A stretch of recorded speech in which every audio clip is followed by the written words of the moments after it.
In the 38th year of Konoha, following the conclusion of the Second Shinobi World War, a fleeting peace enveloped the shinobi realm while the five great shinobi villages quietly tended to their wounds that in the heart of the Land of Fire.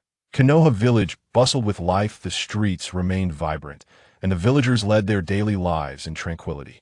However, the tense expressions of passing ninjas served as a stark reminder that the current state of affairs in the shinobi world was far from stable.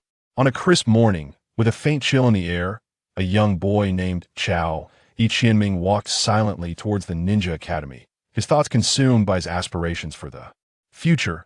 Having been in this world for nearly 5 years as a war orphan adopted by Konoha, he had diligently worked to strengthen his body, yet without a mentor, he remained unacquainted with the rigorous training methods of a ninja. Moreover, the powers of transmigration had not bestowed upon him any formidable abilities, leaving Chao Ichien-ming an utterly ordinary child. Nevertheless, he felt fortunate to have been born in the relatively peaceful environment of Konoha as a war orphan. Survival in Konoha did not solely hinge on becoming a ninja. A mere job in a local shop could suffice to earn a decent living. Gazing at the Ninja Academy enrollment form in his hand, Chao Ichien-ming pondered for a long while, before finally making his way to the academy. While living comfortably as a civilian in Konoha was feasible, the world would eventually be saved by the likes of Naruto and Sasuke. Surviving the Chunin exams and the impending threat of pain would allow him to remain in this village indefinitely. Yet, having the rare opportunity to experience the world of Hokage, he could not help but feel a sense of regret if he did not become a ninja. Despite the high mortality rate associated with the profession, the allure of powerful jutsu stirred excitement within Chao Ichien-ming. In his previous life, he had lived more than 2 decades in an era of peace, but the fire of ambition within him had not extinguished. Fantasies would occasionally flicker in his mind. The atmosphere at the Ninja Academy mirrored the village's vibrancy, with a large banner reading, "Ninja Academy Opening Ceremony." A gaggle of 4- and 5-year-olds stood at the entrance, chattering incessantly. For these children, becoming a ninja symbolized the path to distinction and the admiration of the villagers. The dangers of the shinobi world seemed distant. Perhaps no adult had ever shared such realities with them, as most of these children were also war orphans. Amidst the throng, Chao Ichien-ming stood quietly, waiting. He found little to say to the young children, and, burdened by the oppressive years since his arrival in the Hokage world, had grown even more taciturn. Before long, a Chunin-clad ninja arrived to escort the group of children away. Although the academy accepted all eligible children from the village, whether from clans or the common populace, admission required passing an assessment. The test was simple: complete 200 laps around the playground. Chakra, the fusion of spiritual and physical energy, necessitated a robust physique for battle among ninjas. While 200 laps might seem daunting, the energy-infused environment allowed for remarkable physical conditioning among children. With only a few years of early childhood, they could engage in foundational training. Chao Ichien-ming had undergone some basic training himself. Thus, the 200 laps posed no challenge for him, but in fact, for the children of clans, it was merely a warm-up routine. As gentle sunlight filtered through the sparse branches, illuminating the children's faces, they ran with determined spirits toward their dreams. As a frontrunner, Chao Ichien-ming's gaze remained fixed on the boy leading the pack. With white hair and a mask obscuring half his face, the boy's eyes appeared weary, accented by a green aura. Who would have thought that I would be in the same class as Kakashi? Chao Ichien-ming mused silently. He did not mind standing out of the Ninja Academy to secure a commendable Jonin instructor upon graduation. One must showcase their talents, for those without merit would go unnoticed.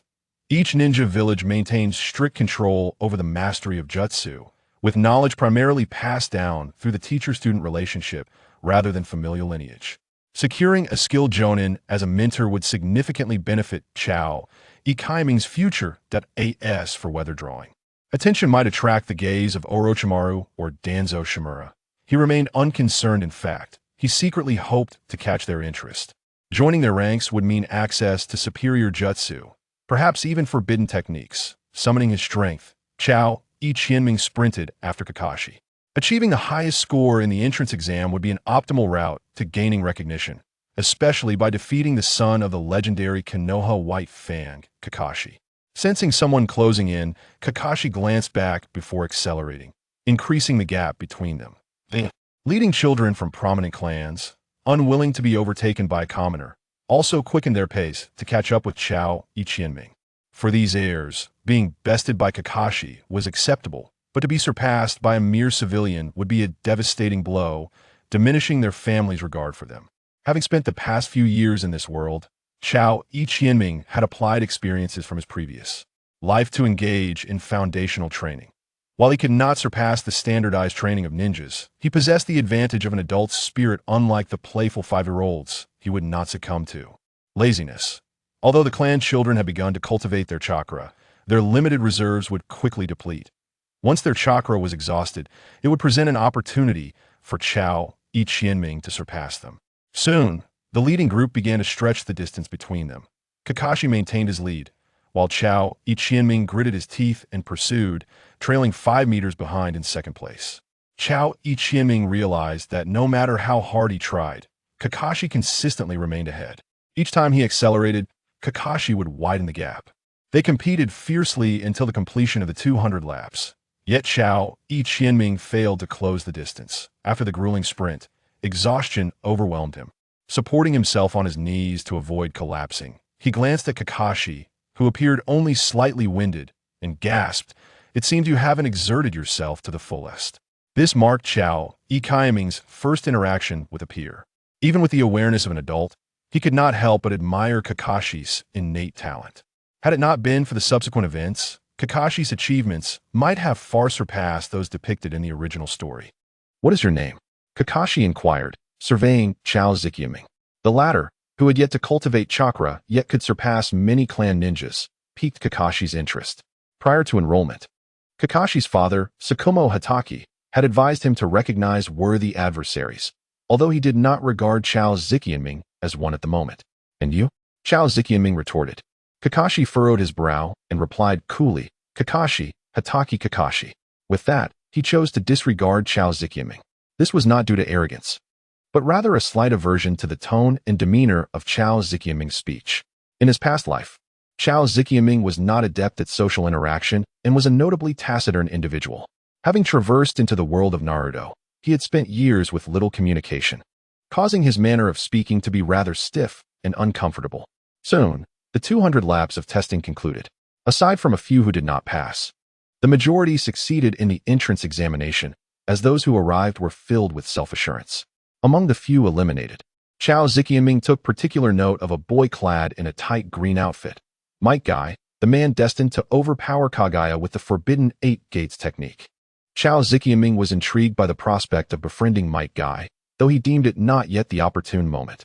After all, in the coming years at the Ninja Academy, there would be ample opportunity to forge connections. This cohort included several renowned figures from the original narrative, all of whom Chao Ichienming found captivating. After all, they would become the backbone of Konoha, and forming bonds of camaraderie with them would facilitate many endeavors. Just as he had taken the initiative to approach Kakashi. Had he not been aware of Kakashi's future accomplishments, he would not have engaged in conversation. Upon receiving his enrollment notice, Chao Ichienming returned to his residence alone, tidied up, gathered some food, and headed towards the forest behind Hokage Rock. Konoha's provisions for war orphans were remarkably humane, granting them their own accommodations and a monthly stipend sufficient for living. However, luxuries such as training grounds were not accessible to war orphans.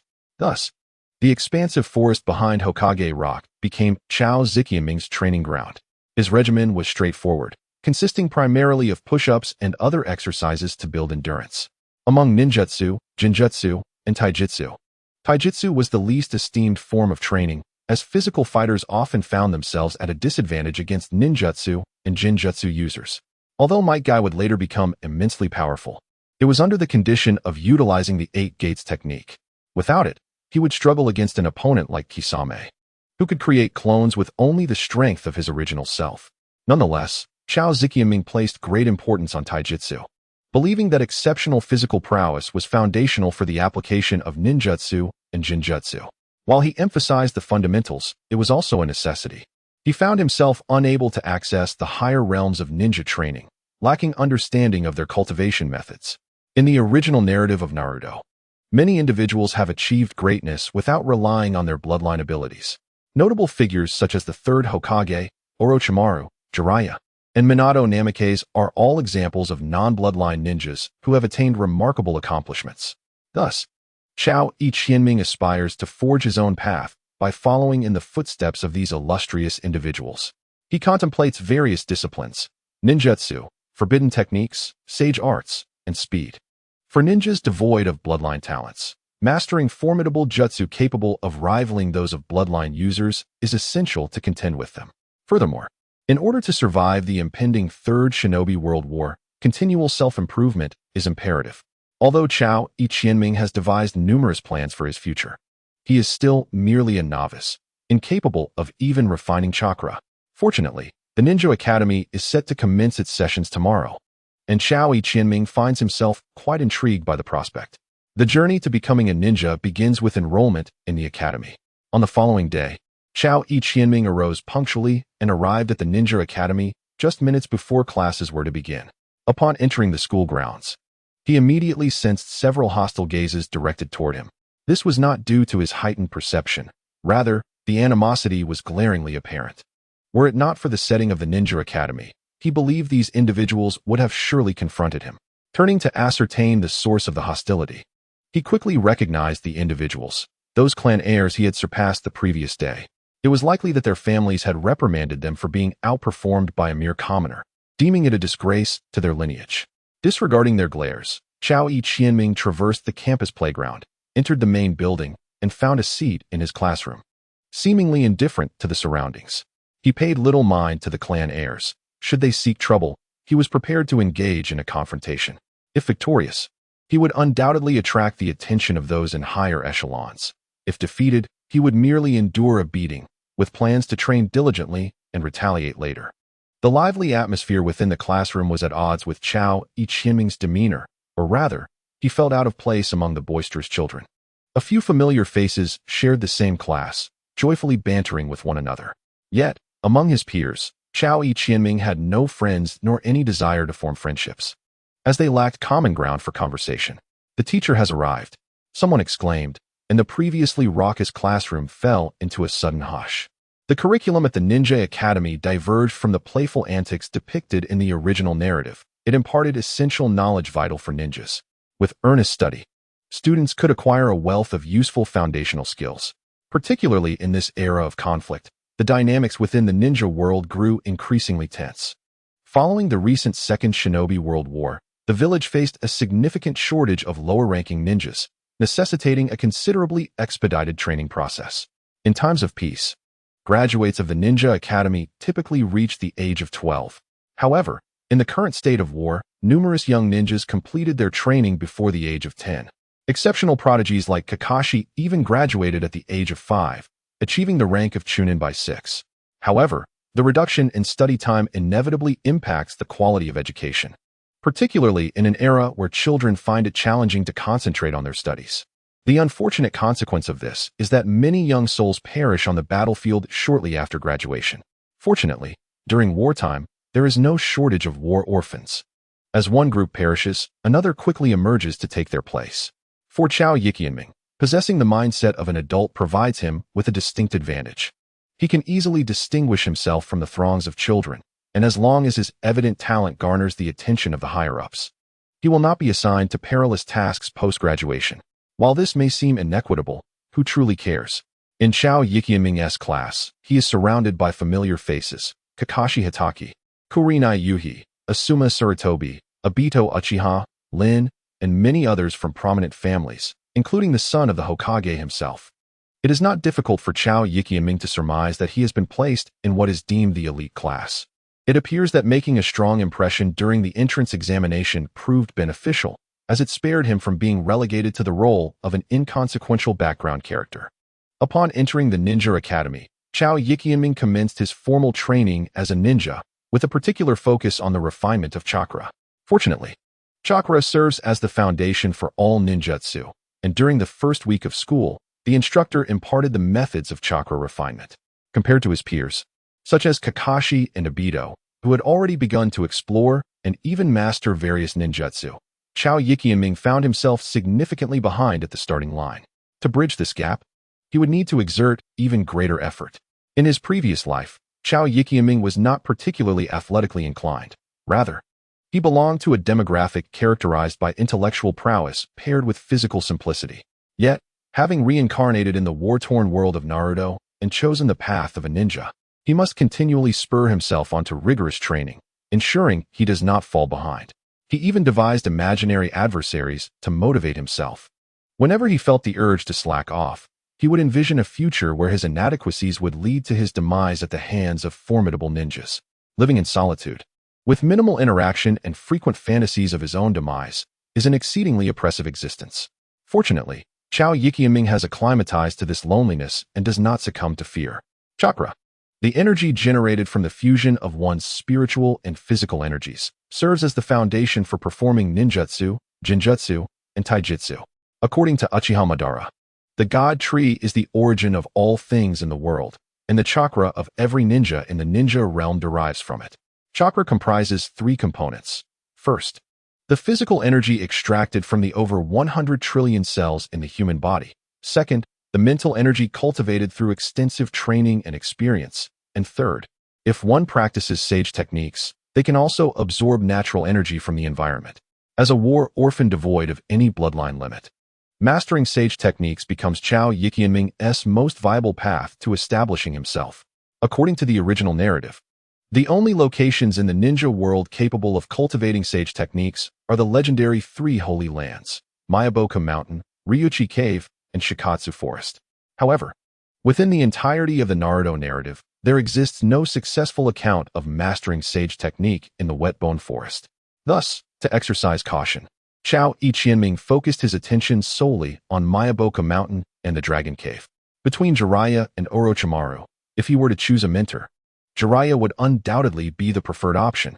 Orochimaru's intentions are inscrutable, and his obsession with forbidden techniques poses considerable risks. Following him entails numerous dangers. Yet, the power of decision does not rest in Chao Yiqianming's hands. Neither Jiraiya nor Orochimaru is presently inclined to notice a war orphan. What Chao Yiqianming can do now is to exhibit greater talent, even surpassing Kakashi's abilities, in order to attract the attention of these formidable figures. Having lived two lives, Chao Yiqianming's original soul has traversed into the world of Naruto.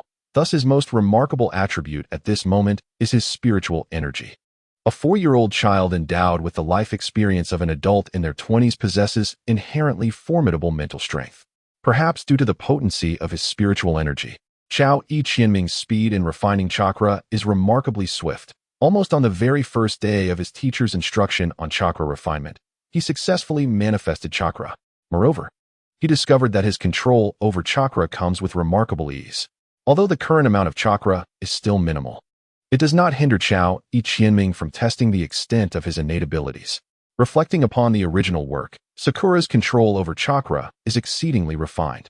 Having even inherited Tsunade's legacy, which is fundamentally rooted in her superior mastery of chakra. Prior to becoming Tsunade's pupil, Sakura was merely an untalented ninja. However, after apprenticing under Tsunade, her prowess underwent a meteoric rise, earning her a notable reputation among the 12 Guardians. Sakura's achievements can be attributed not only to her inheritance of Tsunade's teachings, but also significantly to her dual personality, or perhaps a second soul. In comparison, Shizune, who has been with Tsunade for many years, pales in comparison to Sakura's rapid progress within just 3 years. This illustrates the immense assistance that powerful spiritual energy provides to a ninja. Chao Yiqianming, possessing a soul that has matured beyond 20 years, believes that in due time, his spiritual strength will become exceedingly formidable. If he can harness this spiritual energy effectively, he may achieve remarkable accomplishments in the future. Feeling the chakra coursing through his meridians, Chao Yiqianming senses an invigorating power enveloping him. This is his capital for survival, his means to endure in the harsh world of ninjas. Discovering his own talent fills Chao Yiqianming with newfound confidence. Nevertheless, he remains grounded, recognizing that it is wise to maintain a clear perspective of his position. He understands that he has merely taken a small step forward, with a long journey ahead. Every ninja in the Naruto world has their own methods of cultivation, and Qiao Qianming has devised a training regimen for himself. His plan begins with a daily commitment to running to enhance his physical strength, alongside frog jumps, jumping rope, push-ups, striking wooden dummies, and sit-ups. These simple yet effective exercises are ones he diligently practices. The extraction of chakra has become an essential daily practice. In addition, Qiao Qianming diligently practices the throwing of shuriken and kunai. Perhaps in high-level battles, these weapons may seem negligible, yet during the Chunin and Jinin phases, shuriken and kunai are invaluable assets to victory. For Qiao Qianming, sleep represents a fleeting bliss. Although he sleeps soundly, the duration of his slumber is regrettably short. The knowledge imparted by the Ninja Academy holds great significance for him, as it is the only place where he can engage with the world of ninjas. Daily foundational training is of utmost importance, leading him to rest for merely 5 hours each night, dedicating the rest of his time to his training. He never imagined he could exert himself to such an extent. Observing his own efforts, drenched in sweat, he cannot help but smile wryly, pondering that had he exerted himself similarly in his past life, he might have achieved greater heights. However, all that belongs to the past, and what Qiao Qianming can do now is strive to survive in this world. As the end of the 38th year of Konoha approaches, the first semester of the Ninja Academy is drawing to a close, and Qiao Qianming feels a swell of anticipation for the impending final examinations. Nearly half a year of studying at the academy has afforded him remarkable progress. In comparison to his previous ignorance, he can now adeptly perform the body replacement technique and ranks among the top in shuriken and kunai throwing. In terms of physical skill, he has diligently honed his abilities, consistently emerging victorious in physical combat classes. Throughout the first year, aside from Kakashi, with whom he has yet to spar, no one else poses a challenge to him in physical techniques, not even the renowned Guy from the original series. Guy, who is characterized by his potential that accumulates over time, remains at the bottom of the class, while Qiao Qianming alone foresees the heights this individual will reach in the future. This semester's examinations will serve as the second contest between Qiao Qianming and Kakashi. According to the historical timeline, Kakashi is expected to graduate next year, implying the impending death of the White Fang, Tsukumo Hitaki. From the intelligence Qiao Qianming has gathered, although the Second Great Ninja War has concluded, tensions persist among the major ninja villages, with funerals being held almost daily at the memorial stone. In his perspective, there are no victors in the Second Great Ninja War. It merely deepened the enmity between the villages, fostering greater animosity. According to the original narrative, the ceasefire lasted only a year or two before the Third Great Ninja War formally commenced. After school, Qiao Qianming walks home alone. Despite having attended for half a year, he has made no friends. Initially, he intended to befriend characters from the original story, but when faced with the reality, he finds it challenging to connect with children merely 5 years of age. This evening, he does not plan to train, opting instead to adjust his state of mind in preparation for tomorrow's examination. "Hey, Mike Guy, are you and your son still training?" As he walked, Qiao Qian suddenly heard a derisive laugh emanating from a nearby alley. A mere Jinin, truly putting in the effort. Ha ha ha. Two Chunin unabashedly mocked Mike Guy and his son, as if they had stumbled upon a source of great amusement. Qiao Qian paused, retreating into the shadows of the wall, quietly observing the scene unfold. "Oh, thank you for your support." Mike Guy responded to the two Chunin with a thumbs up, seemingly unfazed by their ridicule. It must be said that Mike Guy's spirit was remarkably resilient. Although he lacked natural talent in ninjutsu, he had mastered the 8 Gates technique through sheer determination, even overcoming the formidable 7 ninja swordsmen of the mist. The sight before Qiao Qian was one he had encountered in manga, yet standing face to face with Mike Guy elicited a profound sense of shock. It is likely that anyone would feel a surge of anger when witnessing their father being so publicly humiliated. However, Mike Guy viewed such mockery as encouragement, steadfastly adhering to his ninja way without faltering. This notion, while simple to articulate, proved exceedingly challenging to embody. Qiao Qian introspected, considering that even if he were in a distant place, subjected to such humiliation, he would likely be unable to restrain himself from retaliating, even knowing he would be outmatched. True strength is not merely a matter of physical prowess. Without a heart that matches such power, reaching the pinnacle of one's potential becomes an arduous endeavor. As Qiao Qian pondered, the two Chunin had already departed, yet he noticed that Mike Guy's son, Might Guy, had stealthily followed them. Ouch! That hurts. A stone struck one of the Chunin from behind, causing Might Guy to glare furiously at the two. Oh, it's Might Guy's son. What are you doing here? You are not to mock my father any longer, shouted Might Guy in a fit of rage. The little brat has some guts. One Chunin sneered. The two Chunin approached, their mockery evident.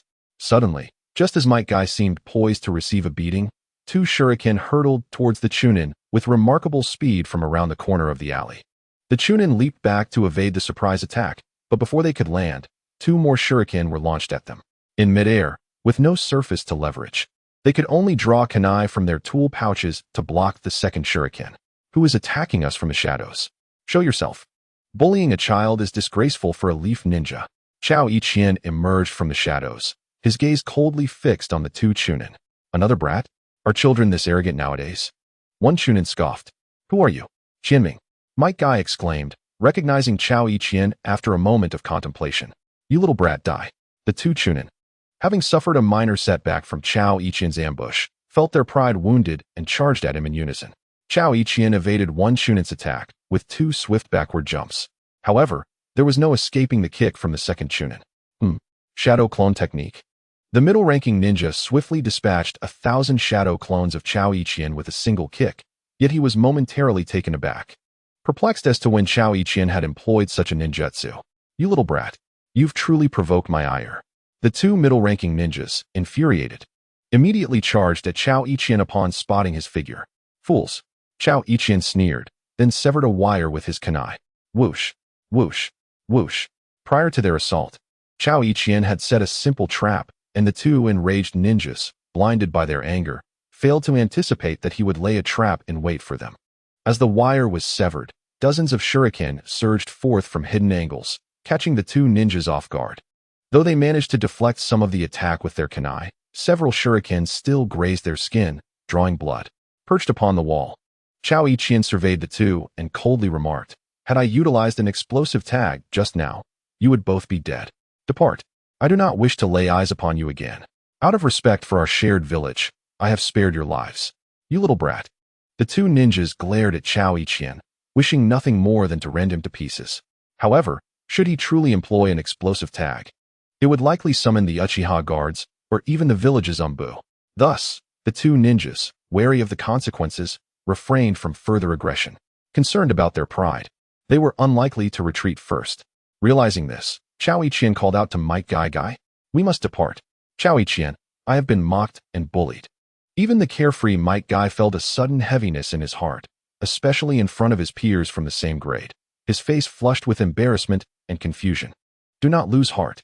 Observing Might Guy's despondency, Chao Ichien found himself at a loss for words. After a brief pause, he recited verbatim one of Might Guy's teachings to Li from the original text. In this world, there exist two kinds of geniuses, those born with talent and those who achieve it through hard work.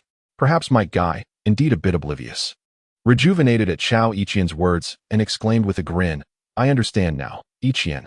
Let us strive together to surpass those geniuses. I shall return now, stated Chao Ichien. Although this was the perfect moment to bond with Might Guy, Chao Ichien found it challenging to connect with him as he radiated an aura of youthful exuberance. Returning so soon? I still have to continue my training. Might Guy exclaimed, bewildered. Yes, I must prepare for tomorrow's examination. Chao Ichien replied. In the afternoon, I will challenge Kakashi. The following day, Chao Ichien rose early, engaging in a morning run followed by some basic physical training to optimize his physical condition. For most of his peers, today's examination was merely a routine assessment at the Ninja Academy. Performing well would be gratifying, while failing would not be of great consequence. However, for Chao Ichien, this examination held a different significance. Should Kakashi apply for graduation next year? This final assessment would mark Chao Ichien's last contest with Kakashi at the Ninja Academy. Chao Ichienming, the son of the legendary Konoha White Fang, has garnered the attention of the higher-ups in Konoha. Should he manage to defeat Kakashi in plain sight of all, he would undoubtedly catch the eye of the village's elite. Such an achievement would be immensely beneficial for Chao Ichienming's future, ensuring that during the graduation class assignments, he would not be relegated to the role of a mere subordinate under a low-ranking ninja. While graduating early may attract considerable attention, this path is not suited for Chao Ichienming. Kakashi, guided by the teachings of the White Fang, has undoubtedly acquired a wealth of knowledge. Whereas Chao Qianming relies solely on the instruction of his ninja school teachers. If he were to graduate early, he would find himself ensnared in an endless cycle of missions, detrimental to his future development. The ninja school period is crucial for Chao Qianming.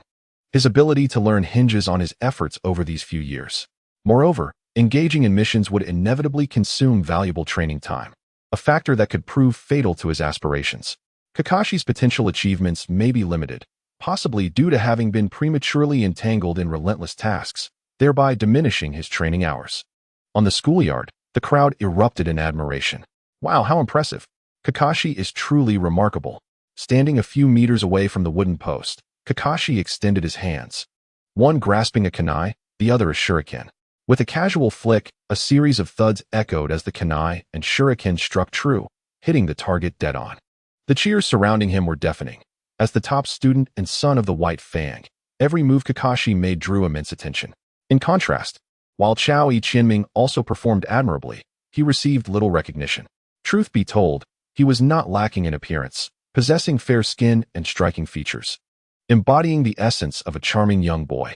Yet, in the shadow of Kakashi's brilliance, all of this seemed insignificant. The first place is forever dazzling, while the second and 10th places fade into obscurity beneath the brilliance of the victor. Thus, as Chao Qianming observed Kakashi, a flicker of determination sparked in his eyes. After 6 months of arduous training, today would be the moment to validate his efforts. Watch me. Just then, a boy adorned with goggles pushed Kakashi aside and hurled a shuriken at the wooden post with fierce intensity. Bang! Bang! Out of 6 shuriken, only 2 struck the target, while the remaining 4 veered off into the unknown. Damn you, Kakashi. It's because you're standing there that I couldn't concentrate, the goggle-clad boy exclaimed. His face flushed with anger as he pointed at Kakashi. Uchiha Obito. Chao Qianming gazed at the eccentric boy, unable to fathom that this very person would later become the masked man who would stir the winds of the ninja world and ignite the 4th Great Ninja War. The power of the Uchiha clan is indeed astonishing, Chao Qianming mused. Uchiha Obito's admission into the elite class indicated a certain level of talent, yet within that class, he was undeniably the bottom of the ranks. Upon awakening the kaleidoscopic Sharingan and merging it with the cells of the first Hokage, Uchiha Obito could effortlessly manipulate the entire shinobi world. It is undeniable that the Sharingan of the Uchiha clan possesses formidable power, a distinct advantage capable of altering one's fate. Fortunately, you have not harmed anyone this time, Kakashi remarked with a hint of sarcasm. Damn it, Kakashi. Next, Chozu Qianming, the Chunin instructor announced. Soon, it was Chozu Qianming's turn to take the stage. For someone of his caliber, the task of throwing shuriken was mere child's play. Stepping forward, Chozu Qianming retrieved a shuriken from his ninja tool pouch and casually threw it. All 6 shuriken struck true. Excellent. Full marks. The Chunin instructor beamed at Chozu Qianming's performance with satisfaction. As a civilian ninja, the instructor valued the emergence of a talented commoner in his class. Whenever Chozu Qianming sought his guidance, he offered his knowledge generously, often providing him with additional insights. This Chunin instructor, named Yamamoto Hideyuki, served as Chozu Qianming's first mentor.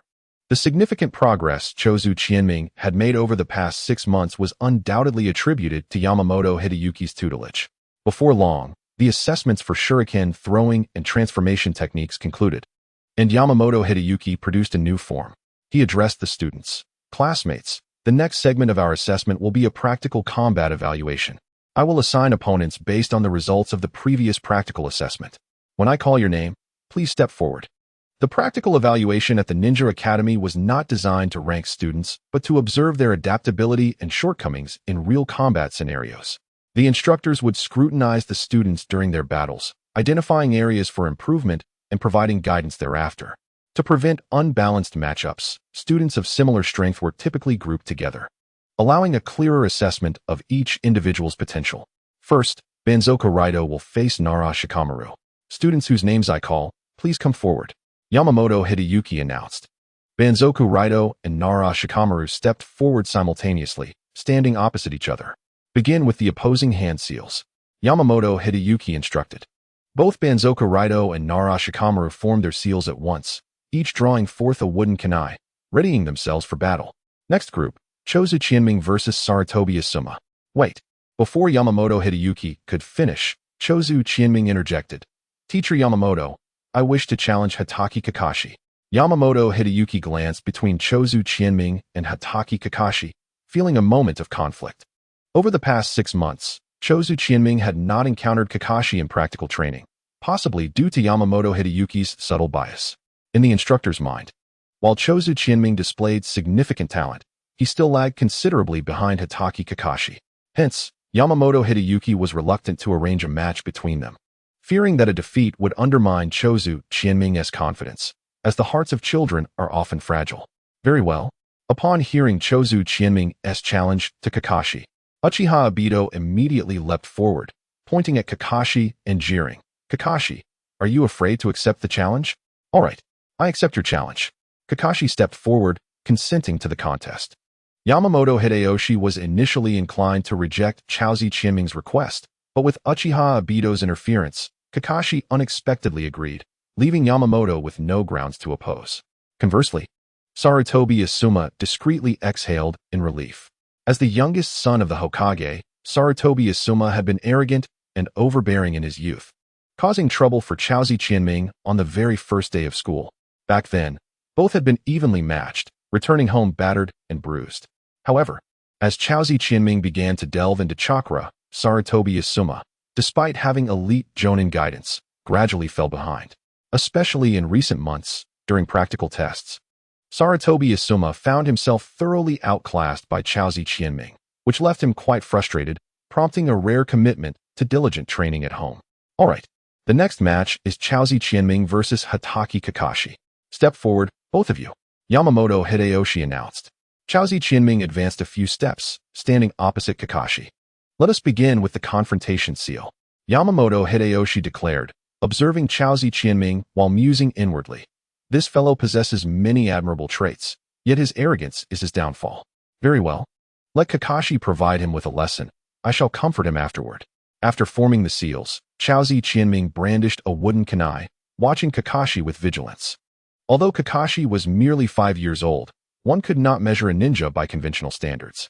A child of that age might even possess the capability to slay a fully grown man.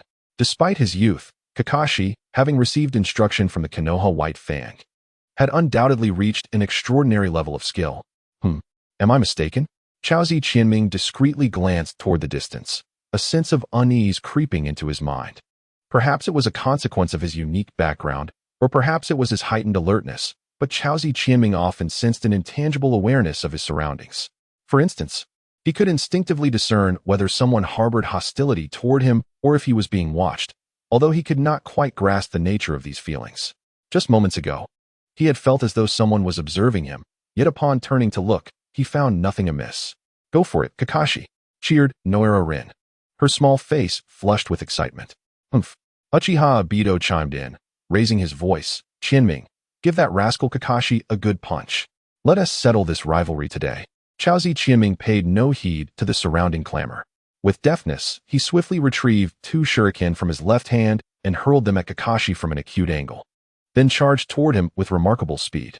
During his sprint, Chozu Qianming launched another pair of shuriken at the leaping, evasive Kakashi. To his astonishment, Chozu Qianming found that Kakashi, midair, was unable to react in time and was struck by the shuriken. Kakashi, Noira Rin exclaimed in worry. Wow, Qianming, you've killed Kakashi. Uchiha Obito cried out in terror. Quiet. Focus on the match. Beside him, Yamamoto Hideyoshi whispered sharply. As his words fell, the figure of Kakashi, previously impaled by shurikens, instantaneously transformed into a mere piece of wood. What a swift substitution technique. Chozu Qianming furrowed his brow. Upon seeing his target morph into a log, he quickly redirected his focus behind him. Indeed, Kakashi's assault was already upon him. With a subtle twist of his right wrist, Kakashi's kunai traced an exquisite arc through the air, appearing before Chozu Qianming's throat in the blink of an eye. So rapid that even he almost failed to react. Leaning back to evade Kakashi's strike, Chozu Qianming seized the moment to launch his kunai at Kakashi, forcing him to retreat.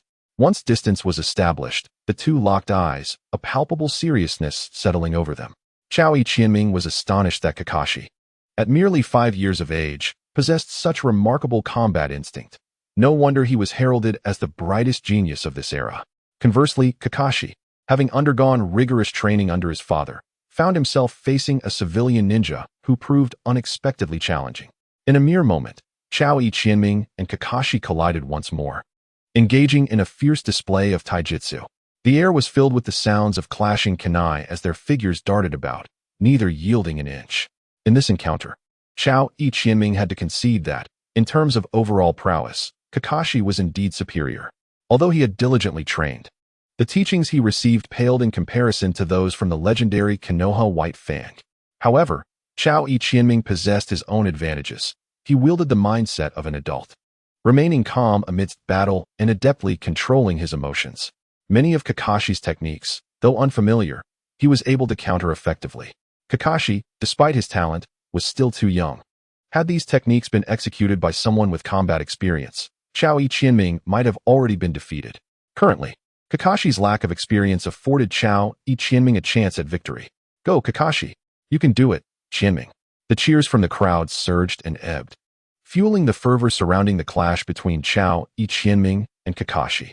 It was clear that to overcome Kakashi, a strategy must be devised. As he engaged in combat, Chao Qianming pondered his next move. Come on, Qianming, show that rascal Kakashi who's boss. Uchiha Obito seemed to revel in the sight of Kakashi being bested, continuously rallying support for Chao Qianming. To an outsider, one might think that Uchiha Obito and Chao Qianming shared a deep camaraderie, yet in the half-year of school, their exchanges barely exceeded 3 sentences. Chao Qianming cast a sidelong glance at Uchiha Obito, narrowing his eyes as he thought, I've got it. A powerful strike forced Kakashi to retreat, while Chao Qian swiftly fell back, simultaneously forming hand seals with remarkable speed. That is not mine, Uchiha Obito exclaimed, astonished at the sight of Chao Qian's hand seals, which were none other than the fire release, great fireball technique, an art that even Uchiha Obito had yet to fully master. No way, Obito gasped internally. When did Chao Qian learn this ninjutsu? Kakashi, having a profound relationship with Uchiha Obito and a rich heritage, recognized the hand seals that Chao Qian was performing. Without hesitation, Kakashi began forming his own seals as well. The hand seals for the great fireball technique were relatively simple. Upon completing the seals, Chao Qian prepared to unleash the fireball. At that moment, Kakashi finished his seals and placed one hand on the ground, employing his ninjutsu. Earth release, earth barrier. A wall of earth emerged, obscuring Kakashi's view. Yet Chao Qian's fireball did not materialize. I've won. Seeing the earthen wall rise before Kakashi, blocking his line of sight, Chao Qian dashed forward, leaping over the wall, and hurled 6 shurikens in a surrounding motion toward Kakashi. Thud, thud, thud, thud, thud, thud. The 6 shurikens struck Kakashi, piercing him like a hedgehog. Kakashi. In a fit of concern, Noara Rin shouted, rushing forward to check on his injuries. Just then, the Kakashi struck by the shurikens transformed into a log amidst a cloud of smoke. Substitution technique. Quite vigilant, Chao Qian remarked with a faint smile. Although Kakashi had evaded this surprise attack, even with his exceptional talent, the 5-year-old Kakashi possessed limited chakra. After using ninjutsu twice in quick succession, he had likely depleted his already scant reserves. Swish, swish. 2 kunai shot from a nearby tree, and Chao Qian deftly evaded while countering with a kunai of his own, forcing Kakashi out from his hiding place. Kakashi indeed appeared fatigued, having unleashed ninjutsu twice and utilized the earth barrier, a C-rank technique. He was now devoid of excess chakra and nearing exhaustion. Observing Chao Qian, who was only slightly fatigued, Kakashi's expression turned serious. Had he not developed a sense of caution at the last moment, he might have already fallen to Chao Qian. Kakashi felt a surge of frustration. He should have anticipated this. How could Chao Qian possibly learn the great fireball technique without guidance? Initially, Kakashi had harbored some doubts, but considering that Chao Qian could contend equally with him, he believed it was not impossible for him to have learned the great fireball technique. It was this very thought that led Kakashi into Chao Qian's trap. However, Kakashi refused to concede defeat. His identity as the son of Konoha's White Fang would not allow it. Drawing a kunai, Kakashi charged once more toward Chao Qian. The kunai sliced through Chao Qian's afterimage, and Kakashi's heart sank. Shadow clone technique. This was bad. Seizing the moment when Kakashi was off balance, Chao Ichienming delivered a powerful punch to Kakashi's face, sending him sprawling to the ground. Kakashi, intending to muster a defense, found himself unable to react in time, and was forcefully propelled away by Chao Ichienming's blow. How infuriating! He couldn't even discern the shadow clone, struggling to rise from the earth. Kakashi realized he felt no trace of chakra within him. Even his hands, meant to support his weight, trembled slightly, devoid of strength. "You have lost, Kakashi," Chao Ichienming remarked, brushing the dust from his attire as he addressed Kakashi. Kakashi, silent and contemplative, gazed at Chao Ichienming. Having been elevated on a pedestal by others, the defeat at the hands of Chao Ichienming struck Kakashi profoundly. After all, he was merely a 5-year-old child. His thoughts still immature, this loss would likely take a considerable time to recover from. For this, Chao Ichienming could only express his apologies. Chao Ichienming bore no grudge against Kakashi, nor did he envy his fame. His sole intent in defeating Kakashi was to draw the attention of the higher-ups in Konoha, thereby securing a more favorable future for himself. Thus, Chao Ichienming could not afford to hold back. "How despicable of you to deceive Kakashi by utilizing my jutsu," Uchiha Obito exclaimed angrily at Chao Ichienming. Although one might expect Obito to feel elated at Kakashi's defeat, witnessing Kakashi's dejection instead filled him with an impulse to offer his support. Ninjas must maintain composure and make careful judgments. Before employing ninjutsu, one must first conceal their intentions from the opponent's senses and anticipate their counteractions. If you cannot grasp this fundamental principle, then perhaps you are unfit to be a ninja, Chao Ichienming stated coolly. The sensation of rebutting with words spoken in the original text was indeed quite peculiar. "I am well aware of that," Obito retorted defiantly. "Kakashi, are you all right?" Noera Rin inquired with concern as she helped Kakashi to his feet. "I'm fine." Kakashi struggled to free himself from Rin's assistance, turning to Chao Ichienming and declaring, "This time, you have won, but you shall not have this opportunity again next time. Should there be a next time, you are always welcome to challenge me," Chao Ichienming replied. With this match concluded in favor of Chao Ichienming, Yamamoto Hideyoshi announced the outcome loudly. "Let both parties seal the reconciliation sign. Thank you for your guidance," they both said as Chao Ichienming approached Kakashi, intertwining the index and middle fingers of their right hands. Sealing the reconciliation sign after their sparring was a long-standing tradition in the world of ninjas. While battle may incite animosity, the reconciliation sign serves to dissipate such hostilities, transforming enmity into a spirit of competition. What a splendid contest! Everyone should aspire to learn from our esteemed classmates, Chao Ichienming and Hatake Kakashi, Yamamoto Hideyoshi proclaimed, clapping with enthusiasm. After defeating Kakashi, Chao Ichienming's reputation in the village undeniably surged.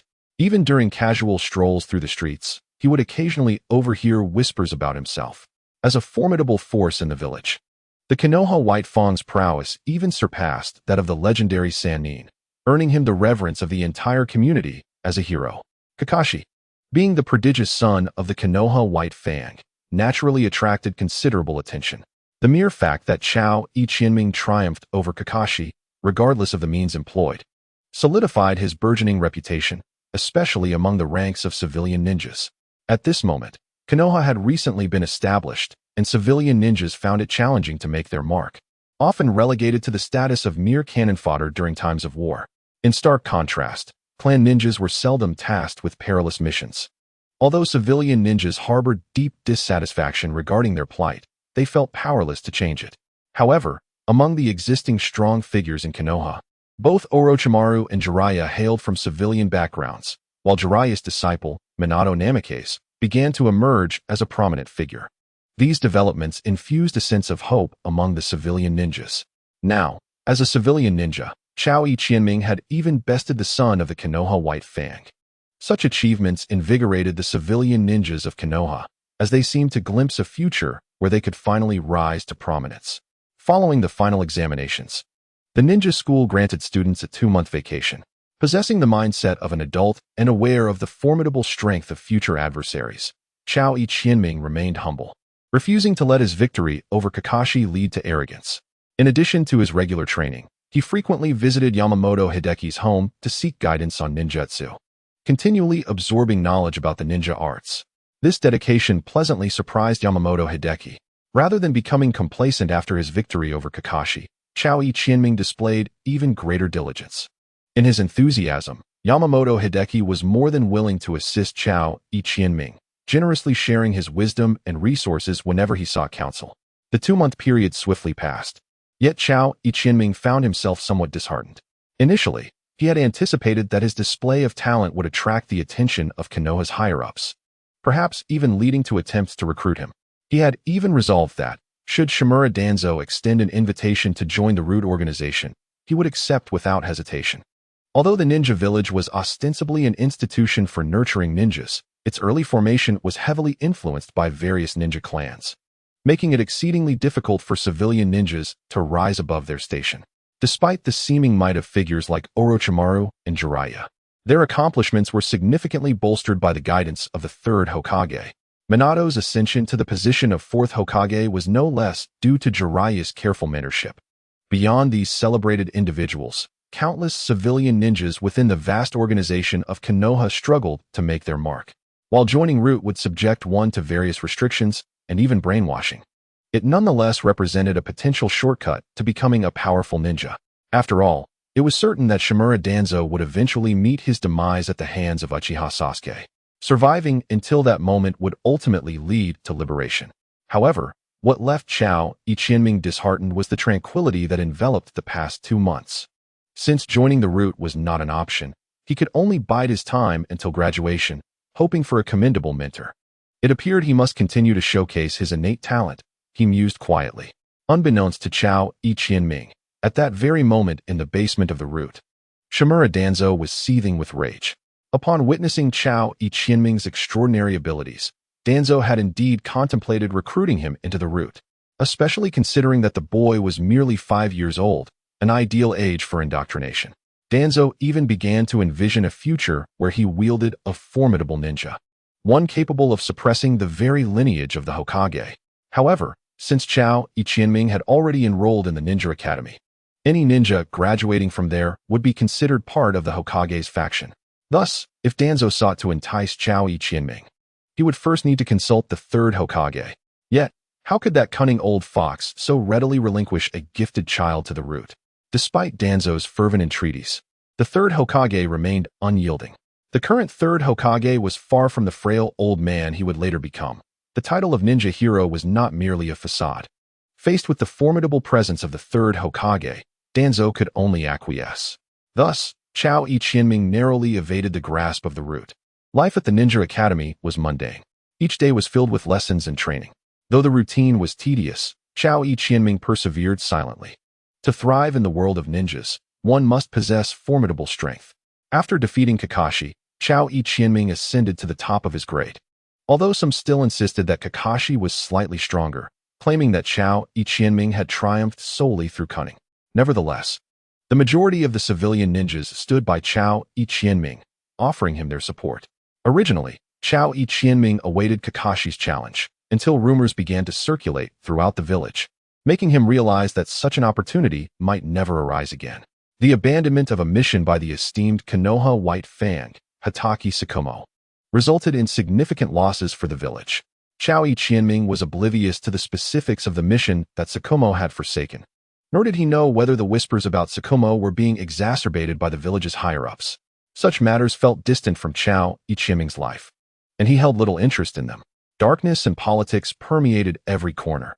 As long as he remained unaffected, he cared not. It was a pity for Kakashi, a prodigy who once possessed astounding talent.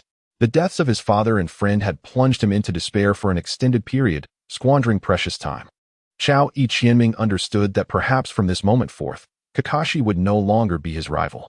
The rumors lingered in the village for several days until one day they abruptly ceased, and no further whispers regarding the Konoha White Fang could be heard. On that day, Kakashi also did not attend school. It is widely believed that Kakashi Hatake, known as the White Fang of Konoha, has tragically taken his own life. However, his demise did not stir any significant upheaval within the village. In fact, many villagers remained oblivious to his absence.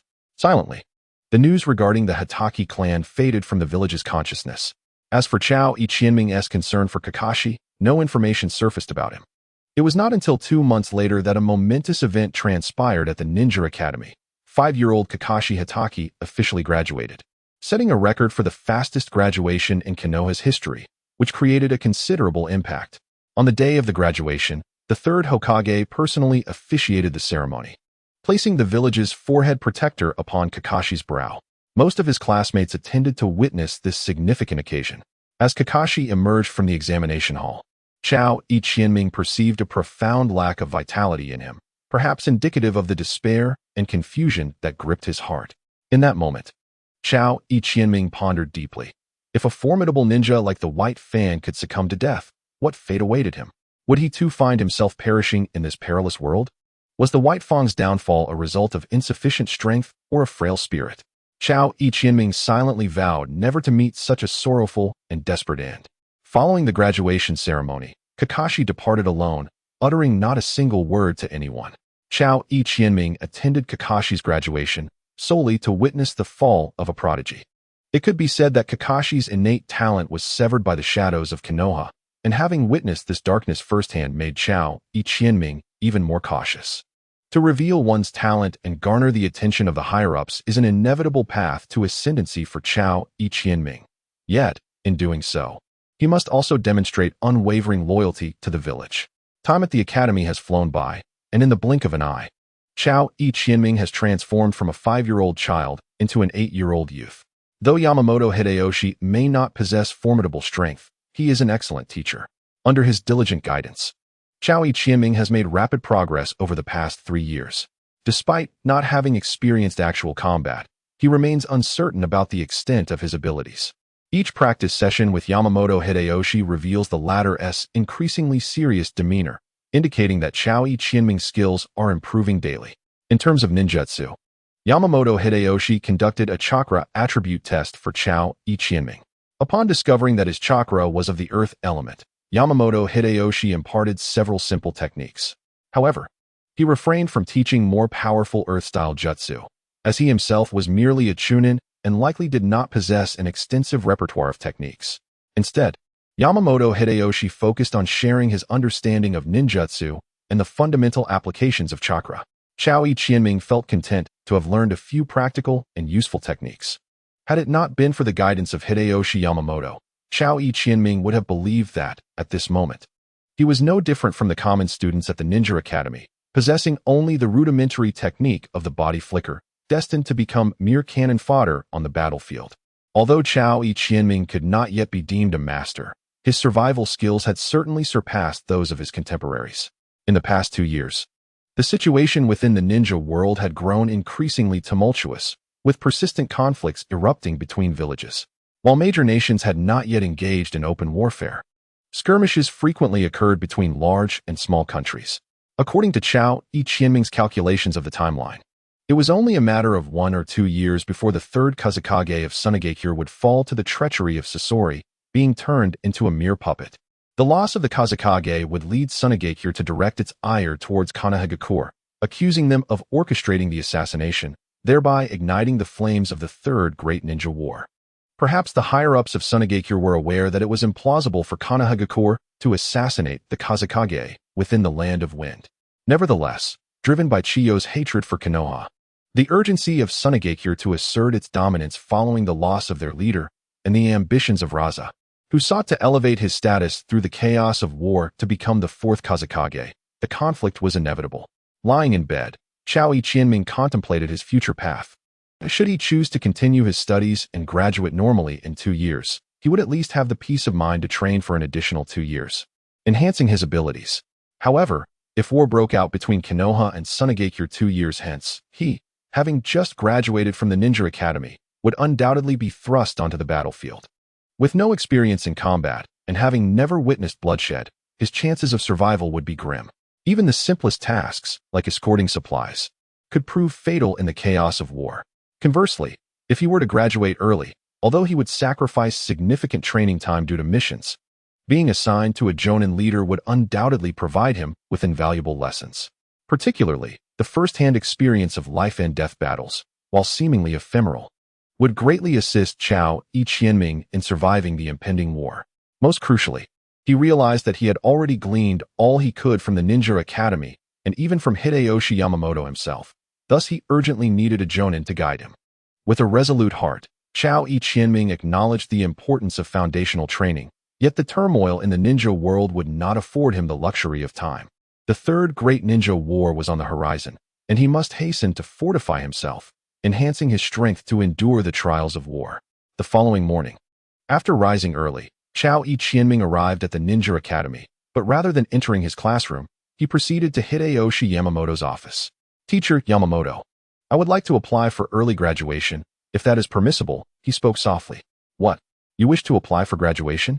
Upon hearing this, Yamamoto Hideyoshi was momentarily taken aback, then addressed Chao Qianming, saying, "Qianming, given your current level, there is little more for you to learn at the Ninja Academy. The situation outside is exceedingly chaotic, with ninjas undertaking missions suffering casualties daily. It would be prudent for you to remain at the academy for a few more years. In 2 years, when you have matured further, you can join your peers in team assignments." "Teacher, I have made up my mind. I implore you to grant my request," Chao Qianming replied earnestly. Yamamoto Hideyoshi hesitated for a moment before sighing. "Very well, I will report your graduation application. If it receives approval from above, I will arrange your graduation examination. However, in the coming days, please engage in several practical combat exercises with me after class to enhance your experience in confrontation." "Thank you, Teacher Yamamoto," Chao Qianming expressed gratefully. "I will entrust everything to you. Not everyone can foresee the impending war." And Chao Qianming could not divulge to anyone that the Sand-Hidden Village would launch an assault on Konoha within the next year or two. All he could do was strengthen his abilities and increase his combat experience. After class, Chao Qianming accompanied Yamamoto Hideyoshi to the woods behind Hokage Rock. Preparing for their duel, "Teacher Yamamoto, please instruct me." Chao Qianming brandished a kunai, assuming a basic combat stance. "Very well, let us begin." As he spoke, Yamamoto Hideyoshi discreetly hurled a kunai. "What? A sneak attack?" Chao Qianming thought. Astonished that a chunin in his 20s would resort to such tactics against a mere child who had yet to become a ninja. Reacting swiftly, Chao Qianming drew a kunai with his left hand and launched it while simultaneously charging at Yamamoto Hideyoshi. The sound of metal clashing echoed as their kunai met. In that moment, Chao Qianming closed the distance, aiming a fierce slash with his kunai, only for Yamamoto Hideyoshi to effortlessly sidestep the attack. Chao Qianming then executed a powerful kick aimed at Yamamoto Hideyoshi's head, but his opponent caught his leg with a hand and effortlessly tossed him aside. Realizing he was no match for his teacher, Chao Qianming felt a pang of disappointment. Even though he is merely a chunin who hasn't fought in years, I still cannot compete. "Qianming, during our practice in the coming days, I will not hold back. You must take this seriously," Yamamoto Hideyoshi stated firmly. "Yes."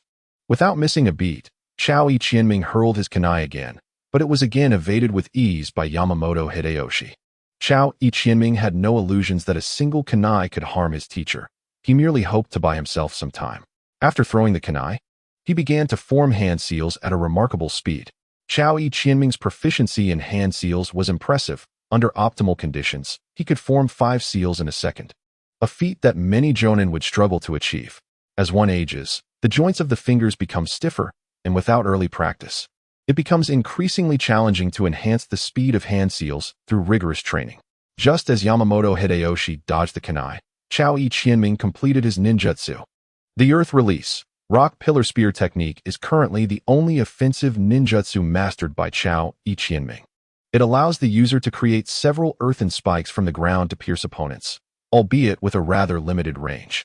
According to Yamamoto Hideyoshi, there exists an upgraded version known as Earth Release, Earth Flow Spear, which can produce a large area of spikes, somewhat reminiscent of Kimimura's dance of the early fern. However, given Chao Qianming's current chakra reserves, he is incapable of executing such a technique. Without surprise, Yamamoto Hideyoshi was completely impaled by the Earth Spear. Yet Chao Qianming did not exhibit any signs of joy. Had Yamamoto evaded this attack, he would certainly have faced a relentless barrage of follow-up strikes from Chao Qianming.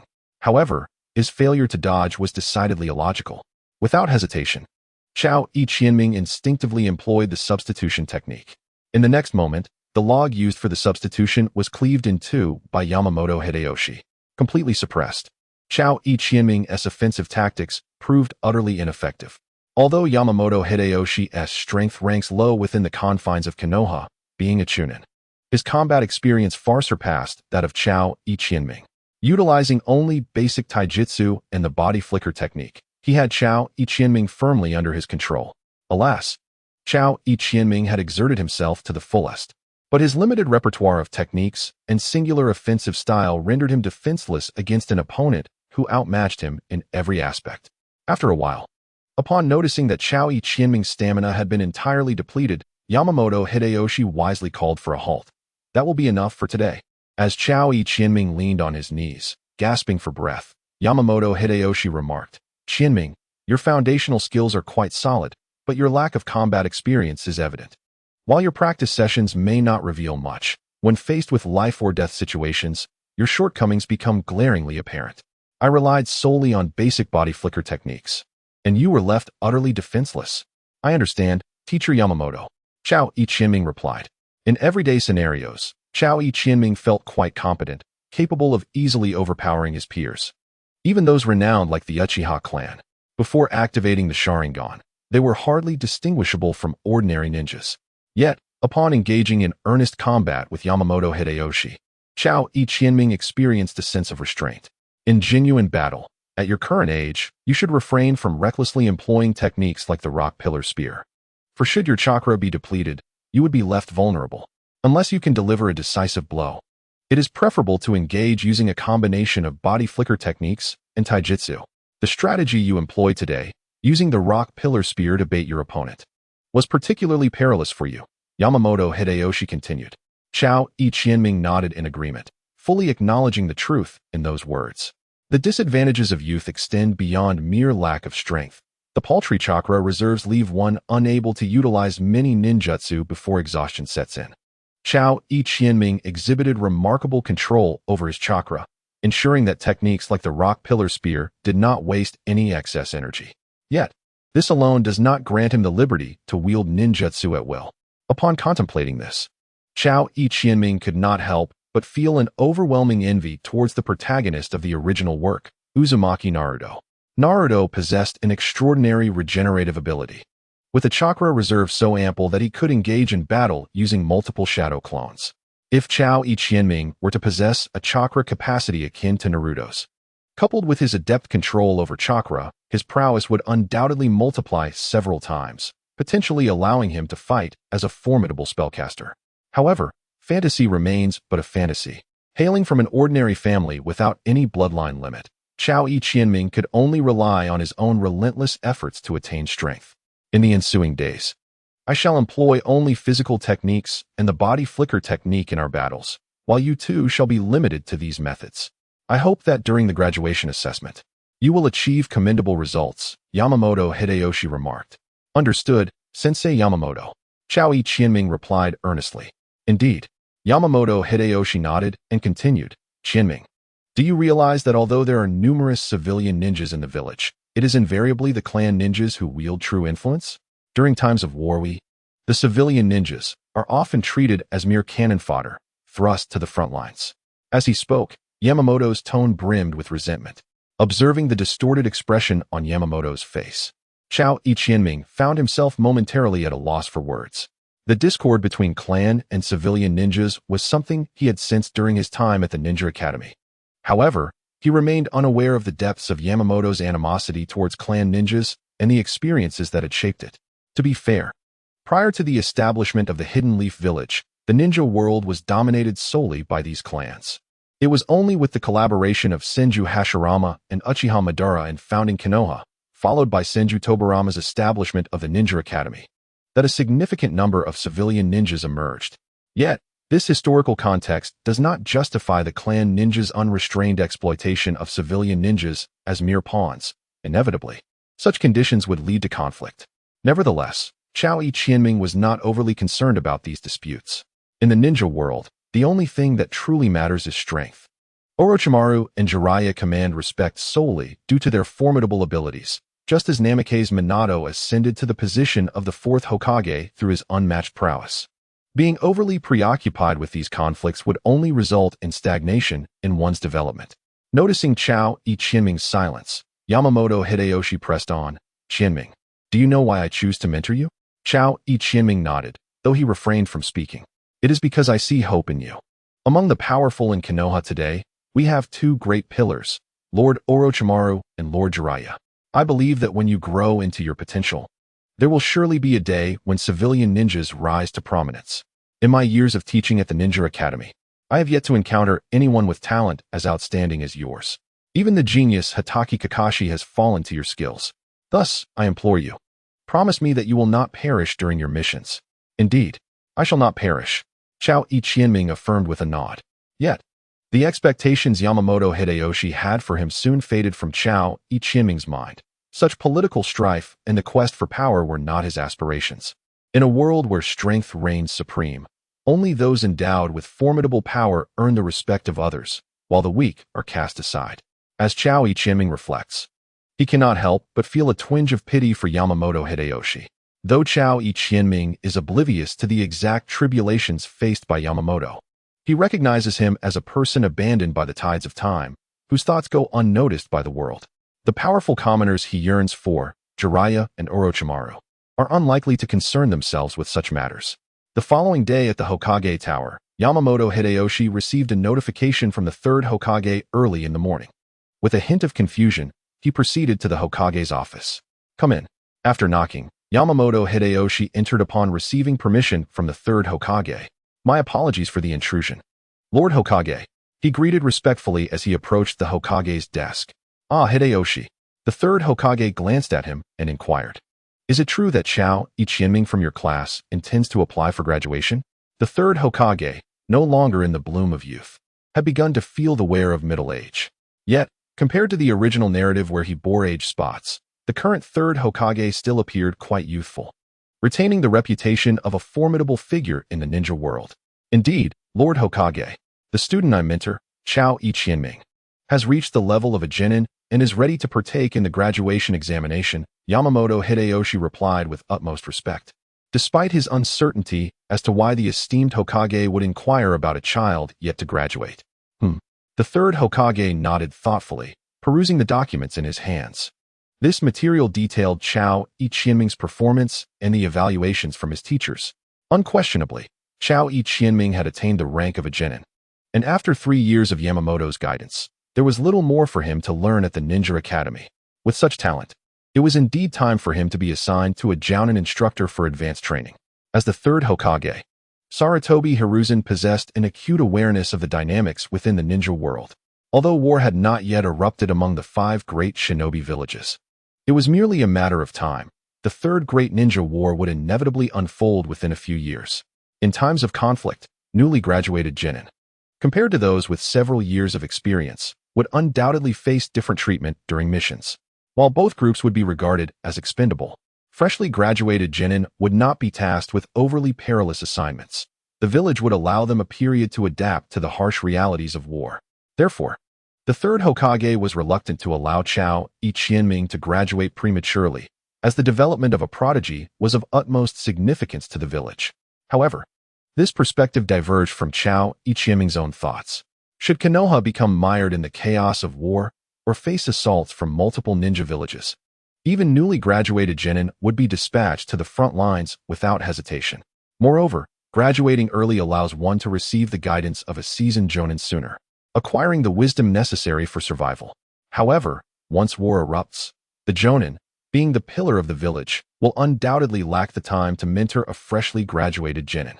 It seems you hold a high opinion of Chao Ichienming, the third Hokage remarked as he perused Chao Ichienming's profile before addressing Yamamoto Hideyoshi. Chao Ichienming possesses considerable talent and is diligent in his training. Although I do not wish for him to graduate just yet, it appears he has already made up his mind. Yamamoto Hideyoshi acknowledged earnestly. Very well, I understand now. You may leave. The graduation examination is scheduled for 7 days hence. The third Hokage concluded, storing away the documents and nodding in agreement to Chao Ichienming's graduation request. Indeed, Chao Ichienming is exceptionally gifted. But only those who can survive are the true talents that will benefit Konoha. The will of fire in Konoha is to safeguard the village's future. However, the truth remains that only a future imbued with talent is worth protecting. Yes, Yamamoto Hideyoshi responded with a slight bow before departing the Hokage building. After school, Chaoji Qianming and Yamamoto Hideyoshi returned to the forest behind Hokage Rock. The Hokage summoned me this morning and approved your graduation application. Setting the date for 7 days from now, Yamamoto Hideyoshi informed him. The Hokage, you say? Chaoji Qianming felt a stir in his heart. Yamamoto Hideyoshi's words revealed that the third Hokage had begun to take notice of him. This revelation brought Chaoji Qianming immense joy, for it meant he would no longer be assigned to perilous missions. Moreover, it was likely that the third Hokage would assign him a commendable Jonin mentor, which was precisely what Chaoji Qianming needed at this juncture. Graduating early is distinct from formal graduation. The examination in 7 days will not only assess your ninjutsu, but will also involve battles with other genin, who will evaluate your ninja qualities during combat, Yamamoto Hideyoshi continued. Given your current prowess, if you were to engage with those seasoned genin, your chances of victory are slim. However, losing does not preclude graduation. As long as your overall capabilities meet the standards of a genin, the village will approve your graduation. Yamamoto-sensei has divulged so much information. This surely deviates from protocol. Chaoji Qianming remarked with a faint smile. While sharing the examination content is inconsequential, during the test, you must rely solely on yourself. Yamamoto Hideyoshi replied nonchalantly. I must defeat him. Please, Yamamoto-sensei. Chaoji Qianming bowed deeply, his tone earnest. Although one can graduate as long as their ninja qualities meet the genin level, the implications of winning or losing are markedly different. Thus, Chaoji Qianming must secure victory at all costs. Should he falter, graduation may slip from his grasp, and he would become the village's laughingstock. A failed graduation would place Chaoji Qianming in a precarious position, extending the time before he could emerge and risking the fruits of 3 years of hard work. The consequences of failure are unbearable for Chaoji Qianming. I understand, Qianming. Yamamoto Hideyoshi stated earnestly. Yamamoto-sensei, Chaoji Qianming said, somewhat troubled. What troubles you? I wish to inquire about a ninjutsu technique. Chaoji Qianming stated. Such a direct request for the knowledge of another's ninjutsu, as made by Chaoji Qianming, is undoubtedly considered quite impolite. However, given that Chaoji Qianming and Yamamoto Hideyoshi share a master-disciple relationship, the urgency in Chaoji Qianming's desire to learn a ninjutsu is understandable. Oh, what ninjutsu do you wish to learn? Yamamoto Hideyoshi inquired with genuine curiosity, displaying no signs of displeasure. The shadow clone technique. I have come across its introduction in a book.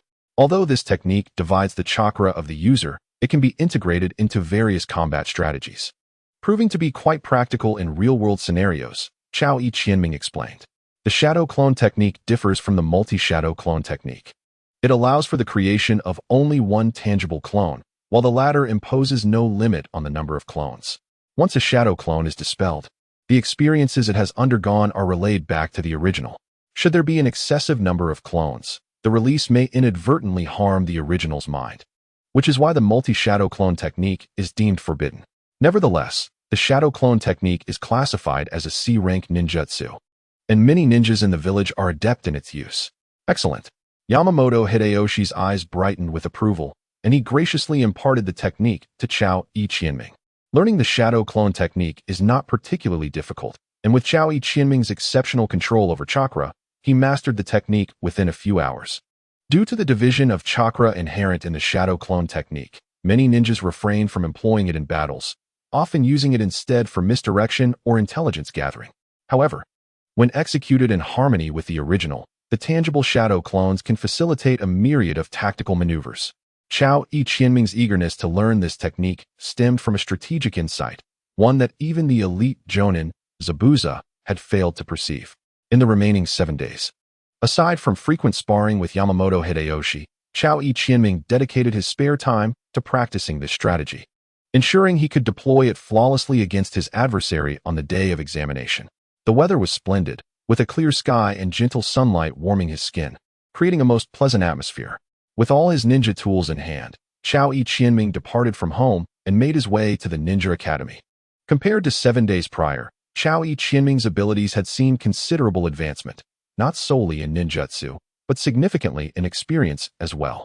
During these 7 days, Yamamoto Hideyoshi had been quite serious in their training. When he spotted any opening in Chaoji Qianming's defense, he would decisively bring him down. It was precisely this rigorous training that had facilitated Chaoji Qianming's rapid growth. Chaoji Qianming's examination venue was a rather spacious room, devoid of any advantageous terrain. The spectators present for his examination were few. Aside from Yamamoto Hideyoshi and several instructors from the Ninja Academy, there were two unfamiliar ninjas, one of whom appeared to be a jonin.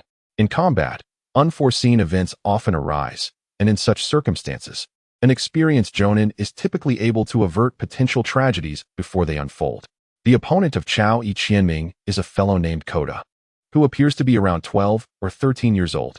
According to Yamamoto Hideyoshi, Koda possesses an evenly distributed set of qualities, suggesting that in a few years, he may advance to the rank of Chunin.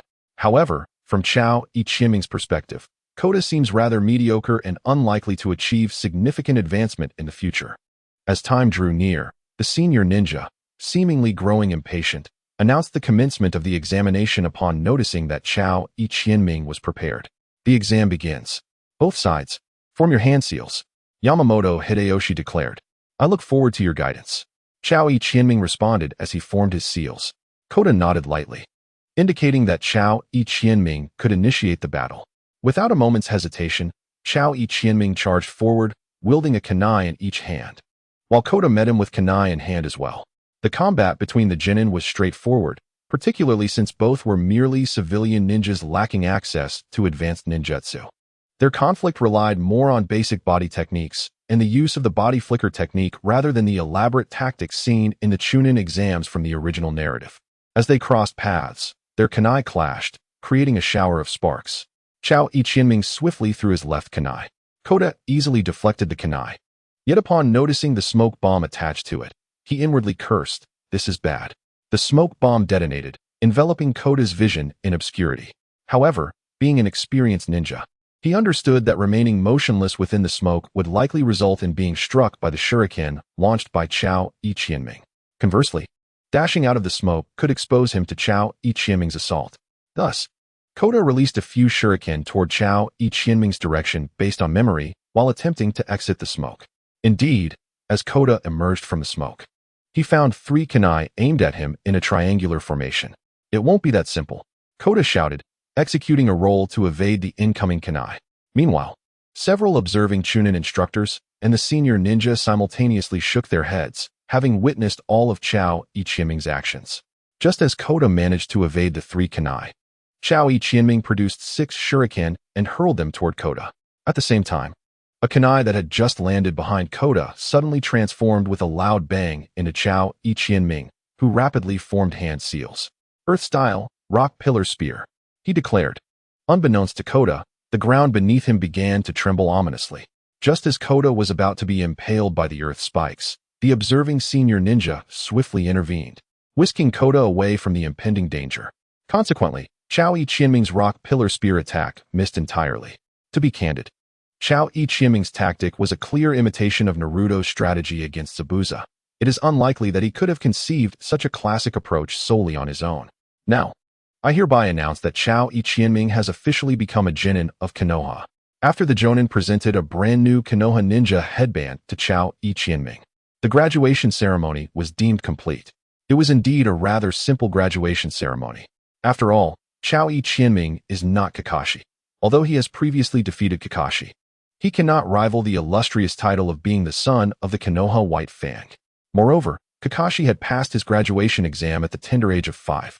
This record, it seems, has remained unbroken since the onset of the original storyline. "Thank you, sir." Chao Iqianming addressed the jonin, his tone remarkably flat, lacking any semblance of warmth. Fortunately, the jonin paid little heed to this, instead expressing admiration, an impressive tactic. "You effortlessly defeated an experienced Chunin." "Thank you for the compliment, sir," Chao Iqianming replied. As he spoke, he cast a glance at his opponent, Oda, whose expression was decidedly grim. If today's events were to spread, it would likely be difficult for Oda to hold his head high in the future. However, such is the nature of conflict. One side must inevitably emerge victorious. Had Chao Iqianming been the one defeated today, his future would not have been much brighter, as he would have been forever labeled as arrogant. After exchanging a few words with the jonin, Yamamoto Hideyoshi took Chao Iqianming to a barbecue restaurant to celebrate his outstanding performance and congratulate him on officially becoming a Konoha ninja. It must be said that despite the many conflicts and darkness within the village, the ninjas here possess a profound love for their home. This is evident in Yamamoto Hideyoshi's usual demeanor. Thus, although Chao Ichienming does not feel a deep sense of belonging to Konoha, he strives to exhibit a strong affection for his village. A place like a barbecue restaurant is typically beyond the reach of someone like Chao Ichienming, who survives on meager allowances. Being treated so generously by Yamamoto Hideyoshi was a rare occasion, and that evening, Chao Ichienming indulged heartily at Yamamoto Hideyoshi's expense. Although Yamamoto Hideyoshi felt the strain on his wallet, he fulfilled his duties as a teacher during this final opportunity to guide Chao Ichienming, imparting valuable advice regarding future team dynamics. After leaving the barbecue restaurant, Yamamoto Hideyoshi instructed Chao Ichienming to obtain his ninja registration the following day and then await notification regarding team assignments at home. After approximately 3 days of waiting, Chao Ichienming finally received the notification for team assignments. Gather at the Konoha Gate at 7 o'clock the next morning. Since Chao Ichienming is not a typical graduate, there was no need for any so-called tests. He would simply be placed in a team where there was a shortage of personnel. This was undoubtedly beneficial for Chao Ichienming, as teaming up with seasoned ninjas would be far more advantageous than pairing with fresh graduates.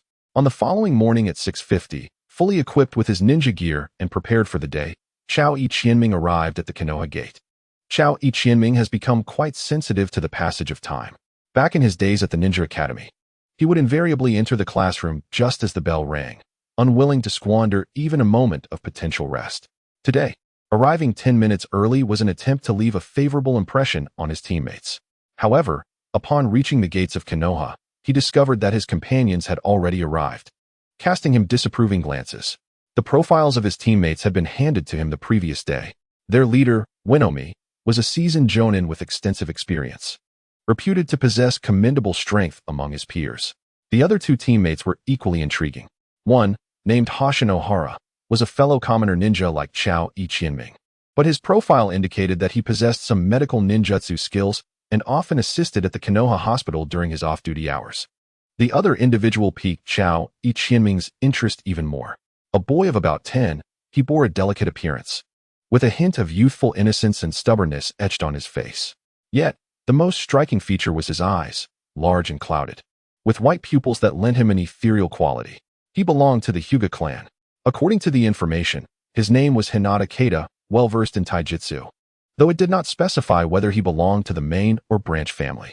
Chao Ichienming deduced that the Hyuga clan would likely refrain from sending a member of the main family on missions, thus concluding that Hinata Keita must belong to the branch family. "Hello," Chao Ichienming greeted as he approached. "Time is of the essence. Let us converse while we walk." Winomi casually glanced at Chao Ichienming before tossing a kunai to affix their mission pass to the Konoha Gate, leading the charge ahead. The other two silently followed Winomi, and seeing this, Chao Ichienming felt compelled to trail behind them. It seemed his teammates were not particularly welcoming, and he anticipated a challenging journey ahead. He had expected as much, just as he was reluctant to team up with freshly graduated novices. Winomi and the others likely shared the same sentiment towards him. After exiting the village, they embarked on a morning of relentless travel. Perhaps Winomi intended to assess their capabilities, as the four of them hastened along without a moment's pause for rest. Fortunately, Chao Ichienming had consistently trained his fundamentals, ensuring his stamina was commendable. Otherwise, he would have faced embarrassment during this mission. When noon arrived, Winomi signaled for everyone to halt. Turning his back to the group as he spoke, "Let us take a brief respite. We must continue our journey in the afternoon." During their break, the atmosphere was notably subdued, as it appeared that none of them were particularly loquacious, an aspect that aligned well with Chao Ichienming's own reserved nature. However, after finishing their meal, it was Hoshino who broke the silence, inquiring, "Hey, what is your name?" It seems that they are still unfamiliar with themselves. It appears that my access to their information must have been facilitated by Yamamoto Hideyoshi, thought Chao Ichienming, suppressing a smirk. "I am Chao Ichienming. I look forward to your guidance," he stated. "So, you are Chao Ichienming. I have heard your name before during our school days. You are the one who defeated Kakashi, aren't you?" Hinata Keita remarked, casting a curious glance at Chao Ichienming, evidently intrigued by him. "You are acquainted with Kakashi as well?" Chao Ichienming inquired. "Of course. He used to be part of our team," Hoshino replied, his expression revealing a hint of irritation at the mention of Kakashi. Hinata Keita added with a touch of disdain, "Although Kakashi possesses considerable strength, He is excessively arrogant and disregards the lives of his comrades in the pursuit of completing missions. At this juncture, Hinata Keita glanced at Chao Ichien-ming with curiosity. But since you managed to defeat Kakashi, your abilities must be quite impressive. It turns out that Kakashi had been pushed out of their team just as Chao Ichien-ming applied for graduation. And thus the village assigned Chao Ichien-ming to their group. Through their brief conversation, Chao Ichien-ming discovered that Hashinoyara and Hinata Keita were both quite loquacious. Their previous silence stemmed from a harrowing experience during a mission where Kakashi nearly jeopardized their lives. Although the mission concluded successfully, their feelings towards Kakashi were far from favorable, leading them to expel him from their team upon returning to the village. Consequently, their sentiments towards the new graduate, Chao Ichien-ming, were somewhat lukewarm. Noticing that the trio had begun to become more acquainted, Wenome cleared his throat and spoke. Our mission this time is to infiltrate the Land of Rain to gather intelligence. The Land of Rain is situated at the confluence of the Land of Wind, the Land of Earth, and the Land of Fire. Should a war erupt in the ninja world, it will undoubtedly become a battlefield. Our objective is to gather information on the Hidden Stone Village and the Hidden Sand Village. Yes, Chao Ichien-ming and the others responded in unison. Let us depart. Wenome waved his hand, and the four of them resumed their journey. In Chao Ichien-ming's recollection, the Second and Third Great Ninja Wars had turned the Land of Rain into a battleground for major nations. For the citizens of the Land of Rain, war was nothing short of a nightmare, an inescapable, lingering torment. Yet, the Land of Rain was not merely a victim. For despite the relative weakness of the Rain Ninja Village, it was home to a formidable warrior known as Hanzo the Salamander, who was reputed to be a demigod. Therefore, as long as a full-blown war did not ensue, life in the Land of Rain remained relatively tranquil. However, once a great conflict erupted, even Hanzo would be unable to shield the Land of Rain from invasion. It seemed that the Akatsuki trio had now matured. Chao Ichien-ming pondered whether he would encounter them during this journey to the Land of Rain. Although the current state of the ninja world was tumultuous, with nations experiencing friction, the Third Great Ninja War had yet to ignite, and thus the Land of Rain appeared to be at peace, enveloped in an atmosphere of serenity. At this moment, on a narrow path within the Land of Rain, four figures, one adult and three children, were making their way through the rain. A quartet of this nature, even when disguised, could easily be recognized as a ninja squad by any seasoned ninja. Thus, to gather intelligence, it was imperative that they did not act as a cohesive unit. The four halted before a small town, where Ueno gestured for Chozuki to approach with the three others. Then quietly stated, "Intelligence indicates that there have been signs of ninja activity in this town, which is in close proximity to the Land of Wind. Therefore, it is plausible that Sand Village ninjas have been present here." Byakugan. As soon as Ueno finished speaking, Hyuga Kaida activated his Byakugan. This was the first time Chozuki had witnessed the Byakugan in its awakened state. He observed the veins around Kaida's eyes bulging, appearing more fierce than the somewhat ethereal depiction in the manga. 7 locations have shown signs of chakra fluctuations, Kaida whispered. Upon hearing this, Ueno produced paper and pen and sketched a rudimentary map of the town, instructing Kaida to mark the approximate locations of the chakra disturbances. Once completed, Ueno directed the 7 locations exhibit chakra. Chozuki and Hoshino will each investigate 1 target, while Kaida will probe 2. The remaining 3 will be my responsibility. Your task is to ascertain the national affiliation of these ninjas. As for their potential schemes, we shall reconvene here at 5 o'clock to strategize. Understood. The trio responded in unison. This arrangement was indeed quite reasonable, as neither Chozuki nor Hoshino were particularly adept at intelligence gathering. Focusing on a single target sufficed for their capabilities. With their tasks delineated, Ueno signaled to the 3, and they swiftly vanished into the foliage. Though the town was modest in size, it thrived with bustling activity. Shops lined the streets, and numerous pedestrians traversed the thoroughfares. The Land of Rain, situated at the confluence of the 3 great nations, had become a battlefield during times of war, yet in periods of peace. It served as a vital thoroughfare for merchants traveling between the nations. The influx of traders had fostered a vibrant commercial atmosphere. As they entered the town, Chozuki discreetly surveyed his surroundings while subtly advancing toward his designated objective. After wandering for a while, he finally spotted his target, a small merchant convoy, accompanied by 4 protective ninjas. The leading ninja boldly donned the attire of the Sand Village, seemingly unperturbed by the exposure of his allegiance. This was not surprising. Ninjas on missions often wore the uniforms of major villages, which served as a deterrent to lesser-known or wandering ninjas, as the latter would be wary of provoking the formidable major villages. At first glance, they appeared to be merely sand village ninjas on a routine mission, devoid of any apparent suspicion. However, reporting such a finding as his might lead to immediate skepticism regarding Chozuki's capabilities. Coincidentally, this group was dining at a restaurant when Chao Ichian adjusted his attire and entered as well. 5 meatballs and a bowl of mung bean soup, please, he said, feigning innocence to the proprietor. Uncertain whether any sensory-type ninjas were among the sand-hidden ninjas, Chao Ichian refrained from utilizing transformation techniques, fearing that the use of chakra would expose him. Thus, he opted to exploit his youthful guise, requesting some sweets while pretending to be a greedy little rascal. The sand-hidden ninjas remained exceedingly vigilant, engaging in minimal conversation during their meal and revealing no pertinent information. However, Chao Ichian was taken aback to observe that the merchants among them also exchanged few words, a behavior that defied logic. I have finished my meal. Thank you for your hospitality. After finishing his food and settling the bill, Chao Ichian departed the restaurant without casting a glance at the individuals or lingering a moment longer. To ensure he was not under surveillance, he took a leisurely stroll around the town post-meal, indulging in some street food, and departed approximately an hour later, heading towards the rendezvous point.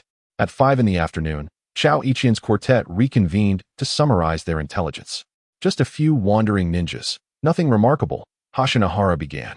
Hinata Kyoto followed up, stating, among the 2 targets I investigated, one is a ninja from the Land of Rain, a solitary figure, while the other comprises approximately 3 ninjas from the sand-hidden village. Through my Byakugan, I observed that one of these 3 appears to be of the Jonin rank. Jonin? A serious glimmer crossed Ueno's eyes upon hearing this. A Jonin, as a village's elite force, would undoubtedly be on a special mission when venturing outside the village. Much like Ueno himself, a Jonin from Konoha, who had come to the Land of Rain to gather intelligence on other villages and ascertain their intentions regarding war. And what about you? What intelligence have you gathered? After analyzing Hinata Kyoto's findings, Ueno turned to Chao Ichian. A squad of sand-hidden ninjas escorting a merchant convoy, led by a chunin with 3 others who were genin. However, one peculiar detail stands out. Merchants are typically quite talkative, as business necessitates communication. Yet this group exhibited an unusual reticence and extreme caution. I deduced 2 possibilities. Either their goods are extraordinarily valuable, or they are ninjas in disguise. Moreover, when I left, they had not resumed their journey, which is quite illogical. Chao Ichian succinctly relayed his findings. My 3 targets are all ninjas from the Rain-hidden village. Not our primary focus. Ueno remarked nonchalantly. What warrants our attention now are the 2 targets identified by Kyoto and Qianming. The presence of 7 sand ninjas in the Land of Rain certainly indicates some insidious plot. Casting a sweeping gaze over Chao Ichian and his companions, Ueno commanded, tonight, Kyoto and I will infiltrate the town to gather intelligence on these 2 targets. Qianming and Hashinahara will remain on standby for support. The objectives of this mission have surpassed our capabilities. I shall send a call for assistance to the village. Unless absolutely necessary, you need not engage with them. Indeed, as the clock struck 6 in the evening, the air began to cool, and the number of pedestrians on the streets dwindled. Yet, the small town remained vibrant and bustling. Although the nightlife in the world of Naruto may not be as richly diverse as in my previous life, people always devise means to entertain themselves and pass the long nights. Having arranged the mission, Asahi Chidori and Hyuga Keita stealthily infiltrated the town, while Chihiro Sunmei and Hashinoyama remained behind, prepared for a response. After Asahi departed, Chihiro swiftly moved closer to the forest, extracting wires, explosive tags, shurikens, and other ninja tools from his pouch to set up traps. Hey, what are you doing? Hashinoyama leaped to Chihiro's side, curiosity evident in his voice. Setting traps, Chihiro replied. Hashinoyama, puzzled, inquired, didn't T-sensei Ueno say we shouldn't engage the enemy? Why are you laying traps? Better safe than sorry. Chihiro stated calmly. You can continue. I shall rest for a moment. Hashinoyama shrugged, clearly dismissive of Chihiro's caution. This mission merely involved gathering intelligence to ascertain the purpose of the sand shinobi lingering here.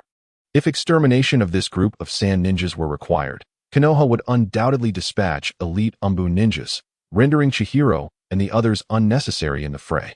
As long as they acted with caution, they need not confront the enemy directly. Additionally, even if the reconnaissance mission were to be compromised, the priority would be to escape rather than engage in a desperate fight. Unlike Hashinoyama's nonchalance, Chihiro was acutely aware of the fragility of his own life.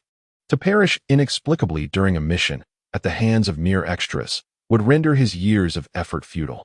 Although the likelihood of confrontation was slim, Chihiro was determined to be thoroughly prepared. The waiting was excruciating. Perched upon a great tree, Chihiro could fully appreciate why Sasori of the Red Sand despised waiting for others. Without a proper mindset, enduring such waits could prove extremely taxing.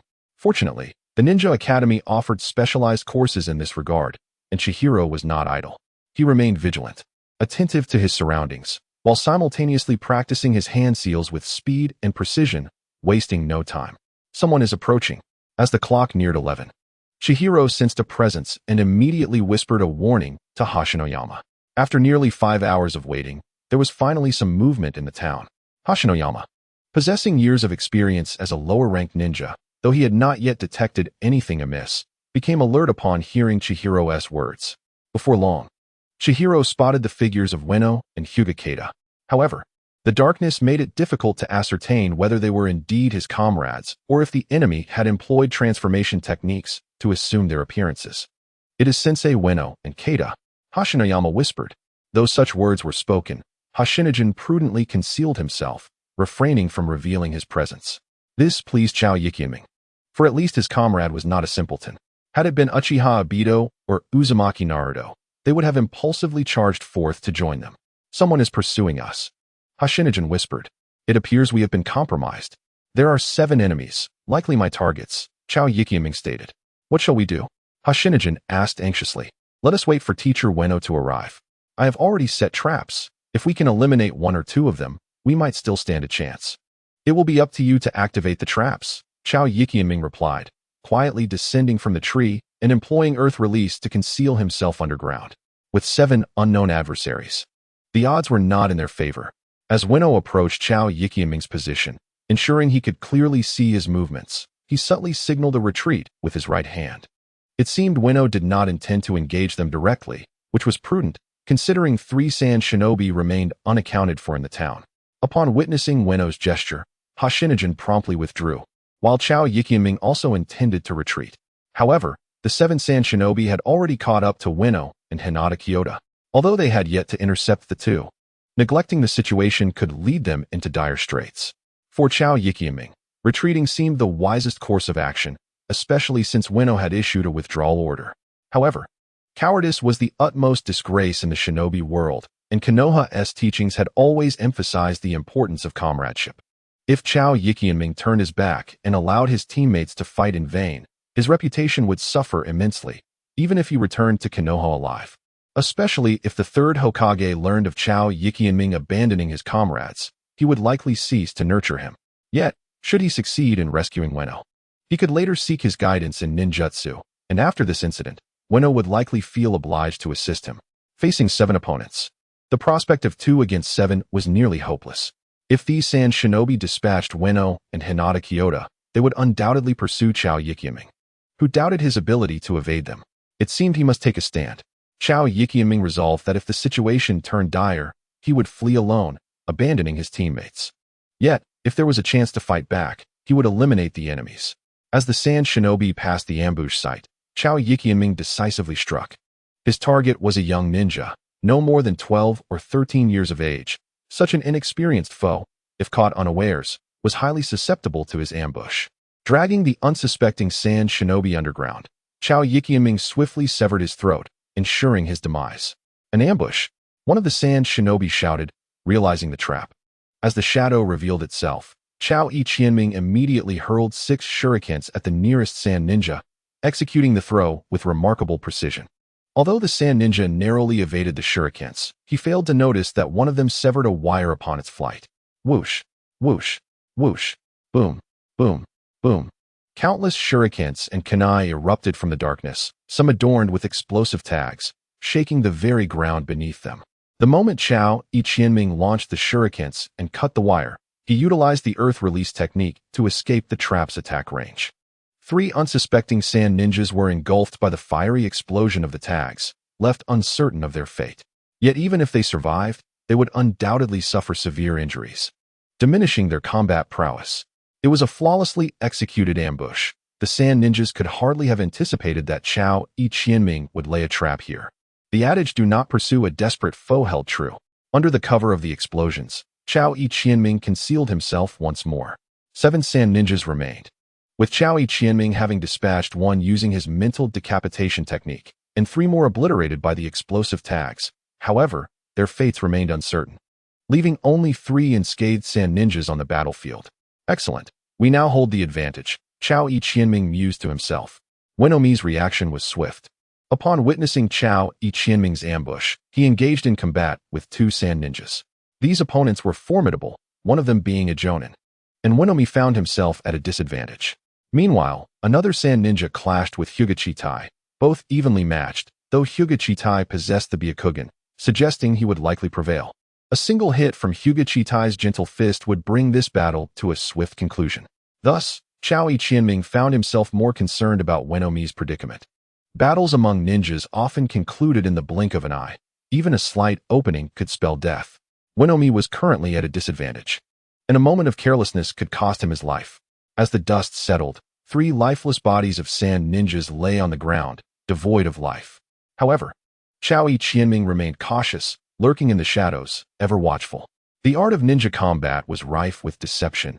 Should the corpses merely be a ruse, revealing himself prematurely would lead to certain demise. Just then, Hashihara returned, throwing kunai to alleviate Wenomi's pressure momentarily. If those 3 sand ninjas were indeed dead, the odds now stood at 4 against 3, a favorable turn of events. Should they strike immediately? As he observed Hashihara's timely arrival, Chao Qianming pondered. Suddenly, he noticed that while Hyuga engaged the enemy, he was subtly inching closer to Hashihara, causing a wave of alarm to wash over Chao Qianming. Though he could not discern the true nature of the 3 sand ninja corpses, Hyuga could.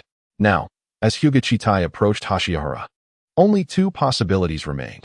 Either he sought to rescue Hashihara, or intended for Hashihara to save him.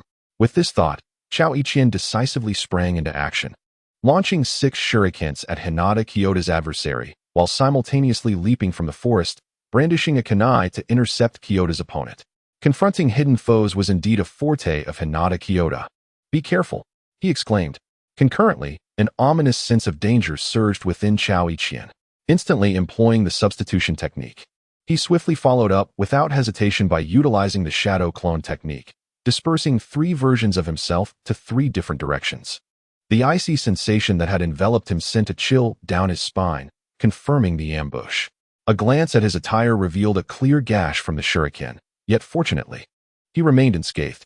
During his evasive maneuvers, Chao Qian caught a glimpse of a severed tree stump plummeting from the sky.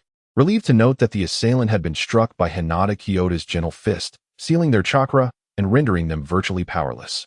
That was close, he mused, recognizing the opponent's agility as indicative of a chunin. To his astonishment, this chunin had opted to eliminate Hinata Kyoto rather than targeting Weno. In that fleeting moment, Chao Qian deduced the unfolding scenario. Kyoto had likely perceived an impending attack, prompting him to move closer to Hashinoyara, hoping for assistance. However, he had not anticipated Chao Qian's timely intervention to shield him from his adversary, which led the assailant to redirect their focus towards Chao Qian, now intent on eliminating the Hinata ninja first.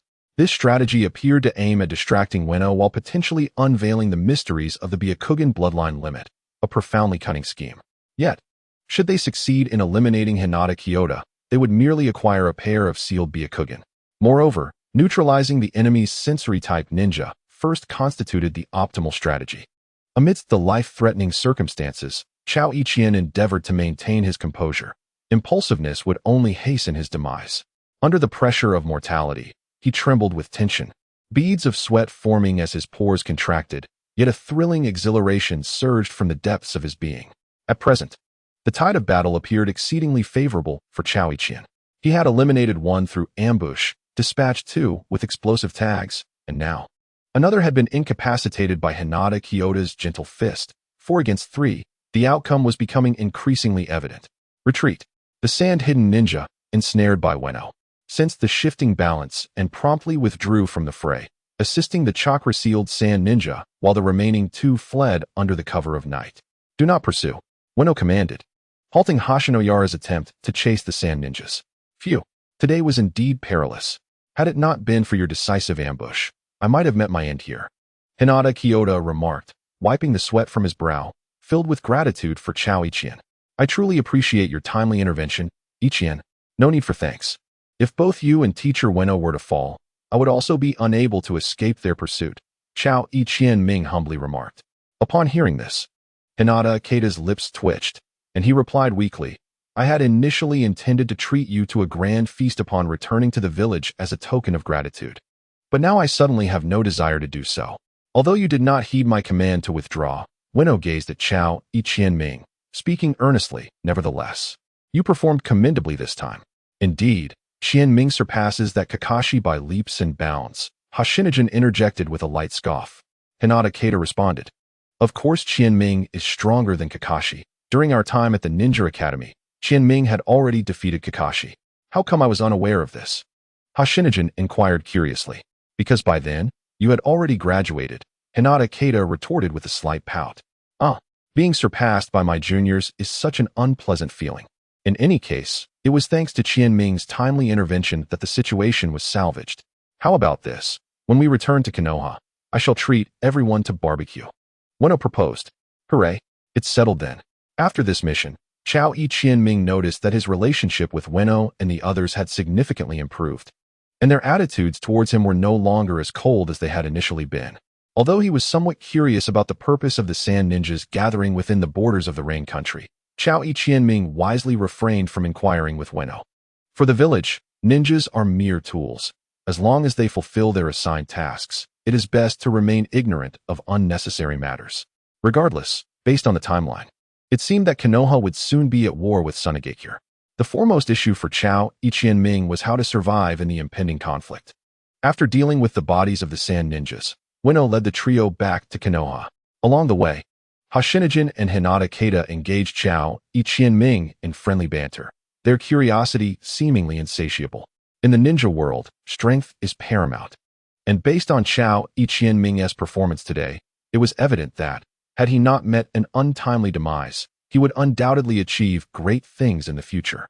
Hashinogen and Hinata Keita's decision to befriend Chao Ichien Ming during his weakest moments was not without ulterior motives. I heard that when you're not on missions, you help out at the Konoha hospital, is that true? Chao Ichien Ming casually inquired.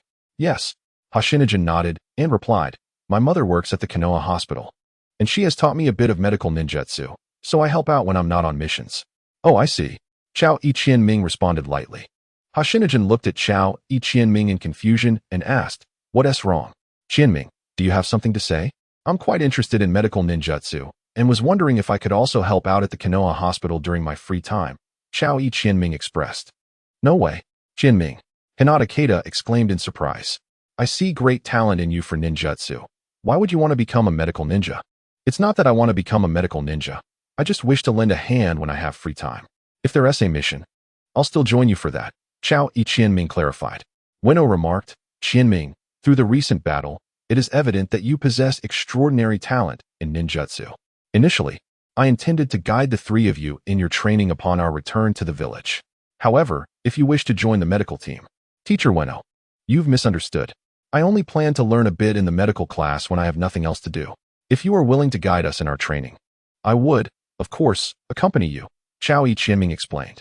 If that is the case, I will inquire about it once we return to the village, Hashinoyara stated. Currently, there are many injured, and Konoha Hospital is in dire need of personnel. If Qian Ming is willing to assist, they would undoubtedly agree. Thank you for your trouble, Chao Ichien Ming responded. Not at all. Qian Ming, what made you interested in learning medical ninjutsu? Hinata Keita inquired. I am merely curious, Chao Ichien Ming replied, not wishing to reveal his true intentions and opting for a lighthearted response. In the ninja world, strength is revered, while the role of medical ninjas is crucial. Their status is generally low, often regarded as subordinate to traditional ninjas. Thus, most individuals are reluctant to pursue a path in medical ninjutsu. However, Chao Ichien Ming harbors his own aspirations. With exceptional control over chakra, He could easily follow the path of Sakura from the original narrative, studying medical ninjutsu. Additionally, delving into forbidden techniques requires a robust theoretical foundation in ninjutsu, and medical ninjutsu offers a promising avenue. According to the intelligence currently at Chao Qianming's disposal, Tsunade's brother, Senju Rope Tree, and her lover have both perished, leaving Tsunade, afflicted with hemophobia, confined to Konoha Hospital each day. If he could become her disciple, it would be a splendid opportunity. However, given that Tsunade is presently experiencing a low point in her life, she may not be inclined to accept a disciple who is neither family nor close acquaintance. Thus, Chao Qianming must devise a meticulous plan. In terms of appearance, Chao Qianming does not resemble Senju Rope Tree. The latter had a round, chubby face, while Chao Qianming possesses a slender, angular visage. To evoke Tsunade's memories of her brother, Chao Qianming must focus on mimicking aspects of his personality, interests, and habits. He could emulate Senju Rope Tree's characteristics, not requiring an exact likeness, merely enough to endear himself to Tsunade, thereby increasing his chances of becoming her disciple. After all, despite Tsunade's formidable demeanor, she is still a woman. Women are inherently emotional, especially in light of Tsunade's recent loss of her brother and lover, rendering her psychologically vulnerable and in need of emotional solace. Chao Qianming could certainly capture Tsunade's attention with his remarkable talent in medical ninjutsu, subsequently showcasing a personality reminiscent of Senju Rope Tree, thus achieving his goal of becoming her disciple. Though Konoha Village boasts many powerful individuals, few are willing to mentor Chao Qianming, compelling him to contemplate his future. Tsunade may not be the ideal mentor for Chao Qianming, but regrettably, he finds himself with little choice. Moreover, the success of this plan remains uncertain. A day later, Chao Qianming finally returned to Konoha. Although this mission was not life-threatening, it was nonetheless rather perilous. A moment of carelessness could have led to dire consequences. Perhaps due to this realization, Chao Qianming suddenly discovered a newfound sense of belonging to Konoha, often reflecting on the village during his time away on the mission. As Moku went to the Hokage office to report on their task, Chao Qianming and his companions waited outside, feeling rather bored. Fortunately, the report did not take long, and upon Moku's return, he was swiftly whisked away to a barbecue restaurant by Hoshinohara and Hugakata. "Cheers to our new teammate," they exclaimed, raising their juice glasses, indulging in a feast that reached the point of needing support to stand. Unbeknownst to them, their camaraderie deepened significantly. Although Chao Qianming had few friends, he was not averse to forming new bonds. It was merely his nature to be reserved and less proactive in expressing himself. Observing his future teammates and mentor, a warm feeling blossomed within him. It seemed that his ninja journey would soon intertwine with these three individuals, supporting one another along the way. The barbecue turned out to be quite the expense for Moku, as Chao Qianming and his companions took advantage of him. Thankfully, as a jonin, he likely had some savings, so a single meal would not lead to financial ruin. With the commission from their mission in hand, Chao Qianming purchased some ingredients on his way home, replenishing his ninja supplies, which unfortunately halved his earnings. After returning home, Chao Qianming took a hot shower to wash away his fatigue and then lay on his bed, contemplating the feasibility of his plan to apprentice under Tsunade. In the original narrative, Naruto Uzumaki garnered Tsunade's recognition not only due to his resemblance to her late brother, Shinji Nawaki, but also because of his fierce battle against Kabuto, which profoundly impacted Tsunade, awakening her past self. However, at present, Tsunade had not yet turned to alcohol and gambling as a means of escape. Having just endured the loss of her brother and lover, her emotional resolve was still fragile, presenting Chao Qianming with a prime opportunity to approach her. Nonetheless, this endeavor was destined to be a lengthy one, potentially spanning months to years, with no guarantee of success in the end. Yet, as the saying goes, effort begets results. Even if he failed to become Tsunade's apprentice, acquiring medical ninjutsu could significantly enhance Chao Qianming's chances of survival in wartime. At the very least, mastering medical ninjutsu would allow him to join the medical corps during conflicts, sparing him from the front lines. Furthermore, should Chao Qianming reach the level necessary to access forbidden techniques in the future, having a foundation in medical ninjutsu would facilitate his research into those advanced arts. Thus, from every perspective, learning medical ninjutsu presented only advantages, devoid of any drawbacks. In the Hokage office, the third Hokage set down his documents, took a deep draw from his pipe, and closed his eyes to ponder for a moment before slowly exhaling a plume of smoke with a soft sigh.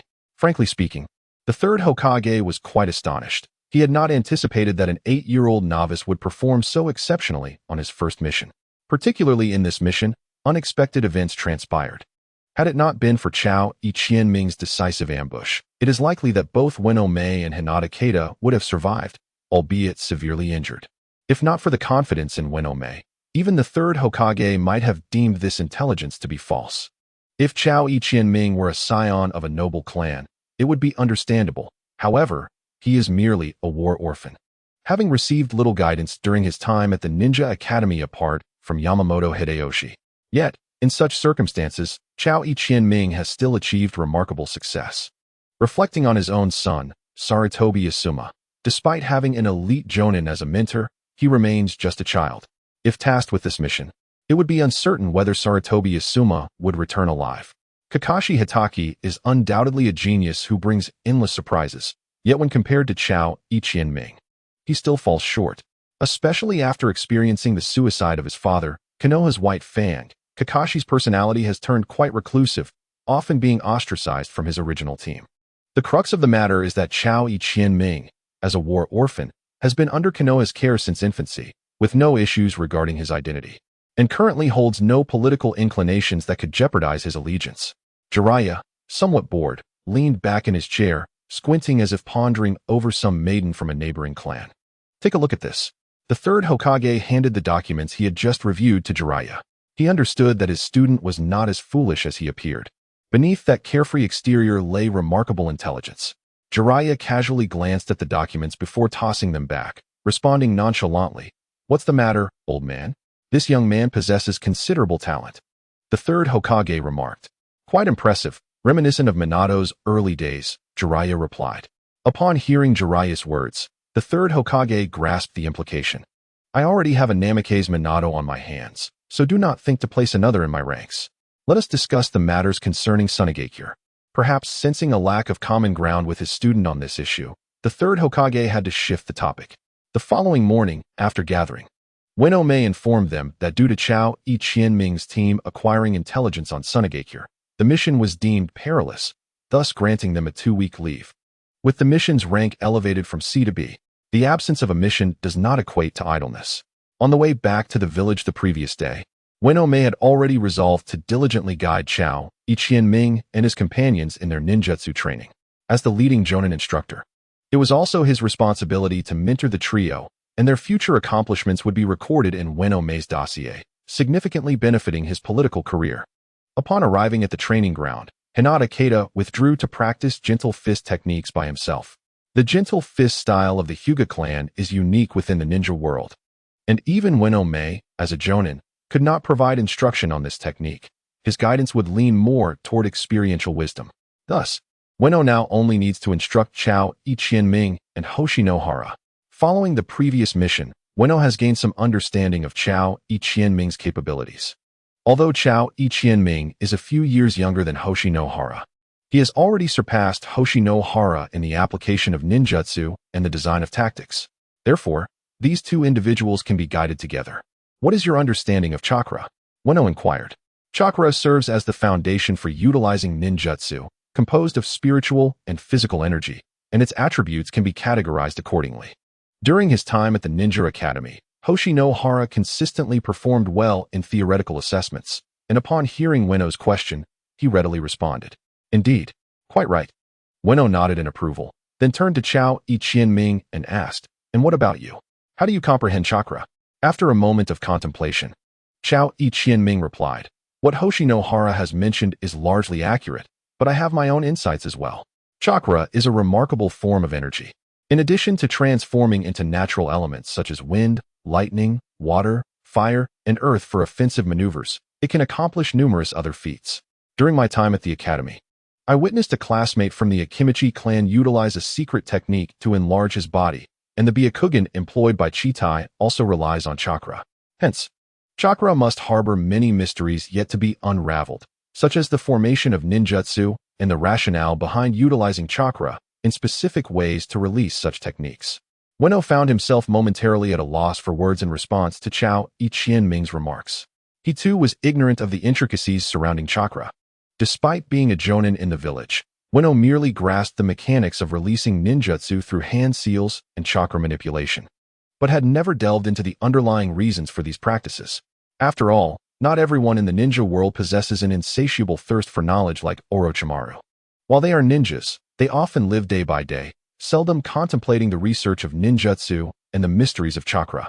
What do you believe the secrets of chakra are? Ueno inquired with curiosity. Since his arrival in the Naruto world, Chao Iqianming had formulated numerous hypotheses regarding the mysteries of chakra, continuously validating his theories through practical experience during his years at the Ninja Academy. Based on the original work, chakra can not only be harnessed for the 5 elemental ninjutsu, but also for sealing techniques and various forbidden arts. Techniques such as Edo Tensei and Flying Thunder God technique, classified as S-rank ninjutsu, clearly transcend the conventional concept of ninjutsu, nearly brushing against the divine realm. If chakra is indeed the special energy produced by the combination of one's spiritual and physical energy, as textbooks suggest, then the ability to wield such high-level ninjutsu seems utterly irrational. Thus, Chao Iqianming is more inclined to believe in Uchiha Madara's assertion that the divine tree is the source of all chakra. The chakra possessed by every ninja in the ninja world originates from the divine tree. It was only after Kagaya Otsutsuki consumed the fruit of the divine tree that chakra began to manifest within humanity. In simple terms, chakra originally did not belong to humanity. However, after the disappearance of the divine tree, it became concealed within the human body and the natural world. Ninjas can extract this hidden chakra through various specialized methods and utilize it. Nonetheless, this assertion appears somewhat untenable. Although Chao Iqianming has read the original work, he has not conducted an in-depth study. Yet, now that he has personally traversed into the world of Naruto, Chao Iqianming is determined to thoroughly investigate this energy known as chakra. While these notions remain mere conjectures, they cannot be conveyed to Kamiyama. After all, Chao Iqianming is merely an 8-year-old child. His understanding may surpass that of his peers, which could be interpreted as a disparity between genius and the ordinary. However, knowing too many secrets of the ninja world might lead to being captured for experimentation. Shaking his head, Chao Iqianming spoke slowly. My understanding is limited to what I've learned in ninja school. However, when utilizing chakra, I often sense its presence in the natural world. It's an indistinct feeling, yet I cannot articulate it further. Chakra in the natural world? Kamiyama furrowed his brow, struggling to comprehend. How could that be possible? Hashinoyara exclaimed, stating, isn't chakra merely the amalgamation of spiritual energy and physical energy? How could it exist in nature? Qianming, do you truly feel it? Feel it, my foot. Chao Iqianming retorted, for his intent was merely to relay his thoughts to Kamiyama, in hopes that this notion would reach the ears of the third Hokage. He was unaware of when Jiraiya began his study of sage arts, but since Jiraiya had signed a summoning contract with the toads of Myaboka Mountain, he might possess knowledge regarding sage arts. If either Jiraiya or Orochimaru were to overhear this matter, their interest in sage arts might prompt them to seek out Chao Iqianming. I cannot say for certain. It's merely an intuition. Chao Iqianming responded with a gentle smile. Let us not dwell on this any longer. Teacher Kamiyama, shall we commence our lesson for today? Very well. Kamiyama nodded, his expression turning serious as he stated, chakra is a vital energy for performing ninjutsu. Thus, precise control of chakra is essential for ninjas. If a jutsu requires a consumption of 30 chakra, poor control may lead to a consumption of 40 or even more. Therefore, mastering the precise control of chakra is a fundamental lesson for ninjas. How does one train to control chakra? Hashinoyara inquired curiously. Kamiyama replied, previously, your chakra reserves were insufficient for this training. However, following your recent mission, I believe you are now ready. Today's training task is to climb trees. Indeed, climbing trees. When Chao Iqianming had just begun to refine his chakra, he had contemplated using this method to enhance his control. However, at that time, his chakra reserves were too meager to support his body, prompting him to abandon the idea. Later, as he discovered his strong control over chakra, he ceased utilizing tree climbing for training. Climbing trees? Hashinoyama voiced his complaints. Is this truly a form of training? It was not merely a matter of climbing trees. Even as he spoke, Unome had already scaled a tall tree, standing atop it with an air of superiority. Attach your chakra to the soles of your feet to create a suction that maintains your stability, then ascend the tree using both feet. This method precisely hones your control over chakra. You too should give it a try. Chao Qianming attempted to climb the tree in Yunom's manner, concentrating on gathering chakra in his soles to generate the necessary suction.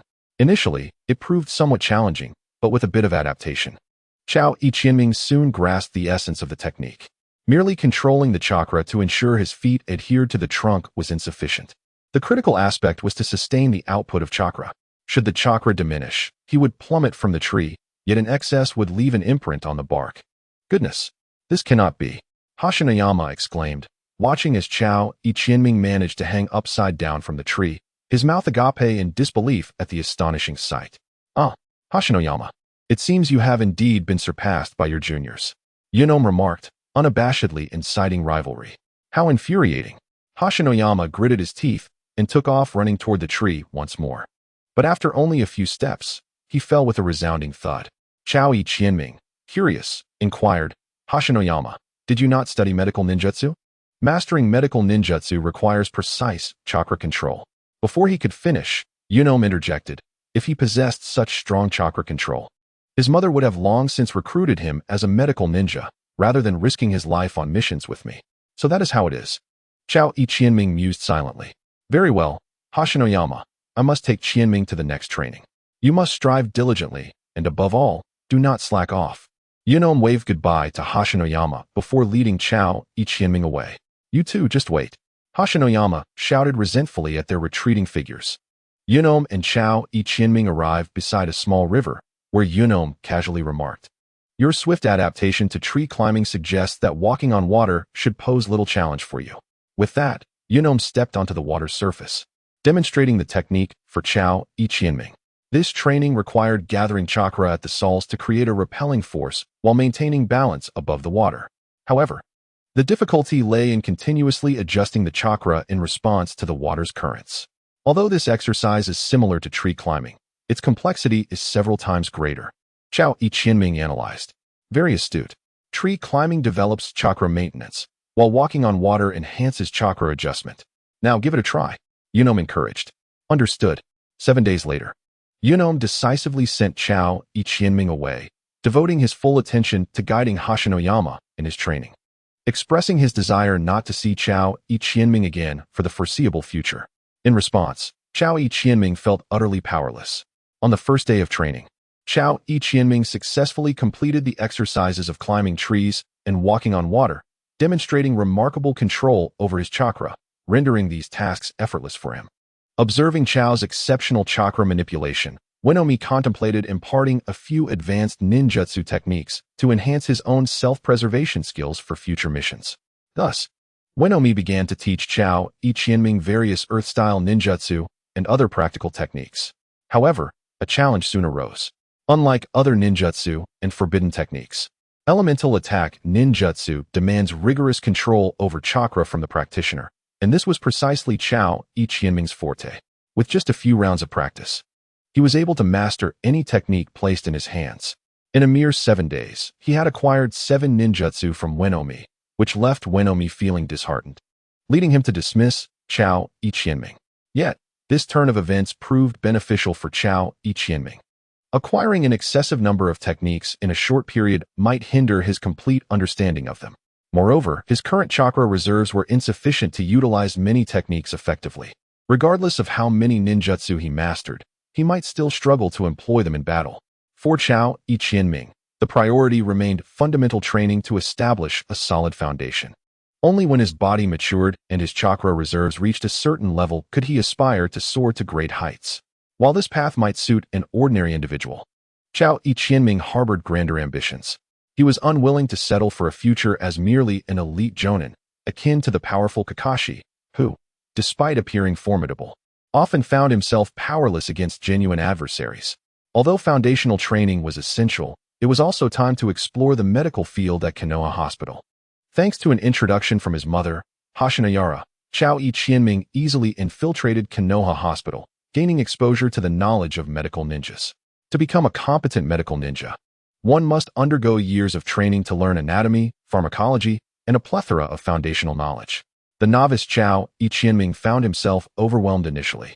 as the medical ninjas at Konoha Hospital had little time to mentor someone of his inexperience, especially since he was not there to join the medical team. Fortunately, Hashinoyara's mother took a measure of care for Chao Ichienming.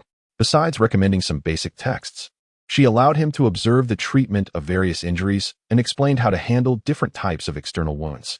No one would extend kindness without reason, and Hashinoyara's connection proved advantageous for him. In the future, when they embarked on missions, any knowledge Chao Ichienming acquired could be invaluable should Hashinoyara sustain injuries. Although Chao Ichienming was not one to engage in excessive conversation, he possessed a keen intellect and often pondered deeply. With this in mind, he thoughtfully expressed a desire to learn healing and hemorrhage control techniques. Healing techniques and hemostatic techniques represent the most fundamental medical ninjutsu, wherein chakra is concentrated in the palms and directed towards the target for the purpose of healing. Nearly all medical ninjas must master these two techniques. However, the control required over chakra for these techniques is significantly more demanding than that of ordinary ninjutsu. As for the advanced sage art, it is a higher-level medical ninjutsu that only a select few within the entire Konoha Hospital can comprehend. Even Hashinoyara's mother is not adept in this art. Upon reflecting on Choichichiyo's request, Hashinoyara's mother consented. While employing ninjutsu to treat patients, she elucidated the application of these two techniques to Choichichiyo. Chakra is an energy that is notoriously difficult to control, particularly for children. Achieving precise control over it is nearly an insurmountable challenge. Although Hashinoyara often praised Choichichiyo as a rare prodigy, his mother believed that mastering the healing and hemostatic techniques would require several months, perhaps even over a year. To her astonishment, Choichichiyo managed to grasp the basics of both techniques in a single night. Theoretically, he was now capable of treating patients with external injuries. Though this was remarkable, Choichichiyo accomplished it nonetheless. After all, beneath his youthful exterior lay the mind of an adult. Hashinoyara's mother was profoundly astonished by Choichichiyo's extraordinary progress, and by the end of the day, his name had spread throughout the Konoha Hospital. Coupled with his previous achievements, the villagers could only continue to bestow the title of genius upon him. In their eyes, if he were indeed a genius, then any accomplishments he achieved were entirely justifiable, often adding with a casual remark, so Choichichiyo possesses such talent in medical ninjutsu as well. This label of genius effortlessly overshadowed all of Choichichiyo's diligent efforts, and no one recognized the immense dedication he had invested beneath his prodigious facade. From the day he began training, Choichichiyo indulged in little entertainment. His days were consumed entirely by rigorous practice. Aside from sleep and rest, he never squandered a moment. Whenever thoughts of ceasing his efforts arose, he would envision scenarios of his future demise, continuously stimulating his nerves and daring not to relax even for an instant. Yet, this relentless pursuit bore its own merits. The title of genius became a favored topic of conversation among the villagers of Konoha, especially as this tale proliferated within the hospital. Now, they awaited the moment it would capture Tsunade's interest, fulfilling Choichichiyo's aspirations. Furthermore, he found himself incapable of articulating the truth, should he reveal that he was not a genius, but rather that his achievements were the fruits of his unwavering labor. He could not voice such thoughts, and thus chose to remain silent. Time slips away, second by second, hour by hour, day by day, and week by week. Tomorrow marks the end of the holiday, which signifies that Chao Ichienming must return to the village to undertake his missions. For Chao Ichienming, executing these tasks feels like a squander of time. Thus, he is determined not to waste even a moment. Despite the encroaching night, he diligently practices alone in the woods. What a dedicated child he is. A faint, raspy voice suddenly sends a chill down Chao Ichienming's spine. Instantly, he feels as though he is being watched by a venomous serpent. Following the sound, an indescribable excitement fills his heart. Although he strives to maintain his composure, the thrill of a meticulously laid plan coming to fruition overwhelms him. From the depths of the forest emerges a slender figure clad in a pale yellow kimono, with long hair cascading over his shoulders, a pallid visage, and a subtle smile playing on his lips. His snake-like eyes emit an unmistakable coldness. Orochimaru. Chao Ichienming gazes at the most twisted individual in the world of Naruto as he approaches, step by step, taking a deep breath to steady his racing heart. The tumult within him gradually subsides to a chilling calm. Lord Orochimaru? He inquires, subtly shifting his right leg backward, ready to react should Orochimaru make a move. Although Chao Qianming has long anticipated this meeting, in this secluded forest, especially at such a late hour, he cannot be certain whether Orochimaru harbors ill intentions. His instincts remain on high alert. Orochimaru gazes at him with a mix of appreciation and amusement, asking, "What is your name?" "Lord Orochimaru, my name is Chao Qianming." He replies respectfully, retracting his defensive stance. Realizing that Orochimaru has noticed his subtle movements, Chao Qianming reflects on his naivety, even if Orochimaru wished to harm him. His current abilities would afford him no means of resistance. At this moment, a sense of tranquility washes over Chao Qianming. Faced with the formidable strength of Orochimaru, he recognizes that he is utterly powerless and can only await his fate. He surmises that Orochimaru has yet to commence his grotesque experiments, and he can only hope that, given Orochimaru's arrogance, he might disdain to act against one so weak. "Oh," Orochimaru replies nonchalantly, narrowing his eyes as if lost in thought. Chao Qianming speculates that Orochimaru must have heard something intriguing, prompting him to seek out a mere 8-year-old child at such an hour. What could it be about him that piqued Orochimaru's interest? He quickly recalls a conversation he had with Yin 2 weeks prior. If it pertains to sage techniques, then Orochimaru's visit makes sense. In the original work, the energy of Senjutsu is exceedingly volatile, representing a type of chakra that is notoriously difficult to master. Even a genius like Minato Namikaze admitted his lack of proficiency in Senjutsu. Of course, one cannot dismiss the possibility that his untimely demise left him little opportunity to hone such skills. Nonetheless, in the narrative, Orochimaru had indeed conducted research on Senjutsu. Yet the culmination of his efforts merely resulted in the development of a half-baked curse mark utilizing the bloodline of Jinchuriki. Orochimaru fell silent, seemingly engrossed in contemplation, while Chao Qian found himself at a loss for words, leading to a palpable tension in the air. "Child, I can see the diligence you have invested. Your current prowess must have come at great cost." He finally spoke, his tone remarkably gentle. Chao Qian exhaled a quiet sigh of relief, realizing that he was momentarily out of danger. However, he couldn't help but chuckle self-deprecatingly, reflecting on his long-held desire to take Orochimaru as his mentor, yet feeling utterly anxious in his presence. With nothing of value to offer, he wondered if Orochimaru's aura of danger was simply inescapable. "Indeed, Lord Orochimaru," Chao Qian declared, "one must toil for rewards. The greater the effort, the mightier the strength one acquires. You speak wisely. Your words reveal that you are no ordinary child," Orochimaru responded, his eyes glimmering with a hint of approval. In such an era, normalcy equates to an early demise. Survival necessitates embracing the extraordinary. To captivate Orochimaru's interest, Chao Qian endeavored to align his discourse with the sentiments of his esteemed interlocutor, hoping to earn his recognition. From Chao Qian's understanding, Orochimaru's relentless pursuit of immortality stemmed from witnessing the fragility of life, having endured the loss of many. His ambition to master all forms of ninjutsu arose from the belief that the human body harbors untapped potential that remains dormant throughout one's lifetime. Thus, he sought eternal life to acquire all ninjutsu and unravel the truths of existence. In this light, Orochimaru is indeed a rare prodigy of his time. His development of the reanimation jutsu has reached a level that promises immortality. While this technique does consume one's soul to a degree, it remains far superior to the fate of Sasori, who transformed his entire being into a puppet.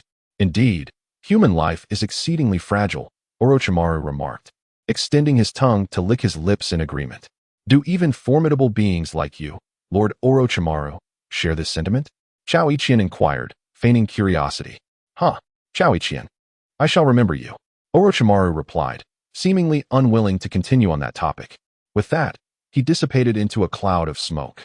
After a considerable pause, Chao Qian finally emerged from his tense state, regaining his composure.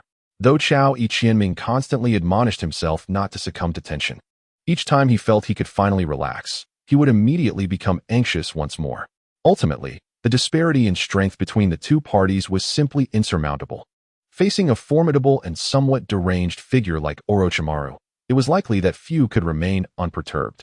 However, as Chao Qianming managed to calm himself, he felt an inexplicable thrill. It seemed he had piqued Orochimaru's interest, while it was unlikely that such intrigue alone would lead to him being taken on as a disciple. It was nonetheless a promising beginning. Moving forward, Chao Qianming recognized the necessity of demonstrating his value, convincing Orochimaru of his potential utility. Only then would Orochimaru be compelled to take further action. He began to reflect upon his advantages, seeking any qualities that might attract Orochimaru's attention. Strength, status, lineage? In these three aspects, Chao Qianming found himself utterly lacking, incapable of drawing Orochimaru's interest. Talent? That too seemed insufficient, for given Orochimaru's disposition. He would hardly be inclined to nurture someone who offered him no advantage. Perhaps medical ninjutsu could serve as a viable entry point. If Orochimaru were to delve into forbidden techniques, or even commence human experimentation, he might indeed require an adept assistant well-versed in medical ninjutsu. The encounter with Orochimaru today reinforced the notion that he could not abandon his obligations at the Konoha hospital. If he could engage in Orochimaru's research on forbidden techniques through medical ninjutsu, it would be a dream come true. As he glanced at the sky, noting the late hour, Chao Qianming returned home, indulged in a warm bath to wash away the fatigue of training, and then lay in bed, reflecting on the entirety of his encounter with Orochimaru. While Orochimaru's appearance had undoubtedly been a delightful surprise, the lack of any overtures towards recruitment left Chao Qianming feeling somewhat disheartened. Furthermore, Orochimaru had not revealed the purpose of his visit, which only deepened Chao Qianming's confusion. Perhaps Orochimaru deemed him currently devoid of any exploitable value. After dismissing numerous possibilities, Chao Qianming arrived at a singular conclusion. After all, he had yet to fully mature, and should he tragically meet his end on the battlefield one day, Orochimaru's overtures would amount to naught. Having come to terms with Orochimaru's intentions, Chao Qianming meticulously plotted his future path before succumbing to a deep slumber. The following morning, he arrived punctually at the designated assembly point, embarking on his journey as a ninja. Seasons changed, and time swiftly flowed by, amidst the daily grind of missions and training. 2 years elapsed, marking a decade since Chao Qianming had traversed into the world of Naruto. In the 43rd year of Konoha, his 2-year ninja career had been fraught with peril, yet devoid of excitement. Each day consisted either of missions or training within the village, leaving little room for leisure. Nevertheless, for the present Chao Qianming, training constituted his greatest joy, as he reveled in the daily progress of his strength, vanquishing formidable foes and experiencing a sense reminiscent of leveling up in a past life. It is worth mentioning that at the end of last year, Chao Qianming was promoted to a chunin due to his outstanding performance in missions, alongside a recommendation from Wenomoku. In the same year, his classmates from the Ninja Academy, Uchiha Obito, Noara Rin, Yuhi Kurenai, Shino Aburame, and Sarutobi Asuma, also graduated, becoming genin of the village. Upon their graduation, they invited Chao Qianming to their celebration, as they were all classmates and had now become ninjas. This gathering was likely the last occasion for all of them to be together. Meanwhile, Kakashi Hatake, who had often found it difficult to get along with his teammates and had been occasionally ostracized from the group, finally met his destined comrades, Uchiha Obito and Noara Rin. Under the guidance of Minato Namikaze, they began to undertake some simple missions together. These freshly graduated novice ninjas could not immediately engage in intelligence-gathering tasks like Chao Qianming had. Rather, their missions primarily involved local assignments issued by the villagers of Konoha. Chao Qianming was quite curious to see what kind of expressions Kakashi would have while returning to perform low-level tasks. Over the past 2 years, he had encountered Kakashi a few times, but they had exchanged no words, merely nodding at each other before passing by. "Qianming, are you heading to Konoha Hospital again?" asked Hoshino Gen, looking at Chao Qianming. This morning, Chao Qianming's team had just gathered, ready to take on a mission. But Wenomoku soon received an order for a gathering of jonin and went to the Hokage building alone, leaving Chao Qianming and the others to disperse and return to their training. "Yes. Are you coming along?" Chao Qianming inquired. "I want to be going. You know I have little interest in medical ninjutsu," Hoshino Gen replied with a chuckle. "I'll head back too," Hinata Kyoto added. Sighing lightly, Hoshino Gen remarked, "One of you is going home, and the other to Konoha Hospital. It has been quite a while since our team gathered for training." Calculating the time, Chao Qianming sensed that the village's urgent summons for a meeting of jonin indicated something significant had occurred, perhaps even the onset of war. Contemplating this, he spoke, "Indeed. It has been a long time since we gathered. Let us go out for barbecue tonight." Turning to Hoshino Gen, he continued, "Gen, if you have no other matters, please go to the Hokage building and inform Ueno-sensei. All right, let us meet at 6 this evening. No excuses. Hoshino-jin waved his hand and swiftly departed. See you tonight. After bidding farewell to Hinata Kyoto, Chao Qianming made his way to Konoha Hospital. Qianming, you're here to help again. Weren't you supposed to be on a mission today? Why have you come to assist? As soon as he entered Konoha Hospital, several people greeted Chao Qianming. Through 2 years of diligent effort, Chao Qianming has acquired a wealth of knowledge in the realm of medical ninjutsu. Even the highly advanced art of healing, known as the Kase technique, has been mastered by him, enabling him to treat ordinary patients effectively. As a result, the staff at Konoha Hospital have shown him great respect. Over these past 2 years, Chao Qianming has encountered Tsunade on several occasions. However, despite his relentless endeavors, he has been unable to engage in deeper conversations with her. Nevertheless, Tsunade, recognizing his remarkable talent in medical ninjutsu, has occasionally offered him guidance. Though he remains far from achieving his ultimate goal, Teacher Ueno has matters to attend to, so the team has been disbanded temporarily. Is there anything you need assistance with? Chao Qianming inquired. Indeed, we have a few patients who have just arrived. Come and lend a hand. A medical ninja responded. Certainly. Around 5 o'clock. Chao Qianming concluded his duties at Konoha Hospital and made his way to the Konoha barbecue restaurant. Upon his arrival, Ueno Moku, Hoshino Hara, and Hinata Keita had already placed their orders and were awaiting him. As he entered, Chao Qianming immediately noticed the expression on Ueno Moku's face. Detecting a hint of worry in Ueno's demeanor, Chao Qianming's suspicions were further solidified. It appeared that significant events were unfolding within the ninja world. Ueno-sensei, is something about to happen? He asked as he took a seat. Why do you ask? Ueno Moku replied, intrigued. Your expression has betrayed you. Shouldn't a ninja conceal their true feelings? Chao Qianming remarked with a gentle smile. It seems that your emotions are vividly displayed on your face, indicating that there is indeed a major event on the horizon. You remain as perceptive as ever. It appears that our village may be on the brink of war. Ueno Moku sighed. What? War? Hoshino Hara exclaimed in shock. Keep your voice down. Don't let others overhear, Ueno Moku admonished. What exactly is happening? Hinata Keita asked, his expression grave. Ueno Moku sighed once more and stated, it's not a secret worth keeping, especially since this matter concerns you as well. The third Kazekage of Sunagakure went missing several months ago, and they suspect that Konoha is involved, demanding that we hand over the perpetrator. The third Kazekage has disappeared? Hoshino Hara gasped, his face a mask of disbelief. For a ninja, the leader of a village is revered as a deity, esteemed by all villagers and shinobi alike.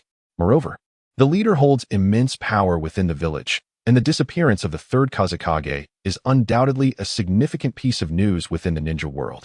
Why are you shouting? Do you want the villagers to know? Ueno Moku scolded. Hoshino Hara recoiled and whispered, how could the third Kazekage have been missing for months without any news? Fool. If the third Kazekage vanished under mysterious circumstances, Sunagakure would undoubtedly suppress the information.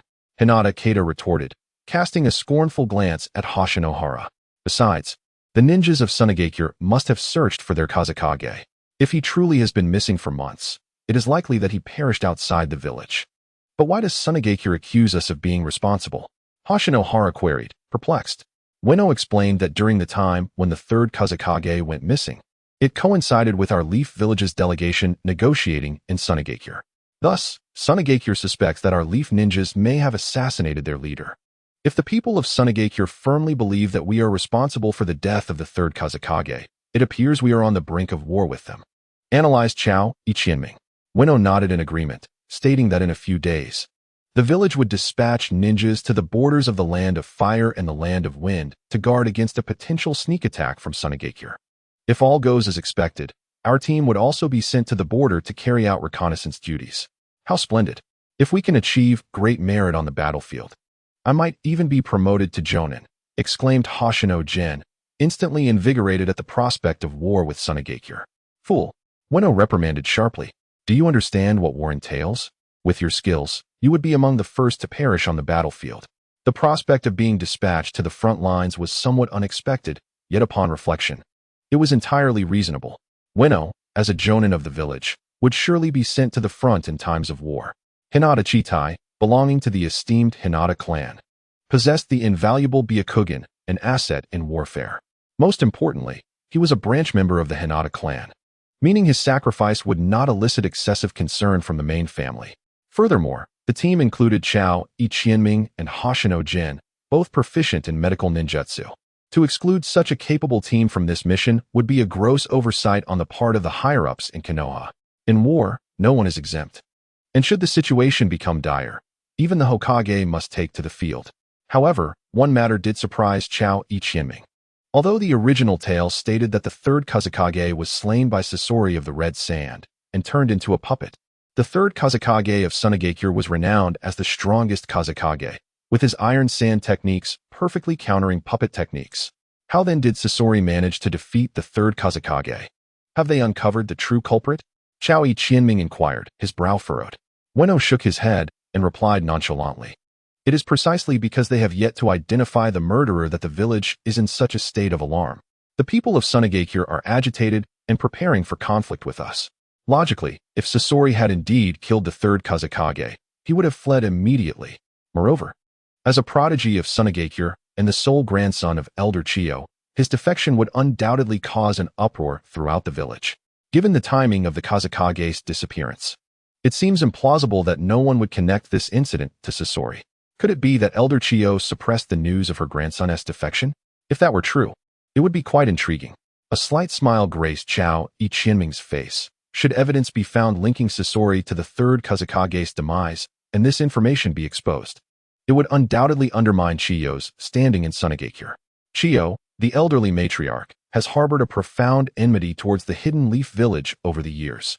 Should she lose her influence in the Sand Village, the conflict between Konoha and Suna would likely reach a swift conclusion. Ultimately, if Chozu Konami could achieve notable merit in this war, it is conceivable that the village might reward him with formidable ninjutsu, which is his most fervent desire at present. Given Chozu Konami's current capabilities, securing accomplishments in battle seems an insurmountable challenge. However, the situation regarding the third Kazekage is markedly different, as it pertains to intelligence that could be detrimental to Chiyo's standing. If such information were to surface, revealing that their Kazekage had been eliminated by the Akatsuki Sasori, one could only speculate how enraged the Sand Ninjas might react, potentially turning their wrath upon Chiyo herself. This underscores the significance of being acquainted with the original narrative. Chozu Konami is convinced that, regarding the disappearance of the third Kazekage, only a handful of individuals within the entire shinobi world, perhaps no more than 3, are privy to the truth. Aside from himself, the orchestrator, Sasori, undoubtedly knows, and it is possible that Chiyo and her brother, Chiyo, are also aware, yet they would remain silent. Thus, for Chozu Konami, the paramount concern is how to acquire this intelligence and render it credible. Konami, what are you pondering? Hoshino Haru inquired, gazing curiously at him. Nothing much, Chozu Konami replied, shaking his head. I was merely contemplating how soon I could contribute to the village. It fills me with excitement. You youngsters have no inkling of what war entails. Ueno admonished, nearly exasperated enough to spit blood, as he pointed a finger at Chozu Konami. Do not presume that the enemy will spare you merely because you are young. It is those like you who often meet their demise on the battlefield.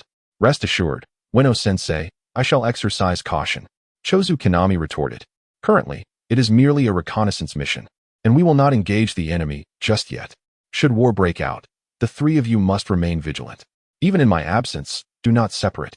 Having each other's backs will enhance your chances of survival. Ueno spoke with concern. Understood, Ueno-sensei.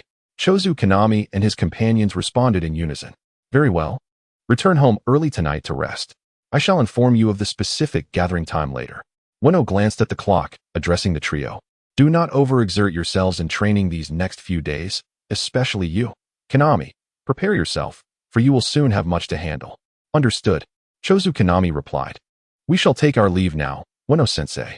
Be careful on your way. Ueno watched as they departed, sighing softly, uncertain how many of these children might survive the impending war. Wait, hold on. Wasn't it agreed that you 3 would treat me to this meal? Why are you all leaving?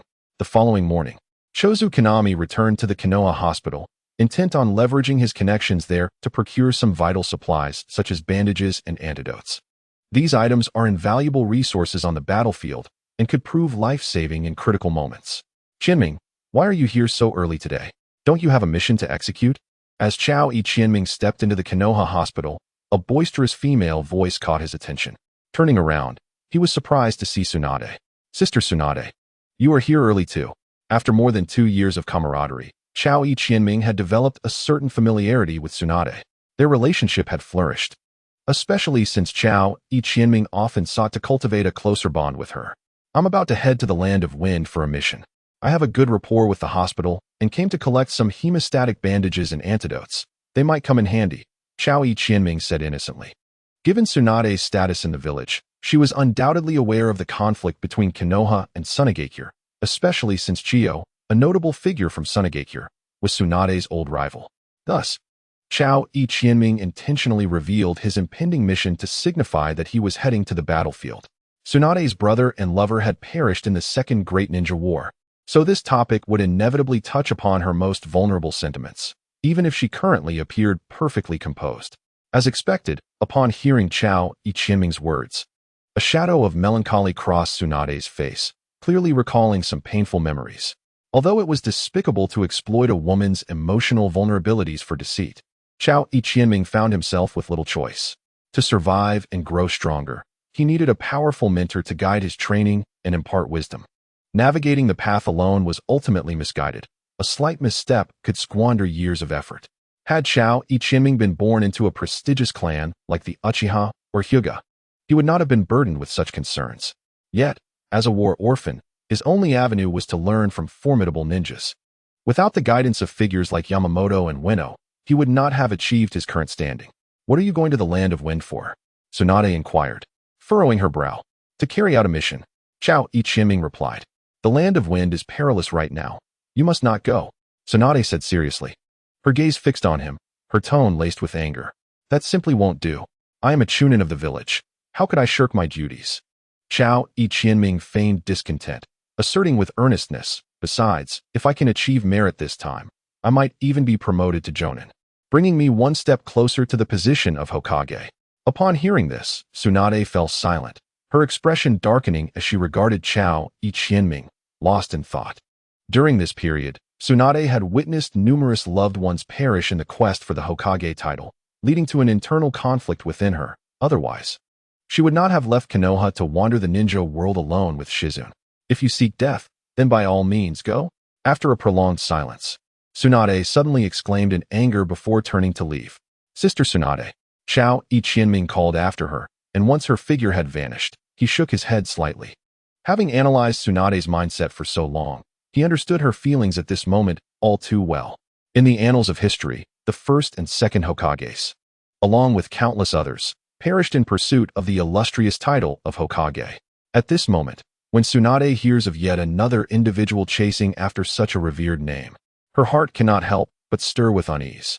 However, Chao Qianming is acutely aware that deep within Tsunade's heart, the significance of the title Hokage resonates profoundly, as it embodies the aspirations of her loved ones and is a lifelong ambition she has pursued. Regardless of Tsunade's outward display of anger, it is inevitable that she harbors a certain fondness for those who seek the Hokage title. Approaching the personnel managing the medicinal supplies, Chao Qianming addressed Maisie, Sister Maisie. I am about to embark on a mission outside the village. Might you assist me in obtaining some hemostatic bandages and medicinal supplies? No, that cannot be done, Maisie replied with a slight smile, shaking her head in refusal. Every expenditure of the hospital's supplies is meticulously recorded. I cannot simply hand them over to you. If discovered, I would face severe consequences. There are so many patients in the hospital. If a few items were misattributed, it would go unnoticed, Chao Qianming countered. I cannot engage in such acts of misconduct, Maisie reiterated firmly. Alas, it appears I shall return with missing limbs, Chao Qianming sighed, feigning disappointment. Just joking. Upon seeing Chao Qianming's despondent demeanor, Maisie chuckled softly, covering her mouth. Now, tell me what you truly need. If it is too much, it may attract attention. I am immensely grateful, Chao Qianming beamed. While he could procure hemostatic bandages externally, certain urgent treatment medications and those with specialized uses are not readily available. Particularly, antidotes are essential, as Sunagakure is notorious for its use of poison, and the puppets wielded by their puppet masters are each laced with toxins. In encounters with Sand Shinobi, possessing antidotes is indispensable. Why do you require so many antidotes? Maisie inquired, noticing Chao Iqianming gathering an array of different antidotes. This mission is likely to involve confrontations with the Sand Shinobi, so it is prudent to be well prepared with sufficient antidotes, Chao Iqianming explained. Although the Ninja Handbook forbids divulging mission details to outsiders, Chao Iqianming has never been one to adhere strictly to such regulations. Revealing a modicum of information for personal advantage seems inconsequential. At times, Chao Iqianming reflects on how increasingly unscrupulous he has become. Yet this path is one he has willingly chosen, and he must persist in his journey. Thank you, Sister Maisie. Do not mention it. Just be cautious while undertaking your mission. I would rather not see you lying on a hospital bed, missing limbs. Understood. With the necessary supplies in hand, Chao Iqianming departed from Konoha Hospital, preparing to train in the forest behind Hokage Rock. Upon stepping outside the hospital, he encountered a short-haired little girl standing at the entrance. "Inin, why are you loitering at the door? Aren't you going inside?" Chao Iqianming inquired. "Here. This is from Lady Tsunade for you." Inin shot him an exasperated glance and huffed. Taking the scroll from In's hands, Chao Iqianming asked curiously, "What is this?" "It's from Lady Tsunade. How would I know?" "You'll find out when you return," In replied curtly. "Very well. Please convey my gratitude to Tsunade," Chao Iqianming remarked with a smile. The little girl, Shizune, having lost her family, had grown quite attached to Tsunade, and to her, Chao Iqianming was merely a rival vying for Tsunade's affection. "Humph." Shizune let out a soft huff before turning away. Indeed, as the saying goes, a woman transforms greatly as she matures. Chao Iqianming had not anticipated that the gentle Shizune from the original story could exhibit such a proud demeanor in her youth. However, what was this scroll? Chao Iqianming pondered. He had an inkling that the efforts he had invested over the past 2 years would soon bear fruit. Upon returning home, Chao Iqianming unrolled the scroll gifted by Tsunade, only to discover it contained not jutsu, but a method to enhance cellular vitality. Although he felt a twinge of disappointment, the technique to boost cellular vitality was of utmost significance to him at this juncture. The strength of the human body is intrinsically linked to cellular health. Thus, enhancing cellular vitality would elevate all bodily functions. For instance, Kakashi's Raikiri enables him to dash towards his foes at high speed because it necessitates the stimulation of cells with lightning chakra to amplify his running speed. Similarly, Sasuke Uchiha managed to increase his velocity to match that of Lee's in just a month during the Chunin exams by utilizing lightning chakra to invigorate his cellular activity. However, Chao Iqianming lacked lightning chakra, rendering this method inaccessible to him. Tsunade's technique for enhancing cellular vitality fell within the realm of medical ninjutsu, requiring the practitioner to master medical techniques alongside possessing exceptional chakra control. Chao Iqianming deduced that Tsunade's ability to employ the strength of 100 technique was not solely attributable to her Senju lineage, but also hinged upon this crucial method of cellular enhancement. Moreover, the fact that Sakura could also wield the strength of 100 indicated that the prerequisite for mastering this technique was not merely the Senju bloodline, but the enhancement of cellular vitality. At his tender age, Chao Iqianming's body had yet to fully develop, thus he did not possess a significant advantage in taijutsu against adult ninjas.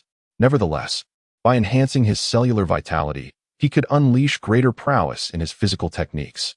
After memorizing the contents of the scroll, he concealed it within a hidden compartment beneath the floorboards for safekeeping. With a mission on the horizon at the border, it seemed he would have to wait until reaching the Land of Fire to practice this method of enhancing cellular vitality. Initially, Chao Iqianming intended to visit the Konoha hospital to personally thank Tsunade, but upon arriving there, he learned she was not present.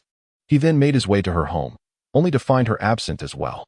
In exasperation, he resorted to composing a letter of thanks, which he slipped through the crack of her door. The following morning, Chao Iqianming arrived at the gates of Konoha to gather with others. From a distance, the bustling scene at the entrance appeared to be a veritable sea of people. However, most of them were merely teenagers, with fewer than 10 jonin leading the group, the majority being chunin. However, Chao Iqianming discerned several ninjas accompanied by dogs amidst the throng. Notably, a considerable number of ninjas from the Hyuga and Yamanaka clans had also arrived. It appeared that these 3 clans were the primary forces assigned to the border patrol mission. As for the other ninjas present, they likely served as mere cannon fodder to lure the enemy or provide cover. Beyond this, Chao Iqianming could not fathom why the village would dispatch so many lower-ranked ninjas. These lower ranks were all orphans of war, as one batch perished. another would swiftly be replenished. Even if all the dispatched lower-ranked ninjas were to fall in battle, the village would feel no sorrow. For the purpose of training these ninjas was solely to utilize them as expendable assets. Qianming, over here. Upon spotting Chao I Qianming, Hashinokawa waved enthusiastically. Teacher Ueno. Chao I Qianming nodded in acknowledgement toward Ueno. To be honest, after 2 years of teaming up with Ueno and Hashinokawa for various missions, Chao I Qianming's disposition had brightened considerably. He was no longer the taciturn individual he once was.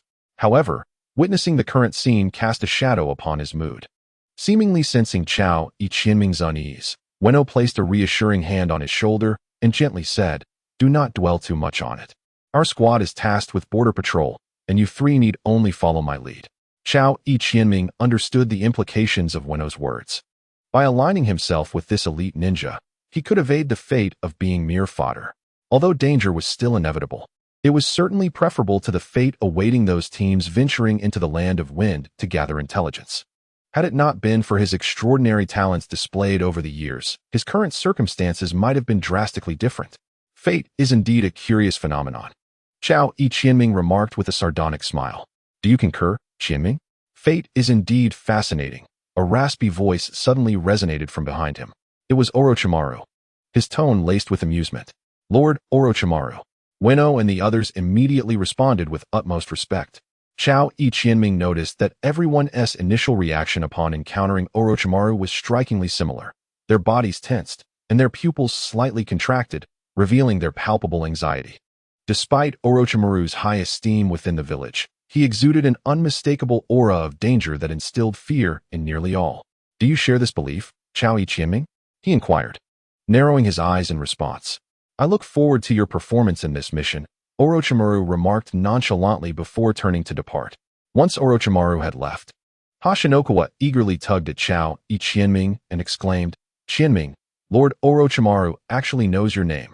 I met him once before, Chao I Qianming replied, then turned to Ueno and asked, Teacher Ueno, how did Lord Orochimaru come to be here? Lord Orochimaru is the commander of this mission, Ueno explained. Such a mission has warranted the involvement of one of the legendary Sannin? Chao I Qianming furrowed his brow. The village cannot afford to lose this war, Ueno sighed. Chao I Qianming nodded in understanding, his heart heavy with the weight of impending challenges. The conflict between Konoha and Sunagakure marks the first significant war between great nations following the conclusion of the Second World War. At this juncture, Konoha has devoted all its resources and focus to this battle, for it is a war they cannot afford to lose. The Land of Fire, situated at the heart of the continent, boasts the finest resources, prompting all neighboring nations to covet its riches. Should Konoha falter in its engagement with Sunagakure, the surrounding nations would undoubtedly seize the opportunity to capitalize on their misfortune. This war holds equal stakes for both Konoha and Sunagakure. Victory would serve as a deterrent to neighboring countries. However, a defeat for Konoha would lead to dire consequences, as they would find themselves besieged by the other 4 great nations. Consequently, Orochimaru has personally arrived at the borders of the Land of Fire, both to instill fear in Sunagakure and to significantly boost the morale of Konoha's ninjas. Moreover, should the situation change, Orochimaru's presence would enable a swift response, ensuring that even if Sunagakure launched a full-scale attack, he could hold out until reinforcements arrived from the village. Chao I, along with 1,000 others, could distinctly feel the shift in atmosphere upon Orochimaru's arrival. Their spirits were lifted, instilling a profound belief that with one of the legendary Sannin leading their mission, success was assured. Those positioned near Orochimaru appeared to bask in an immense honor, their excitement palpable. Let us depart, Orochimaru declared without a hint of superfluous words, gesturing with a grand sweep of his arm before leading the charge toward the Land of Wind. Sunlight filtered through the dense canopy of towering trees, casting mottled shadows upon the ground. Amidst the interplay of light and shadow, over 500 ninjas raced along the branches, leaving behind fleeting afterimages. In such dim light, these ephemeral figures were nearly imperceptible, even to the most vigilant of birds nestled within the forest. The ninjas moved swiftly. Traveling at full speed from Konoha to Sunagakure would typically take about 3 days, as noted in the original narrative. If merely reaching the borders of the Land of Fire, it would take approximately 1 to 2 days. Under Orochimaru's command, the group pressed on relentlessly, allowing only brief respites during meal times, leaving no room for rest. As time passed, many of the lower-ranked ninjas, lacking in stamina, began to silently lament their plight, yet none dared voice their grievances to Orochimaru, whose aura exuded a palpable danger. As they neared the border, Orochimaru signaled for a dispersal. Upon witnessing this, Ueno commanded Chao E and the others to follow him. Departing from the main body of the group, between the land of fire and the land of wind lay the land of rain and the land of rivers. This mission saw Konoha deploying a total of 500 ninjas. Some remained on alert at the borders of the land of fire. Others infiltrated the territories of the land of rain and the land of rivers, while a select few were tasked with secretly entering the land of wind to gather intelligence on Sunagakure. These represent only the visible forces. The true number of Umbu dispatched by Konoha remains known only to the higher echelons. The task assigned to the group, led by Chao E Qianming, was to maintain vigilance at the border of the land of fire. Upon encountering any ninjas from Sunagakure, the directive was clear. Capturing them alive was preferable, but if that proved impossible, they were to be eliminated on the spot, with their remains sent back to Sunagakure. Upon arriving at the designated location, Ueno promptly unfurled a map and began to allocate responsibilities. Our mission is quite straightforward. We are to patrol this area. Should we spot any ninjas from Sunagakure, regardless of the circumstances, we are to eliminate them immediately. There are 4 of us in this team. Qianming and Yuan will patrol this sector, while I will oversee another area. As for Chitai, you will need to work a bit harder, conducting cross-patrols at the locations assigned to both our teams, performing Byakugan reconnaissance every half hour. Is that clear? Understood, replied the 3 members of Chao E Qianming's team. Excellent. Our group is responsible for vigilance until tomorrow morning, at which point we will be relieved. Let the mission commence. With the tasks delineated, Ueno commanded, dismissed. An hour later, Hoshino began to voice his discontent. Qianming, do you think we will encounter a sand ninja? To be frank, this assignment felt rather tedious.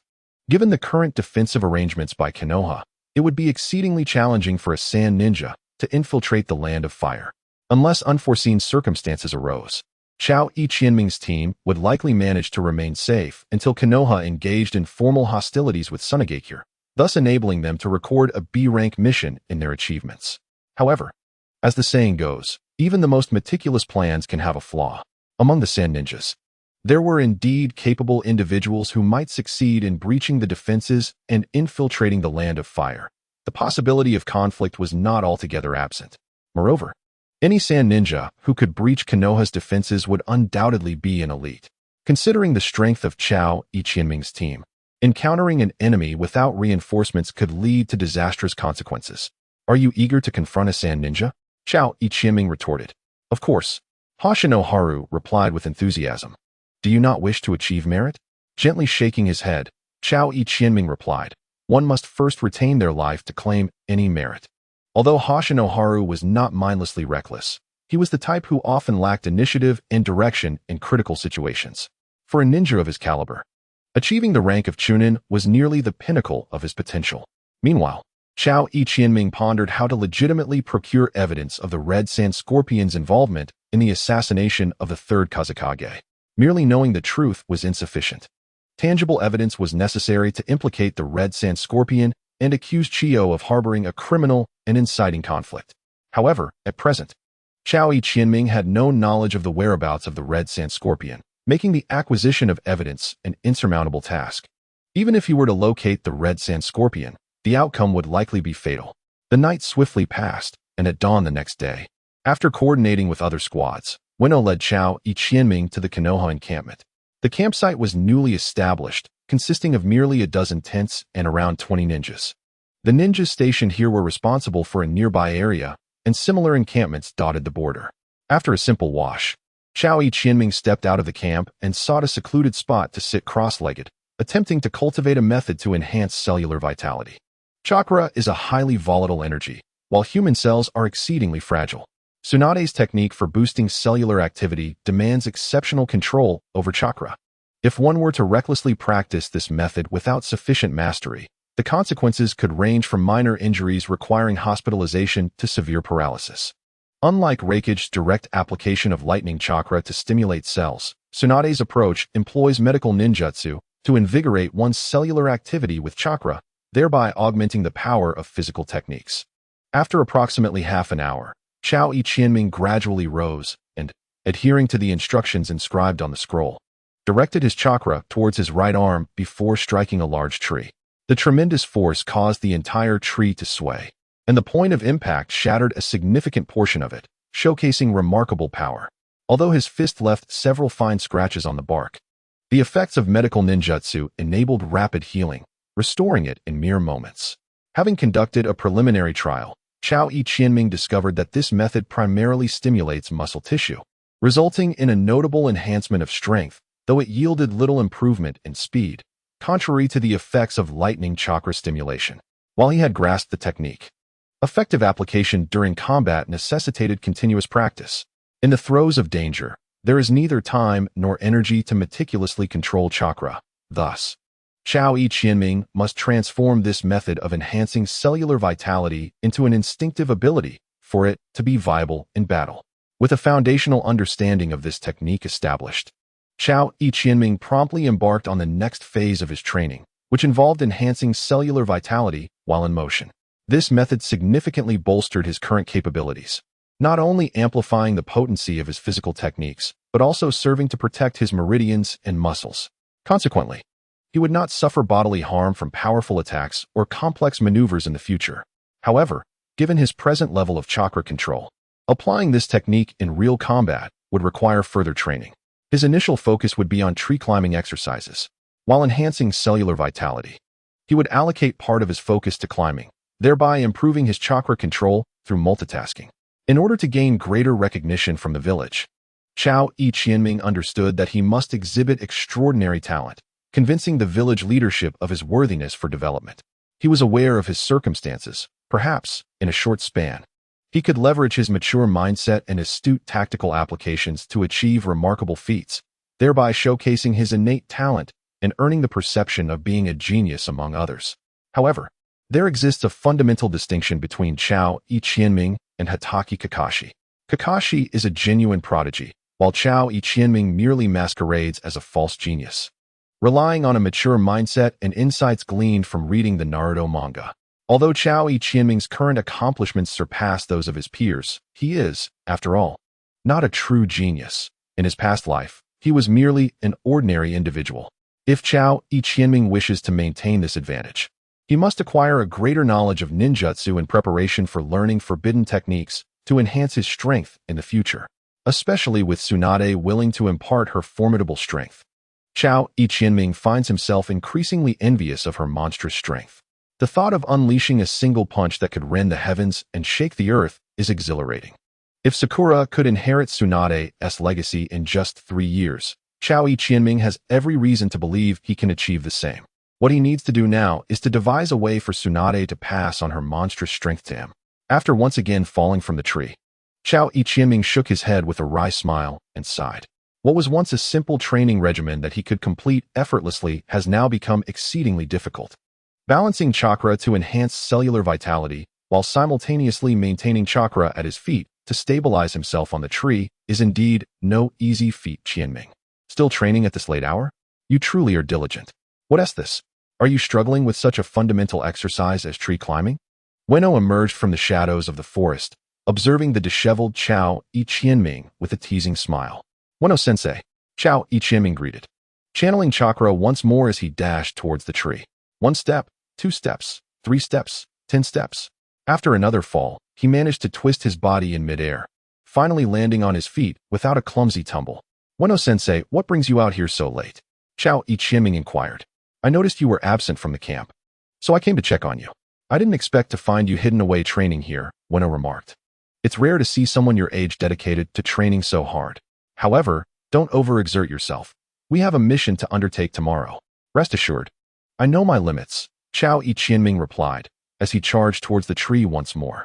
Are you practicing chakra control? Ueno, being a jonin, easily discerned the nature of Chao Qianming's training. Indeed, I have reached a critical point in my chakra control and am attempting to see if this method can lead to a breakthrough, Chao Qianming admitted, fabricating a small lie. He then asked, Ueno-sensei, do you have any good suggestions? Such matters can be both challenging and straightforward. Many jonin may not achieve it. Yet, I believe you can succeed, Weno replied with a smile. That's hardly informative, Chao Ichiming thought. Seeing you so devoted to your training. I'm curious, what are your aspirations? Weno asked. Aspirations? Of course I have them. Chao Ichiming responded earnestly. It is precisely because I have aspirations that I strive so diligently. Without effort, aspirations become mere fantasies, forever unattainable. And what, pray tell, are those aspirations of yours? Weno pressed. Upon hearing Weno's words, Chao Ichiming immediately became vigilant. Although the current situation seemed to be a casual conversation revolving around ideals, Chao Ichiming felt the need for caution. If Weno was probing for his stance or ambitions under someone else's directive, uttering anything inappropriate could lead to dire consequences. I aspire to become Hokage, Chao Ichiming declared with unwavering resolve. Is that so? An admirable aspiration, but I believe you have the potential to achieve it. Weno remarked appreciatively. What motivates your desire to become Hokage? Determined not to relinquish control of the conversation, Chao Ichiming swiftly redirected the topic. What ideals does teacher Weno hold? He inquired in return. Ah, my ideals. Weno mused for a moment before responding calmly. My current aspiration is to return to the village and marry after the ninja world is free from war, to have a son and impart all my knowledge to him. When he grows up, I hope to embrace my grandson. Such a noble ideal. Chao Ichiming chuckled. Noble? It is merely a commonplace dream. Weno replied with a hint of self-deprecation. I beg to differ, Chao Ichiming countered. Teacher Weno's yearning for simplicity stems from a profound understanding of the world's conflicts. Such a state is not easily attained. The world is rife with temptations, and many falter under their allure. In comparison, my own aspirations seem rather mundane. Those words are hardly what one would expect from a 10-year-old, Weno marveled. I am not merely a child, Chao Ichiming huffed. Haha. Weno laughed heartily before pressing on. You still haven't shared why you wish to become Hokage. Why do you still ask? Chao Ichiming thought he could now ascertain that someone was indeed directing Weno to test him. But who could it be? Who in Konoha would be interested in his aspirations? After much contemplation, he concluded that the third Hokage was the most likely candidate. Only those from the Hokage lineage would show such interest in ideals. With that in mind, Chao Ichiming began to speak. It is because, boom, boom, boom, the sound of explosions interrupted him. Explosions? Chao Ichiming had not completed his sentence when a series of detonations echoed from afar, their reverberations piercing the serene night. Where is that sound coming from? Chao Ichiming leaped down from the tree and approached Weno, frowning as he inquired. Over there. Weno pointed in a direction, speaking gravely. It seems someone has encountered a situation, prompting the use of explosive tags as a warning. Chinming, I will head over to assess the situation. You return to the camp and regroup with Hinata Chitai and Hoshino Yuan, then come together. Remember, under no circumstances should the three of you separate. Understood. Upon returning to the camp, Chao Ichiming found Hinata Chitai and Hoshino Yuan waiting there for quite some time. He hastened over, saying, Teacher Weno has already gone ahead. I was instructed to return and regroup with you. Let us proceed together. All right, let us go. Hinata Keita nodded, then formed hand seals before exclaiming, Byakugan. There are approximately 12 from the sand village. He furrowed his brow. So many? Hashinogen gasped. The fact that such a number of sand shinobi could infiltrate the land of fire without being detected by the village is truly hard to believe. Are the village's Umbu utterly incompetent? Let us move. He called to Chao Ichien, leading the way out. The incident occurred in a small valley amidst the mountains, where the forest was vast and lush, with dense foliage and steep, complex terrain, making it an ideal hiding spot. However, if discovered, those concealed here would have no escape route other than to fight their way out. In simpler terms, it was a fitting place for a life-and-death confrontation. Having consulted the map, Chao Ichien realized they had ventured deep into the land of fire, far removed from the area under surveillance. How then had the sand shinobi been located? However, now was not the time for such musings. Upon reaching their destination, Chao Ichien and his companions found a place to hide. The valley was currently alive with chaos. The sand side boasted 12 ninjas, seemingly organized into 3 or 4 small teams, with 3 of them being puppeteers. This adversary was proving to be quite formidable. Konoha was clearly at a disadvantage now, with 2 bodies lying lifeless on the ground. Just as Chao Ichien had previously surmised, the sand ninjas capable of infiltrating the land of fire were undoubtedly elite. Although Konoha had the numerical advantage, they were being completely suppressed by the sand shinobi. Moreover, This location was far from other camps, unless they had received prior intelligence. Reinforcements would be impossible to await. Let us engage, Hashinigan suggested. No, Hinata Keita replied coolly. If we charge in now, it would serve no purpose. What? Hashinigan exclaimed. Then turned to Chao Ichien, asking, what do you think, Qianming? I share the same view as Keita. Our strength is too feeble. Going out now would be tantamount to seeking death and could potentially endanger others, Chao Ichien replied solemnly. Do not be hasty. There are several patrol teams nearby. We still have a chance of victory. Are we to merely watch? Hashinigan complained. Suddenly, a scream echoed through the valley as yet another Konoha ninja fell to the ground. Currently, although Konoha had over 20 individuals, there were only 2 jonin among them. In contrast, the Sand had fewer numbers, yet each was an elite, with the weakest being of Chunin rank. Furthermore, among the Sand shinobi, 3 were puppeteers. Even if all the patrolling ninjas rushed to their aid, Chao Ichien doubted they could overcome this group of Sand ninjas.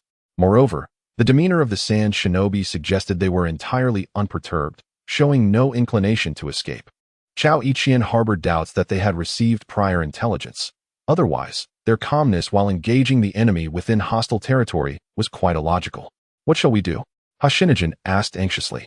Zhao Ichien solemnly addressed Chitai and Yuan, instructing them to set traps nearby while he ventured out to see if he could lure 1 or 2 enemies closer. With the combined strength of the 3 of them, as long as the adversaries were not a puppet master or a high-ranking ninja, they could easily dispatch them. All right. Hinata Chitai nodded in agreement with Zhao Ichien's suggestion. In such circumstances, hesitation could invite criticism upon returning to the village. Employing the earth release technique, Zhao Ichien approached an unsuspecting Sand ninja, extending his hand to pull the defenseless foe underground. With a slight sense of pride, he prepared to sever the Sand ninja's throat with a kunai, when an ominous feeling suddenly surged within him. In an instant, he executed the body replacement technique. And with a thunderous explosion, the Sand ninja he had captured detonated, shattering the wooden post used as a substitute. That was close. The unsettling sensation had caused cold sweat to trickle down Zhao Ichien's back. Had he not been vigilant, he might have fallen victim to the Sand ninja's trap. The Sand ninja had clearly sensed something amiss, opting to employ the body double technique and cunningly affixed an explosive tag to the double. Had Zhao Ichien been a tad careless, he would now be lying on the ground. Quite perceptive, aren't you, brat? Sneered a 20-something Sand ninja, his gaze locking onto Zhao Ichien as though he had discovered an intriguing prey. This was an experienced Sand ninja. Fortunately, there was still a leaf ninja holding him at bay, which spared Zhao Ichien from immediate danger. Without hesitation, Zhao Ichien swiftly retrieved 2 kunai from his ninja tool pouch and hurled them at the Sand ninja. Although his earlier ambush had little effect, it had nonetheless caused some disruption. Ninjas typically operated in teams.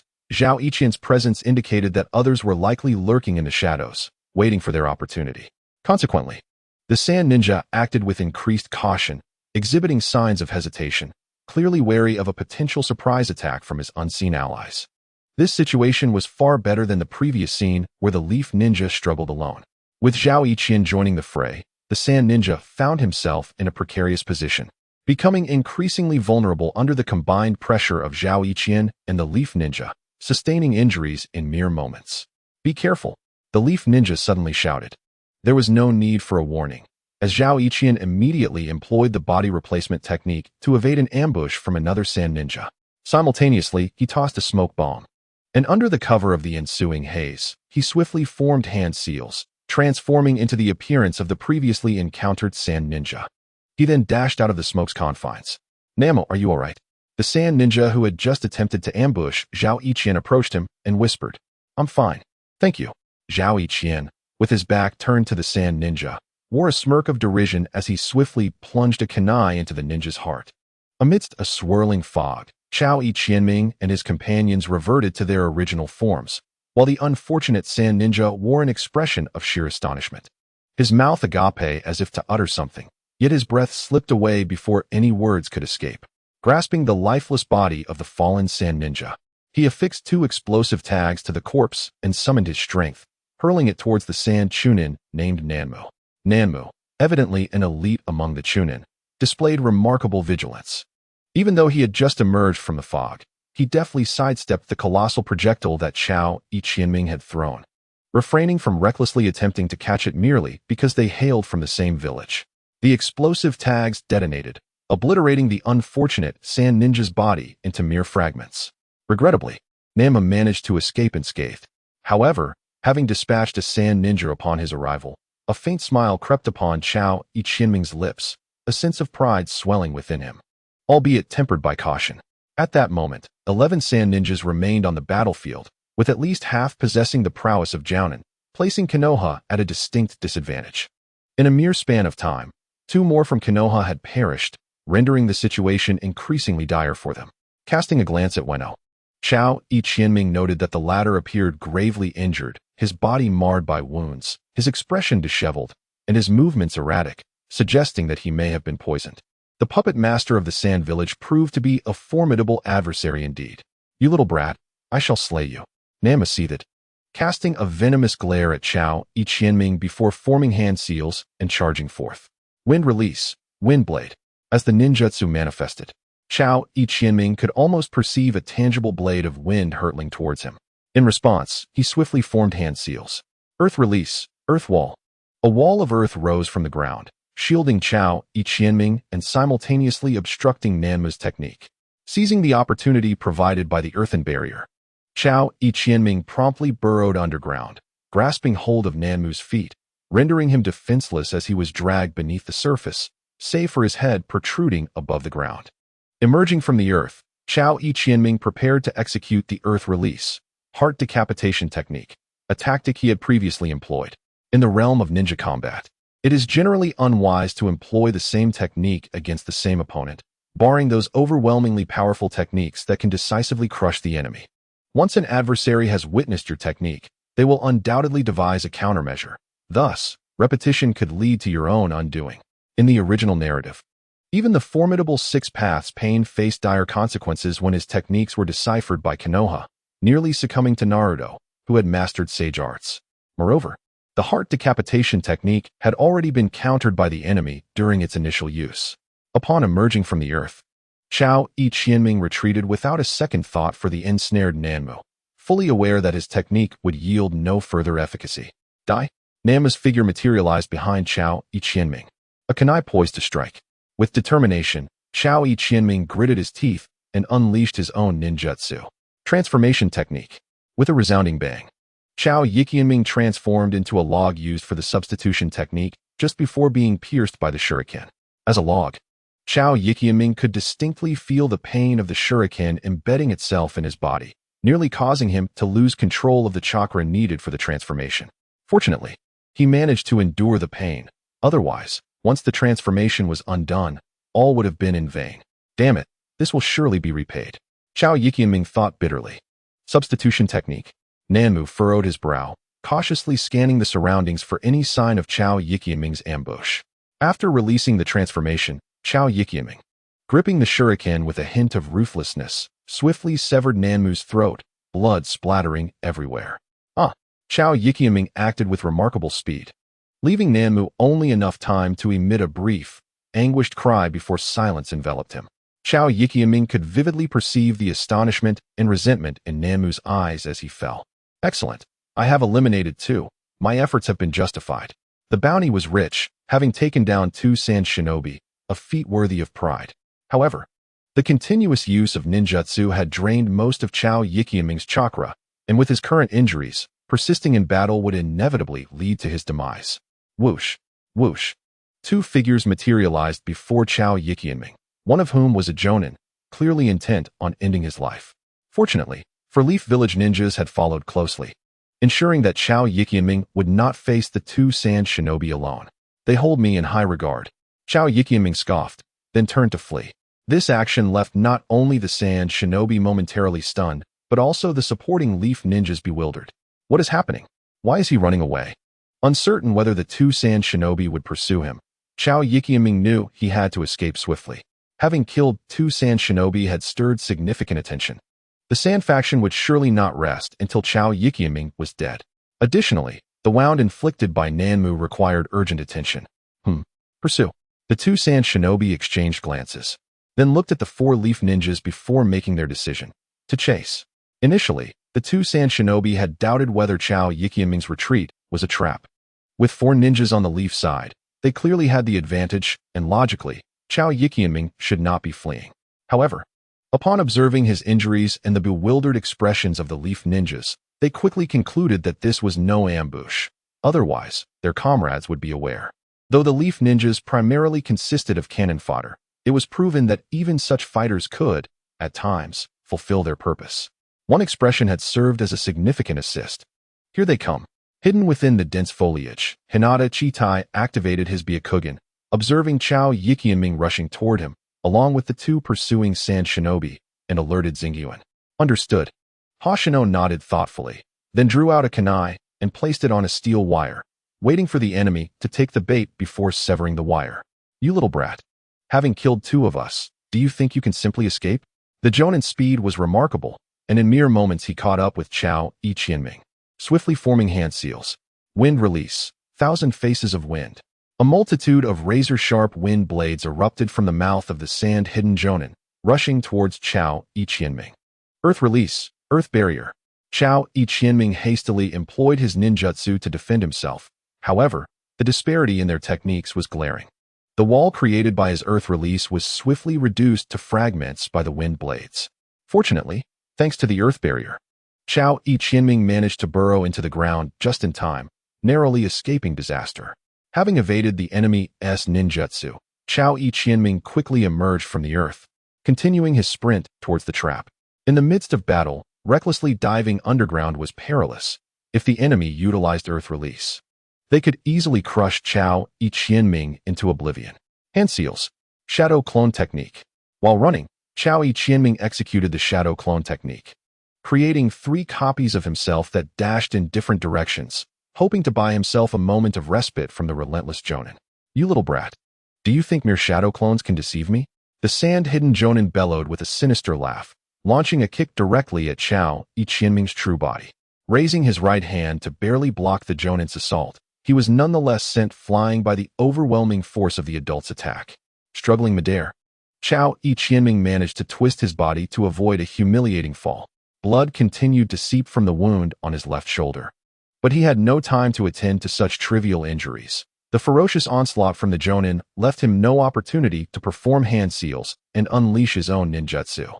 Glancing back at the 4 leaf ninjas who had come to his aid, he realized they had been intercepted and were unable to assist him. Damn it. In the comics, lowly Genin can take on Jonin as if they were nothing.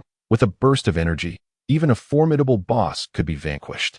Yet here I am, possessing the strength of a Chunin and still being utterly overwhelmed by an unknown Jonin. Why is the disparity in life's fortunes so vast?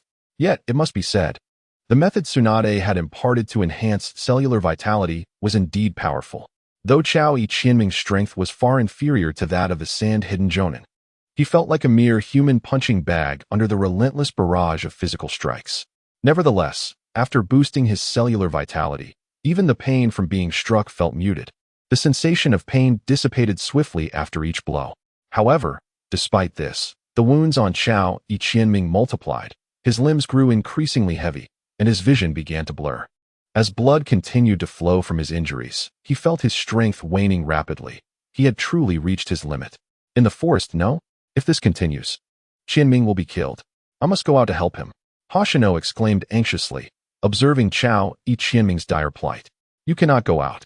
Hinata Keita firmly grasped Hoshinoyara and said in a low voice, the opponent is a Jonin. Going out now would be tantamount to seeking death.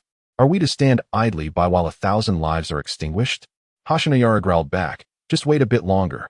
Hinata Keita replied with gravity. If Choitsu can lure that sand shinobi into our trap, we may have a chance to eliminate him. If all else fails, we shall intervene. Fine, we shall wait. Choitsu pondered. Am I destined to perish here? No, I refuse to accept this fate. I have yet to become the strongest, to confront Uchiha Madara, or to face Otsutsuki Kagaya. I cannot leave the world of Hokage in vain, nor can I succumb to an unknown foe. With a wild roar, Choitsu concentrated the last vestiges of chakra beneath his feet and charged at the sand Jonin, forsaking all defense. His kunai sliced towards the Jonin's neck, determined to take someone down with him. Perhaps intimidated by Choitsu's final act of madness, the sand Jonin displayed a fleeting hesitation in his eyes. However, a jonin is. After all, a jonin. The explosive potential of a desperate struggle exists solely in the realm of manga, and ultimately, the jonin's speed eclipsed that of Choitsu. Just as Choitsu's kunai was a mere 10 centimeters from the jonin's throat, the jonin's weapon found its mark at Choitsu's neck. Am I to die? At that moment, the sand jonin, caught off guard, was sent flying. Choitsu turned to see Hinata Keita, exclaiming, "What brings you here?" In the midst of a life and death struggle with the sand shinobi, Choitsu had completely forgotten about Hinata Keita and Hashinoyara lying in ambush nearby. Now, seeing his comrade, a wave of relief washed over Choitsu. "Choitsu, are you all right?" Hinata Keita inquired anxiously, helping him up. "I'm fine, we must leave," Choitsu whispered. "Understood." Hinata Keita assisted Choitsu as they swiftly made their way toward the trap. "Gentle fist? Byakugan? Hinata?" The sand jonin cast a glance at Hinata Keita's eyes, excitement flickering across his face. He had not anticipated that while pursuing a mere leaf genin, he would ensnare such a formidable target. The bait was taken. As the sand jonin fell into the prearranged ambush, a fierce determination glinted in Choitsu's eyes.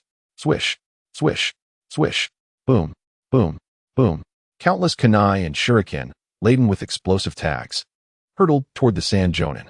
Taken by surprise, he was soon engulfed in an overwhelming explosion. Panting heavily, Choitsu leaned on his knees, utterly drained from the battle against the sand shinobi. Had it not been for Hinata Keita's timely intervention, Choitsu would undoubtedly have perished at the hands of that formidable foe. "Is he gone?" Hinata Keita asked, furrowing his brow. "Not necessarily. After all, he is a jonin," Choitsu replied with a serious expression. As the assault of the traps subsided and the smoke cleared, a bloodied sand-hidden jonin stood amidst the earthen walls, his cold gaze fixed upon Chao Ichienming and Hinata Keita. However, judging by his appearance, he too had sustained considerable injuries. In the final moments, although he had employed earth release for defense, he was still wounded by the explosion of the detonating tags. "Quite impressive, little brat." The sand-hidden jonin gritted through his teeth. "You are no less impressive. That you are still alive after such an ordeal speaks volumes," Chao Ichienming taunted. "To have pushed me to this extent, you may take pride in your efforts," the jonin replied coldly. "However, your fortune ends here. There should be another. Summon him as well, and let the three of you confront me together." He surveyed the surroundings and sneered. "Fool, how dare you employ such provocation?" Hinata Keita scoffed, simultaneously warning Hashinoyara to refrain from rash actions. "Humph, then prepare to meet your demise." With that, the sand-hidden jonin charged once more. Hinata Keita assumed the gentle fist stance, engaging the jonin in fierce combat. The gentle fist of the Hyuga clan is a formidable martial art, its true potential realized through the ocular prowess of the Byakugan, enabling the practitioner to infuse chakra into the opponent's chakra network, inflicting internal injuries. Since internal organs cannot be fortified, even the mightiest of shinobi can fall victim to the lethal effects of the gentle fist. Some masterful practitioners can even penetrate the opponent's acupoints, sealing their chakra. The reputation of the Hyuga clan's gentle fist is well established within the shinobi world. Although this was the jonin's first encounter with a member of the Hyuga clan, he approached the battle with great caution, clearly wary of being humiliated by a few youngsters. Nevertheless, a jonin is a jonin, and his strength and experience surpassed that of Hinata Keita. After several exchanges, the jonin discerned Hinata Keita's abilities and swiftly regained the upper hand. "Is this the gentle fist of the Hyuga clan? I find it rather unimpressive," the jonin mocked, before swiftly forming hand seals. Wind release, 1,000 winds. If Hinata Keita had mastered the 8 trigrams palm's heavenly return, he might have been able to counter this technique. However, the heavenly return is a closely guarded secret passed down within the main family, inaccessible to those of the branch family. Historically, only Hinata Niji had grasped this technique through sheer talent. Yet, Hinata Keita was not Hinata Niji. He lacked Niji's extraordinary gifts, rendering him unable to withstand the assault. In an instant, thousands of minuscule wind blades erupted from the jonin's mouth. Hinata Keita could only evade in a frantic manner, sustaining numerous cuts from the wind blades, blood staining the ground beneath him. It must be said, the branch family system of the Hyuga clan is indeed ruthless. Not only does it prevent branch members from acquiring a wealth of gentle fist techniques, but the main family also exerts control over them through the cursed seal, compelling them to serve. "Chakra! I need more chakra!" Chao Ichienming shouted inwardly. To speak candidly, Chao Qianming and Hinata Kaida have been allies for 2 years. During the most challenging times for Chao Qianming, it was with Hinata Kaida and Hashinigan that he struggled at the very bottom of the ninja world. For these two, Chao Qianming harbors a profound bond and reluctance, which is why he cannot permit Hinata Kaida to perish before his eyes. Swish, swish, swish. 6 shurikens shot forth from the thicket, aimed at the sand-hidden jonin from both sides. It was Hashinigan who initiated the assault. However, such a feeble attack could hardly inflict harm upon a jonin. The sand-hidden jonin merely executed a simple substitution technique, effortlessly evading Hashinigan's strike. Following this was a chilling scream as Hashinigan was flung from the woods, blood gushing from a wound on his left shoulder. Clearly having been discovered by the sand-hidden jonin, narrowly escaping demise. Indeed, Hashinigan is impetuous, witnessing Hinata Kaida being overwhelmed by the enemy. He could not restrain himself from intervening. Unfortunately, not only did he fail to injure the foe, but he also sustained injuries himself. Had Hashinigan remained concealed, not revealing his position, though he could not assist Hinata Kaida, he would have imposed psychological pressure on the sand-hidden jonin, a far superior strategy than revealing himself in an attempt to rescue Hinata Kaida.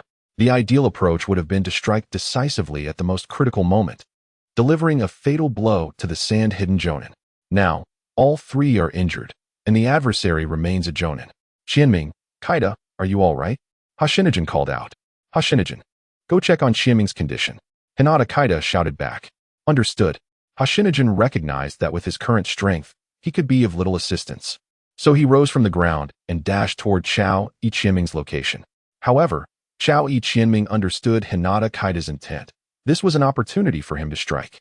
A bitter smile crept onto Chao Qianming's face as he realized he lacked the strength to act. His chakra was nearly depleted, rendering him incapable of utilizing any jutsu. Exchanging a glance with Hinata Kaida, who offered a subtle nod, Chao Qianming took a deep breath to steady his mind. Perhaps this moment would be the final opportunity to vanquish the enemy. Resolutely, he summoned the last remnants of his chakra, forming a chakra blade in his hand, silently awaiting the sand-hidden jonin's move. The chakra blade is an offensive technique utilized by medical ninjas, capable of slicing within a target's body without external wounds, and can extend at will. However, given Chao Qianming's current chakra levels, he would need to make direct contact with the enemy to inflict any damage. Die? Indeed. As Hashinigan rushed toward Chao Qianming, Hinata Kaida found himself alone, and the sand-hidden jonin was unlikely to miss such a prime opportunity, for to him, Hinata Kaida posed the greatest threat. At the very moment the sand-hidden jonin appeared, Chao Qianming also sprang into action, channeling the last vestiges of his strength. He charged toward Hinata Kaida, hoping desperately to make contact with the sand-hidden jonin, even if only briefly, for it could very well determine the outcome of this battle. The speed of the sand-hidden jonin was astonishing, as he swiftly appeared beside Hyuga Kaida and delivered a vicious kick that sent him flying. Was it too late? After sending Hyuga Kaida sprawling, the sand-hidden jonin turned with a malevolent grin to face Chao Qianming, who charged towards him without hesitation. Damn it, I'll go for broke. Chao Qianming steeled himself, recklessly advancing. Was this the end? Was this my fate? Just as Chao Qianming was about to collide with the sand-hidden jonin, he suddenly noticed that the jonin had come to an abrupt halt. His face contorted with disbelief, madness, and despair, his body trembling violently, as if in struggle. Chao Qianming had never witnessed such a magnificent expression before, despite his exhaustion. His body surged with renewed vigor, and the chakra surgical knife in his hand elongated just a fraction, pressing heavily against the jonin's chest. This was not a mere clone. The sensation of physical contact made Chao Qianming realize that the sand-hidden jonin before him was indeed real. What on earth was happening? What was going on? The sand-hidden jonin gasped, his lungs likely punctured, rendering even speech a painful endeavor. You shall die? Hyuga Kaida struggled to rise, approaching the sand-hidden jonin and delivering a kunai that sealed his fate. Hyuga Kaida then explained, during our battle, I had already sealed multiple chakra points throughout his body. And with that last strike, I blocked all his chakra. Impressive. Upon hearing Hyuga Kaida's words, Chao Qianming felt a surge of joy, but suddenly, a wave of dizziness washed over him, causing him to collapse to the ground, unconscious. When Chao Qianming regained consciousness, it was already the following morning. Qianming, you're awake. How wonderful. Starfield exclaimed upon seeing him stir. What happened? Chao Ichiming asked, frowning. Still dazed, his mind felt foggy. You fainted yesterday. Kaida and I carried you back. You've been unconscious for 8 hours, Starfield informed him. Where's Kaida? Chao Ichiming inquired. Over there. He's sustained severe injuries and lost a lot of blood. He is unconscious as well, Starfield said, pointing to a nearby bed. Phew. Thank goodness. Chao Ichiming sighed in relief. Are you all right? Starfield asked with concern. Shaking his head, Chao Ichiming replied, I'm fine, just exhausted from chakra depletion. As he spoke, Chao Ichiming formed hand seals, employing the palm healing technique to treat the wound on his left shoulder. The palm healing technique, an advanced healing ninjutsu, revitalizes all the cells in a wound and can heal it in just 5 minutes. In battle, having a medical ninja capable of using this technique nearby is akin to having an extra life. Unfortunately, Chao Ichiming's chakra reserves were too low.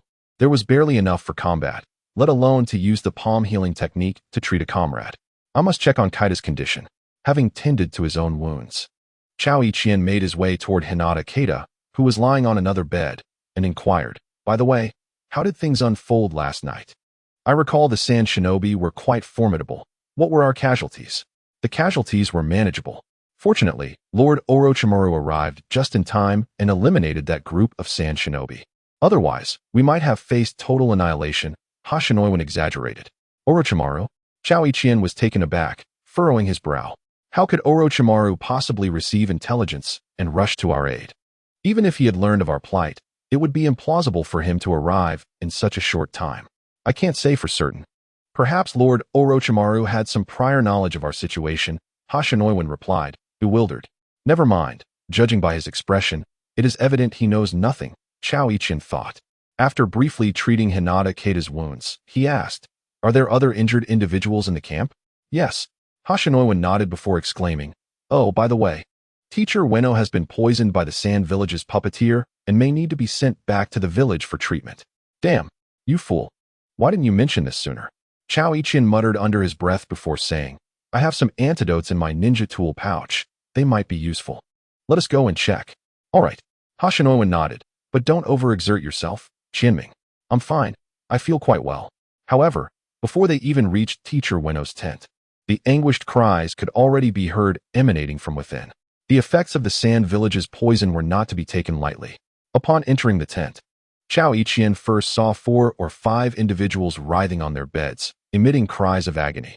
A few other ninjas were gathered nearby, seemingly discussing something. Who are you brats? What are you doing here? One of the ninjas barked as he spotted Chao Ichien intruding into the tent. I am a medical ninja. I have come to assess their condition, Chao Ichien replied while making his way toward Ueno. A medical ninja? Just you, a mere child? A ninja scoffed, attempting to obstruct Chao Ichien.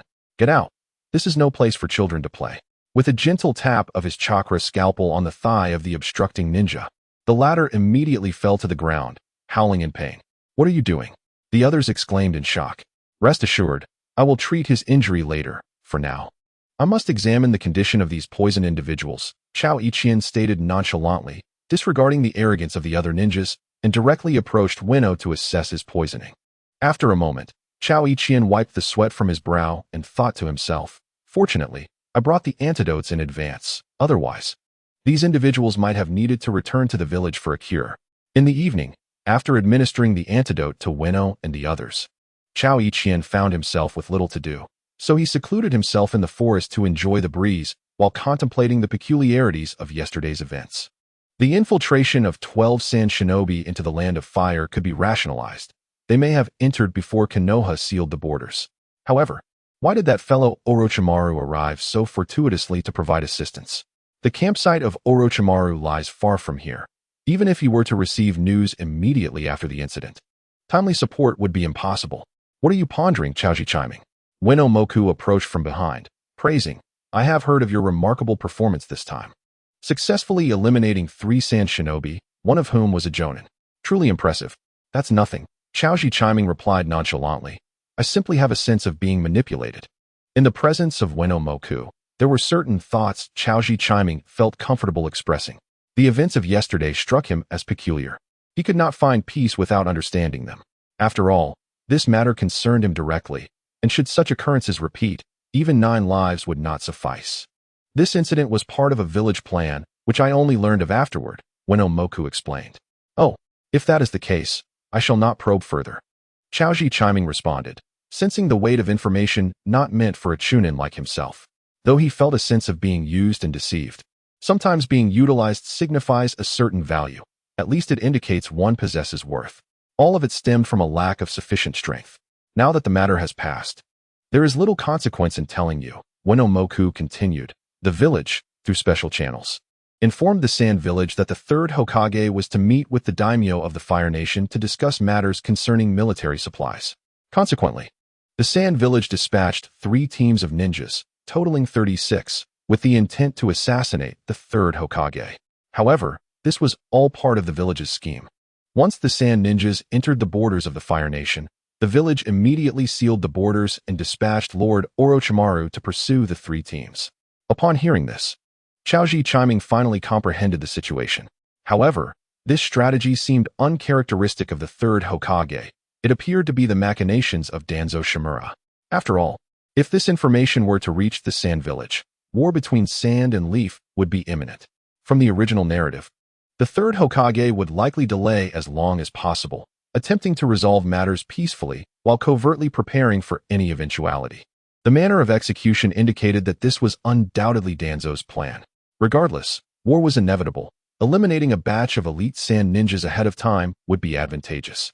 Yet, according to Chaoji Chiming's analysis, the third Hokage would outwardly oppose such actions while covertly cooperating. Upon receiving intelligence about the third Hokage's meeting with the daimyo, the Sand Village would undoubtedly send operatives to investigate. Without the third Hokage's cooperation, how could they trust the authenticity of this information? These 2 old foxes, one open and one hidden, truly play their game well, he mused. Nevertheless, given the circumstances, the Sand Village would not let this matter rest. We must remain vigilant at the border against the Sand Village, and the village will continue to dispatch support. Moku gazed earnestly at Chaoji chiming, stating, chiming. What lies ahead is the true war. With a resounding explosion, the last Sand Chunin perished in the blast of the explosive tag affixed to Chaoji chiming's earth clone. Gazing upon the astonished expression of the Sand Ninja as he faced his demise, Chao Ichien's heart remained utterly unperturbed. Habit is a formidable force. It can render one completely numb to certain realities. Once one becomes accustomed to taking lives, no matter how many lives are extinguished thereafter, one's heart will experience little fluctuation, as commonplace as eating or drinking. Ninjas are mere instruments, tools for assassination, and before deciding to become one, Chao Ichien had prepared himself for every eventuality. Secure the scene, we must depart immediately. Perched high upon the tree, Chao Ichien remarked while tending to his wounds. Alas, it falls upon me once more to manage this, Hashinahara grumbled, deftly attending to the scene. During wartime, even a low-ranking ninja might possess confidential information. Furthermore, the traces left by battle must be eradicated to prevent the enemy from discerning the identity of the assailants based on the remnants of the confrontation. A month had elapsed since the last incident, and upon its return to Sunagakure, the village dispatched thousands of ninjas to the border of the 2 nations, exacting a frenzied retribution upon the ninjas of Konoha. Naturally, the third Hokage, renowned as a formidable ninja, would not yield easily. As Sunagakure reinforced its troops at the border, Konoha similarly deployed a significant contingent of ninjas to thwart the assault from Sunagakure. This marked the complete dissolution of the peace treaty established during the Second Great Ninja War, plunging Konoha and Sunagakure into the throes of conflict. As a high-ranking ninja of the village, Moku was reassigned to form a new team, undertaking high-stakes missions. Consequently, Chao Ichien was temporarily appointed as the captain of a squad, leading Hinata Kaida and Hashinahara in simple tasks such as patrolling and escorting supplies. The night had fully descended, and the replacement ninjas had yet to arrive. Why haven't the relief team shown up yet? Hashinahara couldn't help but complain. Patience. They may have encountered unforeseen delays. Hinata Kaida replied. TCH. What could possibly delay them? They're likely just trying to prolong their rest, Hashinahara retorted. If we withdraw now and something happens, we'd be the ones held accountable. Enough. Chao Ichien interjected sharply, furrowing his brow. Do not entertain such thoughts. Everything we do is for the village. Others' matters are none of our concern. Yes, I was merely venting. Hashinahara rolled his eyes in resignation. They're here. After a moment of waiting, Hinata Kaida suddenly exclaimed, the chakra flow is off. They must be employing transformation techniques. The sand ninja returns to meet their demise. Hashinahara mocked. I doubt they ever imagined a member of the Hyuga clan would be in our ranks. It seems the ninjas set to replace us have already been eliminated. Hinata Kaida remarked solemnly. Let us take out this group of sand ninja and proceed as planned, Chao Ichien stated calmly. Understood. As soon as the words left his lips, Hyuga Keita swiftly darted into the woods, while Chao Ichienming employed the shadow clone technique, transforming his clones into ordinary chunin, leaving no trace behind. 10 minutes later, the Sand Village ninjas disguised as leaf ninjas arrived at the designated handover point. This is now our responsibility. You may return to rest, declared the leading ninja with a casual air. Xingye Yuan, why are you so late today? He complained. There was an unexpected situation. My apologies. Tomorrow, during the handover. You may also arrive a bit later as compensation, Chao Ichienming replied with a hint of regret. Then it's settled. Qianming, let's head back. Xingye Yuan responded cheerfully. Let us go? Chao Ichienming replied nonchalantly. As they brushed past the group of sand ninjas, Chao Ichienming suddenly sprang into action, appearing behind one of them in a flash, seizing the perfect opportunity before the enemy could react. He drew a kunai and pierced through the heart of the unsuspecting sand ninja. Simultaneously, Xingye Yuan and Chao Ichienming's clones launched an assault on two other sand ninjas. You've already discovered us. One of the sand ninjas exclaimed in shock and fury. With such petty tricks, how could you possibly deceive our eyes? Xingye Yuan sneered. Prepare to meet your end. The sand ninja engaged with the clones was formidable. After a few probing exchanges, he shattered Chao Ichienming's clone. However, at that moment, Hyuga Keita's figure appeared behind him. 8 trigrams, 32 palms, perish. With relentless strikes, Hyuga Keita's gentle fist not only sealed the sand ninja's chakra points, but also injured his internal organs. By the time he completed the 32 strikes, the sand ninja lay breathless on the ground, unable to rise again. Excellent teamwork, Chao Ichienming praised, giving Hyuga Keita a thumbs up. Having dispatched 2 sand ninjas in their initial encounter, the remaining one was soon overwhelmed and beaten to death by the trio. What shall we do next? Xingye Yuan asked, frowning. The ninjas scheduled to relieve us have already been taken out. Are we to remain here? No. I suspect the Sand Village is concocting some scheme. Chao Ichienming replied, furrowing his brow as he analyzed the situation. From the sand ninjas we eliminated this morning to this evening's ambush. It seems they have dispatched a significant number of ninjas to attack our patrol teams. What is wrong with that? Hyuga Keita inquired, puzzled. Why would the Sand Village expend such effort to deal with our insignificant patrol personnel? They must intend to eliminate us and then send a large force through our patrol's blind spots to execute some covert mission, Chao Ichienming speculated. What do we do now? Hyuga Keita asked. Chao Ichienming contemplated for a moment before saying, here is the plan. Keita and I will continue to guard this position. Yuan, take the 3 of them back to the camp to find Lord Orochimaru and see if he has any means to extract information from the minds of those sand ninjas. If no useful intelligence is obtained, then call in another patrol team to relieve us. Understood. I shall take my leave now. You both take care, Hashiahara declared, lifting the 3 corpses of the sand shinobi and departing. Qianming, are you concerned that the sand shinobi might make a significant move? Hinata Keita inquired. Indeed, I have that impression, Qianming replied, nodding slightly and solemnly addressing Hinata. After the last substantial loss the Sand Village suffered, they cannot possibly refrain from seeking retribution against us. I suspect they are preparing to act. After waiting in the forest for approximately 3 hours, Hashiahara finally returned, accompanied by a small team of 3 ninjas. Upon seeing them, Qianming first glanced at Hinata, who nodded in acknowledgement, stating, it is indeed him. Welcome back, Hashiahara. What did Lord Orochimaru say? Qianming inquired. The Sand Shinobi are indeed up to something. Lord Orochimaru wishes to see you, Hashiahara replied breathlessly. Understood. After responding to Hashiahara, Qianming turned to the 3 leaf ninjas who were taking over his post, nodding, I entrust this to you. The Sand Village may have some clandestine plans. So please exercise caution. Rest assured, we will handle this. We're heading back. At the Leaf Camp, since the commencement of hostilities with the Sand Village, a unified encampment had been established where all frontline ninjas adhered to Lord Orochimaru's commands and received their missions from him. However, to be frank, Qianming initially presumed that the so-called Shinobi World War would resemble the Fourth Shinobi World War depicted in the manga, where two villages dispatched ninjas to an open area to engage in a life-and-death struggle. Yet, the reality of war was entirely different. Among the 5 great shinobi villages, there existed mutual boundaries.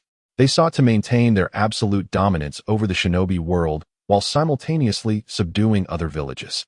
Thus, the Shinobi World War remained an exceedingly ambiguous affair. For the shinobi villages, the so-called interests, aside from material resources, were predominantly tied to missions. Powerful villages could earn greater trust and secure more missions, as well as acquire additional resources from the daimyo. Such matters were understood tacitly.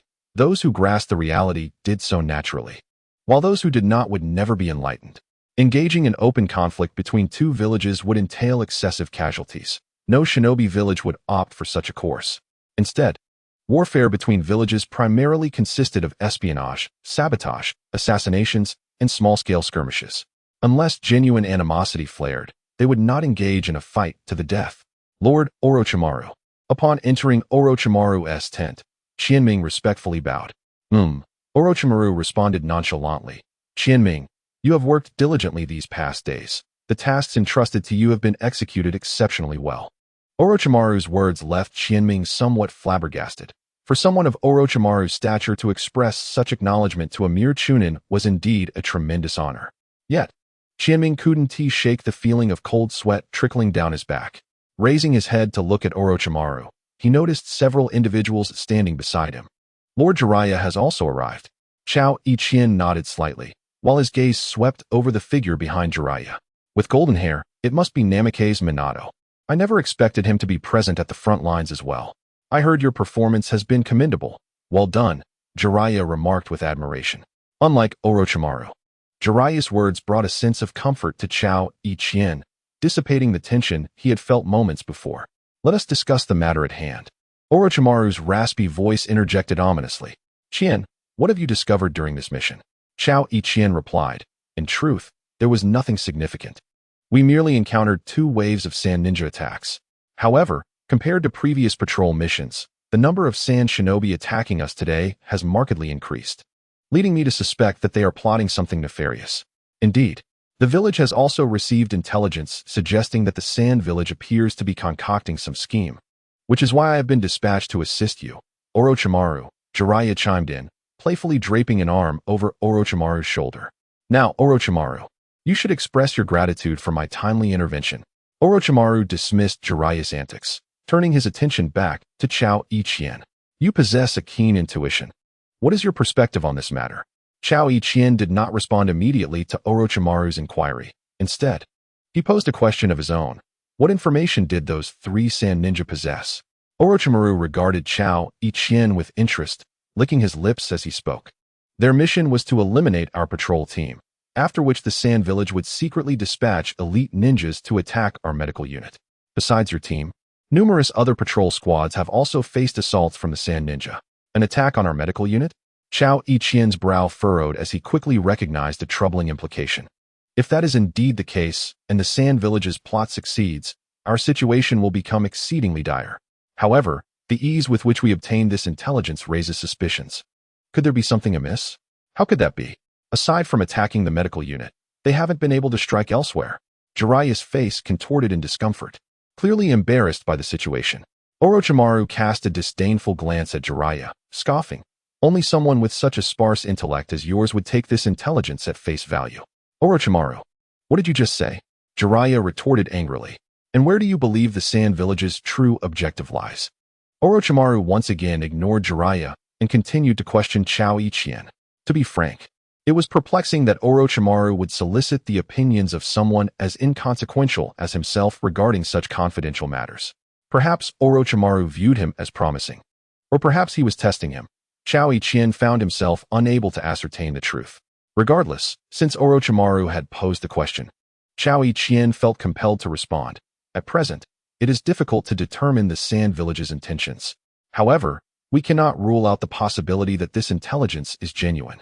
Perhaps the sand village aims to convince us of its falsehood, thus leading us to relax our guard over the medical unit. Such is the fate of expendable pawns.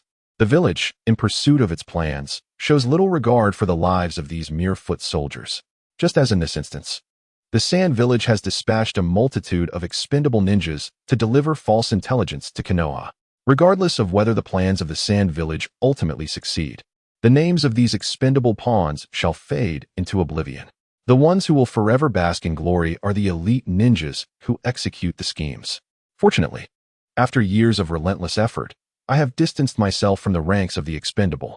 Choji Kinomoto silently mused. You see, Orochimaru. Even Choji says so. Upon hearing this, Jiraiya immediately mocked Orochimaru. Choji is right. Perhaps the Sand Village wishes to lead us to believe that the intelligence is false. While this statement holds some truth, is it truly wise to blindly agree with the words of a mere child? Out of the corner of his eye, Choji noticed that Minato Namikaze appeared somewhat embarrassed upon hearing Jiraiya's words. This matter indeed presented a conundrum. After a moment of contemplation, Orochimaru suddenly recalled something and looked up at Choji, saying, Choji, you may leave for now. I have a new mission for you tomorrow. Understood. Exiting Orochimaru's tent, Choji wandered aimlessly through the camp, observing the bustling ninjas who were tirelessly engaged in their duties, consumed by his own thoughts. The unknown conspiracy of the Sand Village undoubtedly loomed as the most pressing issue at hand, yet it was a concern for the higher-ups of Konoha, not one that directly involved Choji. What Choji yearned for most was to uncover the assassination plot orchestrated by Sasori of the Red Sand against the third Kazekage, thereby exposing the scandal of Chiyo of the Sand Village and achieving great merit for Konoha. However, Choji currently lacked both the strength and the necessary support, not to mention any sources of intelligence. Each day was consumed by missions, leaving him no opportunity or time to investigate the matter.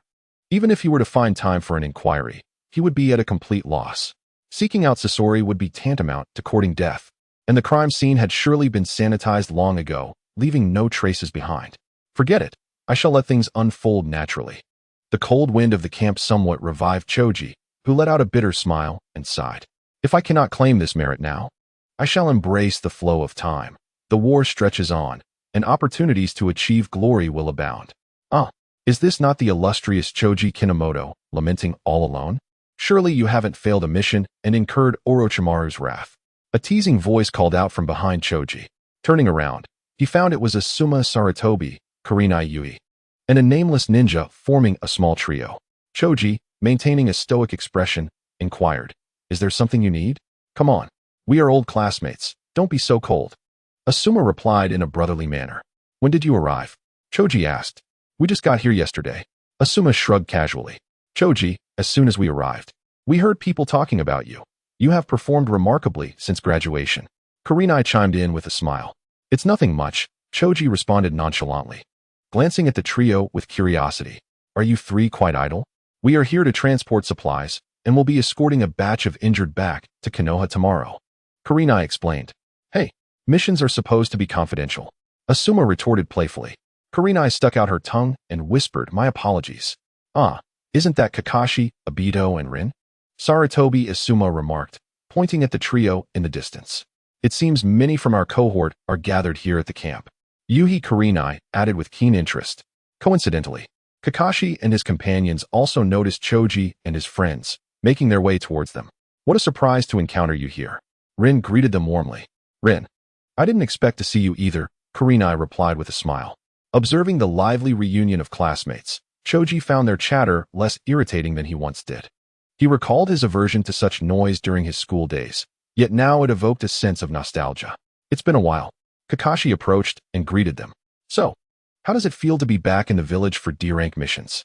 Choji teased. Not bad, Kakashi replied, his mask obscuring his expression, though he must have felt quite embarrassed at that moment. It seems you've changed, Kakashi remarked, casting a sidelong glance at Choji. Oh, really?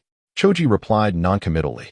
Perhaps it's due to the increasing number of lives I've taken, which has left my heart colder, making me reminisce about the carefree days at the Ninja Academy. Hey, what are you two whispering about? Uchiha Obito approached, suspicious of Kakashi's conversation with another man. Nothing, you all carry on. I have some matters to attend to. Choji said coolly. See you later. Choji, Kurenai called out as he turned to leave. Since we rarely gather like this, shouldn't we chat a bit longer? I'm sorry. I have things to do, Choji replied. Oh well, Kurenai. He's always like this, Rin observed, shaking her head slightly. Having distanced himself from his classmates, Choji ventured into the forest outside the camp, exhaling softly as he reflected, indeed, I am ill-suited for such gatherings. He questioned whether he could live as carefree a ninja as they did, completing missions without the weight of ambition. Choji harbored his own aspirations. He yearned to become the strongest, to unravel the mysteries of chakra and this world, and even to discover the secrets of his own traversal. Thus, he knew he must cast aside certain attachments, for once bound, many endeavors become burdensome. Choji realized he and his peers were on divergent paths. Did you not wish to catch up with your old classmates? A raspy voice interrupted, revealing Orochimaru. What is he doing here? Isn't he supposed to be with Jiraiya in the tent? Choji swiftly masked his emotions, replying coolly, There's nothing worth discussing, Lord Orochimaru. I believe we are kindred spirits. Do you not agree, Choji? Orochimaru's voice was laced with temptation. Is there something you require of me, Lord Orochimaru? Choji responded respectfully. I enjoy conversing with intelligent individuals. I can see your ambition, Orochimaru seduced. In Konoha, your ambitions will remain unfulfilled. So, would you consider following me? Orochimaru's words fell upon Chao Yiqianming's heart like a magic-laden stone cast into a tranquil lake, the culmination of years of scheming leading to this very moment. Calm. I harbor no ambitions, Chao Yiqianming replied obediently. Orochimaru's laughter echoed, dark and laced with mockery. After a brief pause, a fleeting glimmer of malice crossed Orochimaru's eyes as he continued in a raspy tone. What does your work at the Konoha hospital amount to? Damn, this fellow actually investigated me. Chao Yiqianming cursed inwardly, yet felt an increased respect for the illustrious Orochimaru. So what is your decision? Orochimaru inquired solemnly. I am most willing. Chao Yiqianming smiled. Chao Yiqianming, I look forward to your performance. As soon as the words left his lips, Orochimaru transformed into a plume of smoke and vanished. TCH. Another shadow clone. Chao Yiqianming muttered under his breath. The prospect of Orochimaru's recruitment had taken Chao Yiqianming by surprise. A figure like Orochimaru undoubtedly commanded a legion of followers. And even if he departed from Konoha, he would leave behind numerous underlings and adherents.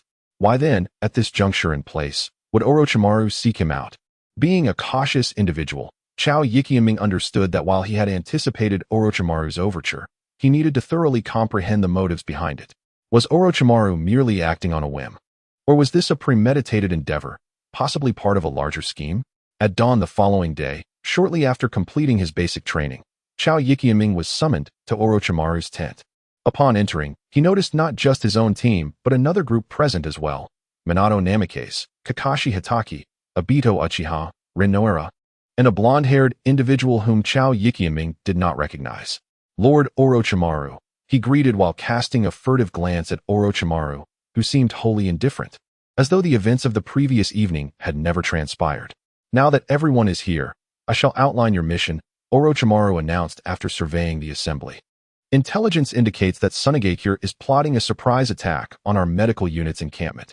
I require you to infiltrate the Land of Wind and ascertain the accuracy of this intelligence within 3 days. An Umbu will assist you once you arrive. What the hell? To assign such a mission to just one Jonin is tantamount to sending us to our deaths. Chao Yiqianming seethed silently. While Minato Namikaze could hold his own against several foes, the rest of them were merely Chunin and Genin. Was it truly appropriate to entrust such a perilous task to them? Understood, they all responded, resigned to the unavoidable fate of a ninja. Minato Namikaze will lead this mission. Accompanied by Kakashi Hitaki, Obito Uchiha, Rin Noura, Chao Yiqianming, Hinata Kiyoshi, Hashinohara, and Yoshiro Ryu. You must depart immediately, Orochimaru commanded. Oh. It seems he hails from the Yamashiro clan. Yes. They all replied in unison. Chiyo, wait a moment. I have something to entrust to you, Orochimaru finally said. Yes. Chiyo cast a puzzled glance at Orochimaru, uncertain of his intentions. Subsequently, Orochimaru produced a scroll and tossed it to Chiyo. What is this? Chiyo inquired with curiosity, a foreboding sensation creeping into her mind. Upon entering the Land of Wind, I need you to deliver this scroll to someone. The specifics of your actions are detailed in this letter, Orochimaru continued, handing Chiyo an envelope as well. Do not open this letter just yet. Wait until you have entered the Land of Wind tonight before you do so. It contains the plan for your next steps, he instructed, then added enticingly, Chiyo, I have high hopes for you. Do not disappoint me. Although Chiyo internally berated Orochimaru vehemently, her outward demeanor remained one of utmost respect. I will not let you down, Lord Orochimaru, she assured him. To traverse from the land of fire to the land of wind, one must pass through either the land of rivers or the land of rain. However, the land of rivers had become a battlefield, rife with clashes between Konoha and Sunagakure ninjas. Thus, Minato Namikaze decided to enter the land of wind via the land of rain. With the assistance of Hinata Hyuga's Byakugan, Chiyo and her companions deftly evaded the watchful eyes of Sunagakure, silently entering the land of wind. This experience further illuminated for Chiyo the invaluable role of the Byakugan in warfare. It was no wonder so many ninja villages coveted this bloodline limit. The Cloud Village even shamelessly set their sights on Hinata Hyuga. Indeed, the capabilities of the Byakugan were undeniably alluring. Let us rest here for a while.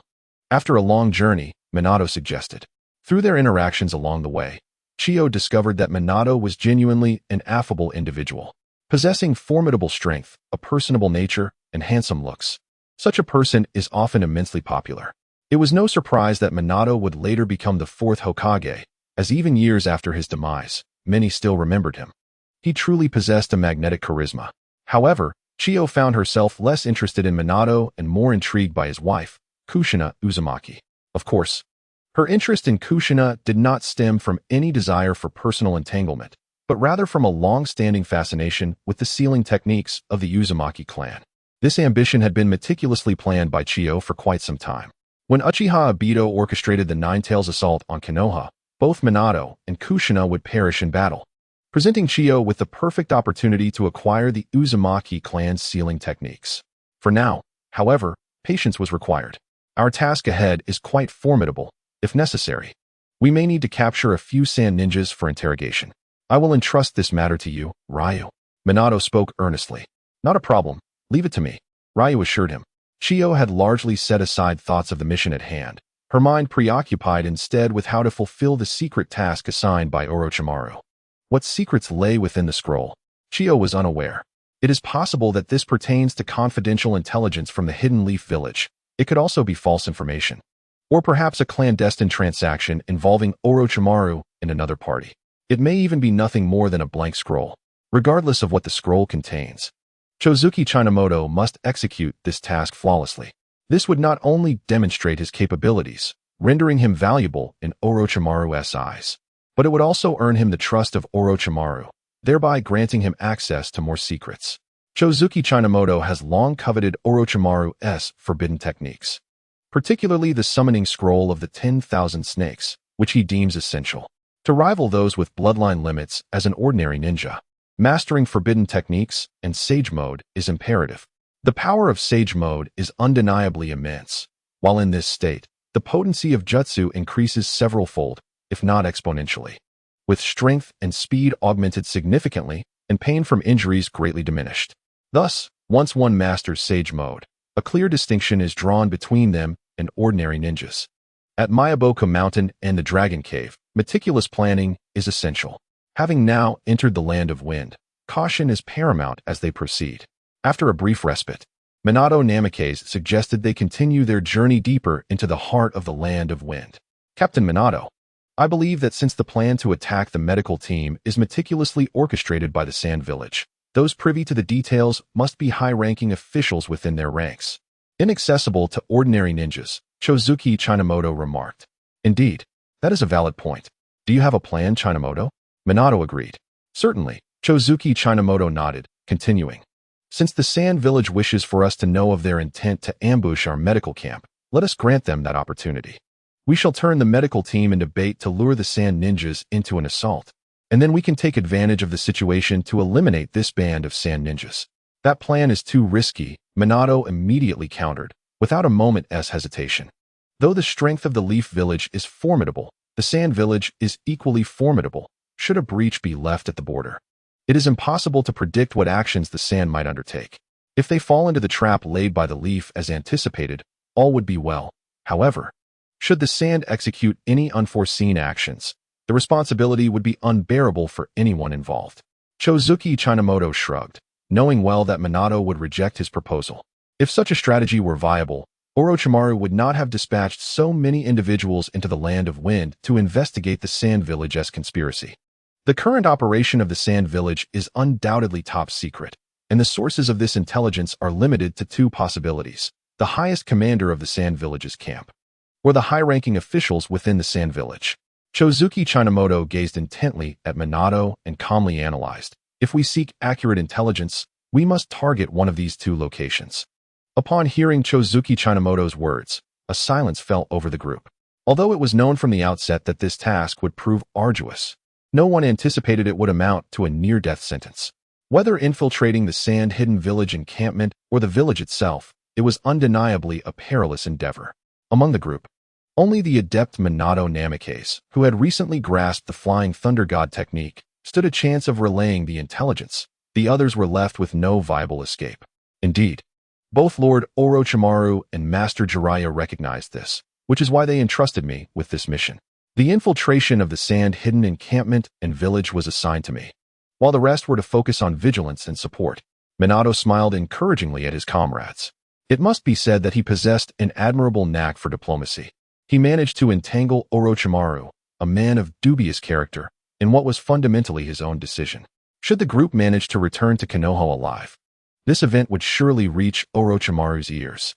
Thus, even if Minato and Orochimaru were to compete for the position of the fourth Hokage in the future, there would likely linger a trace of respect in Orochimaru's heart for Minato. However, this revelation only heightened Choji Akimichi's caution.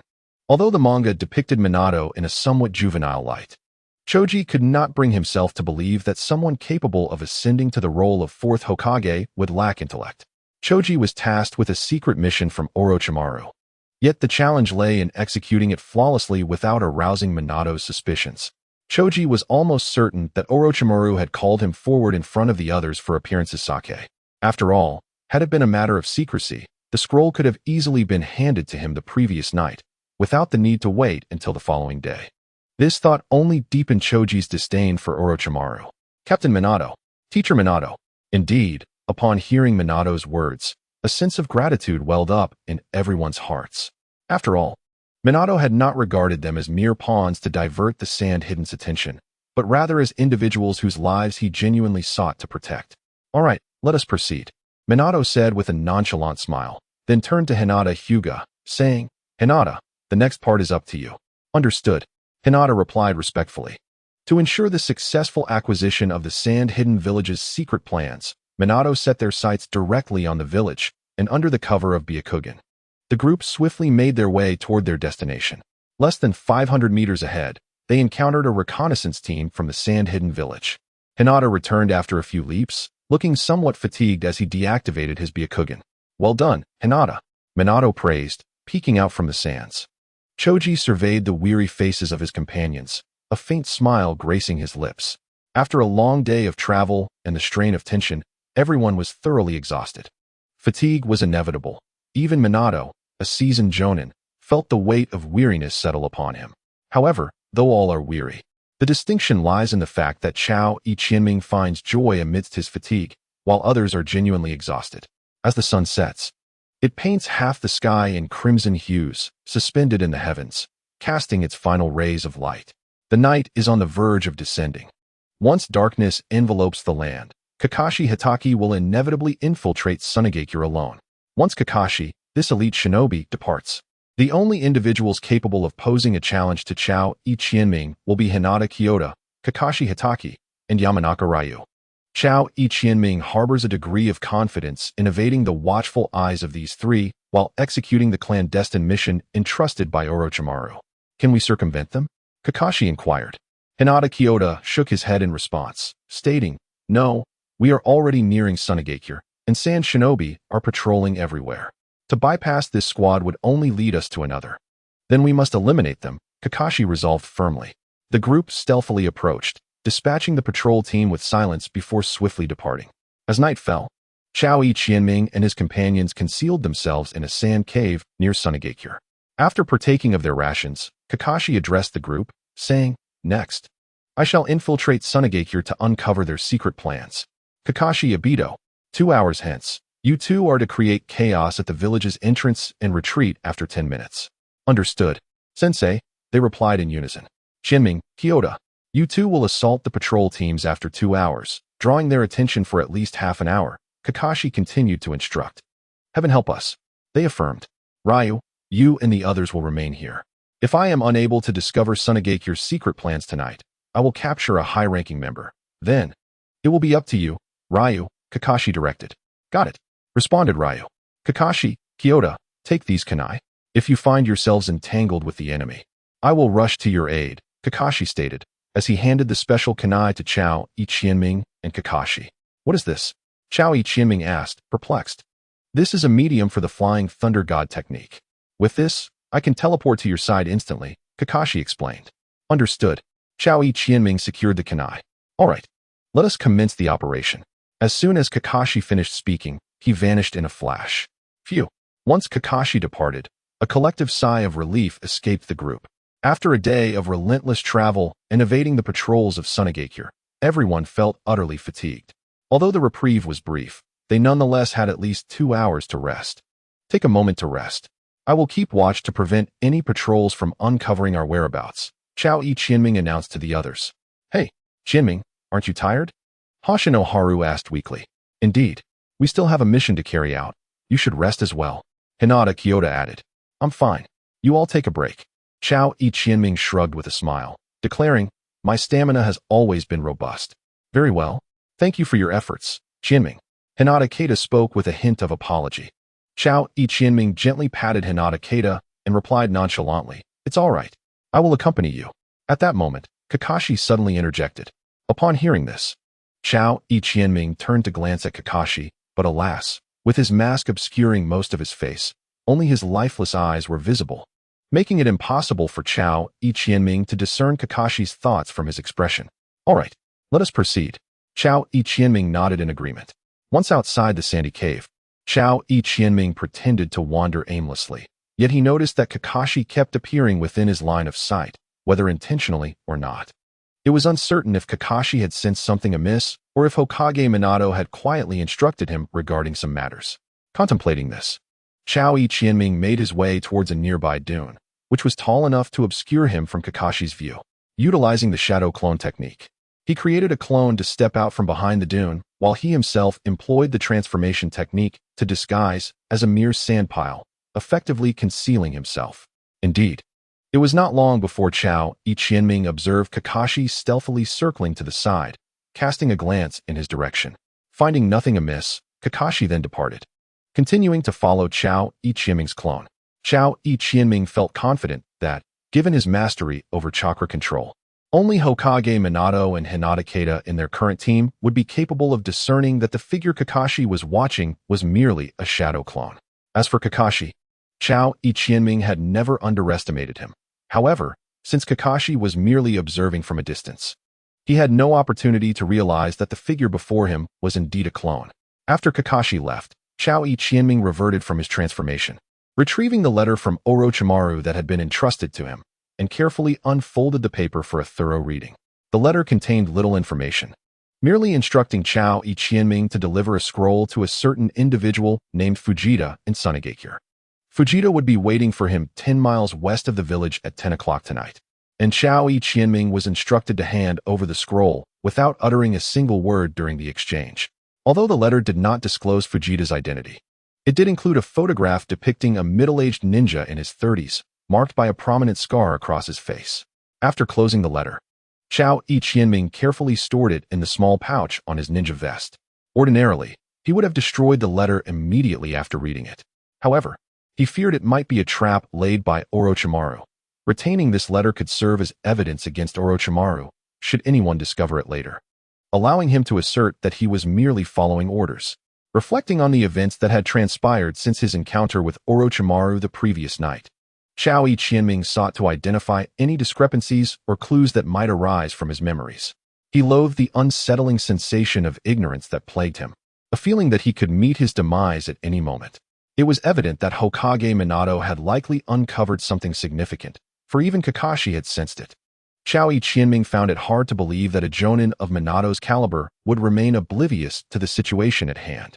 Moreover, upon calculating the time, it was around 7:40 when Minato Namikaze departed, and the operation led by Chao Qianming was scheduled for 2 hours later at approximately 9:40. Additionally, Chao Qianming needed an hour to divert the sand-hidden patrol, providing ample opportunity to execute their plan.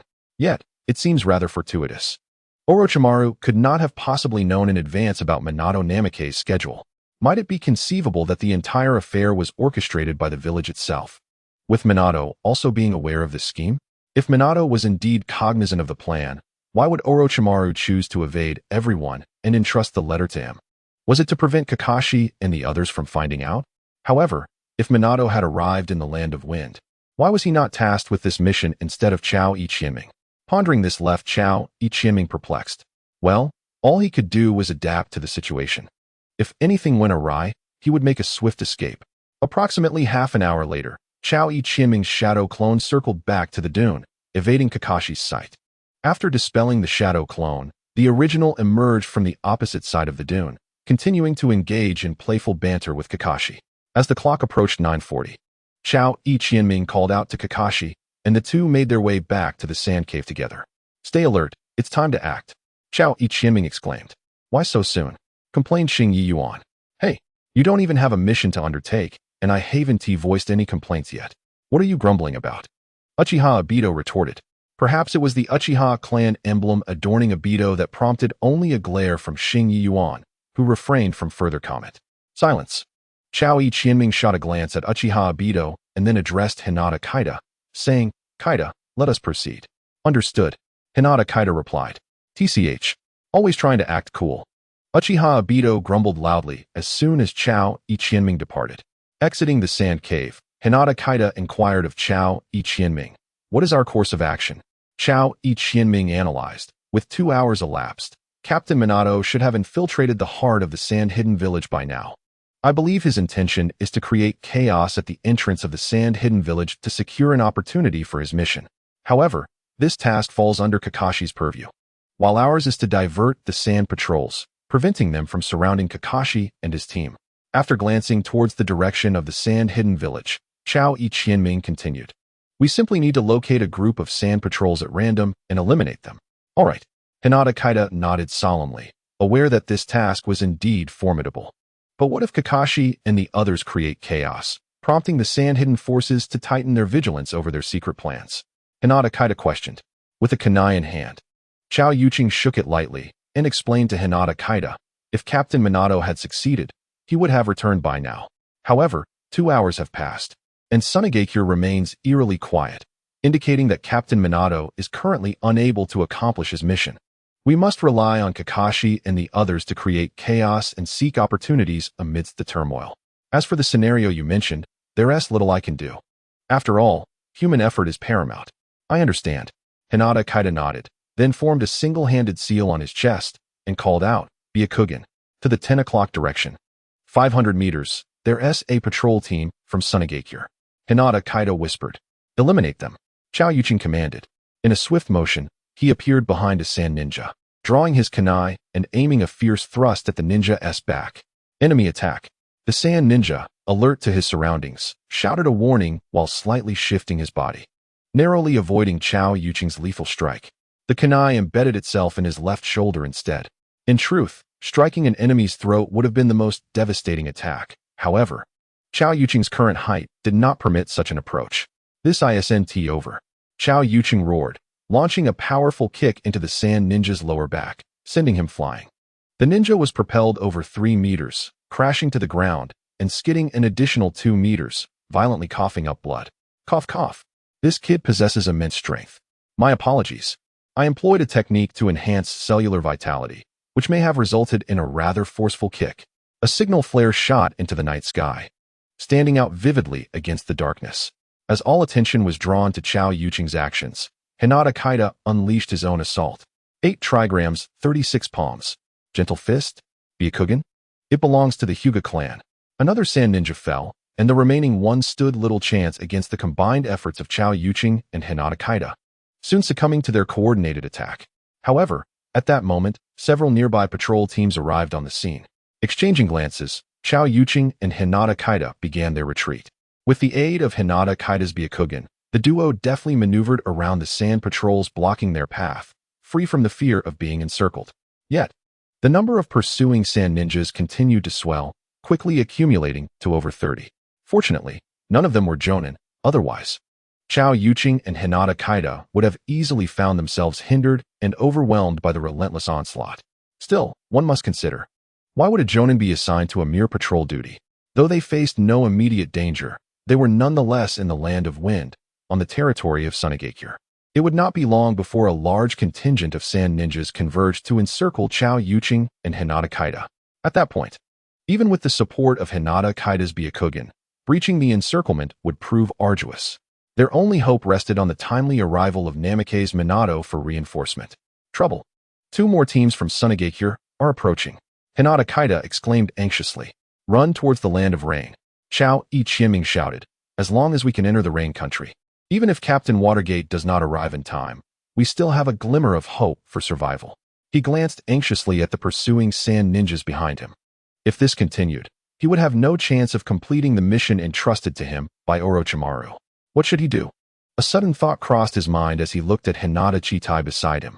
If he were to separate and flee, the sand ninjas would surely pursue Hinata Chitai, who possessed the Byakugan, rather than chase after someone as inconsequential as himself, a mere chunin. As this idea blossomed in his mind, a moment of clarity enveloped Chao Qianming. Why did Orochimaru dispatch his team to collaborate with Captain Watergate's squad for this mission?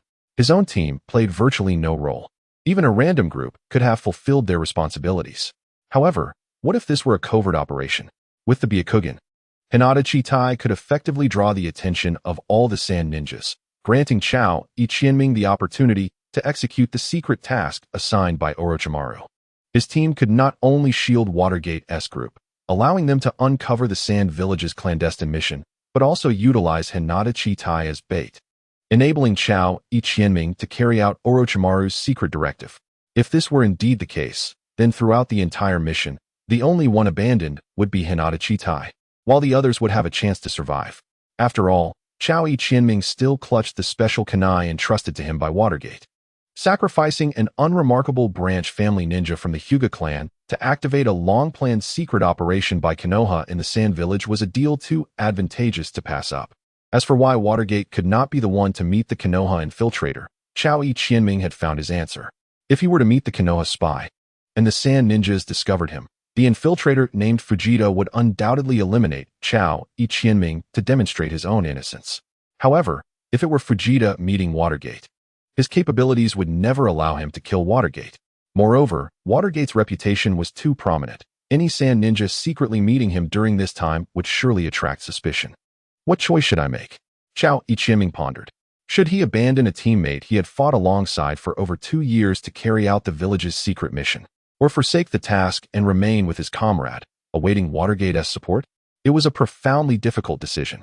Konoha's White Fang, Tsukumo Hatake, had made his choice before Chao Qianming. He chose his comrades, and then he perished. Initially, Chao Qianming believed he would unhesitatingly abandon Hinata Chitai to undertake the village's mission, thereby earning the trust of the higher-ups and progressively achieving his aspirations. Yet, when the words "let us run" separately lingered on his lips, he found himself unable to utter them.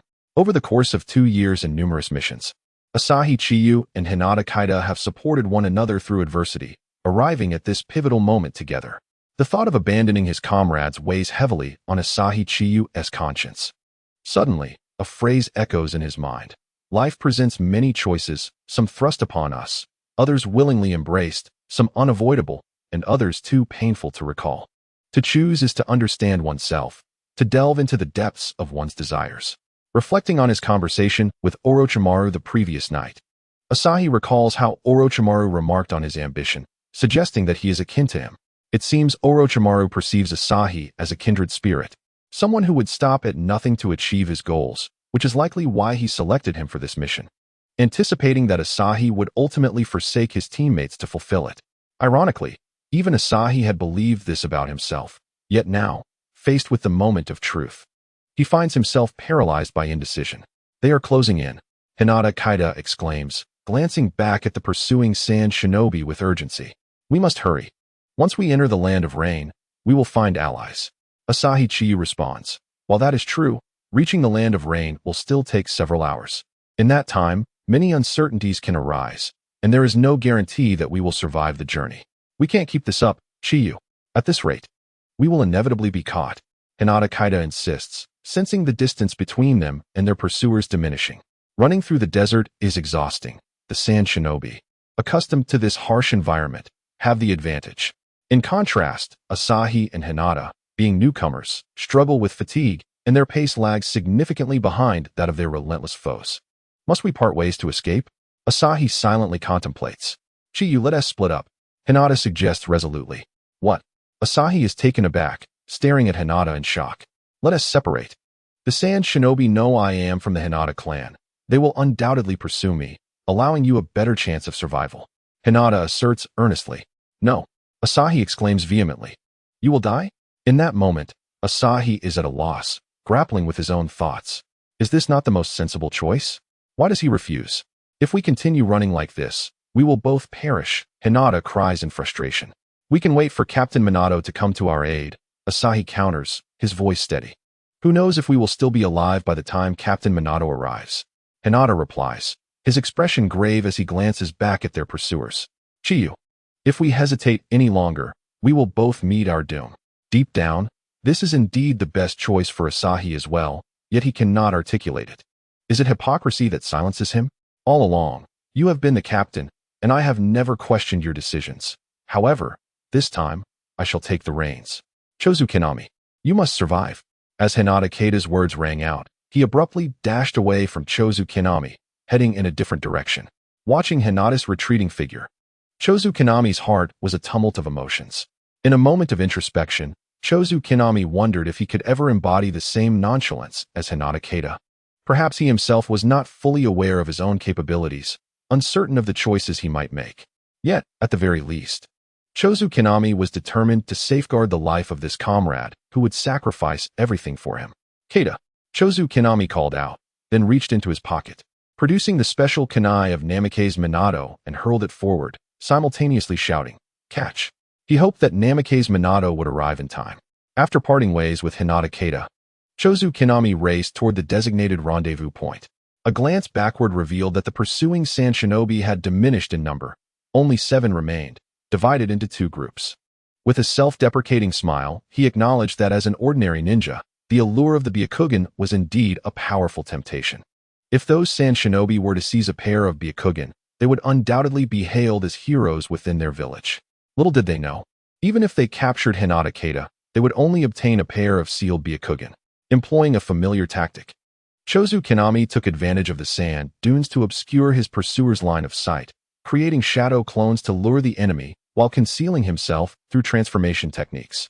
This was a daring gamble, as Chozu wagered that none of the 7 sand shinobi possessed sensory abilities. Even if discovered, it would merely be a desperate fight for survival. Without shaking off these sand shinobi, he could not accomplish his mission. Whoosh, whoosh, whoosh. The 7 sand shinobi disregarded Chozu's transformation and pursued the shadow clones instead. The gamble paid off. There were no sensory ninjas among them. Any individual would instinctively know how to prioritize between an ordinary ninja and a Byakugan bearer. Bang! The sand shinobi chased Chozu's shadow clones for 5 minutes, only realizing the ruse when the clone's chakra was exhausted and dissipated into smoke. Damn it, it was a shadow clone. That brat tricked us. One of the sand shinobi exclaimed bitterly. At this moment, Chozu had arrived at the agreed location but did not reveal himself immediately. Instead, he concealed himself in another spot, awaiting Fujita's arrival. 10 o'clock came, yet Fujita did not appear. Chozu remained hidden, refusing to expose himself. He believed that Fujita was also lying in wait elsewhere, anticipating his first appearance to confirm that all was well before emerging. However, Chozu was unaware that Fujita harbored no intention of killing him. Thus, Chozu was resolute in not revealing himself first, denying Fujita any opportunity. Now, Chozu could only test their patience. Whoever possessed the greater endurance would ultimately prevail. Despite the daunting prospect of facing 1,000 adversaries, Choui Qianming remained unfazed. Even if Fujita failed to appear, he could easily shift the blame onto him, claiming that the mission was thwarted due to Fujita's absence. a fact that would indeed hold true. Conversely, Fujita could not afford such luxury. His non-appearance would inevitably arouse suspicion from Konoha, compelling them to discreetly arrange future meetings at predetermined times and locations. Should Fujita repeatedly evade these encounters, he would find himself besieged by relentless assassination attempts from Konoha or subjected to the activation of certain cursed seals within him. Chao Qianming was resolute in not jeopardizing his life for a mission assigned by Konoha. This distinction delineated the two individuals. At precisely 10:30, Fujita could no longer restrain himself and emerged at the designated rendezvous point. In the darkness, Chao Qianming could not discern Fujita's expression, but he surmised that it must be quite grim. With a swift motion, he cast a scroll into the distance while preparing an explosive tag in his hand. Should Fujita make any sudden movements, Chao Qianming would detonate the tag, drawing the attention of the Sand Village operatives and implicating Fujita in the ensuing chaos. Unbeknownst to Fujita, Chao Qianming still possessed the incriminating letter. Fujita caught the scroll, and in that moment, Chao Qianming sensed him glance in his direction. Yet he made no further move and simply turned to depart. With a sigh of relief, Chao Qianming found himself unexpectedly grateful. He had no desire to meet a tragic end alongside this formidable Fujita, despite his elite status as a jonin. Once Fujita had left, Chao Qianming quietly slipped away, proceeding with utmost caution to avoid detection by the Sand Village patrols. Sensing any hint of danger, he would immediately employ transformation techniques. After navigating for over half an hour, he finally returned to the sand cave. However, upon his return, he discovered the cave utterly deserted, indicating that Minato Namikaze and the others had completed their mission and departed. Perhaps their location had been compromised, necessitating a hasty retreat. Chao Qianming was unaware whether Minato had managed to rescue Hinata Kyoto, but such answers would only reveal themselves upon his return to the Konoha camp. Clearly, this was not the moment for such reflections. Having become separated from Minato and his team, his immediate concern was to escape the land of wind. After quenching his thirst and consuming some rations, Chao Qianming took advantage of the night's cover to leave the sand cave, making his way toward the land of rain. The current environment was decidedly unfavorable for him. The vast expanse of desert within the land of wind offered no terrain for concealment, while the night presented a slight advantage. Daylight would pose an even greater threat, as enemies could potentially detect his movements from hundreds of meters away. Without the assistance of Byakugan, escaping the layers of defense established by the Sand Shinobi during the day would be nothing short of a fool's errand. Thus, the hours before dawn represent the final opportunity for Chao Qianming to escape from the land of wind. Although he is not a sensory-type ninja, his alertness is remarkable. Perhaps due to his formidable mental fortitude, Chao Qianming often senses danger before it materializes. Upon spotting a group of patrolling shinobi from a distance, he promptly employs a transformation technique to conceal himself.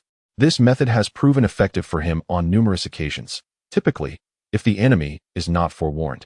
Ordinary ninjas tend to overlook seemingly innocuous details. Rumor has it that the village has recently been thrown into turmoil by the Leaf Ninjas. It remains unclear whether they have apprehended these intruders. A particularly diminutive man, whose stature belied his apparent age of over 20, expressed his displeasure. "It's hard to believe he is barely 5 feet tall," he remarked. "Karamu, do not underestimate that ninja," cautioned a sand ninja wearing spectacles. "He is said to be a disciple of Jiraiya, one of the legendary Sannin, known as Namikaze Minato. Despite his youth, he is already a renowned jonin. Karamu, Asahi, you must not take Namikaze Minato lightly. The fact that he could infiltrate the village and escape unscathed speaks volumes about his exceptional abilities.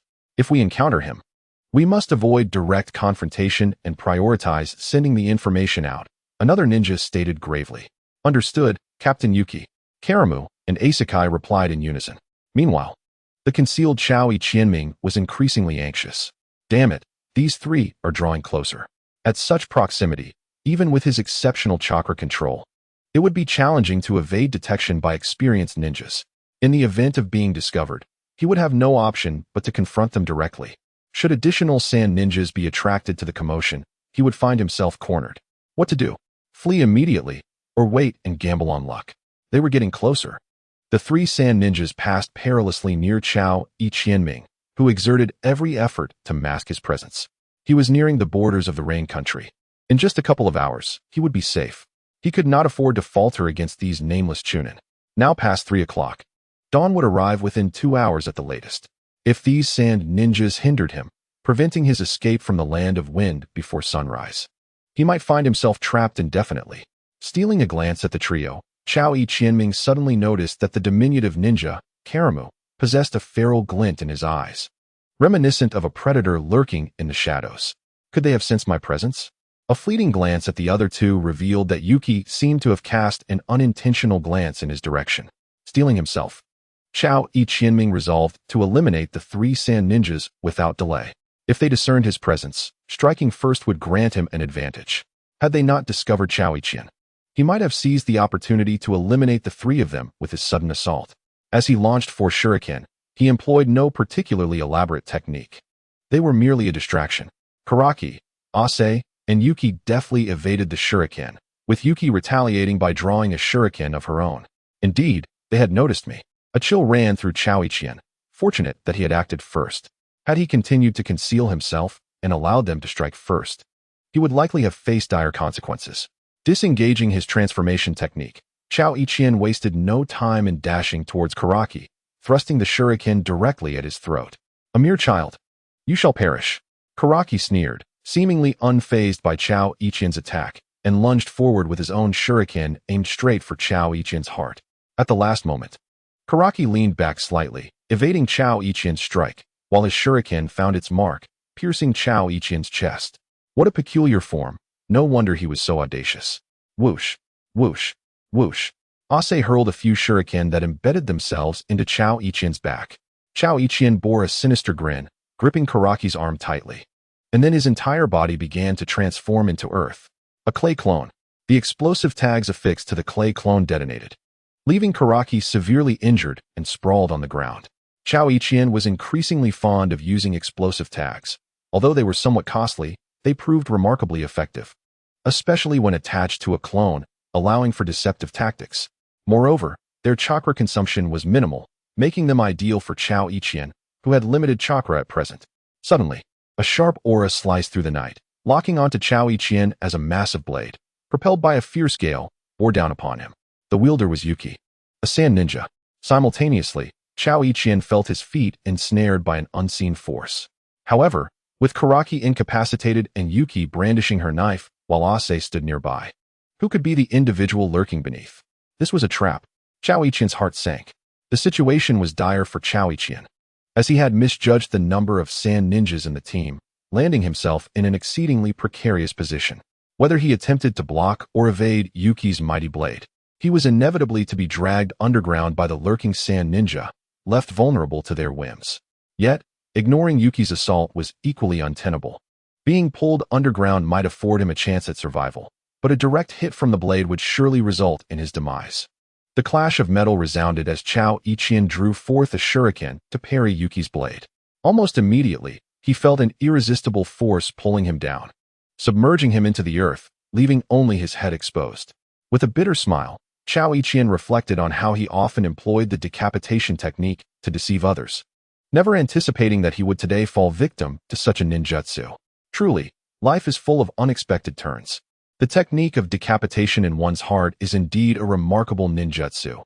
However, its execution demands that one seize the enemy's feet, imposing significant constraints. Precise calculations are essential prior to its use, rendering it an impractical choice for most ninjas in combat.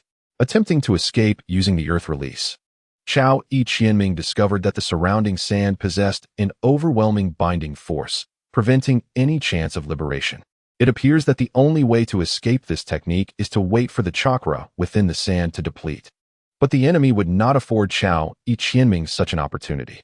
TCH, just a brat, he mused, astonished that Karaki would fall to the hands of this young one.